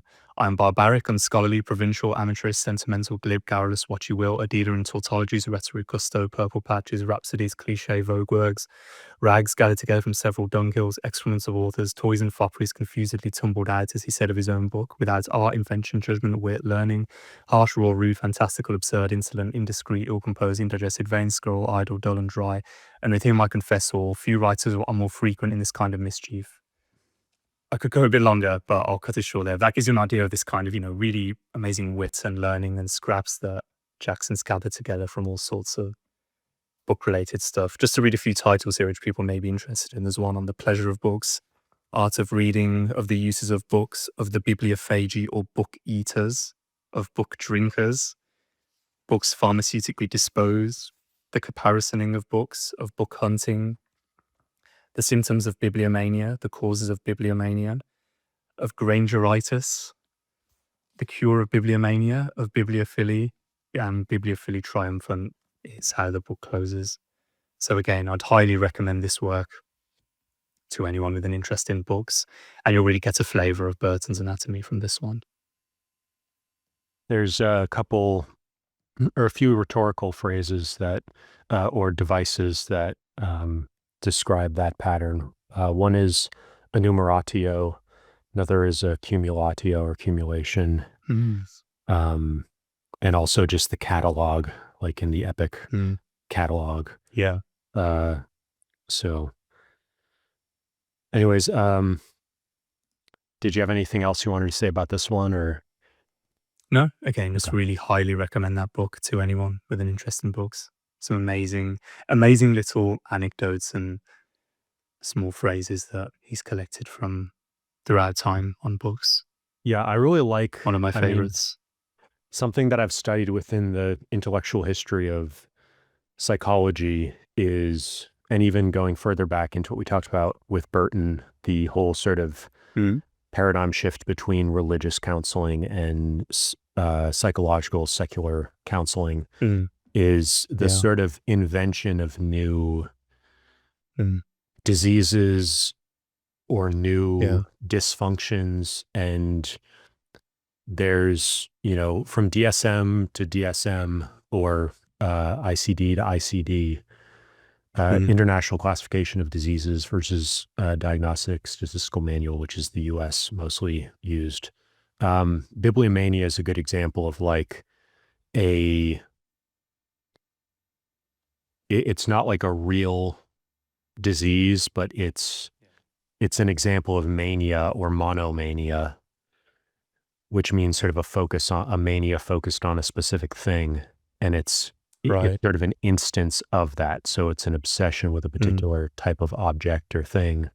And so it's kind of a fun, somewhat satirical, would you say, approach? Yeah. He's taken a very Burtonian approach. So, it kind of sounds high and mighty, the title, right? The Anatomy of Bibliomania, very scientific. But you open it, and even from that small passage I read there, he's saying, I've overshot my mark. Some will say this is a work of no value. So, yeah, very satirical and humorous, very much in the vein of Burton. Yeah. So this is what takes up the rest of the shelf, apart from a couple of books. This guy called Leopardi. So his full name is Giacomo Leopardi, and he was around 1798 until 1837. So he was born in Italy, in Recanati, in the Marche region. And he grew up with kind of an overbearing father. I really want to call attention to this, so I'm going to spend a little time on it. He grew up with this overbearing father figure who kind of drilled this prescribed and very rigid um, method of study that he wanted him to learn. So he grew up learning lots of languages, including Latin, ancient Greek, Hebrew, and other more modern Romantic languages like Spanish and Italian, of course. And he had multiple diseases as well. He was a very short guy, under 5 foot, I believe. And the work I really want to call attention to, just like we see here, is the Zibaldone, or the notebooks. I believe Zibaldone is Italian for hodgepodge or something like this. So as the title suggests, it's just scattered scraps from his notebooks. Some of the entries are a few sentences long, whereas other ones run on for multiple pages. And this is one of the best works I've ever read as well. It's really amazing. Something I want to call attention to is Schopenhauer strongly praises this work. So a short passage Schopenhauer says about Leopardi is Gratian, who we'll see later, Balthazar Gratian, also brings before our eyes the misery of our existence in the darkest colours, but no one's treated the subject so thoroughly and exhaustively as Leopardi. He is entirely imbued and penetrated with it. Everywhere his themes, the mockery and wretchedness of this existence. He presents it on every page of his works, yet in such a multiplicity of forms and applications, with such a wealth of imagery, that he never wearies us, but on the contrary has a diverting and stimulating effect. So I think it's a really beautiful and interesting passage, which will give people a flavor of what's inside his notebooks. So his notebooks can be split into two. Half of the work is actually philological in nature. So I mentioned he knew multiple languages. Half of the entries are purely on language. So anyone who knows multiple languages, I think, will really get a lot out of this book. And the other half is just these really penetrating and observant philosophical and psychological thoughts. Do you He actually have multiple languages?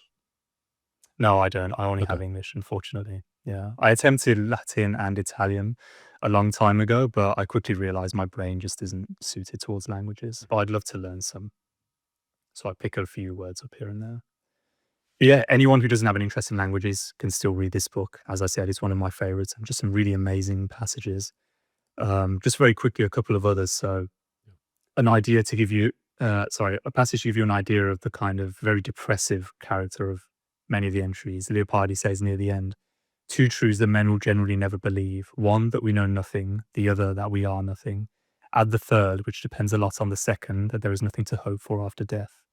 So maybe I should just preface all of this by saying he can be very, very depressive in nature. Schopenhauer wasn't joking around when he says he's out doing Gratian, who can also be depressive. So just bear in mind, you may need to prepare yourself mentally if you're going to read this all the way through. But some very jokey and light-hearted stuff in there as well. But yeah, one of the best works I've ever read. Highly, highly recommend reading it if you can find a copy.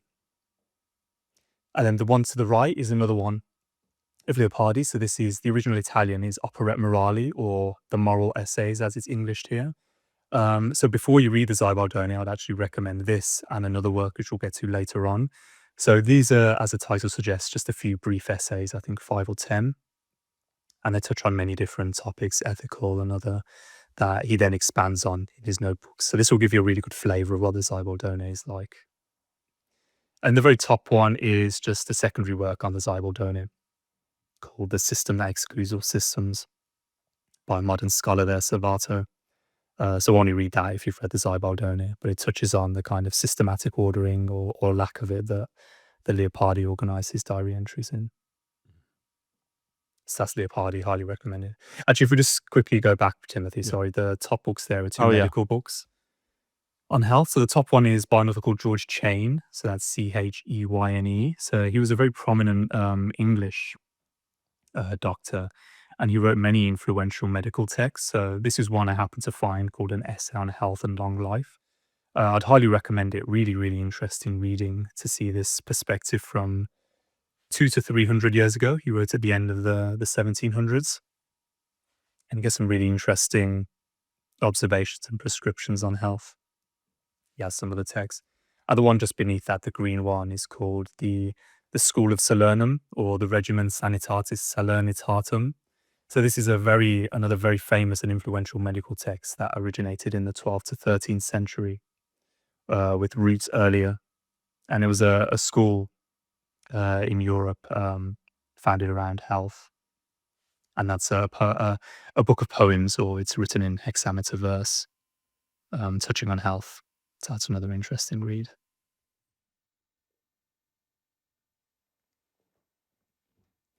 So continuing with this essays or essayistic-like works, we have, one of the totemic figures in this realm, of course, Samuel Johnson. So this is a beautiful old copy I managed to find online, collecting the complete entries in I believe these were serialized newspapers originally, issued a week or every couple of weeks. There's 3 here. The Idler, the Rambler is one, the Idler is another, and the Adventurer is a third. So Johnson contributed to all of these 3. And then also bound in this volume is another newspaper called The Connoisseur, which I believe Johnson made a couple of entries to, but it's mainly written by another figure. But it's a nice volume that collects all of his brief essays, which is what they were. Highly recommend that. There's a Penguin volume we'll see later on, which people can buy a cheap copy of. Published by Nimmo, a very prolific publisher. And then the next 2 beautifully bound books actually are Isaac Disraeli's Curiosities of Literature. So Isaac Disraeli, people may recognize that name. So Isaac Disraeli was the father of the British Prime Minister Benjamin Disraeli. And Isaac was born 1766. And this is a really interesting work. Again, essayistic in nature, so it's really brief, sometimes half a page up to a handful of page essays on, as the title suggests, Curiosities of Literature. So touches on kind of any and all subjects, religion, health, literature itself, various aspects of literature. A bit Burtonesque in that sense, where it's all sorts of subjects. Some really interesting little essays in that. And a really beautifully bound copy I managed to find. And we have another figure who I really admire, and we'll see later on. So these are 3 volumes here by William Hazlitt. So these are collections of essays. The first is The Plain Speaker. The second is The Round Table and Characters of Shakespeare's Plays. And then the third is Table Talk. So Hazlitt was born 1778, and he's known as a prolific author of essays. And Hazlitt is the author of one of my favorite quotes, where he says in his essay on reading old books, "The dust and smoke and noise of modern literature has nothing in common with the pure silent air of immortality." So I think that beautifully expresses the sensation of reading some classic literature and very old literature, as opposed to modern day. So yeah, another author of essays I'd highly recommend, who I don't see talked about too often. And moving along, we have a copy of Emerson's complete works, and then 2 copies from the Library of America, I believe, of Emerson's journals here, which I started to flick through. Some really interesting little entries in that. So yeah, I highly recommend Emerson for anyone who hasn't read him. He has a really distinct and characteristic way of writing, which I really enjoy. It's really light but deep and profound at the same time. It's very unique. Really like his style of writing. And then this leather-bound volume, facing horizontal, is a really tiny copy of essays by Sir William Temple. It's slightly amusing how I came across this volume. I purchased it, and then I didn't pay attention to the listing, which described its size as being as small as you see there. You see, it's really quite tiny. It's like half the size of a Penguin paperback. So I thought I was going to receive this large leather volume, and it turned out to be a miniature book, which was quite amusing. So pay attention to listings when you're buying older books, especially the size. So yeah, that's the shelf continuing the essays, an essayistic theme, and then kind of rounding off this essay or essay-esque collection of books I have. The one on the left is a book called Solitude or On Solitude by Zimmerman. This is a really interesting book, and it was quite Emerson-esque in style. As the title suggests, he wrote on solitude. And yeah, if people can find it, it's a really interesting book that I'd recommend. Zimmerman was born 1728.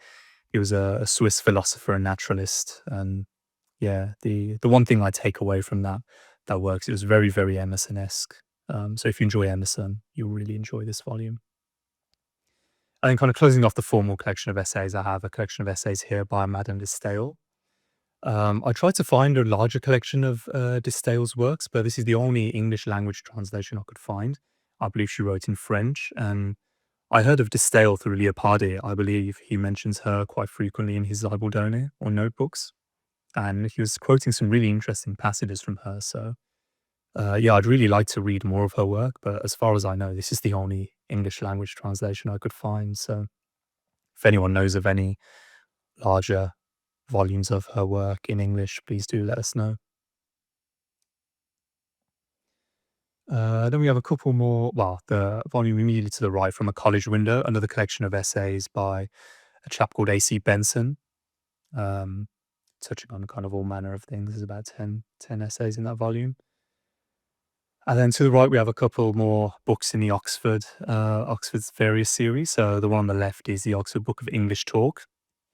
So as that suggests, it's a collection of, so I don't think these are essays strictly speaking. It's more kind of, or maybe it could be classed as essays, but either way, they're more conversational in tone. I haven't got to that volume yet, but it's one of the ones I look forward to reading shortly, actually. And then we have the companion to the Oxford Book of English Verse, of course, the Oxford Book of English Prose. And I did read this one just the other day. This is the first of these Oxford books I finished. And I'd highly recommend this to everyone and anyone. And I'd highly recommend it to people who are interested in getting into literature in general, especially prose. I wish I read this far, far earlier. I wish I knew of its existence far earlier, because this would have been one of the first books I've read. Because as with the Book of English Verse, this really takes you on a flight through the English language, from a similar time period around the 1200s and early or Middle English, right the way up to the 1900s when Quiller-Couch, the editor, was alive.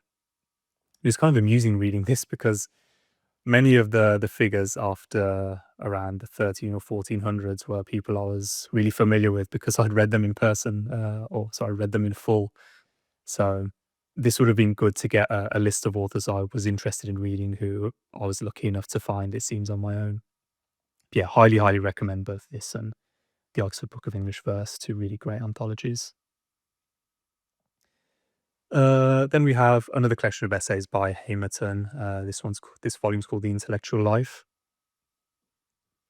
So as the title suggests, a work on intellect, intellectual thought, various philosophical subjects. I think there's a few related to books. The next one, Wit and Wisdom from Edgar Saltus, is a small volume there. We'll meet Saltus again later on, but this is a collection by Monkshood, who edited it, which we'll see later on as well. And he's put together a collection of passages from this novelist Edgar Saltus. So I have a few of his novels who I discovered through this small volume here, which we'll see later on. So we have another totemic figure I'd like to call attention to if people aren't aware of him already, called Gratian. So this is Balthazar Gratian. I believe he's a very famous Jesuit priest, excuse me. So he was born 1601 and lived until 1658. And again, it's one of my all-time favorite works here. The one on the bottom, The Art of Worldly Wisdom. There's a Penguin volume we'll see of the same work later on. And I'd like to especially call attention to the rest of his works, which I believe are, as we speak, being translated into English by a guy called M. San Pedro. So I have one of his translations here, which is the next one above we see, called El Discreto. And I believe he's translating the rest of the Gratian's over here as we speak. So don't stop at The Art of Worldly Wisdom. Do read on. But some amazing passages and advice there from Gratian. Kind of a book for princes, but I would rate this much more highly than Machiavelli, personally speaking. Some really amazing stuff in there. And of course, as I later learned, he's really been made more known through Robert Greene's work, The 48 Laws of Power, which is almost a commentary on Gratian's Art of Worldly Wisdom. So yeah, highly recommended. I wanted to say a couple words about just this phrase, worldly wisdom, because it exists in a dichotomy with spiritual or divine or heavenly wisdom in Christian and Jewish thought. And there's a famous book, probably the most famous book that uses this phrase is Charlie Munger's book of worldly wisdom, and it talks about his investing principles, and it's sort of a grab bag of a bunch of different stuff. But I just put this into AI to get a little bit more color on it, and it gave me a biblical quote, 1 Corinthians 3:19, "The wisdom of this world is foolishness with God." So it's important to understand this this genre of sort of collection of worldly wisdom within that larger context. Yeah. A few quotes I'll really like from, just to give a representative example. "Use the dead to speak to the living" is something Gratian says. So he's talking about books there, right? Books from long dead authors. And then another one is "Spend the first part of a fine life in communication with the dead. We are born to know and to know ourselves, and books reliably turn us into people."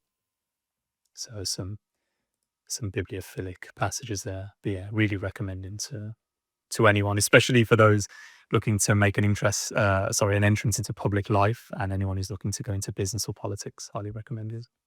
Why is that? He's giving advice. So I'm not in business or politics myself, but you can see just reading him, he's talking almost being he's very Machiavellian in spirit, right? So like the Mirrors for Princes thing you were talking about. Yes. Yeah. Okay. Yeah, exactly. So he's in some cases advocating very Machiavellian routes to take and principles. So definitely want to read if you're not going to put into practice, because you'll definitely find other people in business and politics who are using. And it's sort of interesting that it's written by a Jesuit. Yes, it is. Yes, because the Jesuits, for people that aren't familiar, are like sort of the most intense of the Catholic sort of missionaries, and they were sort of put together to take on the most difficult tasks. And so a Jesuit education is known as sort of the most intense Catholic, and even people that aren't Catholic will send their kids to a Jesuit school if that's the best school in the area. There was an interesting interview of Gavin Newsom on Ezra Klein's podcast a week or two ago, and he mentioned sort of offhand that he had a Jesuit education, which I thought was kind of interesting, because he has a very developed vocabulary and way of stringing together words. And it sort of clicked into place a little bit more when he mentioned he had that Jesuit education. So Anthony Fauci also came out of that tradition. So there are a lot of, it is an important kind of intellectual strain of thought. Yeah. Yeah, for sure. Whereas So the next one Machiavelli here, wasn't really religious yeah. at all. So, kind of opposite. Mm.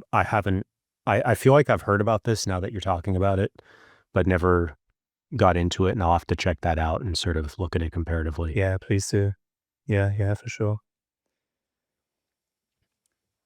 Yeah, so the next one here, this green, interesting looking volume from the spine is the Book of Disquiet by a Portuguese author called Fernando Pessoa. As he was born in 1888 at the end of the 19th century. And yeah, this is a really interesting, it's almost diary entries. So the passages in here, it's a collection of passages. It's they're very, very short, the individual passages, a couple of sentences at most. But if people aren't aware of this, it's another work I'd like to call attention to, highly recommended. And yeah, this is an English language translation. And one of my favorite quotes is from Pessoa. So he says, "True wealth is closing one's eyes and smoking an expensive cigar," which I really like that quote. Many other really good ones in there as well.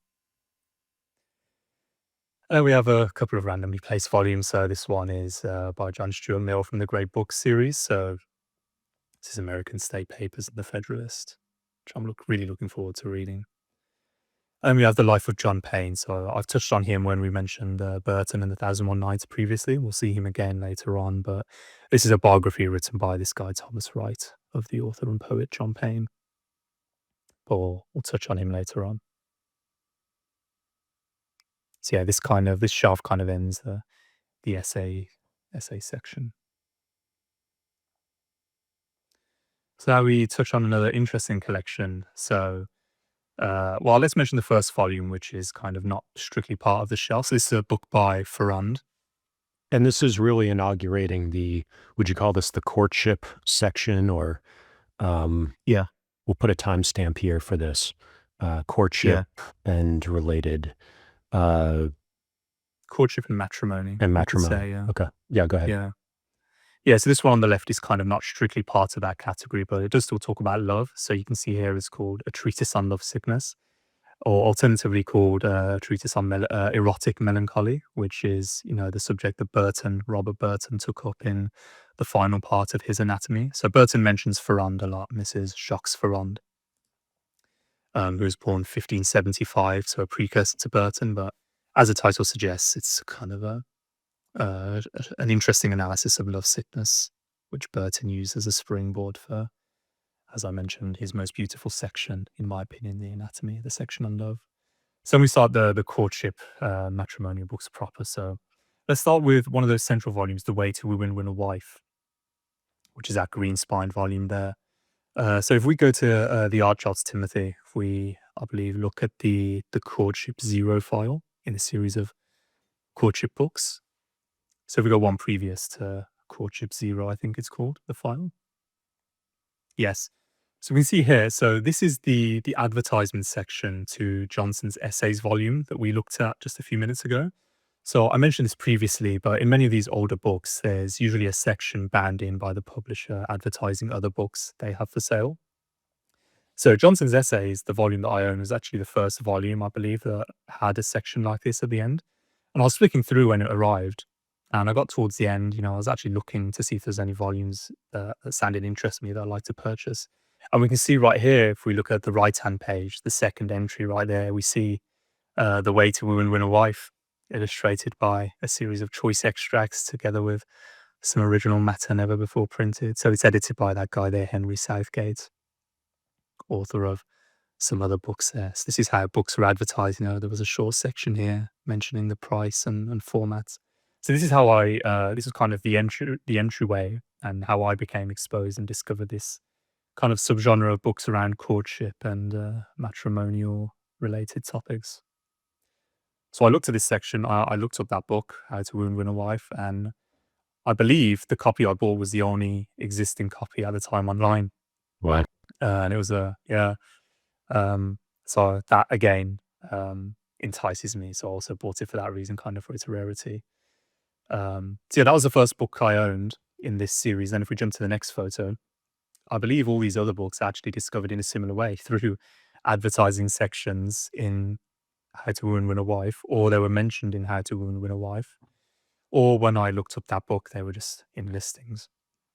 So the top left book there, How to Be Happy Though Married, is, as the title suggests, it's kind of taken an amusing look at marriage. So this one was written by a guy called Edward John Hardy. So he was a Church of Ireland clergyman and author. He was born 1849. This was the first volume that I bought of his. So if we zoom out and look to the right, we can see, if we look at the beautiful covers, actually, this was the next book I purchased of his, and you can see right there, it's by the author of How to Be Happy Though Married. So that's how it was advertised.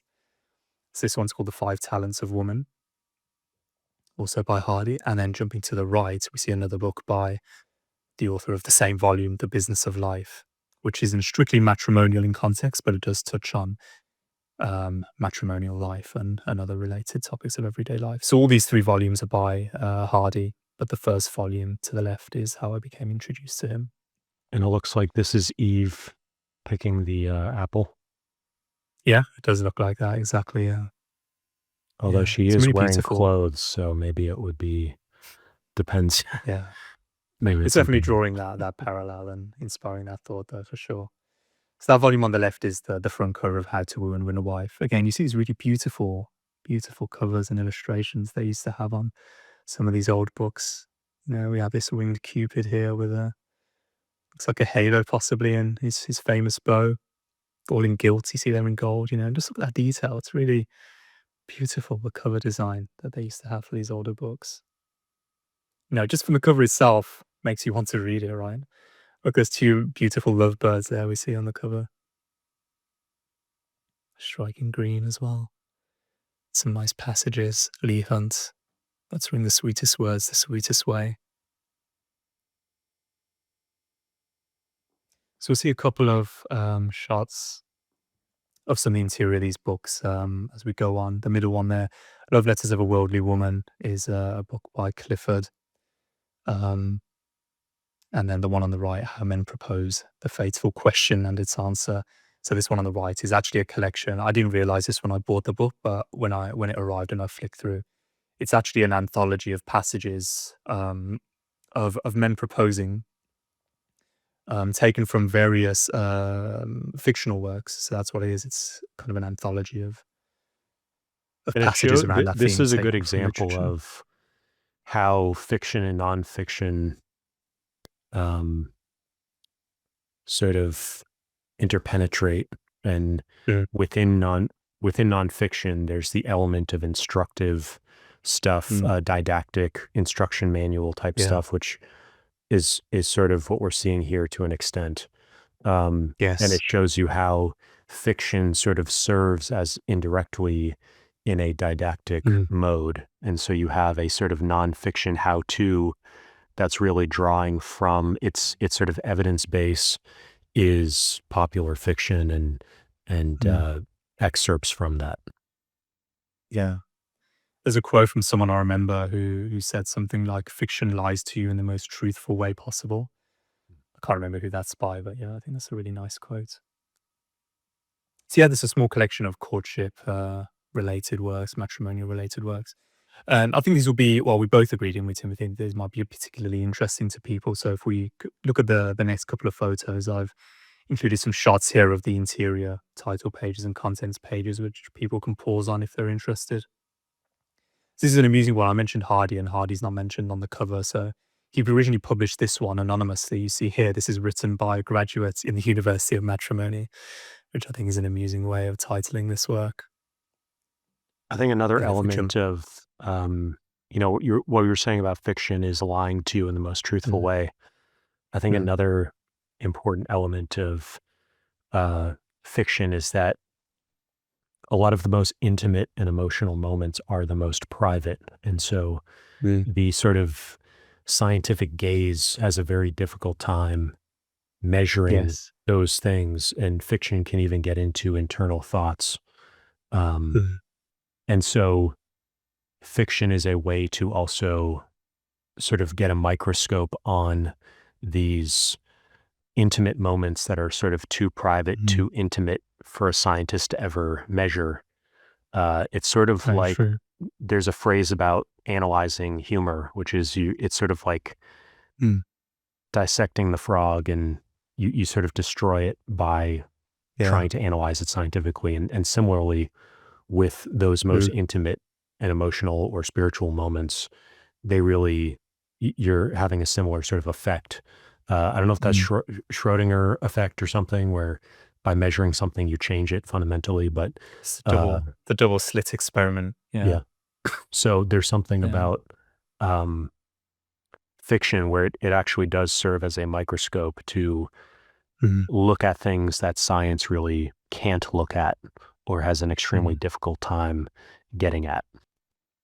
Yeah, this is the most private subject of all, really, isn't it? Because even, if you're in a relationship, you have thoughts that, you may wish to express to your spouse or partner, but, you may think better of it because of the repercussions of how it may affect the other person. So, even if you're in a relationship with someone, you will have thoughts that you can't tell them. But, in some of these books, the authors have put those thoughts on the page and laid themselves bare. And Very that's frank part in of some how instances.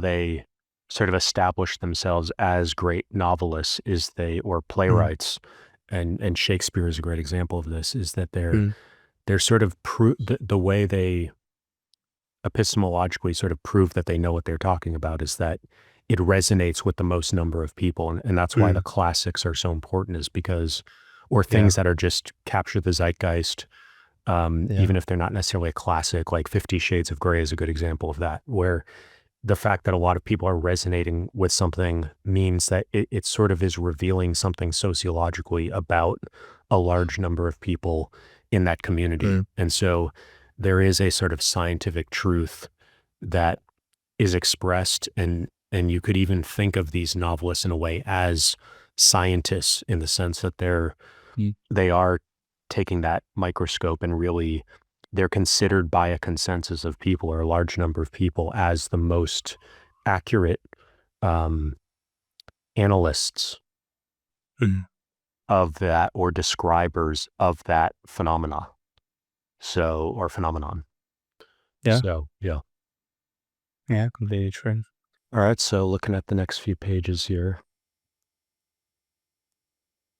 Yeah, so this is a nice dedication that Hardy gave to this volume, which people can pause to read, and then the next few are of the contents pages, which I think will give people a flavor of the type of things that Hardy talks about here. And there's similar sorts of subjects and smaller issues that are touched on in the other books that we mentioned on courtship.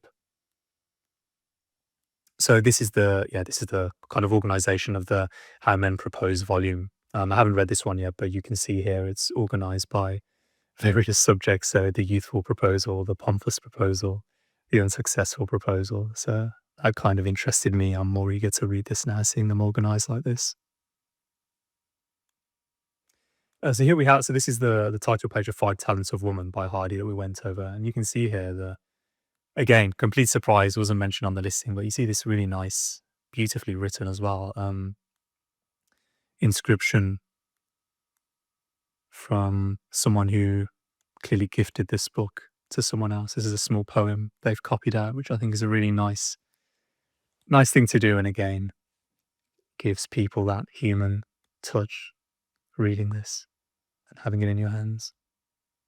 And this is a further inscription that I believe another owner, possibly because it's in a different hand, wrote on the dedication page to the same volume. So this is from the first courtship book we talked about, The Way to Woo and Win a Wife. So you can see here this really beautiful title page and the illustrations here. I think the illustrations that we're looking at right here give a perfect idea of the tone and subjects and romantic sentiments that are expressed in this volume. If people can find a copy, I think you can find digital copies online. Just have a flick through, some really beautiful content. If we go to one of the further photos, the next couple are actually of the contents pages, I believe, so we can have a look through those, and even the titles of the different chapters, which is the title page. And then the titles of these contents pages you see here, even these are really interesting themselves, you know? I mean, look, there's a small quote here just right at the start.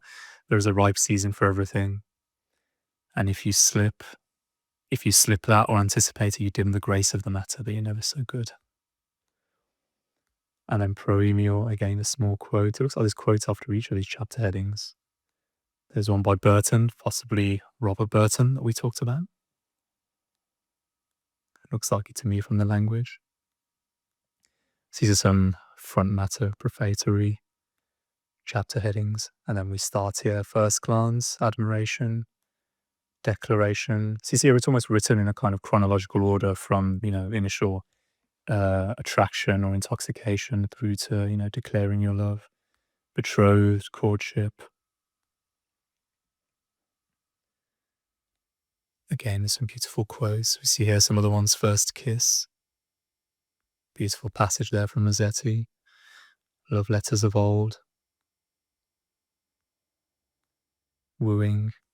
You know, it's even, you know, it really takes you and transports you out of the current day, even just reading these, you know, the sort of language that even the chapter headings are written in, very from another time from today.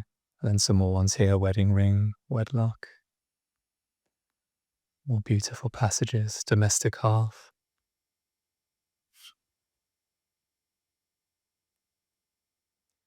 A few things my wife, when one, will like me to observe and do. And that's a beautiful little chapter heading there. And then is that the end, or do we have one or two more? I think that was the end. So this is just an example I wanted to highlight. You know, this is one of definitely the most memorable parts of the book that I read, and one of the most beautiful, in my opinion. So here we have an example of a Turkish love letter, and you see this really unusual and interesting format that this is written in. So we have a different symbol on the left going from top to bottom, and then what the symbol means, obviously written, you know, from whoever wrote this love letter originally. So their own life and personality and sentiments are obviously dyed in here with how they've written this. A swan, suffer me to be your slave. Grey for my two eyes, gold wire I die, come quickly. Pepper, send me an answer is how it ends. You see there where it's taken from. You know, just a really beautiful and interesting example of one of the passages you'll find in this book, and others like it as well. So where should we go next? You see this really nice chapter. You see this really nice border around the text as well. You see this I've seen this in a few older books I've had. Again, just some really nice visual interest that it adds. So yeah, from here let's shift to the Fisher. Well, I think it's the wide shot number 4, I think, Timothy, right? Where we can have a look at another courtship related book. Yeah, and then we can look at the interior of it. Yes, this one here is just a view of my coffee table at the moment. So yeah, we see here a really interesting and interesting looking volume called Harrison Fisher's American Beauties. So this is a nice kind of half art book, half poetry book. So Harrison Fisher, if we switch to Fisher 0, I think it's called. Later we'll see how I first discovered Fisher 0, yes, here. So when I was looking through A-Books listings, I can't remember what I was looking for, but this just popped up.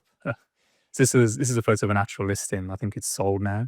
So you see here, this is another book by Harrison Fisher called A Dream of Fair Women. And you see this really interesting ribbon that the previous owners tied around it. This is how I became interested in and how I discovered Harrison Fisher. So Fisher is was an illustrator, like the title of this volume and the one we'll look at now. If we look at the rest of the Fisher photos, show people, he did illustrations of these really kind of beautiful portraits of different women and women in various modes of dress as well. And it's a really characteristic style, you know, it's just kind of soft and elegant to my eye, and it's just very distinctive. And he's illustrated there's many collections of his illustrations, and he's even illustrated some fictional works as well.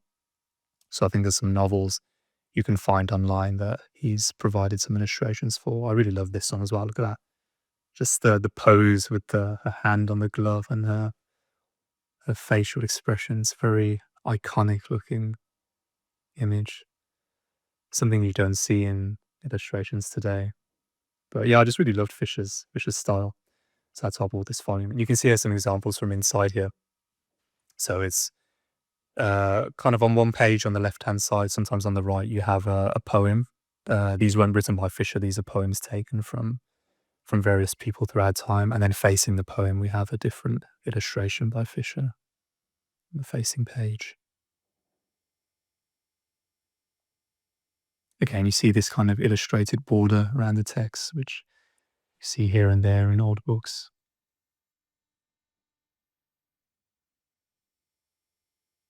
Yeah, beautiful rose kind of floral illustration as well. These are different on every page as well. We'll see in the next photos. It's a similar border, but the actual illustration is slightly different. So you see here, it's slightly different, right? With some rose, some heart shapes near the bottom. And then, of course, another iconic Fisher portrait on the facing page. You see these all in color as well. So this is printed on kind of photo-esque paper. Look at that elaborate hat. And again, another iconic, almost mysterious expression on the lady there. Yeah, just some really beautiful illustrations.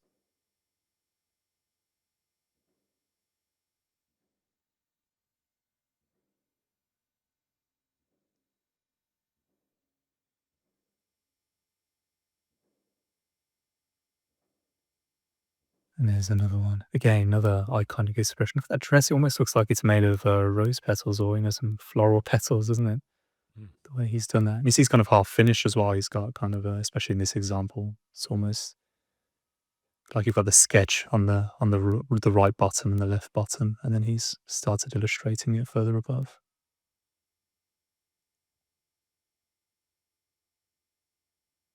Yeah, this is how the actual photo looks in the book itself. By the way, in case anyone's wondering if that's some distortion on the photo, no, there is some, whether it was the copies they did for this book, it was slightly imperfect, or whether that's what the illustration was like. I love this illustration as well. Again, just they're all very iconic, both the pose, the looks on the faces of these women, and the clothes they're wearing as well. She looks sort of like Princess Diana. Yeah, that's true. That's true, actually, yeah. Yeah, I think it was an American illustrator, Harrison Fisher. So I remember most of the volumes were relatively expensive for me just because of the shipping. So I haven't bought any more than this one, but there's a few others of his that I like. Maybe if we can just go to, this is the last one of the first ones under the Fisher name here, Timothy, because this actual book in particular has a really interesting inscription you see here. Again, another one completely not advertised on the listing.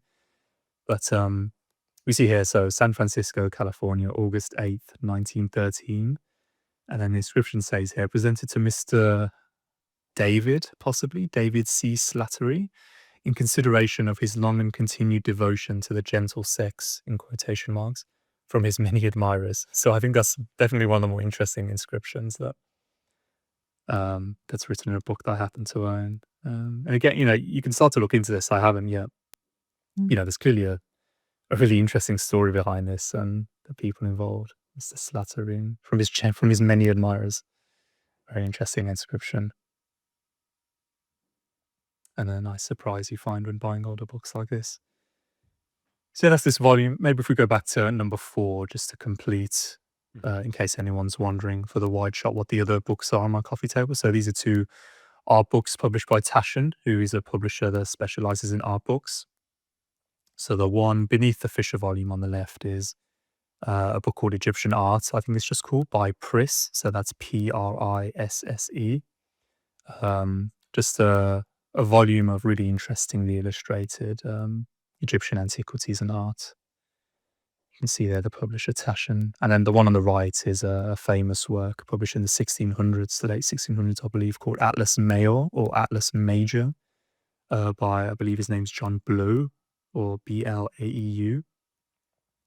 And this is just full of illustrations of various European cities. So we see how I have it open on the city of Rome. And again, it's a really beautiful illustration. I really like the style that this is done in as well. But you see the detail as well in that they were able to do, 3, 4, 500 years ago. It's really amazing.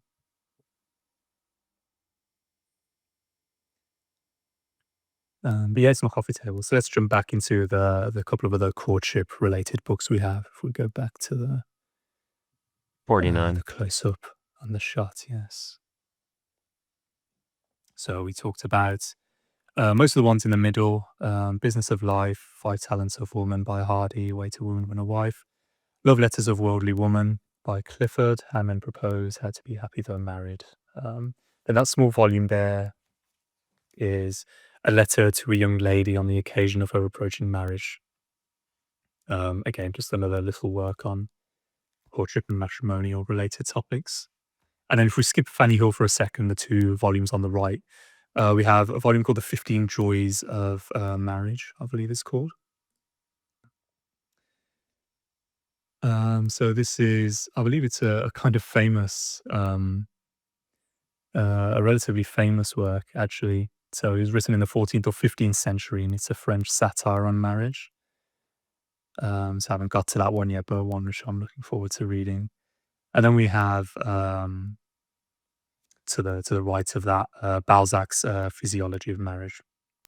So if we jump to the art shots, I think it's called Balzac the Photo. So this is an interesting shot of the dedication which I wanted to show people. Again, just another work. So I think this is one of Balzac's entries in his Human Comedy series. So I think he wrote a very large number of novels, and this is just one of those, but it's called The Physiology of Marriage. If we can find it here, but yeah, just another matrimonial related work. Oh, I believe, no, is it called? No. No worries if you can't find it, Timothy. Can take a look at it later. Ah, yeah, here it is, yeah. So this is a notice in our dedication that Balzac placed at the start of this work, which people can pause and look through. While that's up on the screen, actually, I'll just read an interesting passage from the work itself. So he says, this is in quotation marks, so it's almost like a half novel, half non-fiction work. So this is a passage from the work. While is our work finished? Asked the younger of the 2 female collaborators. Ah, madam, will you compensate me for all the hatreds it may arouse? She made a vague gesture, to which the author replied with a listless expression. What, do you hesitate? Publish it, have no fear. Nowadays a book is accepted much more for its style than for its matter. Which I think is an amusing little quote from the work. Yeah, just another, again, really interesting half fictional, half non-fiction work from Balzac on matrimony and related topics. If we jump back to the shelf, this is from a different work, which we'll return to later. Yeah, the last one here, Fanny Gills. This is kind of an infamous, vulgar sort of work, which I wanted to read. It's very, very famous here in England. I think it was written 300 or 400 years ago, 200 or 300 years ago. Sorry. It's a very vulgar sort of novel. So it's interesting reading this. I say vulgar, but even with this, the language, Cleveland is the author is he's very wittily and cleverly disguised words to make it less explicit. So it's really interesting reading the sort of clever use of language, how he describes the acts and going on and the talk between the people in the novel. So people can read if they have an interest in some erotic literature, which we'll see a bit later on as well. So that kind of ends the courtship and matrimonial related shelf. And then we have what I've called the Richard F. Burton's. That's Richard Francis Burton shelf, which I want to spend some time on. So just on the left here, we have, which I'll talk about first before I talk about Burton, we have a couple of works by N.M. Penzer. So the second one here is an annotated bibliography of Sir Richard Francis Burton. So this is kind of the standard work on Burton's works. Definitely most famous, written by N.M. Penzer, 50 or 100-ish years after Burton was born. So if anyone wants to go on a deep dive into Richard Burton's work, highly recommend this volume. Some really interesting info in there on Burton and his work. And then the one on the left, the very first one, is another work I picked up recently from Penzer. So then we get into Richard Burton properly. So maybe, Timothy, we can jump to the photos. A few of the photos I just sent you, which we can have up on screen for people to look at of Richard Burton himself, or like give a quick biography of him, because again, this is a character and his works I really want to call attention to for anyone who maybe hasn't heard of him or just knows a little about him through the 1001 Nights, which I think he's most associated with. So I'll give a very quick biography. I want to kind of apologize to the shade of Burton and his wife. This is going to be incomplete and there's going to be things I'll leave out, but his career and life is so storied and interesting, it's impossible to even attempt a summary, really, but I'll have a go. So he was born in 1821. He was born in Devon, England, and he went to the University of Oxford, where he was kicked out. But before he was kicked out, he developed an interest in fencing and the sword, which he wrote a really famous and kind of standard work on called the Book of the Sword. He also developed an interest in Sanskrit, Arabic, and the East during this time. And then after he was kicked out of university, he joined the Bombay Army, and it was while in India he became proficient in many Eastern languages and dialects. And he also became a Hafiz, which is the title given to someone who knows the Quran by heart. So he actually understood and memorized that by heart, which is really interesting. And that kind of led him into an interest in Muslims and Islam. And he then attempted to something he's really famous and well known for, which is a pilgrimage that he undertook to Mecca and Medina. So at this time, non-Muslims were not allowed in Mecca. So, it's just quite dangerous for him to attempt, really. But, he did that disguised as a Persian, and, he knew the Quran by heart, which obviously helped. And he knew Arabic and Persian, many other languages at this point. So he was really able to kind of go undercover. And he made loads of notes at the time. And then he published a kind of standard work on the subject called A Secret Pilgrimage to Al-Medina and Mecca. So after his famous pilgrimage, he went to Somaliland and prepared for a trip to find the source of the Nile, where him and his colleague, John Hanning Speke, were attacked by warriors. So Burton returned to London, where he recovered. And then him and Speke set out once again to the African equatorial lake regions in search of the source of the Nile.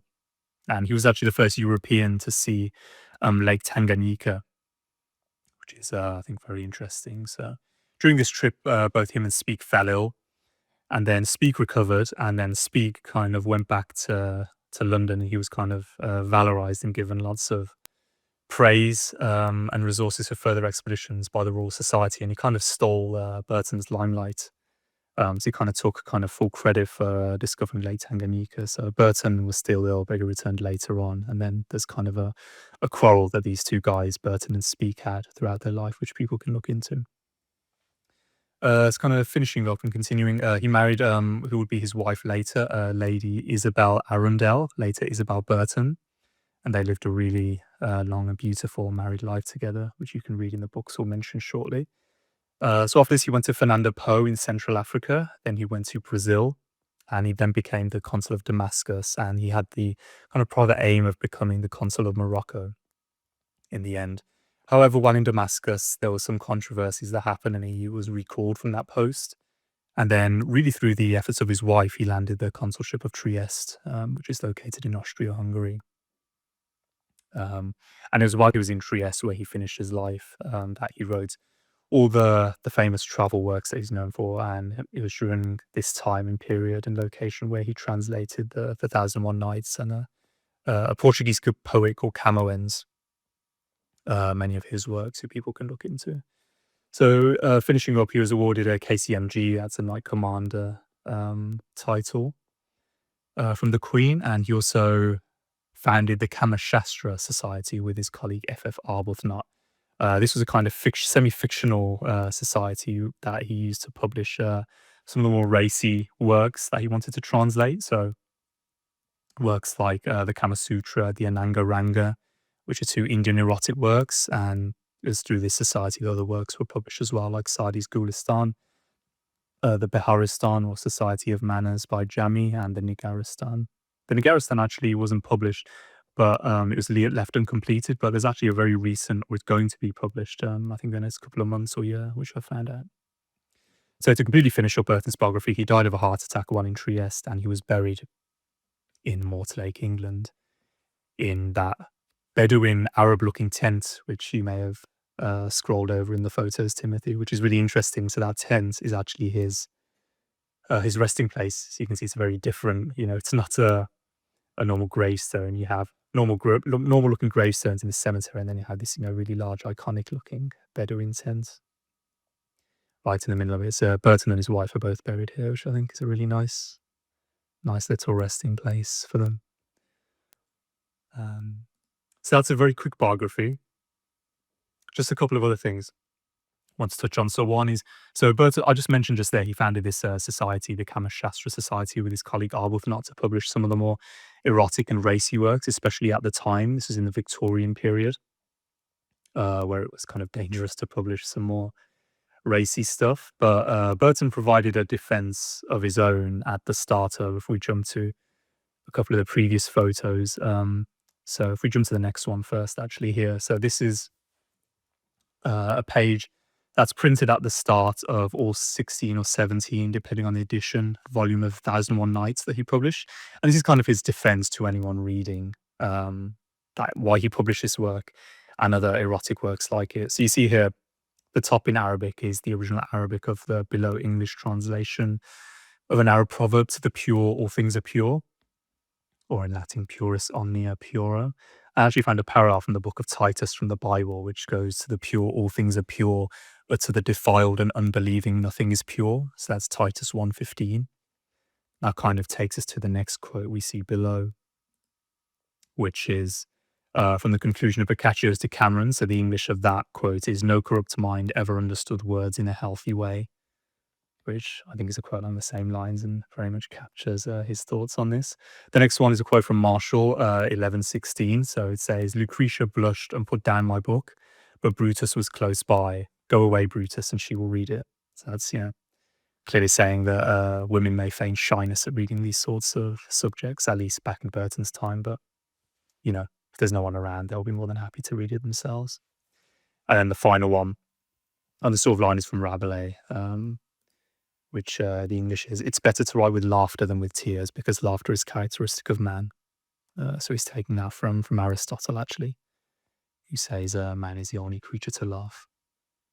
I'd just like to add a couple of other quotes along this line to my own defense and to Burton's defense for anyone who's kind of going to attack him for translating these sorts of works. So, "Half e kufr kufr nist" is Persian. It's a Persian proverb, which the English is, "To speak of blasphemy is not blasphemous."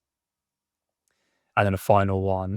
This is an interesting anecdote. So Johnson, that's Samuel Johnson, who we spoke of previously, he wrote a very famous dictionary, which it wasn't the first one, but it's the most famous dictionary, I think, of the English language. So when he completed this, he obviously went around, the UK, showing it to people, and he was showing it to someone who was a lady, and she was obviously leafing through it and looking at the different words. And then she said to Johnson, she said to him, "You have a few words in here, a few indecorous or rude words." And then Johnson very wittily replied to her, "You must have been looking for them, madam." He's clearly saying that this is a work that's very utilitarian and beautiful in purpose and scope. So if you're just skipping and finding the bits that are kind of puerile and a bit indecorous, then that says more about you than it does me. I want to add the I wanted to look up the KJV version of the Titus verse that you mentioned. It's the penultimate verse. So in Titus 1. So I'm going to give that 15 and 16. Unto the pure, all things are pure. But unto them that are defiled and unbelieving is nothing pure, but even their minds and conscience is defiled.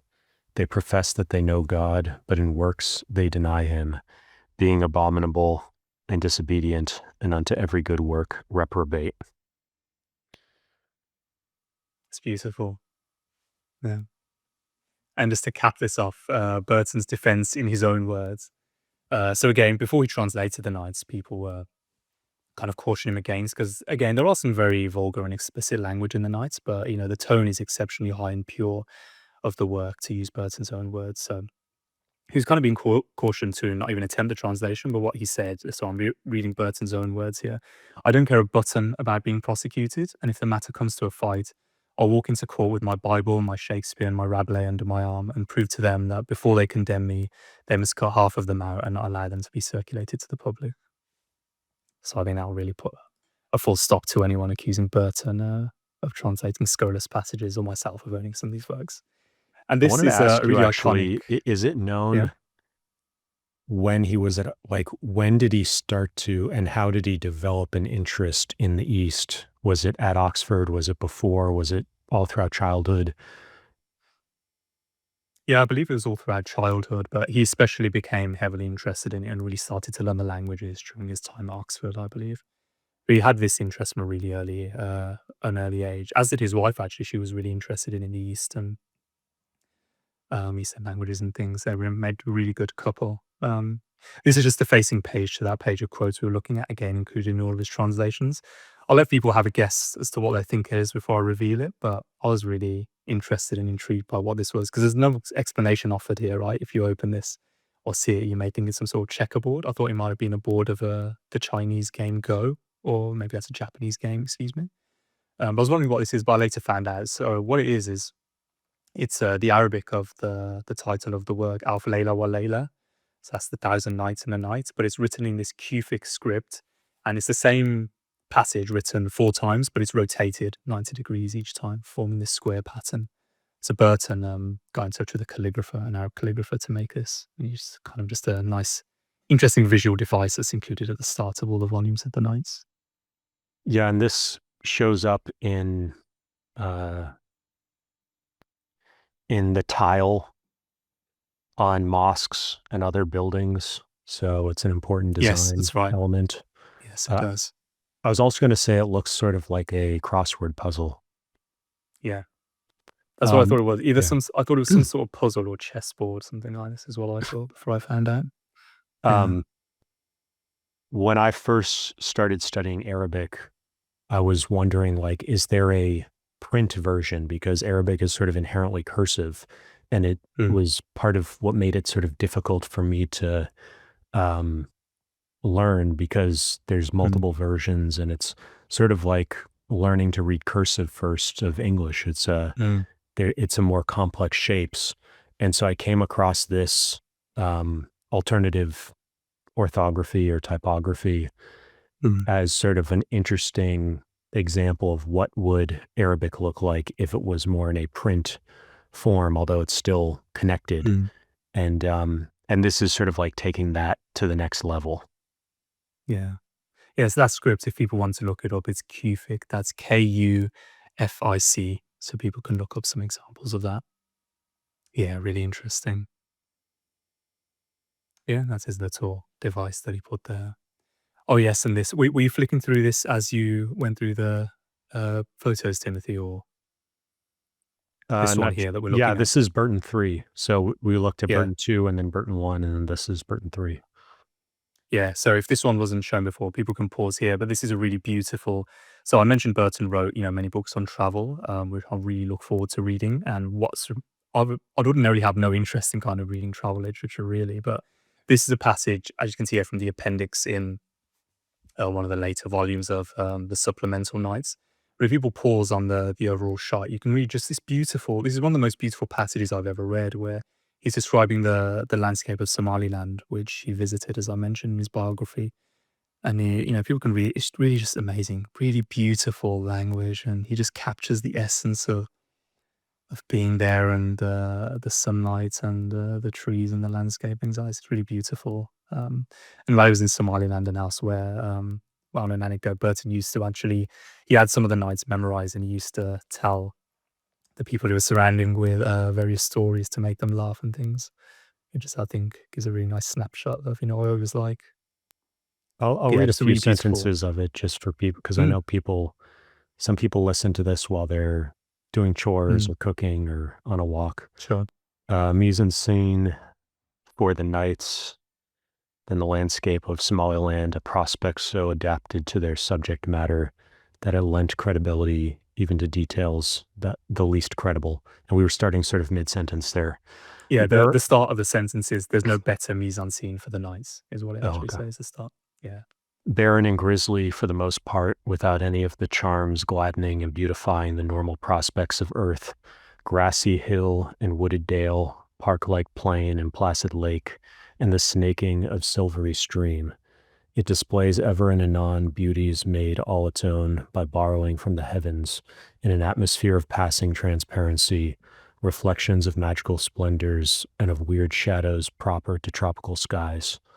No rose hue pinker than the virginal blush and dewy flush of dawn, in contrast with the shivering reek of flaming noontide, when all brightness of color seems burnt out of the world by the white heat of sun glow. No brilliancy more gorgeous or more ravishing than the play of light and shade, the rainbow shiftings and the fiery pinks and purples and ambers and carmines of the sunset scenery, the gorgeous deathbed of the day. Yeah, really beautiful, right? Again, if you close your eyes and listen to that, you're just immediately transported to a completely other place. I can tell from that as well, in my opinion, I think he's very much been influenced by the Persian poetry and Arabic poetry that he's read. I can see shades of the Persian poets from what I'll read and what we'll see later on an example of as well. But yeah, it's really rich, beautiful imagery and stunning.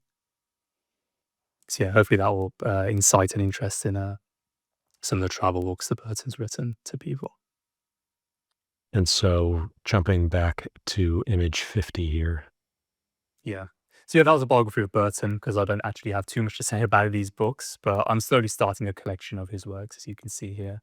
So if we start on the very left, we have, again, edited by Penza, Selected Papers. So this is just a collection of his papers. He was a very big contributor to various newspapers throughout his life. So Penza's collected a few interesting ones there.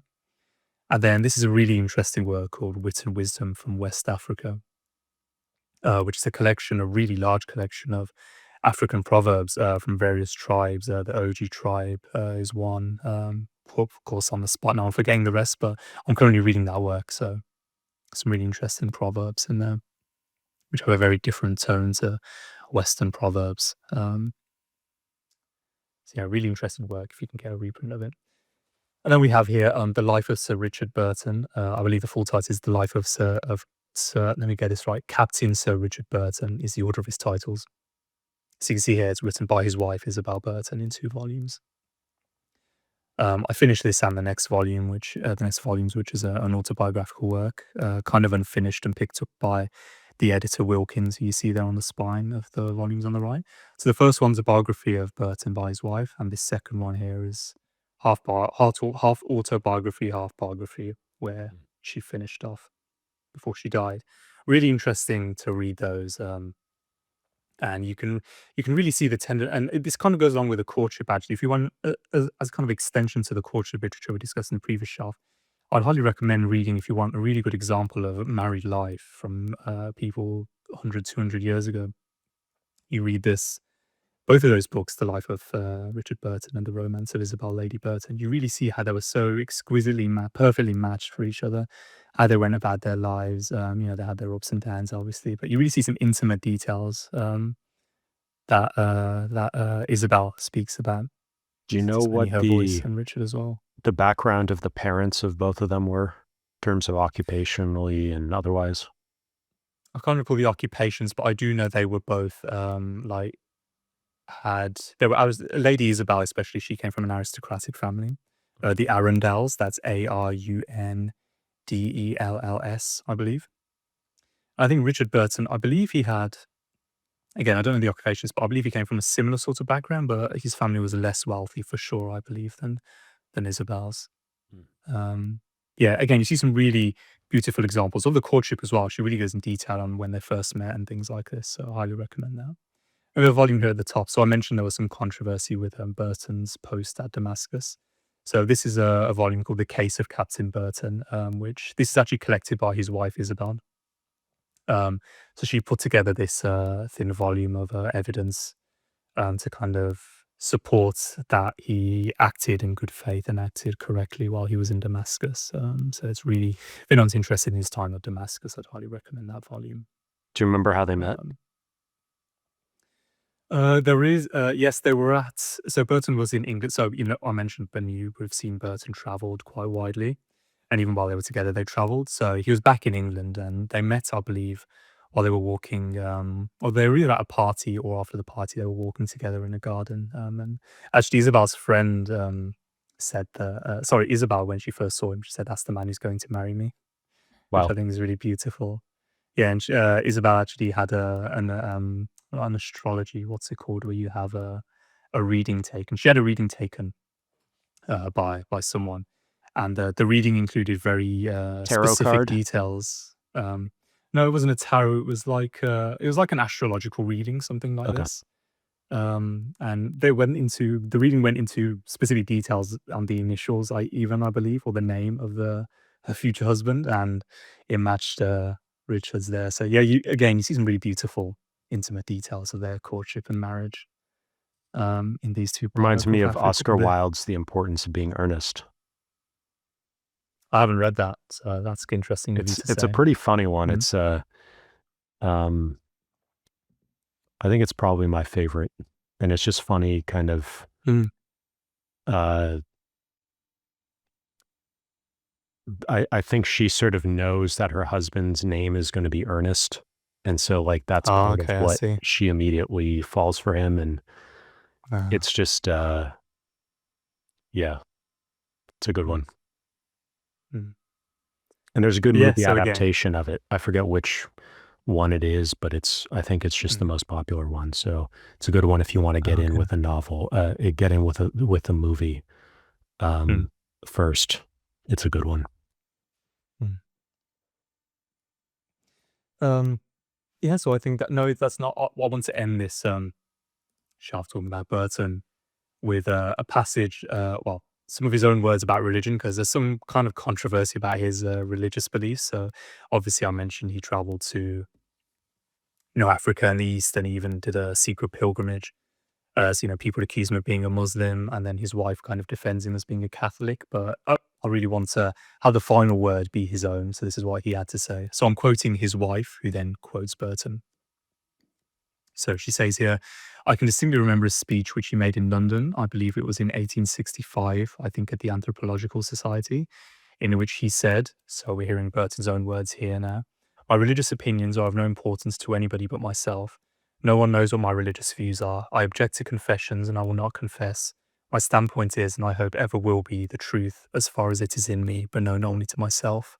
And then Isabel again, "This is a public statement and might silence those who jabber upon things of which they're entirely ignorant." So that's how I want to put a pin in Burton in his life, to anyone who kind of accuses him of ill will or controversy or anything like that. But yeah, an amazing man, amazing figure, really wide range of literature on him. And final thing, actually, to put a final button on this, there's a really great resource which will be in your spreadsheet, Timothy, called Burtonianum. So that's BURTONIANA.org. This is an amazing resource, the resource on Richard F. Burton, and it's run by a guy called Gavin Tredu. I hope I'm pronouncing that correctly, who has a bunch of other sites that he's working on as well. But yeah, if you're interested at all in anything related to Richard F. Burton, visit burtoniana.org. And there's another site which will also be in your spreadsheet on the nights called, I think it's Walsham, but you'll see it in your spreadsheet, which is a site I'll recommend for anything nights related. So yeah, that's Richard F. Burton. Amazing man, towering figure. So we transition to Proust, who is someone whose name is probably familiar with a lot of people.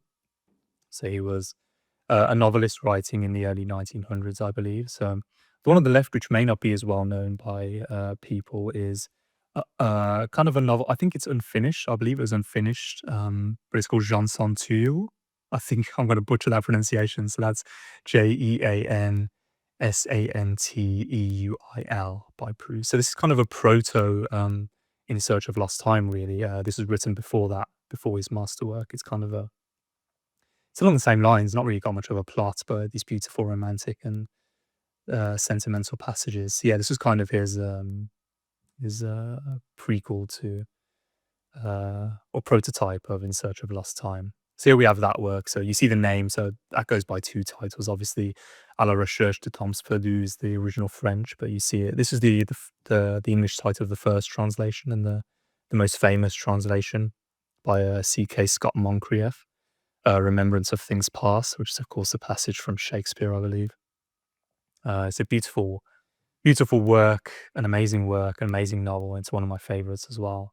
We'll see a couple of other favorites later on, but yeah, again, an amazing, absolutely amazing work. From people who are interested in Proust, please do not stop at the first novel, Swan in Love. Continue to read the whole 7 parts. It's a really amazing work, just full of these amazing romantic and sensitive sentiments and passages. I think, just very briefly to talk about this, it's kind of, I split the content of the work into 3. So a third of the work is kind of about the loosely related, what you call a plot, even though it's kind of non-existent. The second third of the content of the work is these beautiful romantic and sentimental passages. And then the third part of the work are these beautiful and really penetrating observations about philosophy and psychology. So for anyone interested, it's like a third plot, a third beautiful, really poetry and prose, and then the remaining third are these beautiful psychological and philosophical observations. Highly recommend it for anyone with a romantic side to them. And then this is really good. If you're going to read Proust in Search of Lost Time, I'd highly recommend this volume, which is a little art volume called Paintings in Proust. So as you see here, a visual companion to In Search of Lost Time.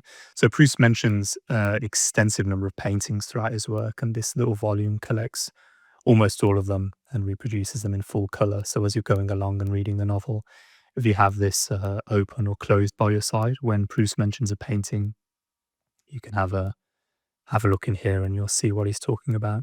And it's all chronological in order of mention throughout the novel, which is good.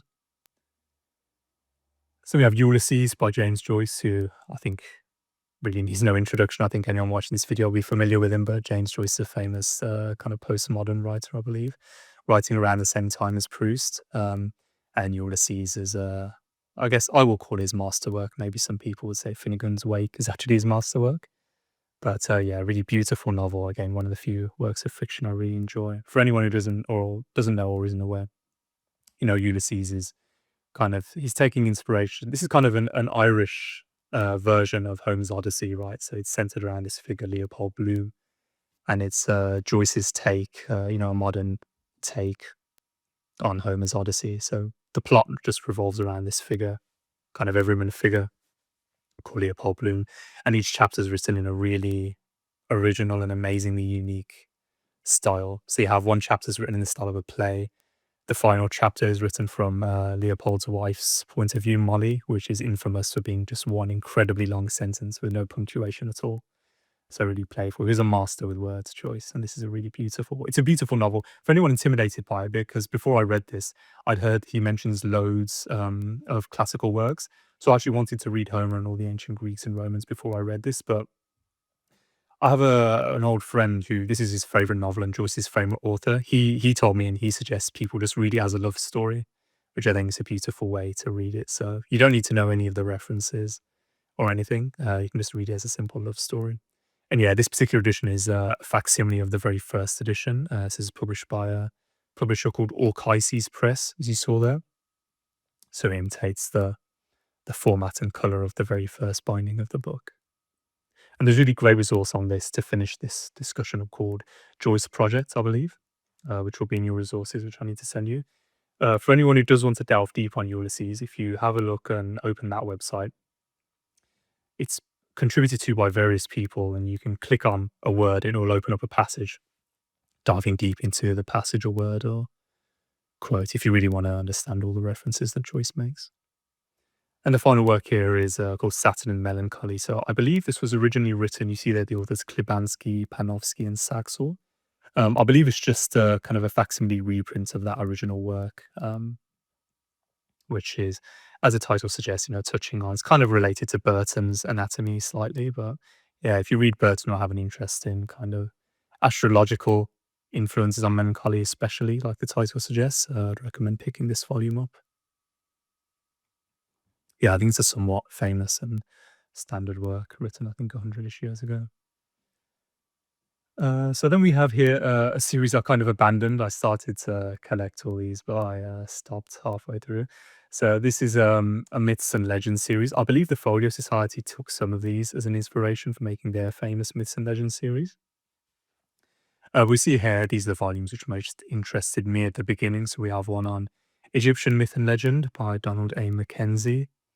And the central one there, Myths of Crete and Pre-Hellenic Europe by the same author, Mackenzie. And then the one on the right is Romance and Legend of Chivalry by A.R. Hope Moncrieff. So this is part of a series which extends much further. I think there's 10 or 20 volumes. Originally published, as you see there, by the Gresham Publishing Company.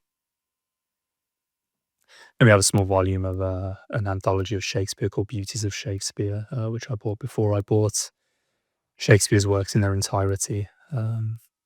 Yes, that's just choice and select passages from Shakespeare's plays and possibly poems also.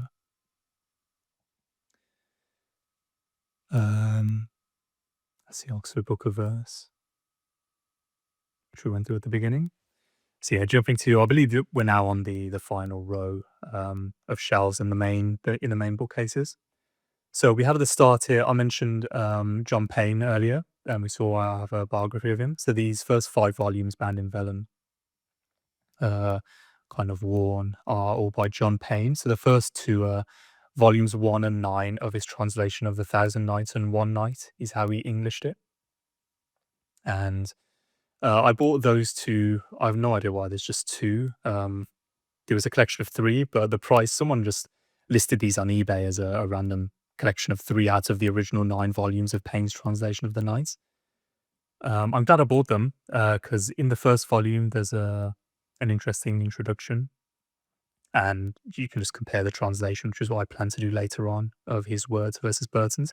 But the 9th volume you see right there, really worn. There's Payne, to appendix his translation of the Nights, he has this 100 or 200 page essay on the Nights and the Arabic and various things related to that.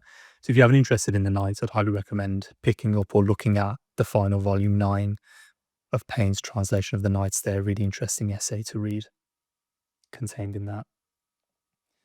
You see it's very worn there. And then the next 3 volumes here are Payne's translation of Hafiz, who is a Persian poet around 1300s Persia, born in Shiraz. And I'm reading these at the moment, and if we jump to the art shots, Timothy, I think Hafiz 1 to 3, we can take a closer look. But you can see there the publisher, the Villain Society, which is a society, that John Payne actually founded himself, and is the society and the publisher that he used to publish all of his works.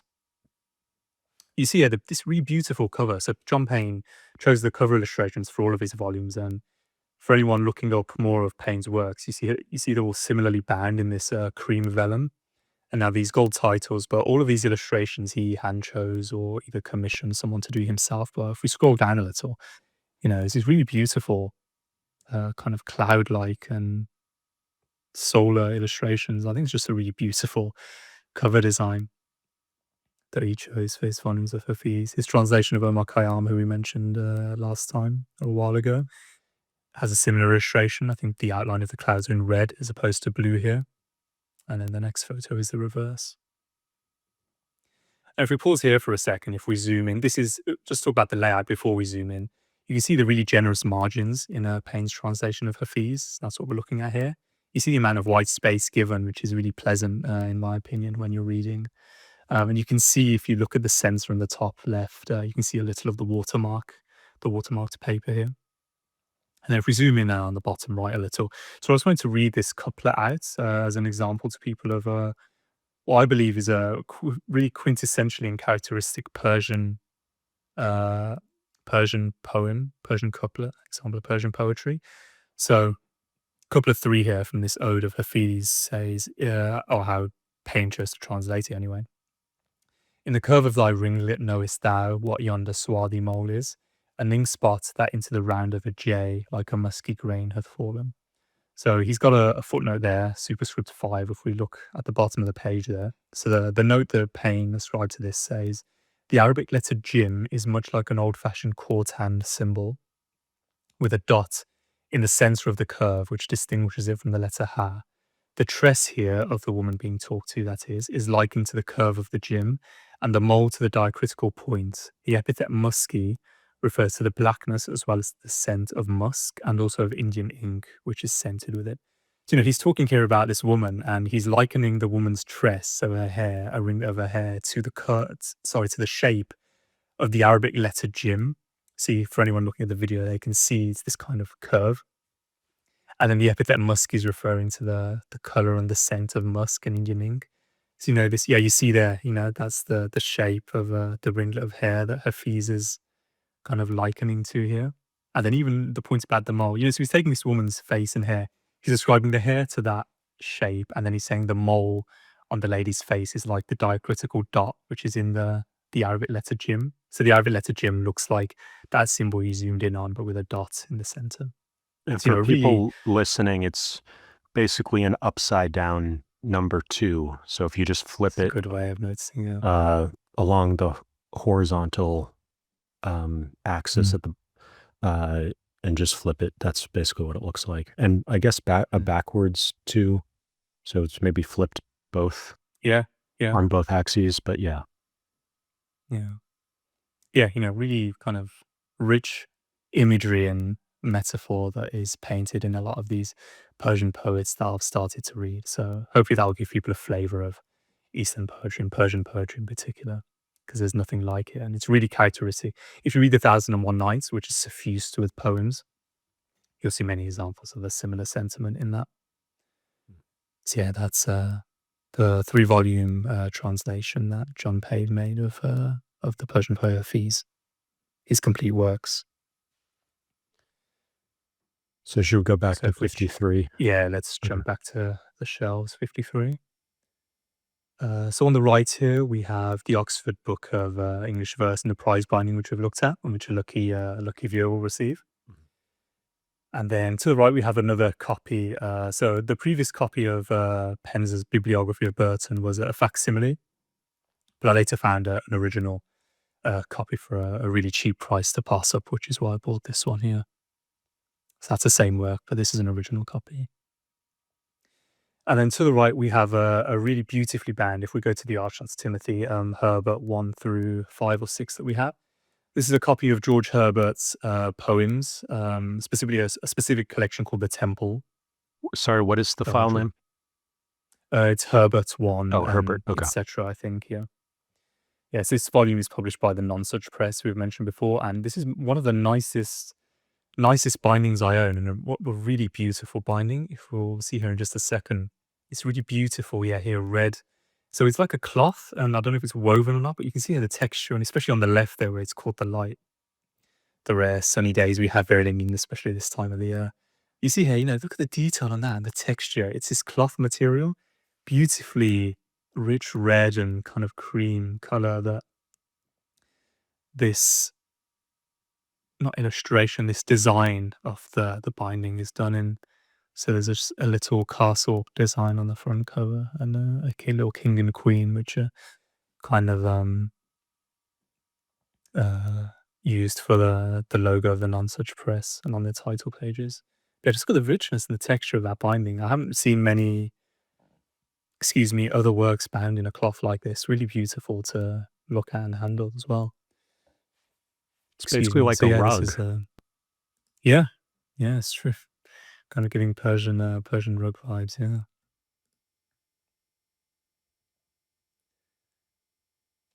But yeah, this is a poetry collection of an author called George Herbert. Yeah, we see the title page here: "The Temple, Sacred Poems and Private Ejaculations" by George Herbert. So you can tell from that title these are Christian poems that he wrote. Just wanted to include this photo. Look at the page design here, and you can feel the texture of that page just looking at it. Right, look at if you zoom in on the left, even without zooming, you can see the laid texture of the paper that they've used for this edition. So not only is the cover beautifully done here by the Nonsuch Press, but the paper is printed on is really exquisite. You see the detail of this illustration of Herbert here as well for the frontispiece. Really beautiful. Yes, look at that detail. Surprised looking at a this lot of myself, the ones we've looked at, the eyes are enlarged. Yeah, I haven't noticed that myself. It's interesting you've mentioned that. I'm going to have a look through myself now.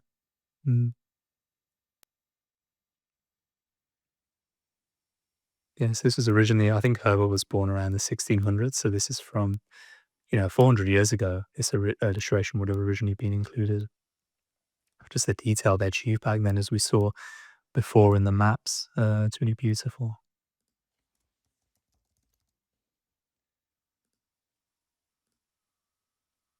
We see, for anyone who's looking at these small, that note there, I believe these small words you might see on some of these illustrations, the one just above is the original illustrator, and on the left there, so R. White Dell and C. Sigrist Sculp, we see.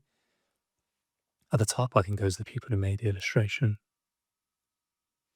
And then we see this is printed from the original manuscript copy housed in the Bodleian Library near the bottom of this page. But yeah, look at that detail, just zooming in. This wasn't even a close-up shot, as you can see, but even zooming in, you see the richness of the ink on the border here and the texture of the paper. Again, something, and you don't have to buy, so this is, the non-such press is a fine press, so some of their volumes you can buy relatively cheaply, but some of their limited editions are more expensive. But even without going to limited editions, if people buy older books from, I would say, especially from 1700s all the way up to the late 1800s, you find similar paper to this, even in just standard books. It's usually really nicely textured, laid in some cases. Even some ordinary volumes have watermarks. And it's just a really otherworldly, sensuous, and physical experience turning these pages and feeling them with your hand. And as you mentioned a while ago as well, Timothy, in some examples, you can even feel the impression of the letters individually on the page as you're turning them and running your hand over them. So really interesting sensory experience you get from buying older books. And the smell, which Jackson mentions, I'm sure he's got a whole chapter on the smell of books in his Anatomy and Bibliomania. The smell is really something to behold on these old books as well. So this is an example of the same volume, the interior. You see these really unique red lines, which again, I think is taken from the original manuscript copy as mentioned on the title page we just looked at. But you see an example here of a pattern poem, as the Wikipedia page has it anyway. So these are poems, I think Herbert has many examples of these. This is a pair of poems called Easter Wings. You see this nice pilcrow, which is appended to the start of the title, which is profuse in this volume of poetry. Every title of the poems has this little pilcrow symbol at the start. And yeah, you see here, it's in the shape of a wing, right? It's a really interesting design choice that Herbert chose here for not just this, but other poems in this collection of poetry that he wrote. But yeah, really beautiful in sentiment and really beautiful Christian poems. We can skip over this one to view later. So I think that's the end of the Herbert volume. So yeah, really nice volume, an example from the Non-Such Press. And then actually staying on the art charts, let's stay here actually on a title. Actually, I'm not sure what I've called it. So let's return actually to the shelf. The final volume on 52, I think 50, it was. Is 50, okay. 50 or 52, yeah.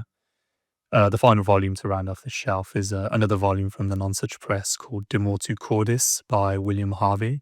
So this is a reproduction of William Harvey's medical works. Harvey, I think he was the first person to discover the circulation of blood, or the first person to document the heart's circulation. I think he was writing in the mid to late 1600s, I believe. So that's William Harvey. I'm sure his name will be familiar to anyone with an interest in medicine. Yeah, beautiful reproduction there of his works from the Non-Such Press as well. So we get to the Bible shelf, as I've termed it, with a volume unrelated at the very bottom. In case anyone's wondering about the ordering of these shelves, most of the volumes on this bottom row in particular live elsewhere in my house, so I've kind of just gathered them here together as best I could for these photos, in case anyone's curious about the ordering, these bottom ones. So let's talk about the Bibles first. Actually, the top volume I meant to look into is not a Bible. Let's zoom in on that one first. It's the Divine Pymander.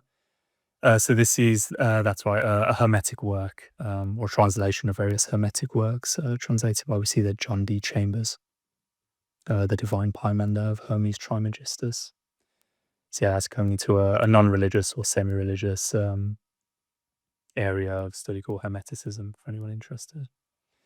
But in terms of the Bible, so I hadn't read the Bible, and I had an interest in reading the Bible, mainly from an artistic perspective, because I have a really strong interest in art and paintings, and some beautiful paintings. Some of my favorites obviously depict biblical scenes, right? But I wanted to, at some point, understand what they were depicting and the stories behind them. So that was why I picked up the Bible. And the copy I picked up first was the KJV, the Everyman's Library edition we see on the left. And we spoke before Timothy. So when I was reading the Old Testament here in the KJV translation, we got to one of the early passages. I think it's in Genesis, about Lot and his son. So they use the word "know" in what's referred to as "know" in the biblical sense, and the actual intimate meaning of that word completely went over my head. So when I was reading this KJV translation, I was looking up after each chapter some exegesis, just some very basic one on Bible.com or a very common Bible site. And then when I got to the analysis of that part, I was like, oh, I didn't understand at all the intimate meaning of the word "know" in that sense. So at that point, I thought, okay, I can either really delve deep after I read every verse of this, or I can buy another translation. So I chose the latter approach, and I bought the Study NKJV, which we see bound in a faux leather there in black. So that's the volume. I then continued reading, so the NKJV Study Bible. Nicely bound work. So again, I got the study version because I wanted the exegesis and analysis and illustrations in the book itself, so I didn't have to look at my phone every couple of minutes. So yeah, I'd recommend a study version of the Bible for anyone who wants to go deep. But then I abandoned that around First Samuel, I think. I think I just lost interest in the Bible at that point and read some of the work. And then I wanted to continue and pick it up in earnest to really read the whole thing. So that's when I actually first bought, we see there that red volume, but before I bought that red volume, I bought the slightly less nicely bound version of the same volume by Cambridge. So it's the ESV Diadem for anyone who's wondering, and I bought the black calf split leather version of the same volume there, the ESV. That's the English Standard Version with Apocrypha. And I started reading that, but then a copy of this beautifully red calf leather version, the highest, most exquisitely bound version that Cambridge do of the same work, on eBay it was like half price or less than half price, so I couldn't not buy it really. I'm really glad I did because that red color is beautiful. It's really stunning and iconic. And the feel in your hands, it's a really floppy Bible for anyone who wants to read something really floppy and have a unique experience, or for anyone who likes floppy Bibles, I'd highly recommend that calf bound version of the ESV Apocrypha published by Cambridge. So again, that's the ESV Diadem copy And of that's the Bible. the India paper, right? That allows it to be floppy really like that. thin. Yeah. I think most Bibles are published on new paper, but yeah, you see it is a particularly thin paper, that one, but a really high quality one. 2-column format, I believe. I'm just trying to think for the Bible nerds who may be curious. 2-column format. And yeah, it has the Apocrypha sandwich between the Old and New Testaments. The margins aren't too big, so it's not, you could not too much space to annotate, more of a reading copy, but yeah, really beautiful. Really nice sensory experience as you're leafing through with the leather. So yeah, as I was reading the Apocrypha, I bought the third volume, the volume below the NKJV Study Bible there, I bought before I read the Apocrypha, so that's the Cambridge Annotated Study Apocrypha. So there's no analysis in the ESV Diadem or exegesis included, but I wanted to know a little bit more about the Apocrypha in particular, so that's why I bought this small, slim volume from Cambridge, which goes into the Apocrypha a little. And after I finished the Bible, while I was looking into the Apocrypha, I learned, there's actually a lot more apocryphal books. The Apocrypha and Deuterocanon, things like this. I'm not a Bible or Bible expert or anything like that, but yeah, there's a lot of apocryphal books not in the common editions of the Bible. So this is just one of many copies I managed to find of one of the largest collections where it's all gathered together. And then you can see here on the spine, this translation is the literal standard version to the LSV. So just a very large paperback collecting lots and lots of apocryphal and deuterocanonical books that aren't included in regular editions of the Bible. And then while I was reading, something I'd highly, highly recommend if anyone's interested in the Bible or has read the Bible or is a Christian or has any interest in the Bible at all for any reason, or from an art perspective, is this collection of Gustave Doré's illustrations that he did for the Bible. So Gustave Doré is a very famous and exquisite illustrator. He illustrated a large number of works. The Bible, some of the ones are Don Quixote, Dante's Divine Comedy. Some off the top of my head, he's done loads, and this is just a collection gathering his biblical illustrations all into a single art volume that you can buy for relatively cheap. So I had this open on my side as I was reading the Bible, and when it got to that passage is when I really stopped to look at the illustration in particular. So yeah, it has this really distinct style, which people may enjoy. So I'd highly recommend his illustrations, not just this one, but all of his other illustrated works. Yeah, I think he originally made them to be included in a copy of the KJV Bible. So for any KJV nerds out there, if you don't know already, there's many KJV copies of the Bible with his illustrations inside with the text. So that's the Bibles. And anything you want to say on the Bibles or anything else, Timothy, before we switch? Because we're switching outside of Bibles after that. No, I think that I was just looking up Dore, and Mhm. I was wondering, like, what's the most iconic image? And One of his most iconic ones is from the Divine Comedy. One of the, I don't know what it's called, so maybe it won't help you when you're searching, but it's an iconic one near the end of the Divine Comedy where there's this circle of angels around. I don't know what the title's called, but if you type in Gustave Doré angels, you'll probably see it. yeah, they're extremely dramatic black and white Yes. etchings. So it's I don't know, to a certain extent, I would almost say it's the most dramatic etchings I've ever seen. They're just very Mm. dramatic. So Yeah, that's a really good word. high That's probably the best contrast, word to just describe, yeah. very epic, very Epic and dramatic, yeah. I'm surprised I haven't run into these more before, so I'm definitely gonna have to study his work. Yeah. Yeah, and there's just like there's an example that I have here in paperback. There's a publisher or a few publishers that collect, so originally his illustrations were embedded within the text of whichever work he was illustrating.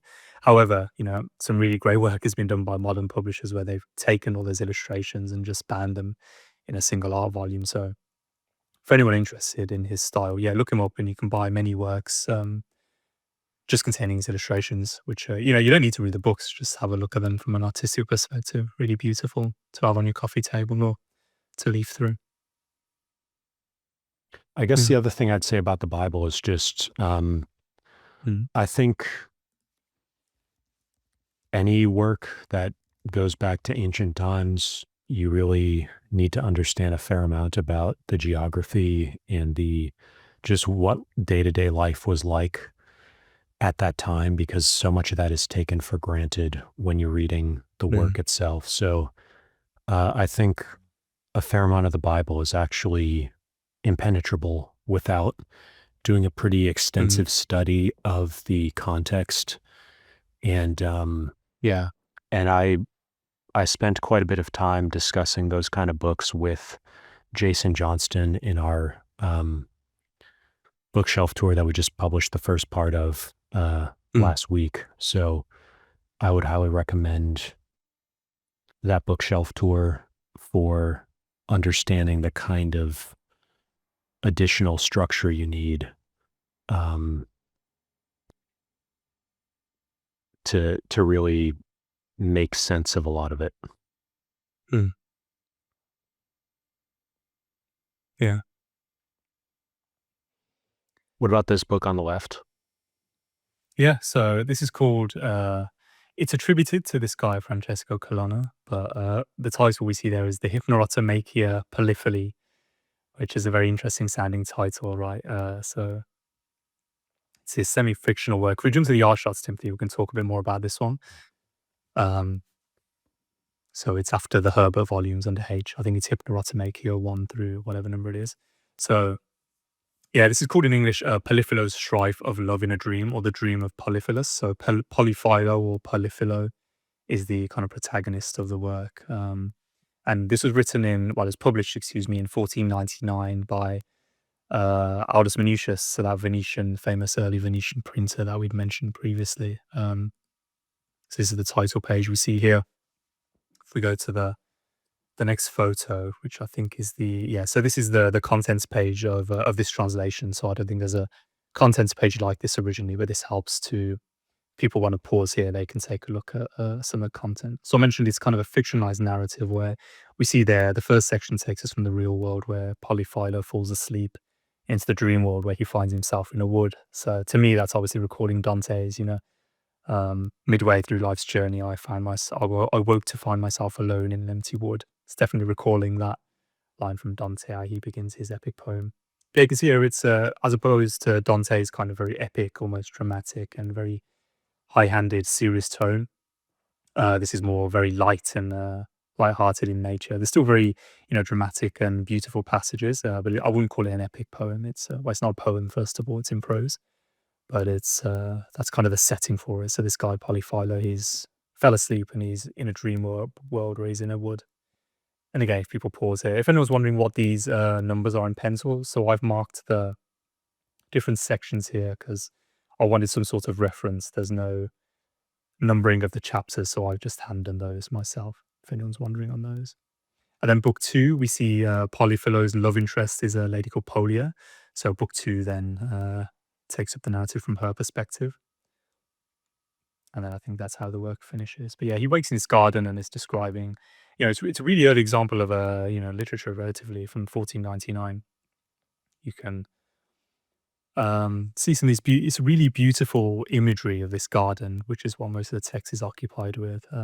He goes really in depth on art. Anyone with an interest in art will really enjoy this book, the descriptions of it. And you can see something characteristic in this work. So Aldus, the Venetian printer who printed this and other works, he has this characteristic. It's extremely prolific in this work. And I believe he may be the inventor of this kind of upside down triangular tapering layout of the text.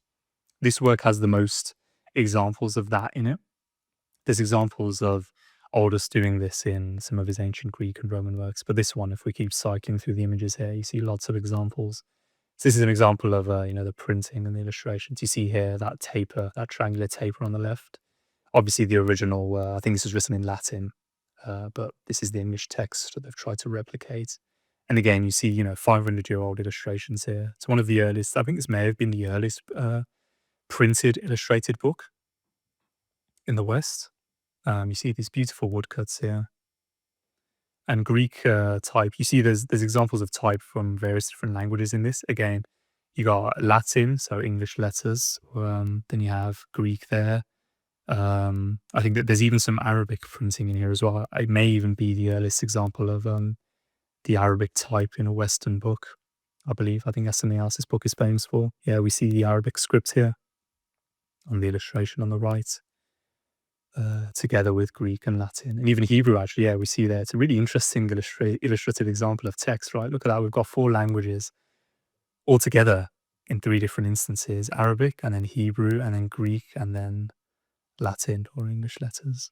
So again, this was 500 years ago, They would have had to set each of these letters by hand and then put it together on a plate to be illustrated and printed on. So a really unique early example of printing and literature. And really interesting to read as well. Really beautiful passages in this book as well. So yeah, beautiful volume. But I just wanted to call attention to the illustrations and the typographical layouts, which I think is interesting. You see that triangular tape here again. Look at the quality of and the detail of those illustrations. And this is one of the most elaborate examples of that triangular taper. You look at there, it's a triumphal procession that's being depicted here. And the image might even be continuing on from left to right, right? Looks like it's one continuous image almost. But look at that detail, even 500 years ago, we're talking, right? It's really amazing what they could do back then. Look at the richness on the belts of those horses as well, the rich black ink, the detail.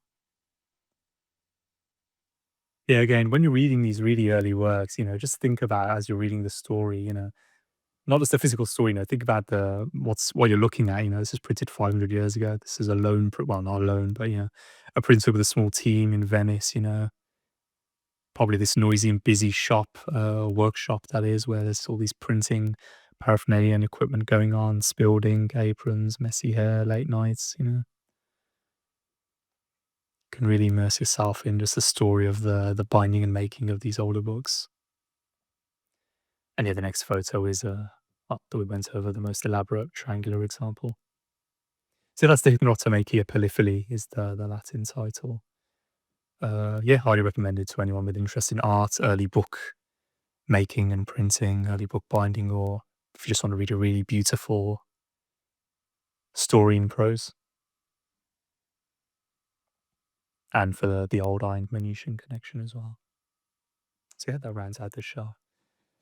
So most of these, the rest of the shelves are. So I bought 2 more of these bookcases just recently. So another reason why I noticed my Landor shelf had the volumes out of order. I've been reorganizing these just in the past few days or weeks. So most of these shelves are empty. So again, these books usually live elsewhere, but I've bought them here.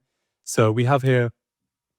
Let's talk about the bottom one first. This bottom one is called The Secret Teachings of All Ages, written by Manly Hall. So Manly Hall is best known for this masterpiece. He founded the Philosophical Research Society in 1934 in California, which published, and I believe still continues to publish, various philosophical, theosophical, Freemasonic, and Rosicrucian works. So this is kind of his masterwork. He published over 150 volumes, I believe, but I think this is relatively well known. But for people who don't know it, I mean, hopefully the title will interest you, The Secret Teaching of All Ages. So, he's talking about various mystical, mythological, symbolic, and arcane subjects in this book. Just to give you an example of some of the chapters, the ancient mysteries of secret societies is what I was talking about early on. The sun, a universal deity, the Bembine tables of Isis, wonders of antiquity, the Hieramic legend. So we're going to Freemasonry there. Hermetic pharmacology, analysis of tarot cards, the chemical marriage of Christian Rosencreutz. And I mentioned earlier on, there's a whole chapter on Bacon, Shakespeare, and the Rosicrucians. So anyone who's interested in the Shakespeare authorship question will find that chapter interesting. He's got a chapter on Islam here as well, and the mysticism of Islam, American Indian symbolism, and yeah, various mystical, mythological, and related religious subjects the Hall talks about in here. And for anyone interested in a really nice copy, if you really like this work, or you just have some money to splurge with, Taschen, the art book publisher that we've mentioned, makes a really elaborately bound and illustrated copy of this work. I think it's a few thousand, maybe more. So if you have some money to spend or want a really nice copy of this, have a look at that work. And then we have a volume on top. I've bought and read this relatively recently, so it's called Proofs of a Conspiracy by John Robinson AM. This is written in the late 1700s, and he's talking about the not Austrian Illuminati. He's talking about the Illuminati. Can't remember where it was founded. Was it Austria? He's talking about the Illuminati though in here, and various related conspiracies that were going on during his time. And then he has his own thesis about that subject and related things back then as well. Bavarian Illuminati, that's it. So this is a real thing founded by, I believe, Weishaupt is the name of the founder. That's Weishaupt for anyone interested in. So that's when that group started. Do you have a sense of how many illustrations are in this book, Secret of All Teachings? Yeah, so this particular volume is published by, we see here, it's Harcher Penguin. So it's an imprint of Penguin books.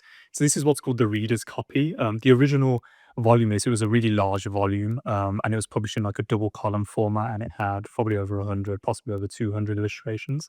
So this is the most available copy, which I'd highly recommend. So Penguin called it the reader's copy. And there's not the full amount of illustrations in here, but there's a section in the middle here where there's roughly a dozen or so illustrations in full color. But then also throughout the text itself, they've included illustrations here and there. So maybe there's over 100 or so black and white illustrations in the text. But that's just a small handful of the illustrations in the original edition. But even in this reader's edition, there's lots of illustrations as well, and about a dozen in color. Excuse me.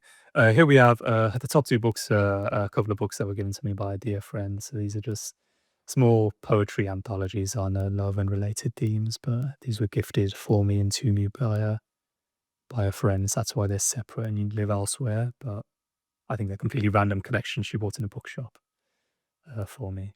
And then below we have another art book by Taschen there, related to love. So it's called The Theatre d'Amour in French, which I think means theatre of love.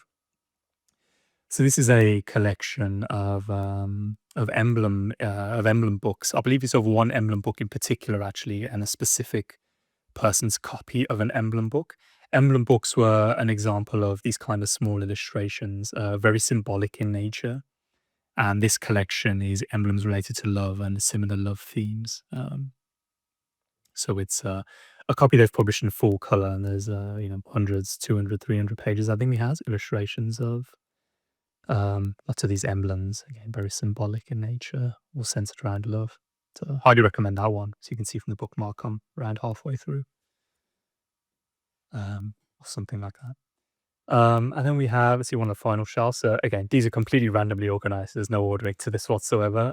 The volume on the very left, we'll start with, is a volume called The Sublime Groundwork Towards a Theory by a guy called Sang there. So that's Tsang. So this is a work on aesthetics that I read a long time ago, about the sublime specifically. So we'll touch on that subject again when we get to Edmund Burke in the Penguin and Oxford section later on. But yeah, this is a really interesting thesis by this guy Tsang on the sublime. Then we have a couple of volumes. So this is uniform with Boccaccio's Amorous Fiammetta, if anyone recognizes the design here. But this is a volume called Royal Lovers and Mistresses by this guy Angelo S. Rappaport. So this is published by, let's see here, the Navarre Society. So this is another one of their volumes. So this and the next volume is just kind of a series of portraits. Each chapter is devoted to a different royal lover, royal mistress, or the second volume, which is called Princesses and Court Ladies, by Barn. It's just a kind of a snapshot or a series of portraits of various royal mistresses and ladies. Then we have a complete collection of wild work. Actually, I don't want to say complete, maybe it's semi-complete. This is published by the Folio Society. So there's two designs for this if anyone's wanting to pick up a copy of this. There's this one, and there's a set bound in a burgundy cloth. But you can see here there's 3 volumes. The first volume is Wild Stories. Second volume are his plays and poems. And the third volume is devoted to his essays and letters. I haven't read his plays or I think I read the Portrait of Dorian Gray from this volume, but I have read all of his essays. So Wilde is obviously, probably best known for his plays and the Portrait of Dorian Gray, the novel, but his essays are amazing. I'd highly, highly recommend people to look into his essays if they aren't aware or read them. Some of the best I've read are some really beautiful ones, and some really all suffused with that kind of characteristic Wildean wit and sarcasm and humor. You really get his personality coming across in those essays. So yeah, highly recommended. And his poems are really beautiful too, for anyone who hasn't read those. Some really beautiful poetry in there. This is a nice set. I believe you can find this secondhand relatively cheaply, but don't quote me on that. And then we have 2 volumes of Hegel's Aesthetics. So you see here they're out of order, which is slightly annoying to see here. So while I was reorganizing these usually live elsewhere. But yeah, this is a complete collection of Hegel's Aesthetics. So we'll see a Penguin selection later on. But I wanted to read the whole work after I read that. And then we see a really nice copy of John Bunyan's Pilgrim's Progress, which you mentioned earlier, Timothy. So I haven't read this yet. So I'll leave you to expand on this, or people can rewind if they want more info on that, because I don't know too much about it. Other than I know it's kind of Christian in nature and it's highly recommended. I mean, to a certain extent, I see parallels with the Pilgrim's Progress and a lot of hermetic and various esoteric occult books where they're laying out sort of almost like a video game, levels that you go through. There's the levels of chakras, and you're sort of leveling up one stage at a time, and there's visuals. There's maybe a visual map and even a sort of metaphorical journey through a real or artificial world or worlds, and you're ascending. So yeah, I would say it's one of the most important Christian versions of that, and I would put it alongside Canterbury Tales and Dante's Inferno and other kind of key stuff like that. I would even think, like with Harry Potter, you sort of have him going through many stages and sort of discovering himself, discovering his true identity, true self. So I would say Harry Potter is also kind of a Going back to 50 Shades of Grey, you have sort of a self-discovery, and you have a outer journey, inner journey. So, Harry Potter, 50 Shades being sort of externalization, secularized versions, but hitting those same archetypal kind of, I don't know if you would even say Jungian, but I think Jung is a helpful person that synthesized a lot of different traditions and stories. The hero's journey is sort of the template that you can look at. Yeah, just to go back a few shelves, the Hypnotomakia Polyphily maybe could even be described in that fashion, because as you talked about when you just mentioned levels and kind of progressing to a fictional or semi-fictional world, that's kind of exactly what this is. Maybe not so clear cut in terms of progressing to different levels, but he's definitely wandering through this semi-fictional world. So maybe this could be read as a kind of secular version of one of those journey stories as well. Yeah. Say Book of Job as well has some of those elements. And I even think about the Pharaoh let my people go story of like the different curses or whatever they're called that befall the Pharaoh. And kind I see. Yeah. Another kind of example of levels of things or stages or things are put into kind of a sequence that's as highly symbolic meaning.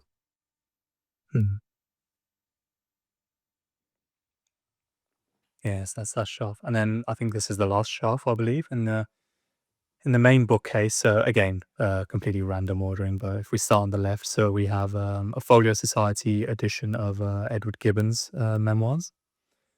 So for anyone who isn't aware that Gibbon wrote these, if you have an interest or if you enjoyed his Decline and Fall, or if you're going to read it and plan on reading it, I'd highly recommend reading his memoirs after that.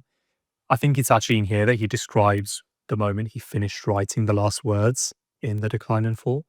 Just from memory, he's describing this vivid image of him actually putting on paper with pen the last words to his masterwork.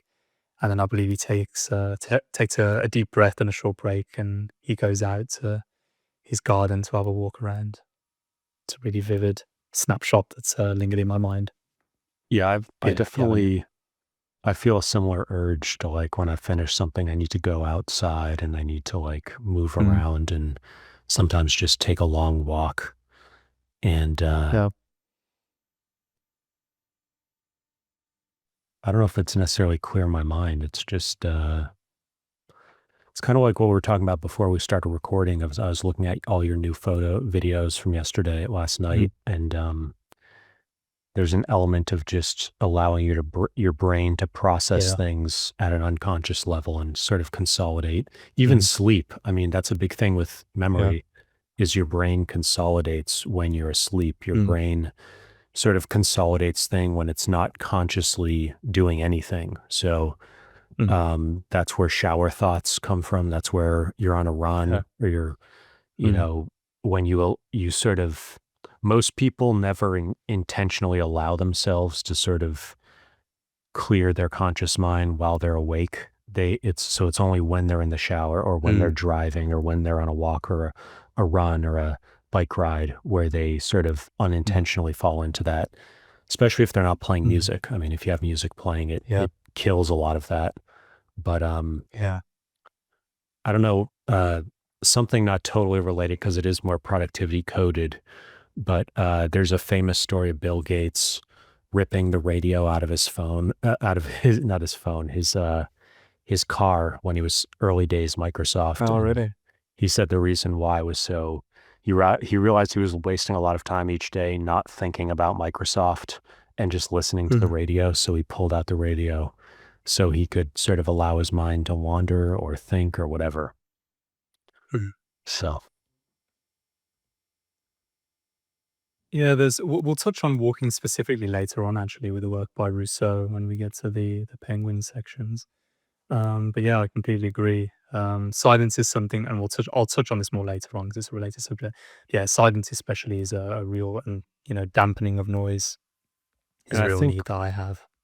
through the productivity lens and Mm, kind of, I think there's that famous book, The Daily Routines of Artists. Uh, mm, I'm going to see if I can find the title because it's mm, Daily Rituals: How Artists Work by uh, Mason Curry, and he did a sequel to it. And it's kind of an interesting take on productivity where mm, artists, even artists have their own sort of productivity routines, or creatives, but it tends to be yeah. Mm, uh, less sort of mechanistic in creating yeah. these systems, but instead sort of create different ways to open up space and allow the Mm, unconscious mind to process things. And so I think it's a very powerful both antidote to very sort of mm, mechanistic um, approaches and to help develop your creativity and unconscious mm, processing. mm. Related to noise, there's one of my favorite quotes. It's from Leopardi's Zibaldone. He says, "Silence is the language of all powerful emotions." So not specifically related to productivity there, but even he's seeing there the you could read it a few ways, but one way you could read it is, silence will help you digest and order your emotions and mental state.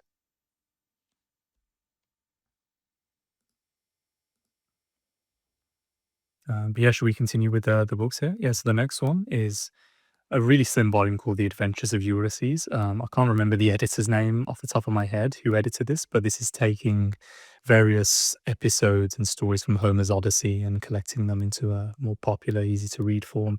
And fun fact and bit of trivia if anyone didn't know, so Joyce's Ulysses, who we looked at earlier, this is actually the book he read to get his inspiration for his own novel. So he didn't actually read Homer, as far as I know. He actually became familiar of the story of Odysseus through this edition of Homer's Odyssey called The Adventures of Ulysses there. So that's why I bought that volume, because I wanted to read what Joyce read. I just wanted to add one other thing from what we are just talking about. Yeah.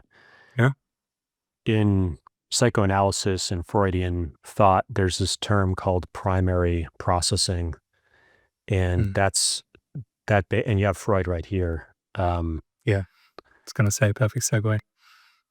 He talks about the unconscious mind as the primary processor, and I think that's such an interesting reframe or paradigm shift where, and it sort of gets into the artist's way. The artist sort of the Mm. productivity of the artist is in nurturing and cultivating that unconscious primary process.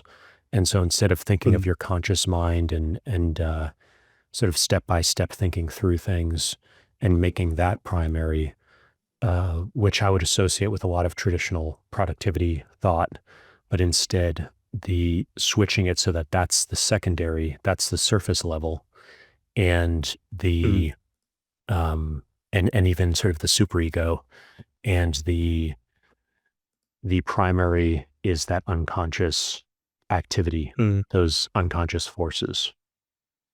Mm.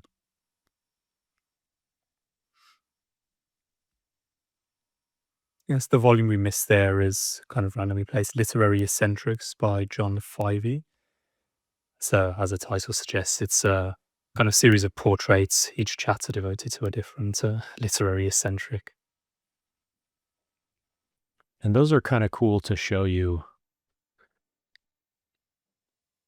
and different prosopographies like this give you a sense Mm, of, they sort of give you permission to chart your own path, your own course, and not feel like you have to just do everything according to what other people do.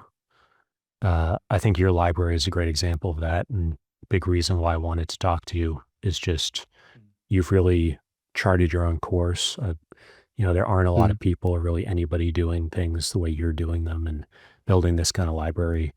And so there's a certain self-confidence to just kind of follow your own drumbeat and listen to that internal voice.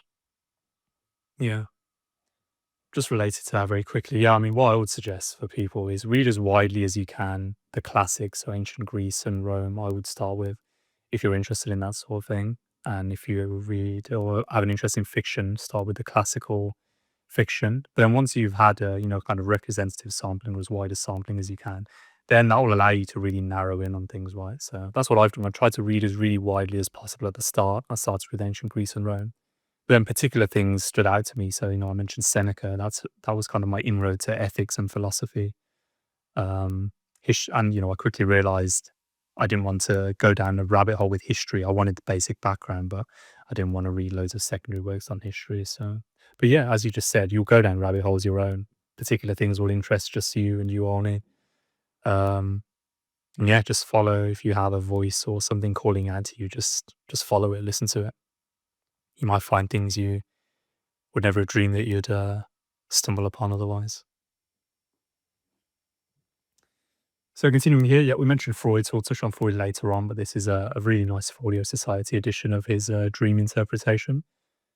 So possibly his most well-known work, as the title suggests. He talks a lot about interpreting various patients' dreams in many cases here, as well as his own theories and analysis. So really, really interesting read. Highly recommend it to anyone that title sounds interesting to, or an interest in psychology or Freud in particular. Yeah. I think that was the first work of Freud that I read. The very short introduction series, which I think is Cambridge University Press, they have good volumes on like psychoanalysis, and that can be useful also I find that even reading any of Freud's stuff, just jumping straight in, it's kind of tough. It's kind of like jumping into the KJV in the Old Testament. It's a little bit, can be rough. So I feel like you're sort of jumping into the deep end, and it can be useful to have something like those very short introductions. Yeah, that's like you mentioned, I've taken the opposite approach. And again, people are different, so find what works for you. But for me, I really just try to read as much primary stuff as possible. There are a few things I've got a few volumes of that VSI. I think there was one in particular that I read before an author, but yeah, it's up to you. I think it also depends on what you're reading something for, because if you want to read the Bible just like me, so I didn't want to go super deep into every single thing in the Bible, right? I mentioned my kind of inroad to that was just wanting to understand the basic stories that I'd seen depicted in paintings. So for that, I didn't want to go full on deep. But there, as you mentioned, I very quickly realized that I did need some level of analysis just because of the language as well. So what was your And yeah, with experience other when you started reading this? I don't know how far off the deep end I've gone, because I talk to people and they say, "Oh, that's so hard to read," or "This is hard to read. You read that much." I didn't find this particularly challenging or anything. I just remember finding it really interesting. I don't think the language is difficult at all. Especially, well, I can speak for this translation, of course, which I think is a nicely outfitted version of the Penguin translation. I'm not sure of who translated it off the top of my head, but yeah, it was very easy to read. The language was perfectly understandable. But I just remember finding it really interesting. And just while we're on this topic, we'll see him shortly, and in a little. This actually isn't the first work of interpreting dreams, and there's actually a really famous ancient Greek work, actually, which I had no idea existed, also called Dream Interpretation, by an ancient Greek guy called Artemidorus. So that's Artemidorus. And funnily, I discovered that through the photo. I think at the time it was published in Oxford World Classic series. They released, I think I'm on their newsletter, I got an email from it. But also, funny enough, it's mentioned in the show Borgia that we mentioned, and we'll talk about again. The Pope in that show has a dream, and then one of the cardinals stands up and say, "Oh, I can analyze your dream, your Highness. I'm versed in the Onicriticon of Artemidorus." And Onekritikon, I think, is the Greek name for dream interpretation or something like this. There's So also we'll mention that shortly. famous Mhm. dream interpretation in the Bible with Daniel in the book of Daniel interpreting the king's dream. And that's just a famous portion there. So yeah, we'll touch on Artemidorus and Freud again later on. And Freud So you have another was also, he was really big into the classics, naming stuff, the Oedipus complex. Yes. Some people would even say he was sort of like turning the classics into a theory of psychology. So, and Jung was his student. So there's a lot of connections with the classics there. Very true.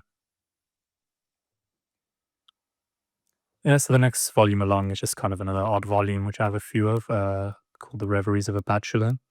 So I think this is a novel.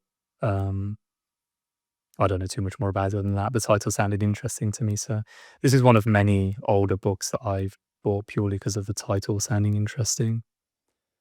Yeah, I think there's a few top chapter titles called something like A Man and His Cigar, or the third room, the drawing room, things like this. So yeah, kind of paints a portrait of the old style it's written in. So then we've got a small collection of King Penguin books. So that's the series. It's called King Penguins. King Penguins. Let's try saying that 3 times in a row. So you can see I've got a small collection here, maybe 10 or 15. So a friend actually has a picture she's taken of one of these volumes. That's how I learned about this series. And then I later learned it's a whole series. I thought it was just one individual book.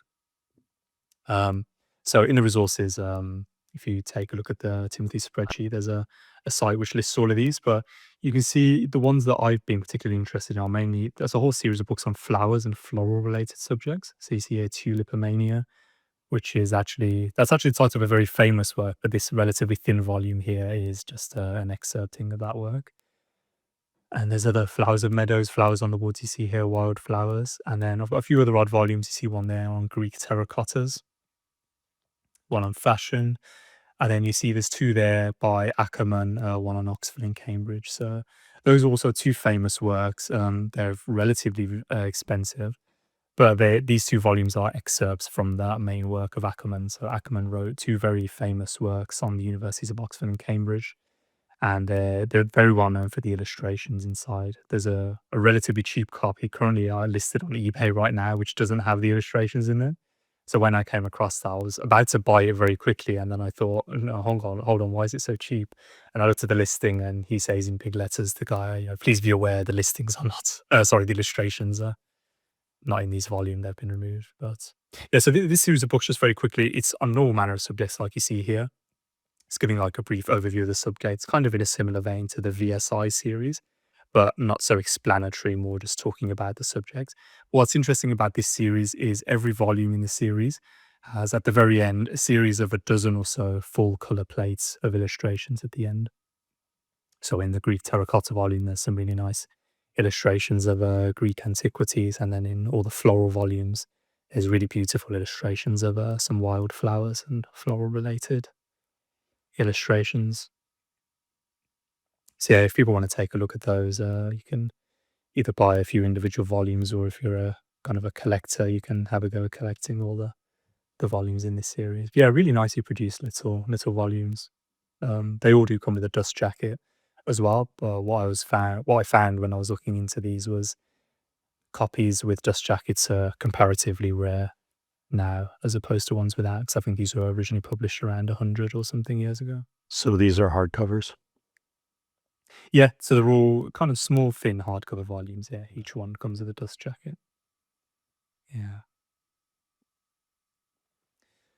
And we have 2 volumes here. I think it's called The Cheerful Day and The Cheerful Day Continued, or The Cheerful Day 2 by an author here, which I can't actually read the full name of. So I have a couple of other, let's call it calendrical volumes, or volumes related to the days of the year. So I have one called Chesterton day by day, where it's organized, January, February, organized by the month of the year. And then there's a quote for every day. So it will say January 1st, and the Chesterton volume has a Chesterton quote day by day, which I was kind of posting on Twitter. But for anyone who's interested in poetry or would like to get a quick sampling of poetry for 2026, so I think this may have started already by the time this video is up, but I'm going to post the day's quote from another calendar volume I have called The Lover's Calendar. So this has a nice short little love poem, which I'm going to post every day for anyone interested. And then these two, I believe it's Christian passages in these two volumes, which I wasn't aware of because I couldn't look inside these volumes. So it's just called The Cheerful Day. So I had no idea of the content, but it is a quote or a passage for every day of the year. And these two in particular are Christian passages or passages talking about the Christian religion, for anyone interested. So The Cheerful Day and a sequel. And the last volume to finish off this main bookshelf is a small little kind of semi-illustrated volume published by Thames and Hudson called Ancient Rome on 5 denarii a day. So denarii is the currency they used in ancient Rome. And this is kind of as the title suggests, kind of a short little guidebook throughout ancient Rome. So you have a very sense of informational altogether. What you would buy in a day with what you would buy with 1 denarii? I have completely no idea, I'm afraid. I don't Sounds think like a really denarii is interesting lot, book. Yeah. Yeah, anyone with an interest in ancient Rome, have a look at that. I feel Just like to read it, it's not too long. Isn't there a series of travel books that's like how to travel Europe Yes, on $5? It is actually, yeah, because you're just reminding me now. I think I had on my to-read list at some point Ancient Florence on 5 florins a day, I think is the Florence version. So yeah, I think you're right. Actually, this is a part of a larger series that Thames and Hudson publish. City X on 5 currency a day. Yeah. These are the Loebs we already talked over, I think. But just to the left, we have A New Guide to Rome, which is a short little modern guidebook to the city of Rome. You could actually buy that if you're planning on visiting the city and use it as an actual guidebook because it's talking about ancient monuments. And we have a small volume here called The Collected Works of Pierre Louis, I think that's pronounced Louis, who was a decadent poet. Now a small volume collects some of his works. And then to the right, we have a volume published by Scholar Press, that's Scholar, of Spenser's Amoretti and Epithalamion. So Epithalamion is the word for a marriage poem. So Johann Secundus, who we mentioned previously, has wrote an epithalamic poem. And yeah, this Scholar Press, they reprint very old works in facsimile, I believe. So that Spenser volume, the typeface is all reprinted facsimile from a 1500s book. So the typeface is this really old style of type, and I actually can't read it very easily. So just a note to anyone wanting a readable copy of Spenser, I wouldn't advise buying this volume. But if you would like to read hundreds of years old typefaces, you should look into this company or publisher called Scholar Press. Okay, so now we're jumping from the living room, where we just wrapped up the final shelf, into the dining room. Yes. And the dining room contains this shelf here, as well as this bookcase here, which we'll be getting to next. But we're going to start off here, and we'll jump into the close-up photos, 62 and 63 here. And what do you want to get started with here? Yeah, let's just go bottom to top so we can touch on some of these relatively quickly, I think. So here we have Green's famous work, The Art of Seduction. So after I read his 48 Laws of Power, I saw you've written some other books, and this is another one. So for anyone interested in that book, I think you should also take a look at this one, because it's written in a kind of similar vein, but obviously the topics are completely different. So this is centering in on seduction specifically, but there's a lot of talk about related subjects. So dating, love, marriage is also touched on in there, but it's seen through this lens of seduction. So I believe Green discusses a few, I think it's 4 or 5 archetypes of male specifically, I believe, characters, and then you kind of he says the reader can find out which one of those archetypes they fit into, and then you can read the relevant sections focusing on each of those archetypes and apply it to your life if you so wish. But yeah, there's a very semi-Machiavellian tone to this work as well, as with his 48 Laws of Power. And it's sort of an interesting historical survey as well as literature of how this notion of seduction is sort of implemented in a lot of different historical examples. So it's looking at what people do.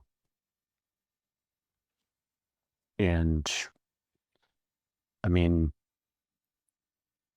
Machiavellian in the sense that it doesn't, it just sort of focuses on what people do and saying, hey, this is what works. Yeah, so it's amoral in that sense, right? It's describing reality as opposed to proscribing things with a moral lens, you know? So this may work, but, you know, it may not be the most moral thing to do. Yeah, exactly. So the next one is actually a really interesting modern book called The Artist, the Philosopher, and the Warrior by Paul Stratham. So this actually touches on 3 different people. So the artist is Leonardo da Vinci, the philosopher is Niccolo Machiavelli, and the warrior is Cesare Borgia. So these 3 people, for anyone who doesn't know, actually they either all met each other or one met the other. So their lives are actually kind of intertwined. Cesare Borgia contacted Leonardo da Vinci, who helped. Well, if you wanted to ask him about his about war machinery, so I believe da Vinci made some sketches. You know, da Vinci is very well known for his notebooks, where he made lots of sketches of all sorts of things. And one of the more famous sketches he made was for a very early tank. So Cesare Borgia was interested in contacting him to see if it could be manufactured and made. So that's how those 2 are intertwined. And then Da Vinci Machiavelli, was deeply intertwined with Cesare Borgia as well. He wrote a few works on how Cesare defeated some of his enemies who were previously his friends. Vitelli is one. But you also see this beautifully dramatized in the show Borgia, we've mentioned a few times. So yeah, just a really interesting work for anyone who wasn't aware those 3 people actually knew each other. Key figures of the Italian Renaissance. Sort of reminds me of Gödel, Escher, Bach, although it's not the same kind of book. I have no idea. But Dr. Metivier, who was recently a guest on the and did a bookshelf tour, he just did a video on his YouTube channel about Gödel, Escher, Bach.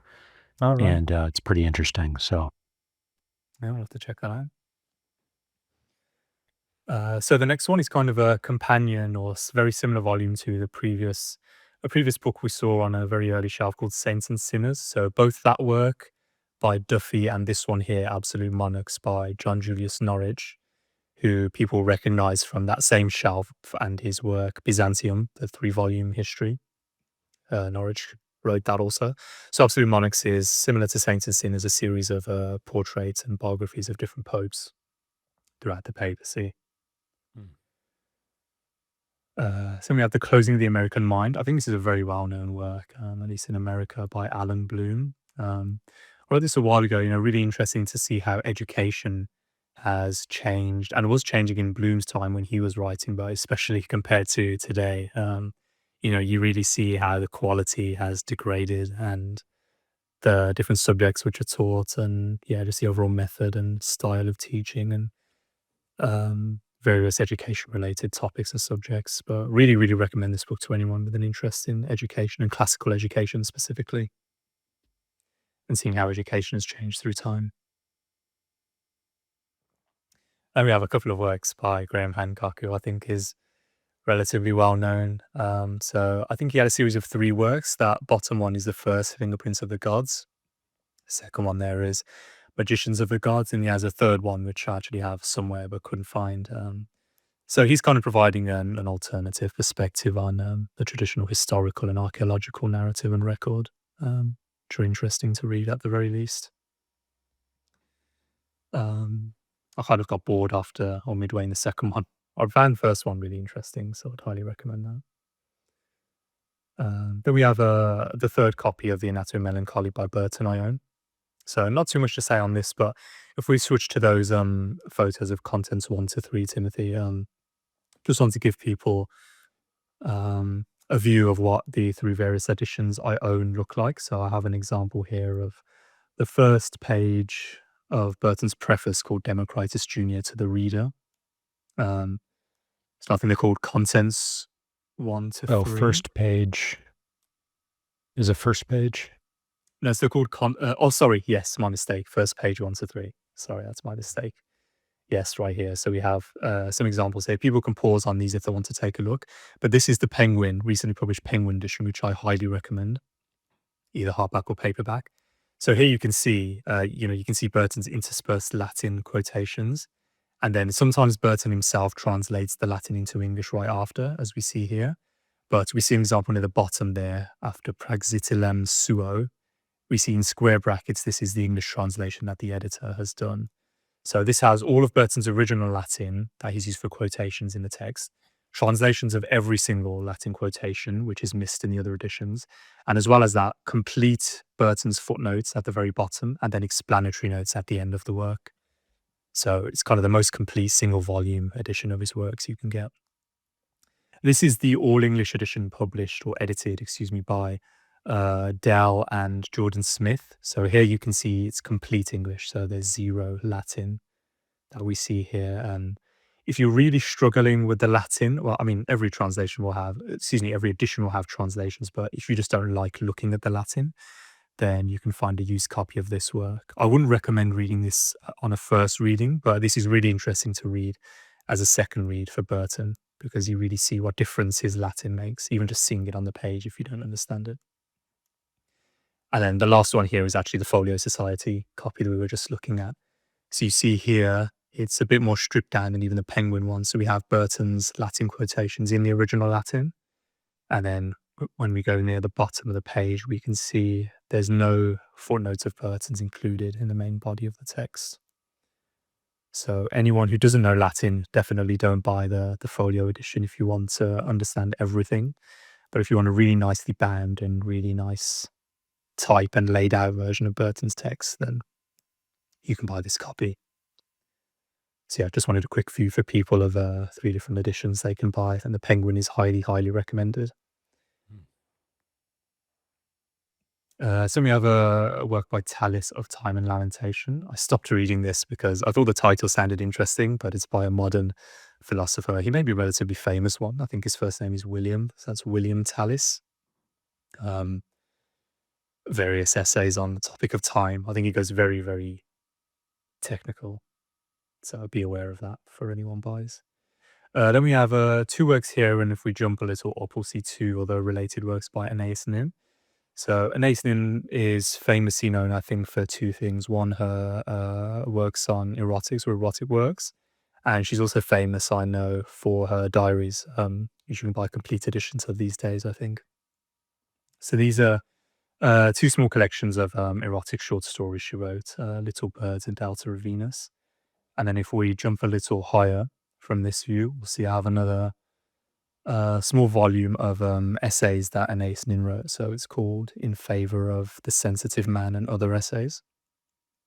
So that's the short blue colored volume we see here. So yeah, as well as diaries and erotic short stories, she also wrote a couple of essays, which that volume collects. And then related to Anais Nin is the volume we see just below, which is called Black Spring, which is a collection of erotic short stories by Henry Miller. So Henry Miller actually knew Anais Nin, the 2 knew each other.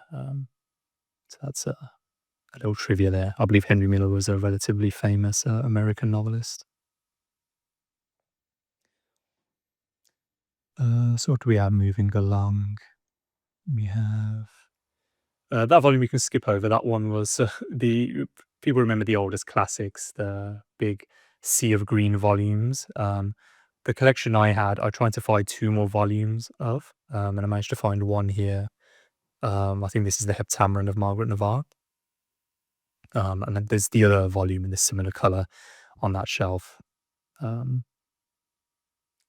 sure why this isn't. Oh yeah, I couldn't fit this one with that other one, so that's why that's separate. Then the next one is the Library of Robert Burton. So I think this volume rounds out Robert Burton's works. I don't think I have any more books on Burton. But this is published by, you see there on the spine, the Oxford Bibliographical Society. So what they've done here, as the title suggests, have made just a list in plain text of title and publisher, if that info is available, of all the books that Robert Burton owned. So you see, he owned an extremely large number of books, which he bequeathed to Christchurch and the University of Oxford and the Bodleian Library, if it was around at that time. And I believe many of the works that are in his possession are the only known copy of those works. I think he has a few of those.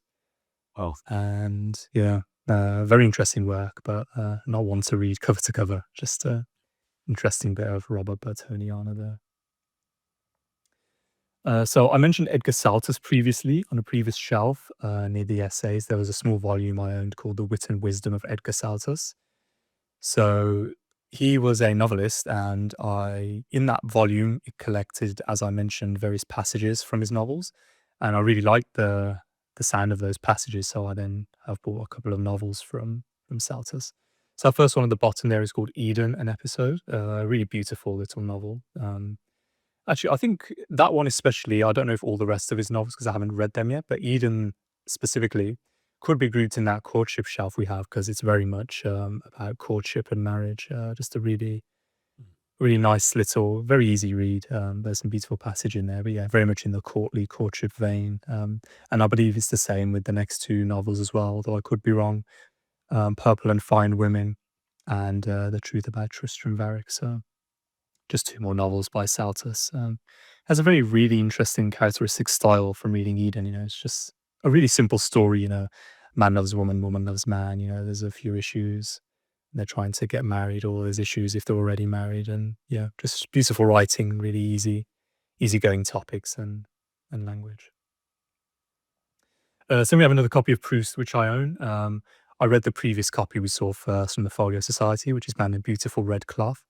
And then I bought this copy here just because I really wanted a different. Well, I wanted to see what the layout and type looked like in this beautiful Everyman's copy. So these are the two exact same works, but I just own a separate copy. They're both the same translation as well, I believe, by the famous Moncrieff, and revisions by Kilmartin and another individual. Highly recommend that for translation, by the way. I know there's a new one, possibly recently done in the Penguin series, but Proust himself knew and somewhat supervised, I believe, the Moncrieff translation to English. And Moncrieff's translation is known within its own right as a masterpiece. So I don't know any French, as I said before, but from what I've seen online, people have said Moncrieff kind of amplified and exaggerated the language, but he's produced something. If he has done that, he's produced a masterwork of his own with his own translation of Proust. So highly recommend that translation. Then these kind of worn down spines here are two more volumes of Lawrence Hope's poetry. So we can just about see that on the label, which survives on the right-hand volume. So a previous volume of hers, The Garden of Camma, was on the Eastern Shelf, and I've got two more of her volumes of poetry here. Really beautiful Eastern in sentiment poetry by this author, Lawrence Hope. Then moving along, we have a really old volume I bought that popped up on eBay. So it's called Forsyth's Italy. I believe this specific volume collects another one of his works. It's really interestingly bound, and there's some interesting paper ephemera included in there. I think it was bought at auction previously, but it's just a secondary work on the city of Italy, as the title suggests. Excuse me. Then moving on, we have a volume which is a single one in a series of chats on X. So this is chats on old furniture, which don't really think needs further explanation, but lots of illustrations in this. And again, it's part of a series, so if anyone's interested in this, they can look it up. I think there's a fair number of volumes here. Then we have another modern volume called Dataclysm by Christian Rudder. So this goes on a bit of a deep dive of data and analytics as applied to the modern day and practical eyes. Really interesting read by Rudder there. Then we have a copy of The Tale of Genji. So this is a nice hardback copy published by Viking, it looks like, yeah. This is a very famous early example of a novel written in Japan by this author Murasaki Shikibu, who we'll see a little later on. But yeah, it's a very, very famous early work of literature called The Tale of Genji. It's written in these relatively short chapters. I think the very, very final chapter of this novel is called in English something like The Floating Bridge of Dreams, which just reading that or hearing that title, it sounds it's very transportive, right? It puts you in this kind of very Japanese sort of mood where there's these paper sort of houses or, the paper doors they used in the houses at that time, these trumpets, sorry, not trumpet, the flute instruments they used to play, the kind of flowing robes they used to wear, the falling cherry blossom petals. It's kind of evokes that sort of imagery. But yeah, I think it was written around 1100, something like that.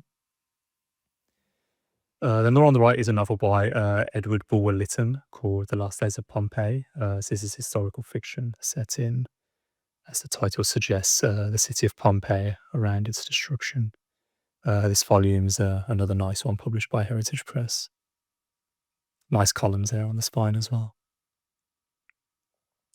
Then we have the folio sight edition of the Essays of Francis Bacon. So I have Bacon's philosophical works, which we already viewed, and then this is just a slim volume collecting his essays, published by Folio. And then the next one, which I should probably move, is the Everyman Libraries edition of Shakespeare's sonnets and narrative poems. Really beautiful poetry in there. So moving to the right, we have Literary Lost, which is just a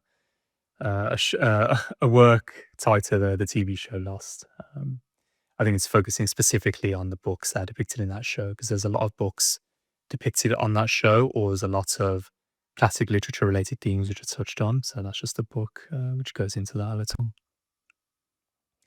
And then the final volume there is an erotic work called The Way of a Man with a Maid, which has a very amusing inscription written in pencil in that copy by the previous owner. It says something like, oh, why are you... So the previous owner is clearly a woman, and it was owned by a man called Steve that she knew.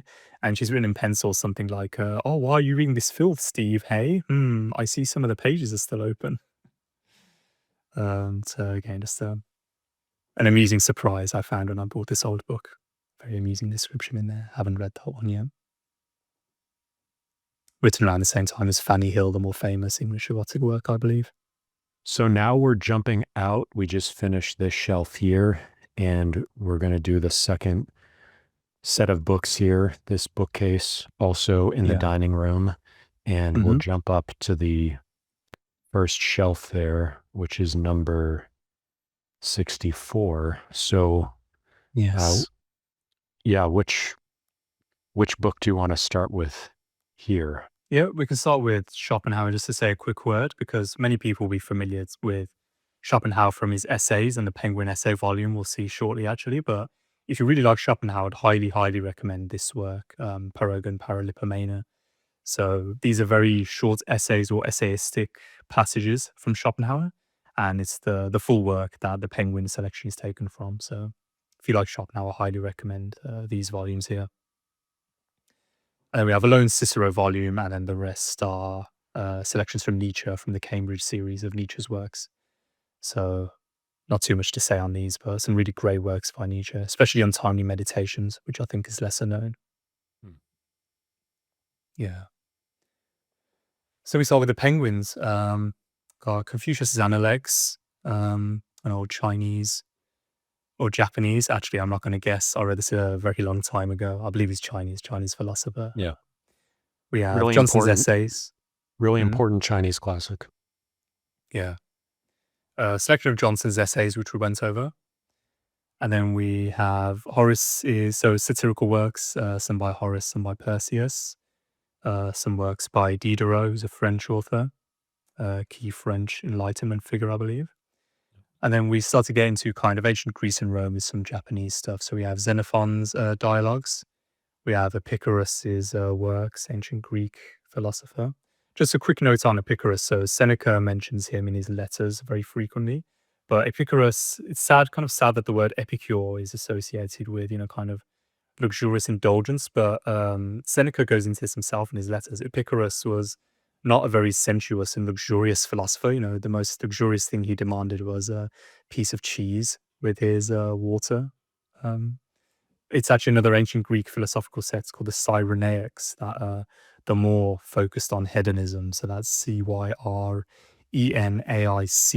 Cyrenaics. So it's a bit sad that Epicurus is associated with those guys, but some really great work. It's very stoic in nature, which is why Seneca quotes him. But highly recommend that volume of Epicurus' excellent works by Penguin for anyone who enjoys stoicism.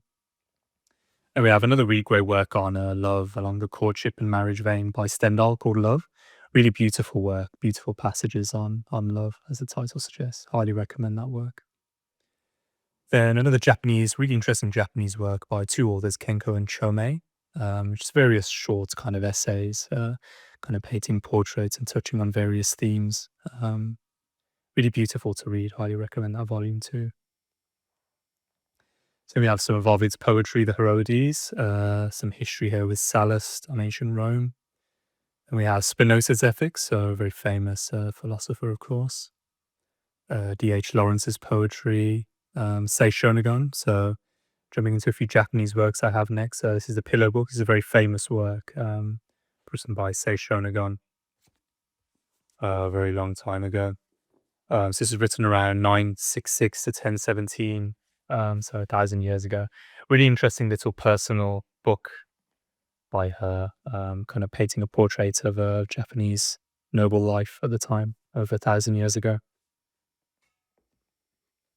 And we have a famous work, Castiglione's Book of the Courtship.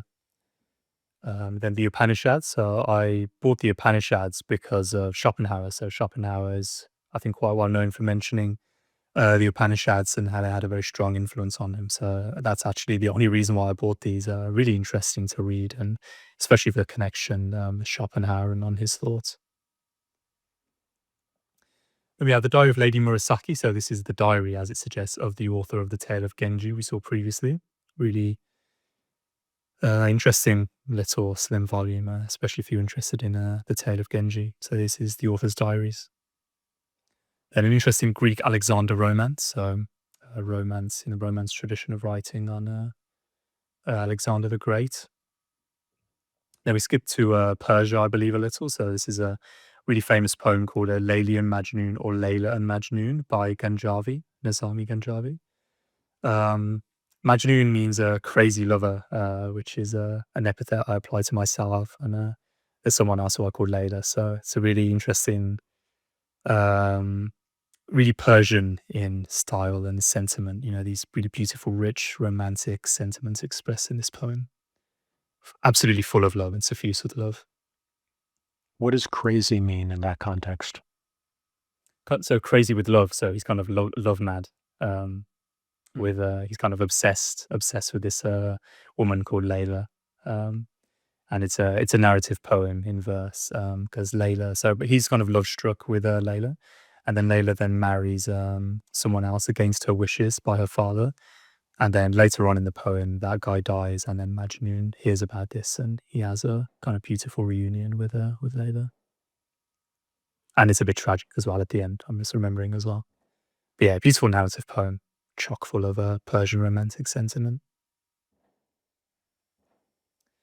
Then we have Appian Civil War. So just a very quick note on this. This is probably one of my most favorite primary source ancient history books. So Appian was an ancient Roman, and as the title suggests, he's writing in the Civil Wars. So this is the civil wars between, I believe, Sulla and Marius, and then later Caesar and Pompey. So he's writing about these times, and especially his descriptions of the prescriptions that Augustus prescribed for these people to be killed. It's a really powerful and forceful, almost first-person perspective, I think, that he's writing around this time. So this really stood out to me as one of the primary sources of ancient Roman history. Really enjoyed that. Then we have the Penguin Selection of Schopenhauer, as I mentioned, and Gratian, who we've already seen. I highly recommend. So if we jump to the volumes placed on top, we have another volume which will probably move to the Burton shelf, actually called Priapia. So this is Sir Richard F. Burton, that is, and he collaborated with this guy, Leonard Smithers, a very decadent publisher who published an extremely elaborate version of Burton's Nights. So this is a very small collection of ancient erotic verse and poetry that these two guys translated into English. Then we have another, historical fiction work by John Williams called Augustus. Really good book here. I read this relatively recently with a friend. And yeah, it's told from the perspective. Well, it's an epistolary novel, so it's told in the form of letters from various personages around Augustus. So we see Augustus, Livia.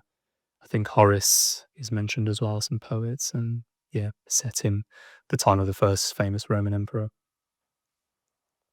So moving to the right, let's jump to the art shots for a couple of these, Timothy. D'Annunzio is the title of the image. So I want to focus on Gabriele D'Annunzio here, who is an Italian author. He's wrote this novel here, Pleasure. So in the original Italian, I believe it's called Il Piacere, which is Ilpiacere, I believe it's spelled, Il Piacere, which is English here in this Penguin Classics edition as Pleasure. Okay, so we're back now for session 3, and we're picking back up where we left off, which is up here on the top shelf and these books right here. So we'll jump over to image 64 and pick up here. So where do you want to start off here?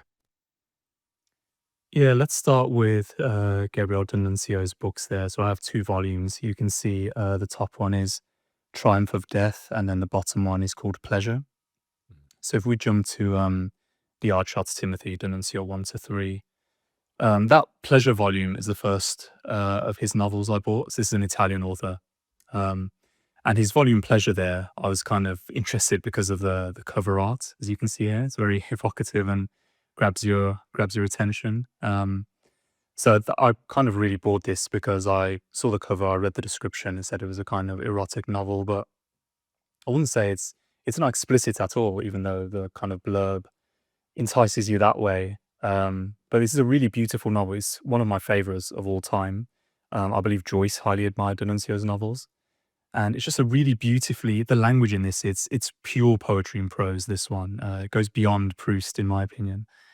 There's this really beautiful imagery, and the rose petals here, if we jump to, these are actually gathered from my garden. I have a small rose bush. If we look at this image here, which is a painting I referenced in the main bookcase. So this is called The Roses of Heliogabalus, and it's by a painter called Lawrence Ulmer Tadema. So that's ALMA-TADEMA is the artist who painted this. This, I think, is actually what the cover for that D'Annunzio book should have been, because roses figure highly in the novel. It's very metaphorically used, and there's a quote that goes something like, "Roses, roses, roses scattered, slowly, densely, delicately, like snowfall at dawn." Even that just brief sentence, it's this really rich and beautiful imagery, pure poetry. But there's not really much of a plot. It's just an amazingly beautifully written novel. And yeah, it's one of my favorites. But this kind of gives you an idea as well of it focuses a lot on the physical object and the physical world. And I can read a brief quote here, which I really like and kind of use to describe myself. So this is from the novel Pleasure. "In his memory, every shape and every color harmonized with a feminine image, was a note in a chord of beauty, an element in an ecstasy of passion. By nature of his taste, he sought out multiple aspects of enjoyment, the complex delight of all the senses, intense intellectual emotion, abandons of sentiment, impulses of brutality. And because he sought out these things with skill, like an aesthete, he naturally drew from the world of objects a great part of his exhilaration." So I think that beautifully describes the novel. Again, very strong focus on physical objects and their descriptions in an extremely poetic and beautiful way. So I'd highly recommend people pick this book up if they want a beautiful novel to read. And credit has to go to the translator as well, who did a really good job. So after I bought that volume, I found out Pleasure was volume 1 of 3 in a trilogy of novels D'Annunzio wrote. So I bought his second one, which we saw previously, The Triumph of Death, and there's a final one which I need to buy at some point as well. Yeah, it's a beautiful painting, one of my favorites. Just a quick fact about the painter here, Tadema. He actually had rose petals flown in from Turkey, I believe. So he was actually studying these real rose petals when he was painting this masterpiece. And I believe that racked up quite a sum for him to do that 100 or 200 years ago. Yeah, beautiful painting. I was lucky enough to see this in person. It's in a private collection at the moment. So yeah, that's the Nuncio and Pleasure. And then the book just below that on the shelf, if we jump to the next art shot, Timothy's Perfume, which is, I I think, just a very wanted to well say known. one thing about the Yeah, please. cover of the book. Mm, This is a corset, yes. and they've got it sort of jumping off, breaking the fourth wall here. Yeah. So when was this published? Do you know? I'll have to double check. I think it's around late 1800s. No, I mean Let me just this quickly. edition. Oh, this edition, I think it was on in the past 5 to 10 years. It's a very, very recent translation because there was a previous translation of this novel. So the original Italian, for anyone curious, is Il Piacere, I think it's pronounced. That's I-L space P-I-A-C-R-E, Piacere? Piacere, I believe. I think an alternate translation is The Child of Pleasure, but this Okay. translator has chosen to render it Pleasure. But yeah, this is one of the more recently published Penguin Classics editions. Yeah, I was wondering if they sort of redid the design in the wake of 50 Shades, because it kind of has that vibe. Mm. No, so they would have chosen this originally, probably piggybacking off the popularity of that novel, to be honest with you. Yeah, very likely. And Yeah, it sounds like what you were saying is that's maybe not so accurate. yeah, completely. Because so when this was one of the very first, I actually have a list. I have a photo of a list of novels that I was interested in buying right before I started reading, taken from the Penguin collection. I think there were a few erotic works or books that they had described as erotic, which I just had an interest in and wanted to see, what was this about? And that's actually what drew me to this. So it was kind of from an erotic or almost vulgar or tangential vulgar perspective, you can say. But yeah, after reading it again, I don't think there's a single explicit scene in the novel. Even though on the back, I believe on the blurb, it actually says this translation puts the sex back into pleasure. And I think that's a very deceptive way of describing a novel if we're going for accuracy. I'm sure people will buy it from that, and I'm glad. Um, if that happens, I'll be really glad. But yeah, it's not vulgar at all. Just these beautiful imagery, very sensuous, very sensual, and yeah, beautiful descriptions of physical objects like teacups and very simple things. Do you know to So what yeah, that's extent, I mean, maybe it's reading too much into some of these items, but mm, do you know or have a sense of to what extent some of these subject matter, uh, like whether it's flowers or cups or other things, is this ever a way to get around censorship that was prevalent at the time, or was that not really a factor? I don't think physical. Do you mean like using physical objects as a metaphor for, let's say, Yeah, anatomical parts of the body? You mean? yeah. I don't think, well, using metaphorical and symbolic language for those anatomical parts is something that's definitely done. In fact, I think I mentioned that previously on probably the most well-known English erotic work, Fanny Hill. Again, you could say it's very explicit, but it's not explicit in terms of the anatomy because, just like you said there, the language that's used, and I think I mentioned this, is extremely clever and witty by the author. To I'm not sure if they did that purposely to get around censorship or whether they were just kind of using that as an exercise in their own artistry and command of the English language. But yeah, in some of these erotic works, it is very explicit. In other ones, they are very artistic, which I would say Fanny Hill can fall into that category. And then I'd say there's a third category where it's kind of physical descriptions are used to kind of enhance the sensual aspect, whether they're being explicit or not with the anatomy. It's kind of a surrounding theme, right? Sensuousness and sensuality, physical descriptions of things. So flowers do figure very prominently, not just in erotic works, but in poetry as well, especially love poetry and erotic poetry. Flowers are very, very symbolic with Okay. erotic topics. Yeah. So did you want to So yeah, move to that's this next book here? yeah. So this is Schiller's. This is one of a few volumes I read very, very early on beauty. We'll see the rest shortly. So I read this after Edmund Burke. So this is an aesthetic work, as the title suggests, by Friedrich Schiller. I believe a famous German philosopher, and I think he was a playwright as well, actually. But it's a really interestingly formatted work, because as the title suggests, this is an epistolary work. So it's a series of, let's see here, 40 or 50 letters. Sorry, 27 letters is I think what it goes to. And in each letter, he's describing various aspects of aesthetics and related topics. So painting, sculpture, art in general, beauty and the sublime, which Burke touches on, as we'll see shortly. So yeah, he kind of has a thesis which I think is expanding and expounding to the reader, and this is I think this is his main work on aesthetics, Schiller, but highly recommended. I really need to reread this. I've been wanting to read it for a long time because of the few works on art and aesthetics I've read. This one really called out to me, and I resonated a lot with it and found a lot in common. Just one additional thing, something I really strongly remember that Schiller touches on here, which I'd highly agree with, and I'll have to go into when I expand my theory of art, which I have in a book or something at a future date. But I remember vividly he touches on beauty and aesthetics being a way or a substitution for morality in a very positive sense. So I remember him saying something like, if you have a really strong and refined sense of aesthetics, this will fall in line with traditional, possibly even Christian or religious morality. So one example I could think of is, public intimate acts, let's say. I believe all religions and even people of no faith and no religion will probably say that's not a positive thing that should happen, which is why there's laws against it everywhere. So something Schiller would argue, and I would argue, is that even on an aesthetic sense, that's not aesthetically beautiful to be doing intimate acts in a public setting around other people.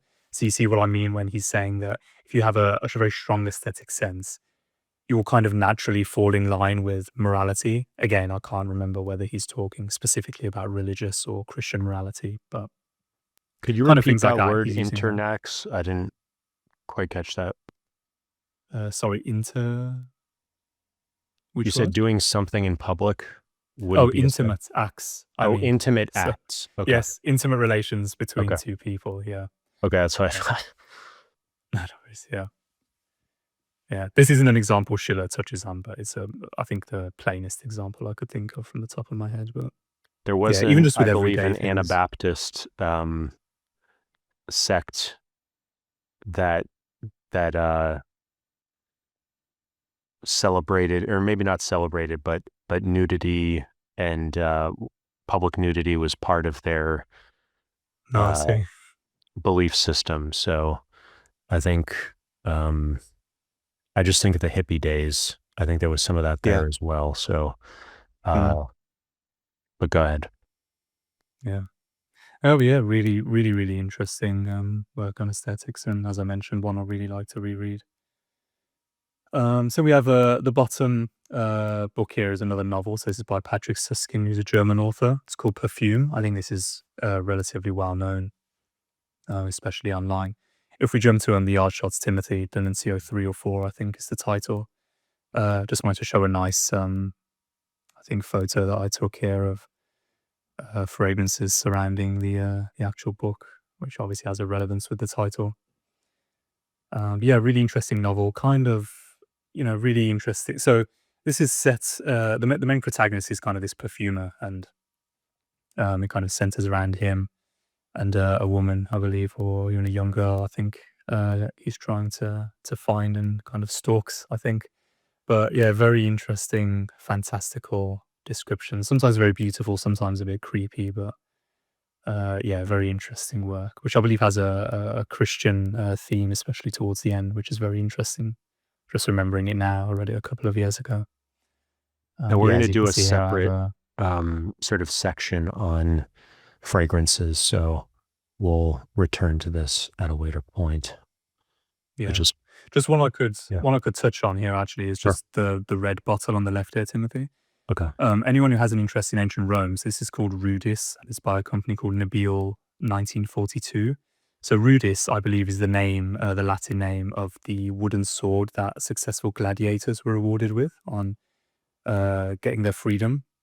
And what this fragrance company have done, Nabil 42, with this fragrance, they've kind of tried to capture that excitement and scene of a gladiatorial fight and a victory. So there's really interesting notes here of crushed grapes to represent the wine. There's a metallic accord to represent the sword, and some other things as well. But yeah, anyone who wants to recreate the smell of ancient Rome, I've actually searched quite a long time to find something that I think is very realistic. And this, to me, I actually wear this when I'm watching the show HBO Rome every year in the summer, because to me, it perfectly captures the kind of dirty, deep, heady streets of the Suburra, which is the lower order street in ancient Rome. So just something interesting for anyone interested in ancient history, which they might like to look into. That sounds really. Is it hard to get this? Do you order it online or? I think I'm not sure about in stores. I guess that'll depend on specialist fragrance stores, but I believe it's still currently in production. And I'm sure if you go to their website, you can buy it, or any of the popular online fragrance stores around the world should stock this. It's one of the lesser known fragrances, but I'm fairly sure it's still in production. It's available. Yeah. Yeah. Yeah. It's just a nice shot, I think, of the book and related ephemera that I took. So yeah, we can jump back to the main shelves, the close-ups. So this book rounds off, I believe, the shelf that we were just looking at with the penguins here. Yeah, so we covered all of these, so we can jump into the next shelf. So here we have two shelves of my Oxford World Classics paperbacks and some other random volumes, which we'll touch on. So let's start vertically, as we did all the times previously. So maybe you want to rotate the image. Let's go from top to bottom. I think these are kind of chronological, but let's have a look. So first ones here aren't from Oxford, as you see. They're from a publisher called Hesperus Press. I think they specialize in kind of lesser known works that could still be considered classics. So these are 3 dialogues by Pietro Aretino, who I have a 2-volume complete. I'm not sure if it's complete, but we saw this in the main bookcase. I have a 2-volume set of his works.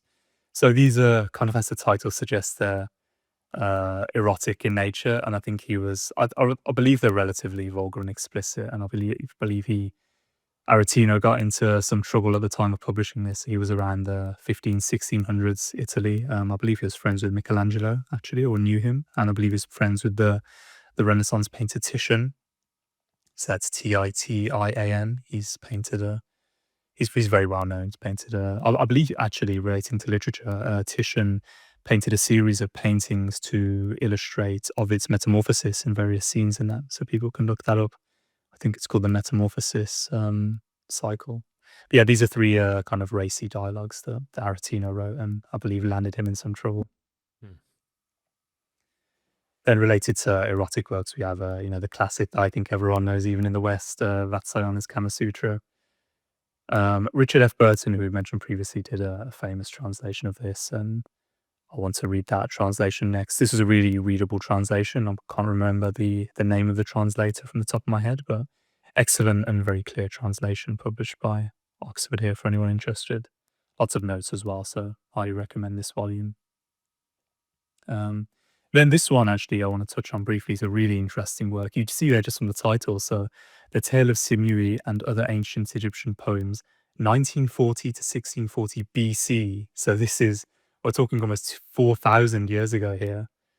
So yeah, I think that will grab some people's attention. But as the title suggests, The Tale of Simui. I believe it's a very famous and old.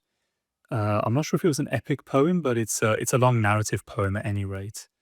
And I believe it's extant or close to extant. So that word, for anyone unfamiliar, extant means fully complete. Or does it mean complete now? So if someone has extant work, if we have a Vatsalyanas extant works, that means that word extant is referring to the collection of works we have currently of that author. So I think Tale of Sinewy is fairly complete, if not fully complete. And we have a very readable translation here in this volume, and then other poems from ancient Egypt around that time period. If people look at, there's a podcast series called In Our Time, which is, I think, probably thousands of episodes at this point. The main guest, I can't recall his name, recently stepped down. But if people look up In Our Time podcast, Tale of Sinewy, you'll see it may even be the translator who's discussing this tale on that podcast. But something really interesting on that podcast is the translator, or the Egyptologist at any rate, actually recites in the 4,000-year ancient Egypt some lines from this poem. So I'd highly recommend people look that up. It's not every day you get to hear recited in the original language some 4,000-year-old poetry. Yeah, really interesting to read. Again, just from the time perspective, 4,000 years ago probably ranks with the Epic of Gilgamesh and other early examples of literature in existence, really, that we still have today. I wanted to say something quickly about the Kama Sutra. Something came up in my reading, and actually one of my courses related to Tantra, and there's a interesting book by the British Museum called Tantra Enlightenment to Revolution. And it's a pretty recent book, 2020, with a lot of photos. And there's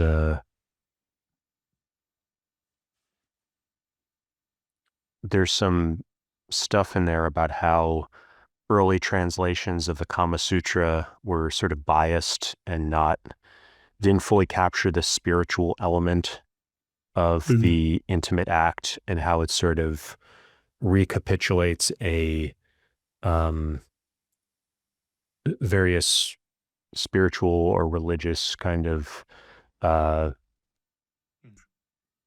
things. And so because those early translators didn't really understand that, they understood a more superficial level. And so that's an important piece of kind of the history of what's maybe the most well-known, or one of the most well-known classics. Yeah, that was my impression as well, reading this. I read this a while ago, but I was kind of expecting a very explicit and vulgar, description of positions, which is what I think most people think this book is about. But yeah, as you just said, it's the complete opposite, very spiritual and almost religious in nature, I believe, as well. Yeah. Okay, so then we kind of shift into ancient Greece and Rome as we continue. So we have a book here on pre-Socratic and sophist or sophistical writing. So these are, as the title suggests, ancient Greek philosophers who prefigured Socrates, and a specific group of individuals called the sophists as well. So a nice little collection there of all their excellent writings.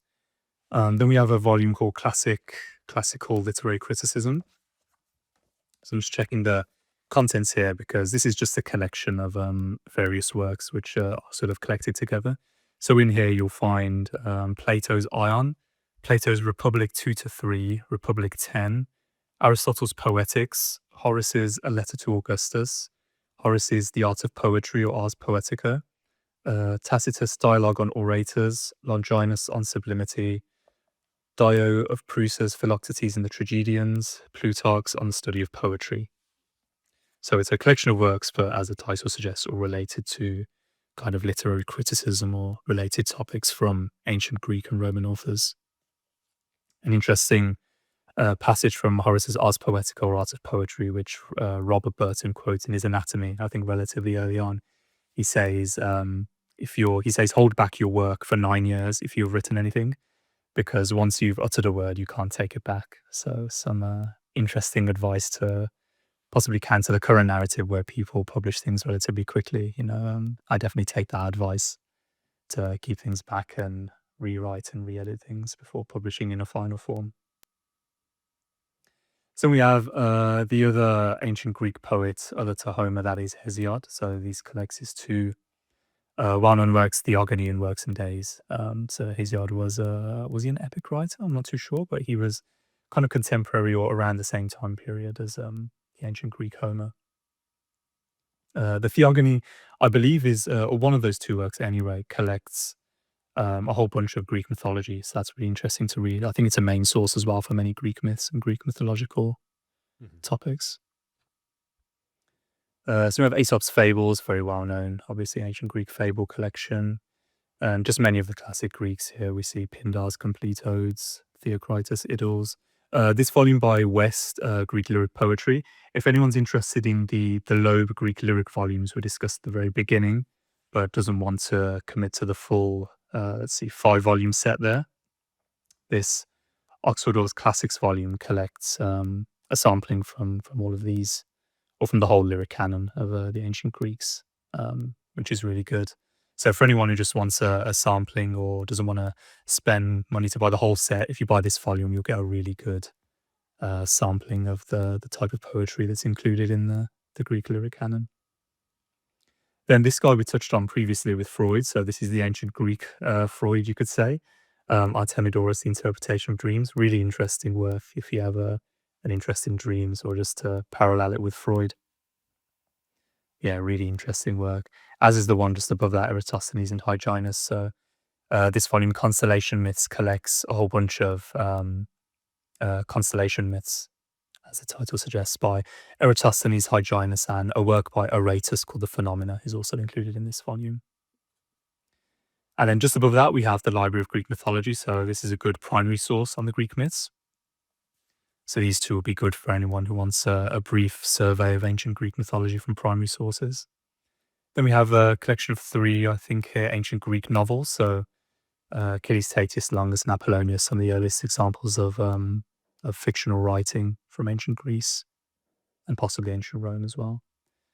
Then we have some poets. So here we have Catullus, very famous poet. Catullus 16 is an infamously vulgar poem which wasn't translated into English until the 20th century, I think. So people can look up Catullus' 16th poem. They have an interest in that. And we have 2 elegiacal love poets here, Tibullus and Propertius. Then we have Ovid as well, continuing the love poetry theme. One of the most famous, possibly the most famous love poets, especially from ancient Rome. So these 2 volumes collect, the love poems collects obviously his love poetry.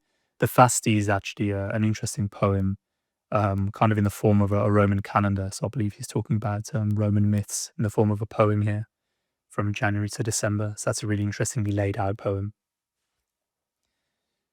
Then we're shifting into history with Tacitus, obviously the famous Roman historian. And he has some more poetry here with Horace, another really excellent and great ancient Roman poet. So this is his complete odes and epodes, satires and epistles, which are also poetry. So that's not a prose work, although the translation may be prose. And then continuing with poetry, I have Lucretius, a really famous Epicurean didactic poem. And Montaigne was a big fan of Lucretius. I think Lucretius and, along with Seneca and Plutarch, I think Lucretius is probably the author that Montaigne quotes from the most. Wow. Yeah, really interesting poem. Virgil's lesser works, the Eclogues and Georgics, Martial's epigrams, which we saw previously. And then we have La Rochefoucauld. I want to touch on him very briefly. Yeah. So this is a very famous French author who wrote a series of maxims. Really great. One of the best works I've read in general. And this work in particular, especially when it comes to maxims and epigrams, some of the most amazingly concise, almost deceptively concise, I think as the blurb puts it. Because you can read this very quickly, but if you look at them and pore over these maxims more slowly, you'll see some really amazingly thought out ideas that he's, condensed. And there's a few I want to read because he mentions a whole series on love, which some of my favorites have really stuck with me. So a few that he has on love. You can see the first one here. There's only one kind of love, but it has thousands of different imitations. True love is like visitations by ghosts. Everyone talks about such things, but few people have seen them. And one of my personal favorites, when we are in love, we often doubt what we most believe. Just a couple more. What is least often found in love affairs is love, which I think is amusing. In love, the first cured is always the best cured. And however rare true love may be, true friendship is even rarer, which is one of my favorite short quotes, and I think a beautiful passage highlighting the rareness of friendship and true friendship especially. But yeah, an amazing author, one of my favorite books. Highly, highly recommend A Rouge for Cold. So that's a really good volume and edition in particular as well, because Oxford have collected multiple manuscripts of his and put them all together. So you have a really good collection there. They continue with ancient Rome. We have Juvenal and Petronius, who wrote very satirical works there. And then we have Lucan's Civil Wars. That's actually an epic poem centered on Julius Caesar's battles, which is really interesting to read. I think Montaigne also quotes him frequently, actually. And then we have Epictetus, who we've saw previously as well, an ancient Greek Stoic writer. Really great work, highly recommended for anyone interested in Stoicism. What does it mean there we have where some it says vertical. handbook? Yes, that's I mentioned the English translation of the Greek word enchiridion. So, Okay. as well as his discourses, which is Epictetus' main work, he wrote kind of a summary called the Enchiridion or Handbook in English. Then we have a few more titles from Hesperus Presse, Marcel Proust's Pleasures and Days. If you're interested in Proust but don't want to commit to the whole In Search of Lost Time, highly recommend this volume. Give you a really good idea of Proust's writing. And we have a collection of essays by Charles Lamb. This could probably be in the essay collection or section I have, actually. Really good and famous English author of essays there, Charles Lamb. We have another volume by Proust. I think this was only relatively recently translated into English, called The Mysterious Correspondent. So recommended for fans of Proust. And then this volume by Folklore and the one to the right, another copy of Dante's Inferno, is copies that are shown in the TV show Mad Men. So Oh, wow. there's many books featured in that show, and these two, I really like the cover, especially of that Faulkner volume. It's a very striking red on the cover. You see there, yeah, it's an old Modern Library College edition. So this is The Sound and Fury, a very famous and interestingly written novel. And then the one to the right is the Mad Men featured edition of Dante's Inferno. How did you discover that these were in Mad Men? So I just watched the show, especially, well, these two really in particular, they're very prominently displayed on screen. The Dante's Inferno, this is shown in, I think, season 6, episode 1, right at the start, very prominently. And then the Faulkner volume is in a really amusing scene in season 2, episode 11, I think, the Jet Set. So yeah, they're very striking and very prominently shown. And then just did some research and managed to track down copies of the specific editions. So yeah, continuing the Oxford Old Classics and continuing with some philosophy. The very bottom volume from this shot is the famous Marcus Aurelius' Meditations. So this is I've read a few translations of Marcus Aurelius, but I think I sold a few nice folio copies I had and an Eastern Press copy I had, and I wanted to reread him, so I bought this copy here. Really good translation. Then we have Lucian's Selected Dialogue. So he wrote in Greek, Lucian. I think it was a Greek or Roman, but he wrote his dialogues in Greek, I think. All manner of subjects, I think some humorous, some serious. Then we have Pliny the Younger's letters here. Some really interesting, a primary source on the explosion of the man Vesuvius, I believe, which destroyed Pompeii. Mm-hmm. And when you sell like a folio, like you mentioned, do you put it up on eBay or do you use one of the Facebook groups or something else? Yeah, I usually use eBay myself. I think this is very location dependent. I've heard there's some Canadian specific websites. I think there's another famous secondhand website you guys have in America, I think, right? Yeah, I just use eBay personally. Yeah, really good. An interesting source, Pliny's letters there. Then we have some of Cicero's philosophical works. So you kind of say he's semi-stoic in nature, especially his, let's see here, On Life and Death. I think that has his it has a selection of his parts from the Tusculan Disputations. I think another work Montaigne frequently quotes. That's very stoic in nature, that work. So highly recommend that volume, On Life and Death, for anyone interested in Stoicism. And we have On Obligations, The Republic and the Laws, and a collection of his letters there, all from Oxford. Then we have Livy's, the other volumes from Livy's history we mentioned in the main bookcase. So I think I had nice hardback and folio copies of the first 5 books. So then we continue here, books 6 to 10 from his history. I think the Hannibalic War volume I have from folio is likely Livy books 11 through to 30, most likely. And we continue here, books 31 to 40, and then the final volume titled Mediterranean Empire, books 41 to 45, and the perioke. I think that perioke word is what's given to the fragmentary nature of the remaining 100 or so books of Livy, which we very sadly don't have in a complete form. So we shift from ancient Greece and Rome to some other more modern authors and topics. So we have The Romance of the Rose. I believe this is a very famous French romance that was written in around 13 or 14 or 1500s possibly. And the next volume is from a very famous English author, Sir Philip Sidney. This is his major works. Highly recommend Sir Philip Sidney, who was around a little later or almost contemporary Shakespeare, I believe, 1600s. Then moving up, we have Descartes' Meditations, Rochester's selected poems. So anyone who has an interest in Rochester, this is a nice collection here from Oxford. Highly recommended, really interesting poetry, sometimes very explicit in nature. Lord Chesterfield's Letters, this is a really interesting work. So he wrote a series of letters to his son, kind of educational in content. So he's giving advice to his son. Some really interesting ethical topics touched on there from an English noble a couple of 100 years ago. Then we have a couple of works by Rousseau. Reveries of the Solitary Walker is a really interesting and good volume and work I recommend to people. I think the title there just gives you an idea of what it's about. I think it's written in a series of what he calls walks, and he's meditating on walking and solitude and other similar topics. Discourse on Inequality, Rousseau's famous Confessions, of course, we have further above. And then let's see here at the very top, we have some poetry. So this is a copy of Fitzgerald's Rubaiyat, Fitzgerald's translation, that is, of the Rubaiyat of Omar Khayyam. Then we have, I just wanted to give a little bit more information about the Romance of the Rose. I just put it into AI, and it's a couple of things. It's one of the most influential and controversial works of medieval French literature. It allegorizes the experience of courtly love as a dream vision, blending psychological, philosophical, and satirical commentary. Written around in the 1200s. okay. It's so this kind of gets to the metaphor stuff I mentioned earlier.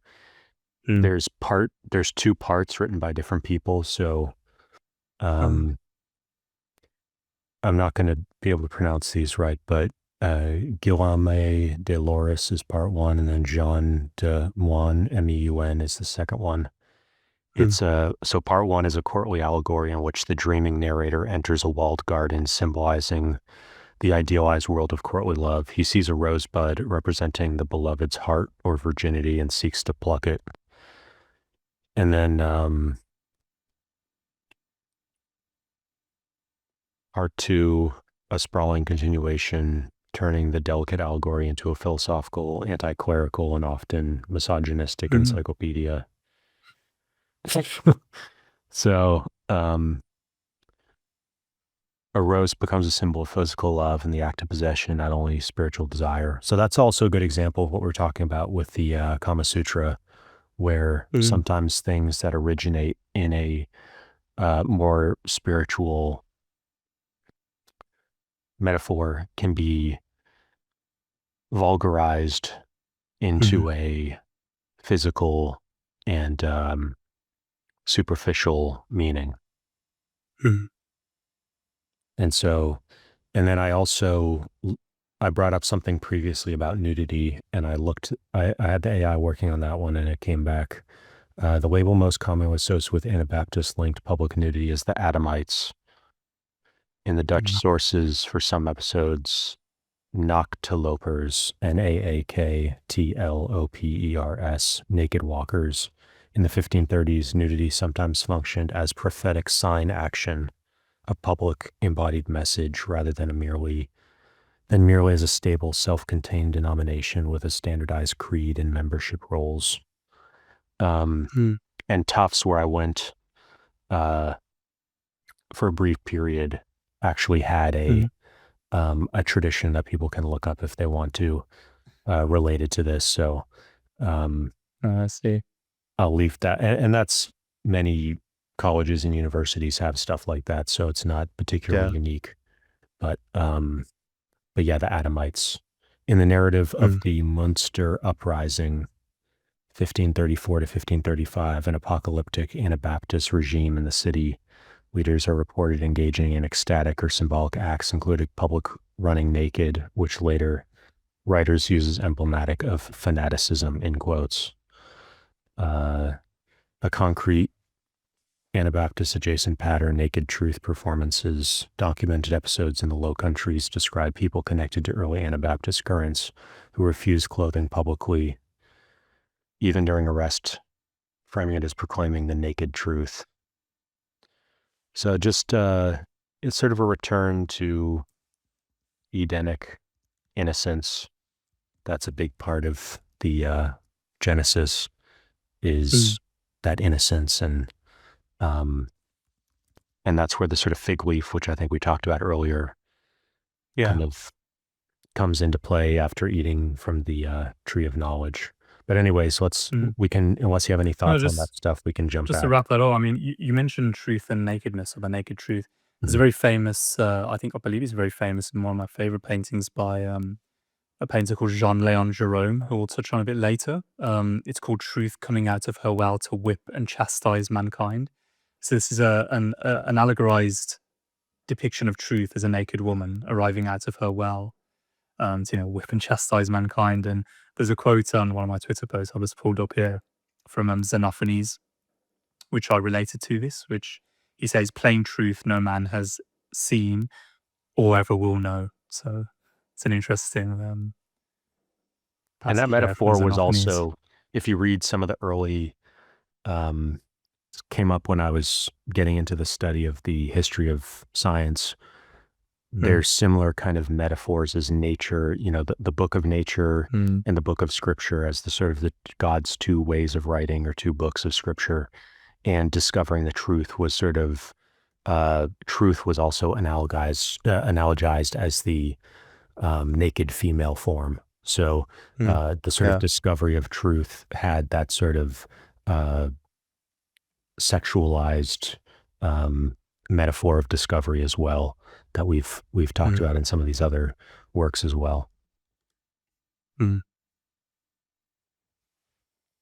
So I think you were going to say something about Descartes. No, we continued on. Rochester, sorry. Or no, Rousseau. Rousseau. That's where lots of different Frenchmen. Yeah, just a collection of some of his works here, and his famous Confessions, and then Fitzgerald's translation of Marcaillon there. And towards the top, we have another English author here, De Quincey, an interestingly titled kind of amoral or semi-moral work on murder, which is very interesting to read. And then another, I believe this is a very famous work, Confessions of an English Opium Eater. Then we have Hazlitt as well, who's around the same time as De Quincey, I believe. Again, I've mentioned Hazlitt in the essay section, so for anyone who wants a sampling of his really great essays, this is an excellent copy you can buy from Oxford here. Then we have some random philosophers and poets. So Hume's Enquiry Concerning Human Understanding, and then Burke here is one of the art or aesthetic works I mentioned that I read. This is A Philosophical Inquiry into the Nature of the Beautiful and Sublime is the full title there. It's really interesting to read. Beautiful language as well in this, and Schiller's letters. Then we have Hume's Selected Essays and Kant's Critique of Judgment. So this is the trio of aesthetic works I read very early on. I believe the first part of Kant's judgmental critique here is on aesthetics, which is the part I read. Then we have Baudelaire's Flowers of Evil, really interesting and very vivid collection of poems from French author Baudelaire, highly recommended. And then we have Nietzsche's Toilette of the Idols and Huysmans' Against Nature, or Aribors in the French, I believe. Kind of along the vein of Wilde's Portrait of Dorian Gray, that novel. Could you say a little bit more about that? I can't remember too much, but similar to D'Annunzio, I believe, very vivid descriptions of physical objects. It's a very decadent. I think it's categorized as being in the decadent period, or an example of a decadent novel. So people can look up that period if they have more interest. I prefer Dorian Gray and definitely prefer D'Annunzio's Pleasure. So these two works to wrap up the Oxford books I want to touch a little on. So Du Bellay and Ronsard. These are two 16th century French poets, I believe. I became aware of these two through Montaigne, and I believe this is one of the more recently published volumes in the Oxford World Classics series, so it hasn't been translated until relatively recently, in a widely available format, that is. I believe there's older translations you can get into English, but really beautiful imagery touching on love themes as well. And Montaigne is very, very fond of both of these authors and poets, so that should be as good as any recommendation to people. And we have the famous Diogenes, of course. So Diogenes of Sinope, the famous cynic who we mentioned previously. So, he lived in a little hut or pot in the ancient city of Greece. And there's a couple of passages I want to read here just to give people a flavor of Diogenes and what he was about if they aren't aware. So Plato referred to him as a Socrates gone mad, which I think should get people's attention. And Diogenes had a few things to say on Plato. So there's a few amusing passages here. He used to refer to the discourse of Plato as a waste of time. Plato defined man as a two-footed animal without wings and was applauded for it. So Diogenes plucked a cock and brought it into the lecture hall saying, "Here's Plato's man." And then as a result, the definition was supplemented with the phrase having broad nails. So it's a very amusing anecdote related by Diogenes Laertius.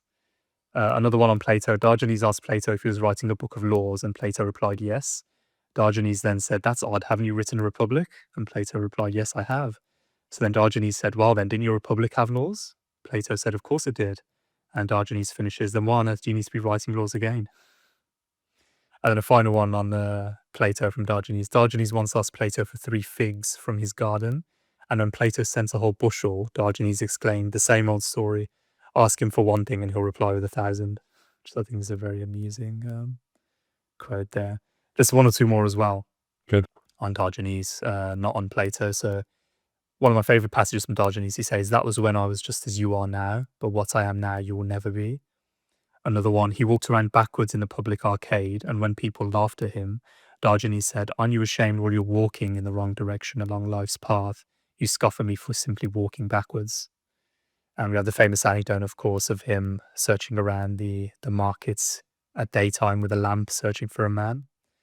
When someone said to him, "Most people laugh at you," Diogenes replied, "And doubtless donkeys laugh at them, but just as they pay no heed to the donkeys, I pay none to them."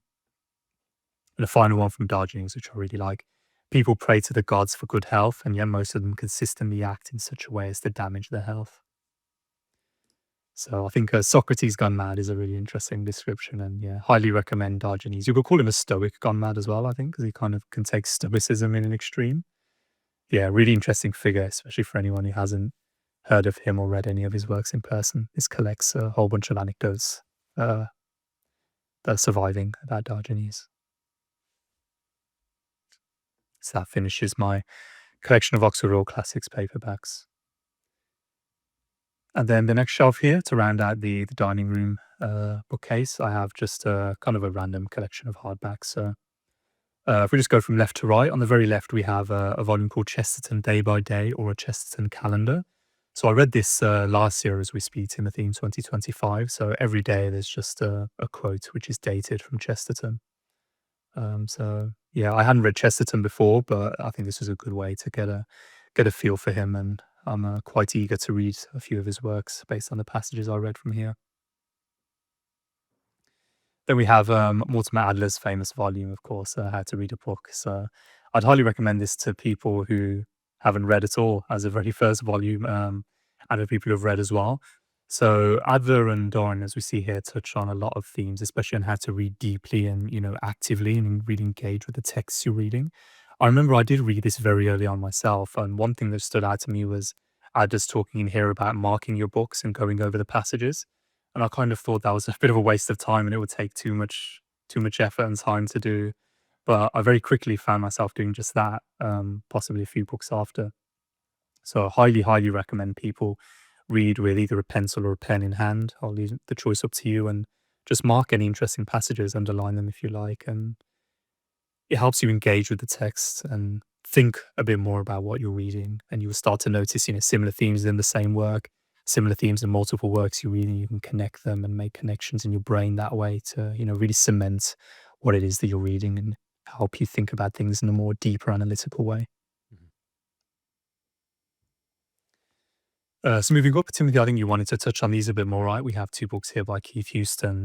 First one is The Book, a cover-to-cover exploration of the most powerful objects of our time, and then Shady Characters. So I'll let you ask me anything specific if you like, but I think does what it says on the tin there. But the book is, as the title suggests, it's a history of the book. So it starts off talking about papyrus, ancient Egyptian papyri, and collections of papyrus, which is obviously one of the earliest forms of writing that we had.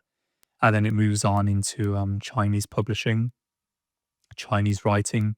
It touches on a bit later on the Codex, which is a kind of proto form of the modern book. And then it brings us into modernity with the physical books that we had today, sandwich, a whole bunch of paper leaves sandwiched between two hardcovers. So various aspects of the physical book, its history, cultural significance, things like this. This book touches on, highly recommended.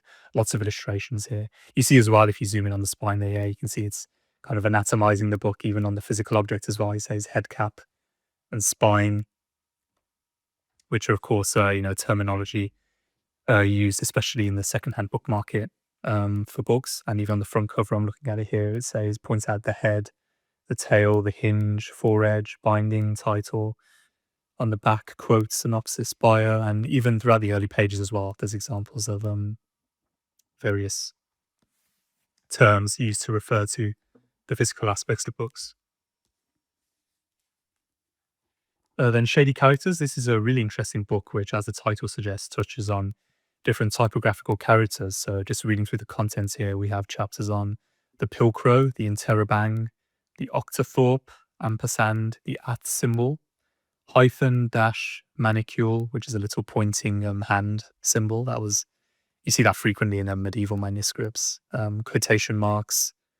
So yeah, really interesting volume on kind of the history and significance of these typographical characters that you'll see in not just modern but very old books and manuscripts. And we're really experiencing a renaissance of these now with the emoji, which came from Japan. Yeah, very true. Yeah, good point. Yes, that's those 2 biblia. I'm not sure what the term is for books about books, but yeah, 2 examples of that there. There's also the wingdings, which are sort of the pre-emoji and those can be useful sometimes. Sometimes there's something in the wingdings collection that isn't an emoji, and so if I'm looking for something special, I'll type into Google wingding, and there's some other interesting stuff there. Interesting. I'll have to try that out myself. Actually, a really good, if you're on Windows at least, something that saves me a huge amount of time with finding emoji is if you press the Windows button and then the period key, that will pull up a special finder where you can just type in the name of the emoji, and it keeps the last 10 emoji you used in a palette right below. So you can actually, it allows you to add emoji to what you're doing very quickly and not have to open up the browser, go to an emoji page or Google it. So that thing has saved me a huge amount. That's interesting. That's one of the most impressive updates Microsoft has made. One of the few that I actually use. So I would give them a shout out. Yeah, I'll have to see if there's something like that on Mac. I have a touch bar MacBook, which is a bit annoying to search for emoji through, but yeah, I'm sure there's a quicker way. I'll have to look that up myself. So continuing on here, we have a volume by Penelope Rawson called Sacred Signs. So this is about hieroglyphics, ancient Egyptian hieroglyphics. So some of the chapters here, the origins of writing in Egypt, hieroglyphics in art, and the decipherment of Egyptian. So this is a short little volume about hieroglyphics. I believe, actually, just looking through this myself, I believe this may actually just be a hardcover repackaging of the entry in the VSI, very short introduction series on hieroglyphics. I believe that's why I bought this volume, or vice versa, the VSI series paperbacked this original hardback. But I believe those are the two same volumes, the content, for anyone who's looking into Penelope Wilson's works a bit more. Then we have here a series of 4 novels from the famous author Louisa Marie Alcott.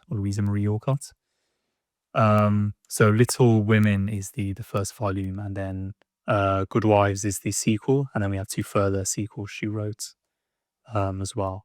So this is a famous coming of age novel from this English author Alcott here, which I think is a very well known and famous film depiction or adaptation of this, and the first volume, I believe, at least as well. And I think many people will be aware of these volumes through the famous film. But yeah, these are just secondhand old copies of I think all 4 of her works in this series.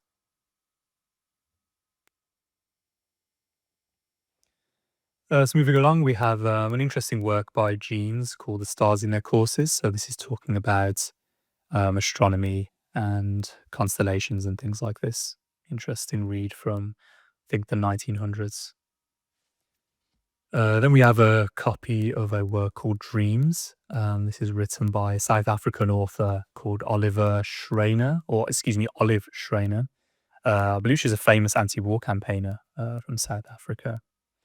So this is a volume she wrote on dreams, possibly dream interpretation of her own dreams, I believe.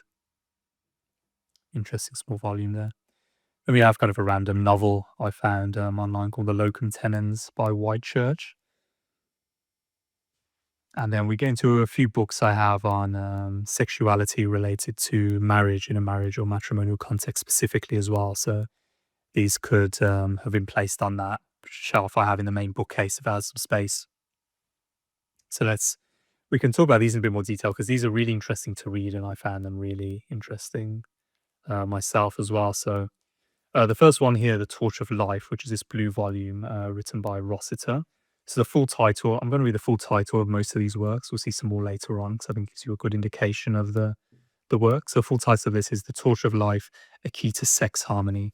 And this is written by Dr. Frederick M. Rossiter in 1932. There's a really beautiful dedication in this one, dedicated to lovers, young married lovers, old married lovers, to enable them to be better lovers, more intelligent lovers, more refined and aesthetic lovers, and hence more consistent and enduring lovers. Again, just in that dedication, it's a really beautiful little passage there, and I think it really well depicts the nature of this work. This was one of my favorites, the favorite from the small collection of matrimonial sexuality books I read here. Do you know the rough dates of these published? Yeah, so this one, as I mentioned, is from 1932. I think the rest will go through. I'll call them out because I want to flick through them as well. I have them next to me, so I think they're all in the early 1900s. But we'll see as we go on. Yeah, beautiful work here on sexuality in a married context here from Rossiter. Highly recommended for especially married couples or any couples for that matter. So the next one along is called Married Love by Stopes. So the full title is Married Love, A New Contribution to the Solution of Sex Difficulties by Marie Carmichael Stopes. So this one was first published in 1918 and dedicated to young husbands and all those who are betrothed in love. So the contents of this should give people some indication. The heart's desire, broken joy, woman's contrariness, in quotation marks, mutual adjustment, sleep, abstinence, children, society, and the final chapter is called The Glorious Unfolding.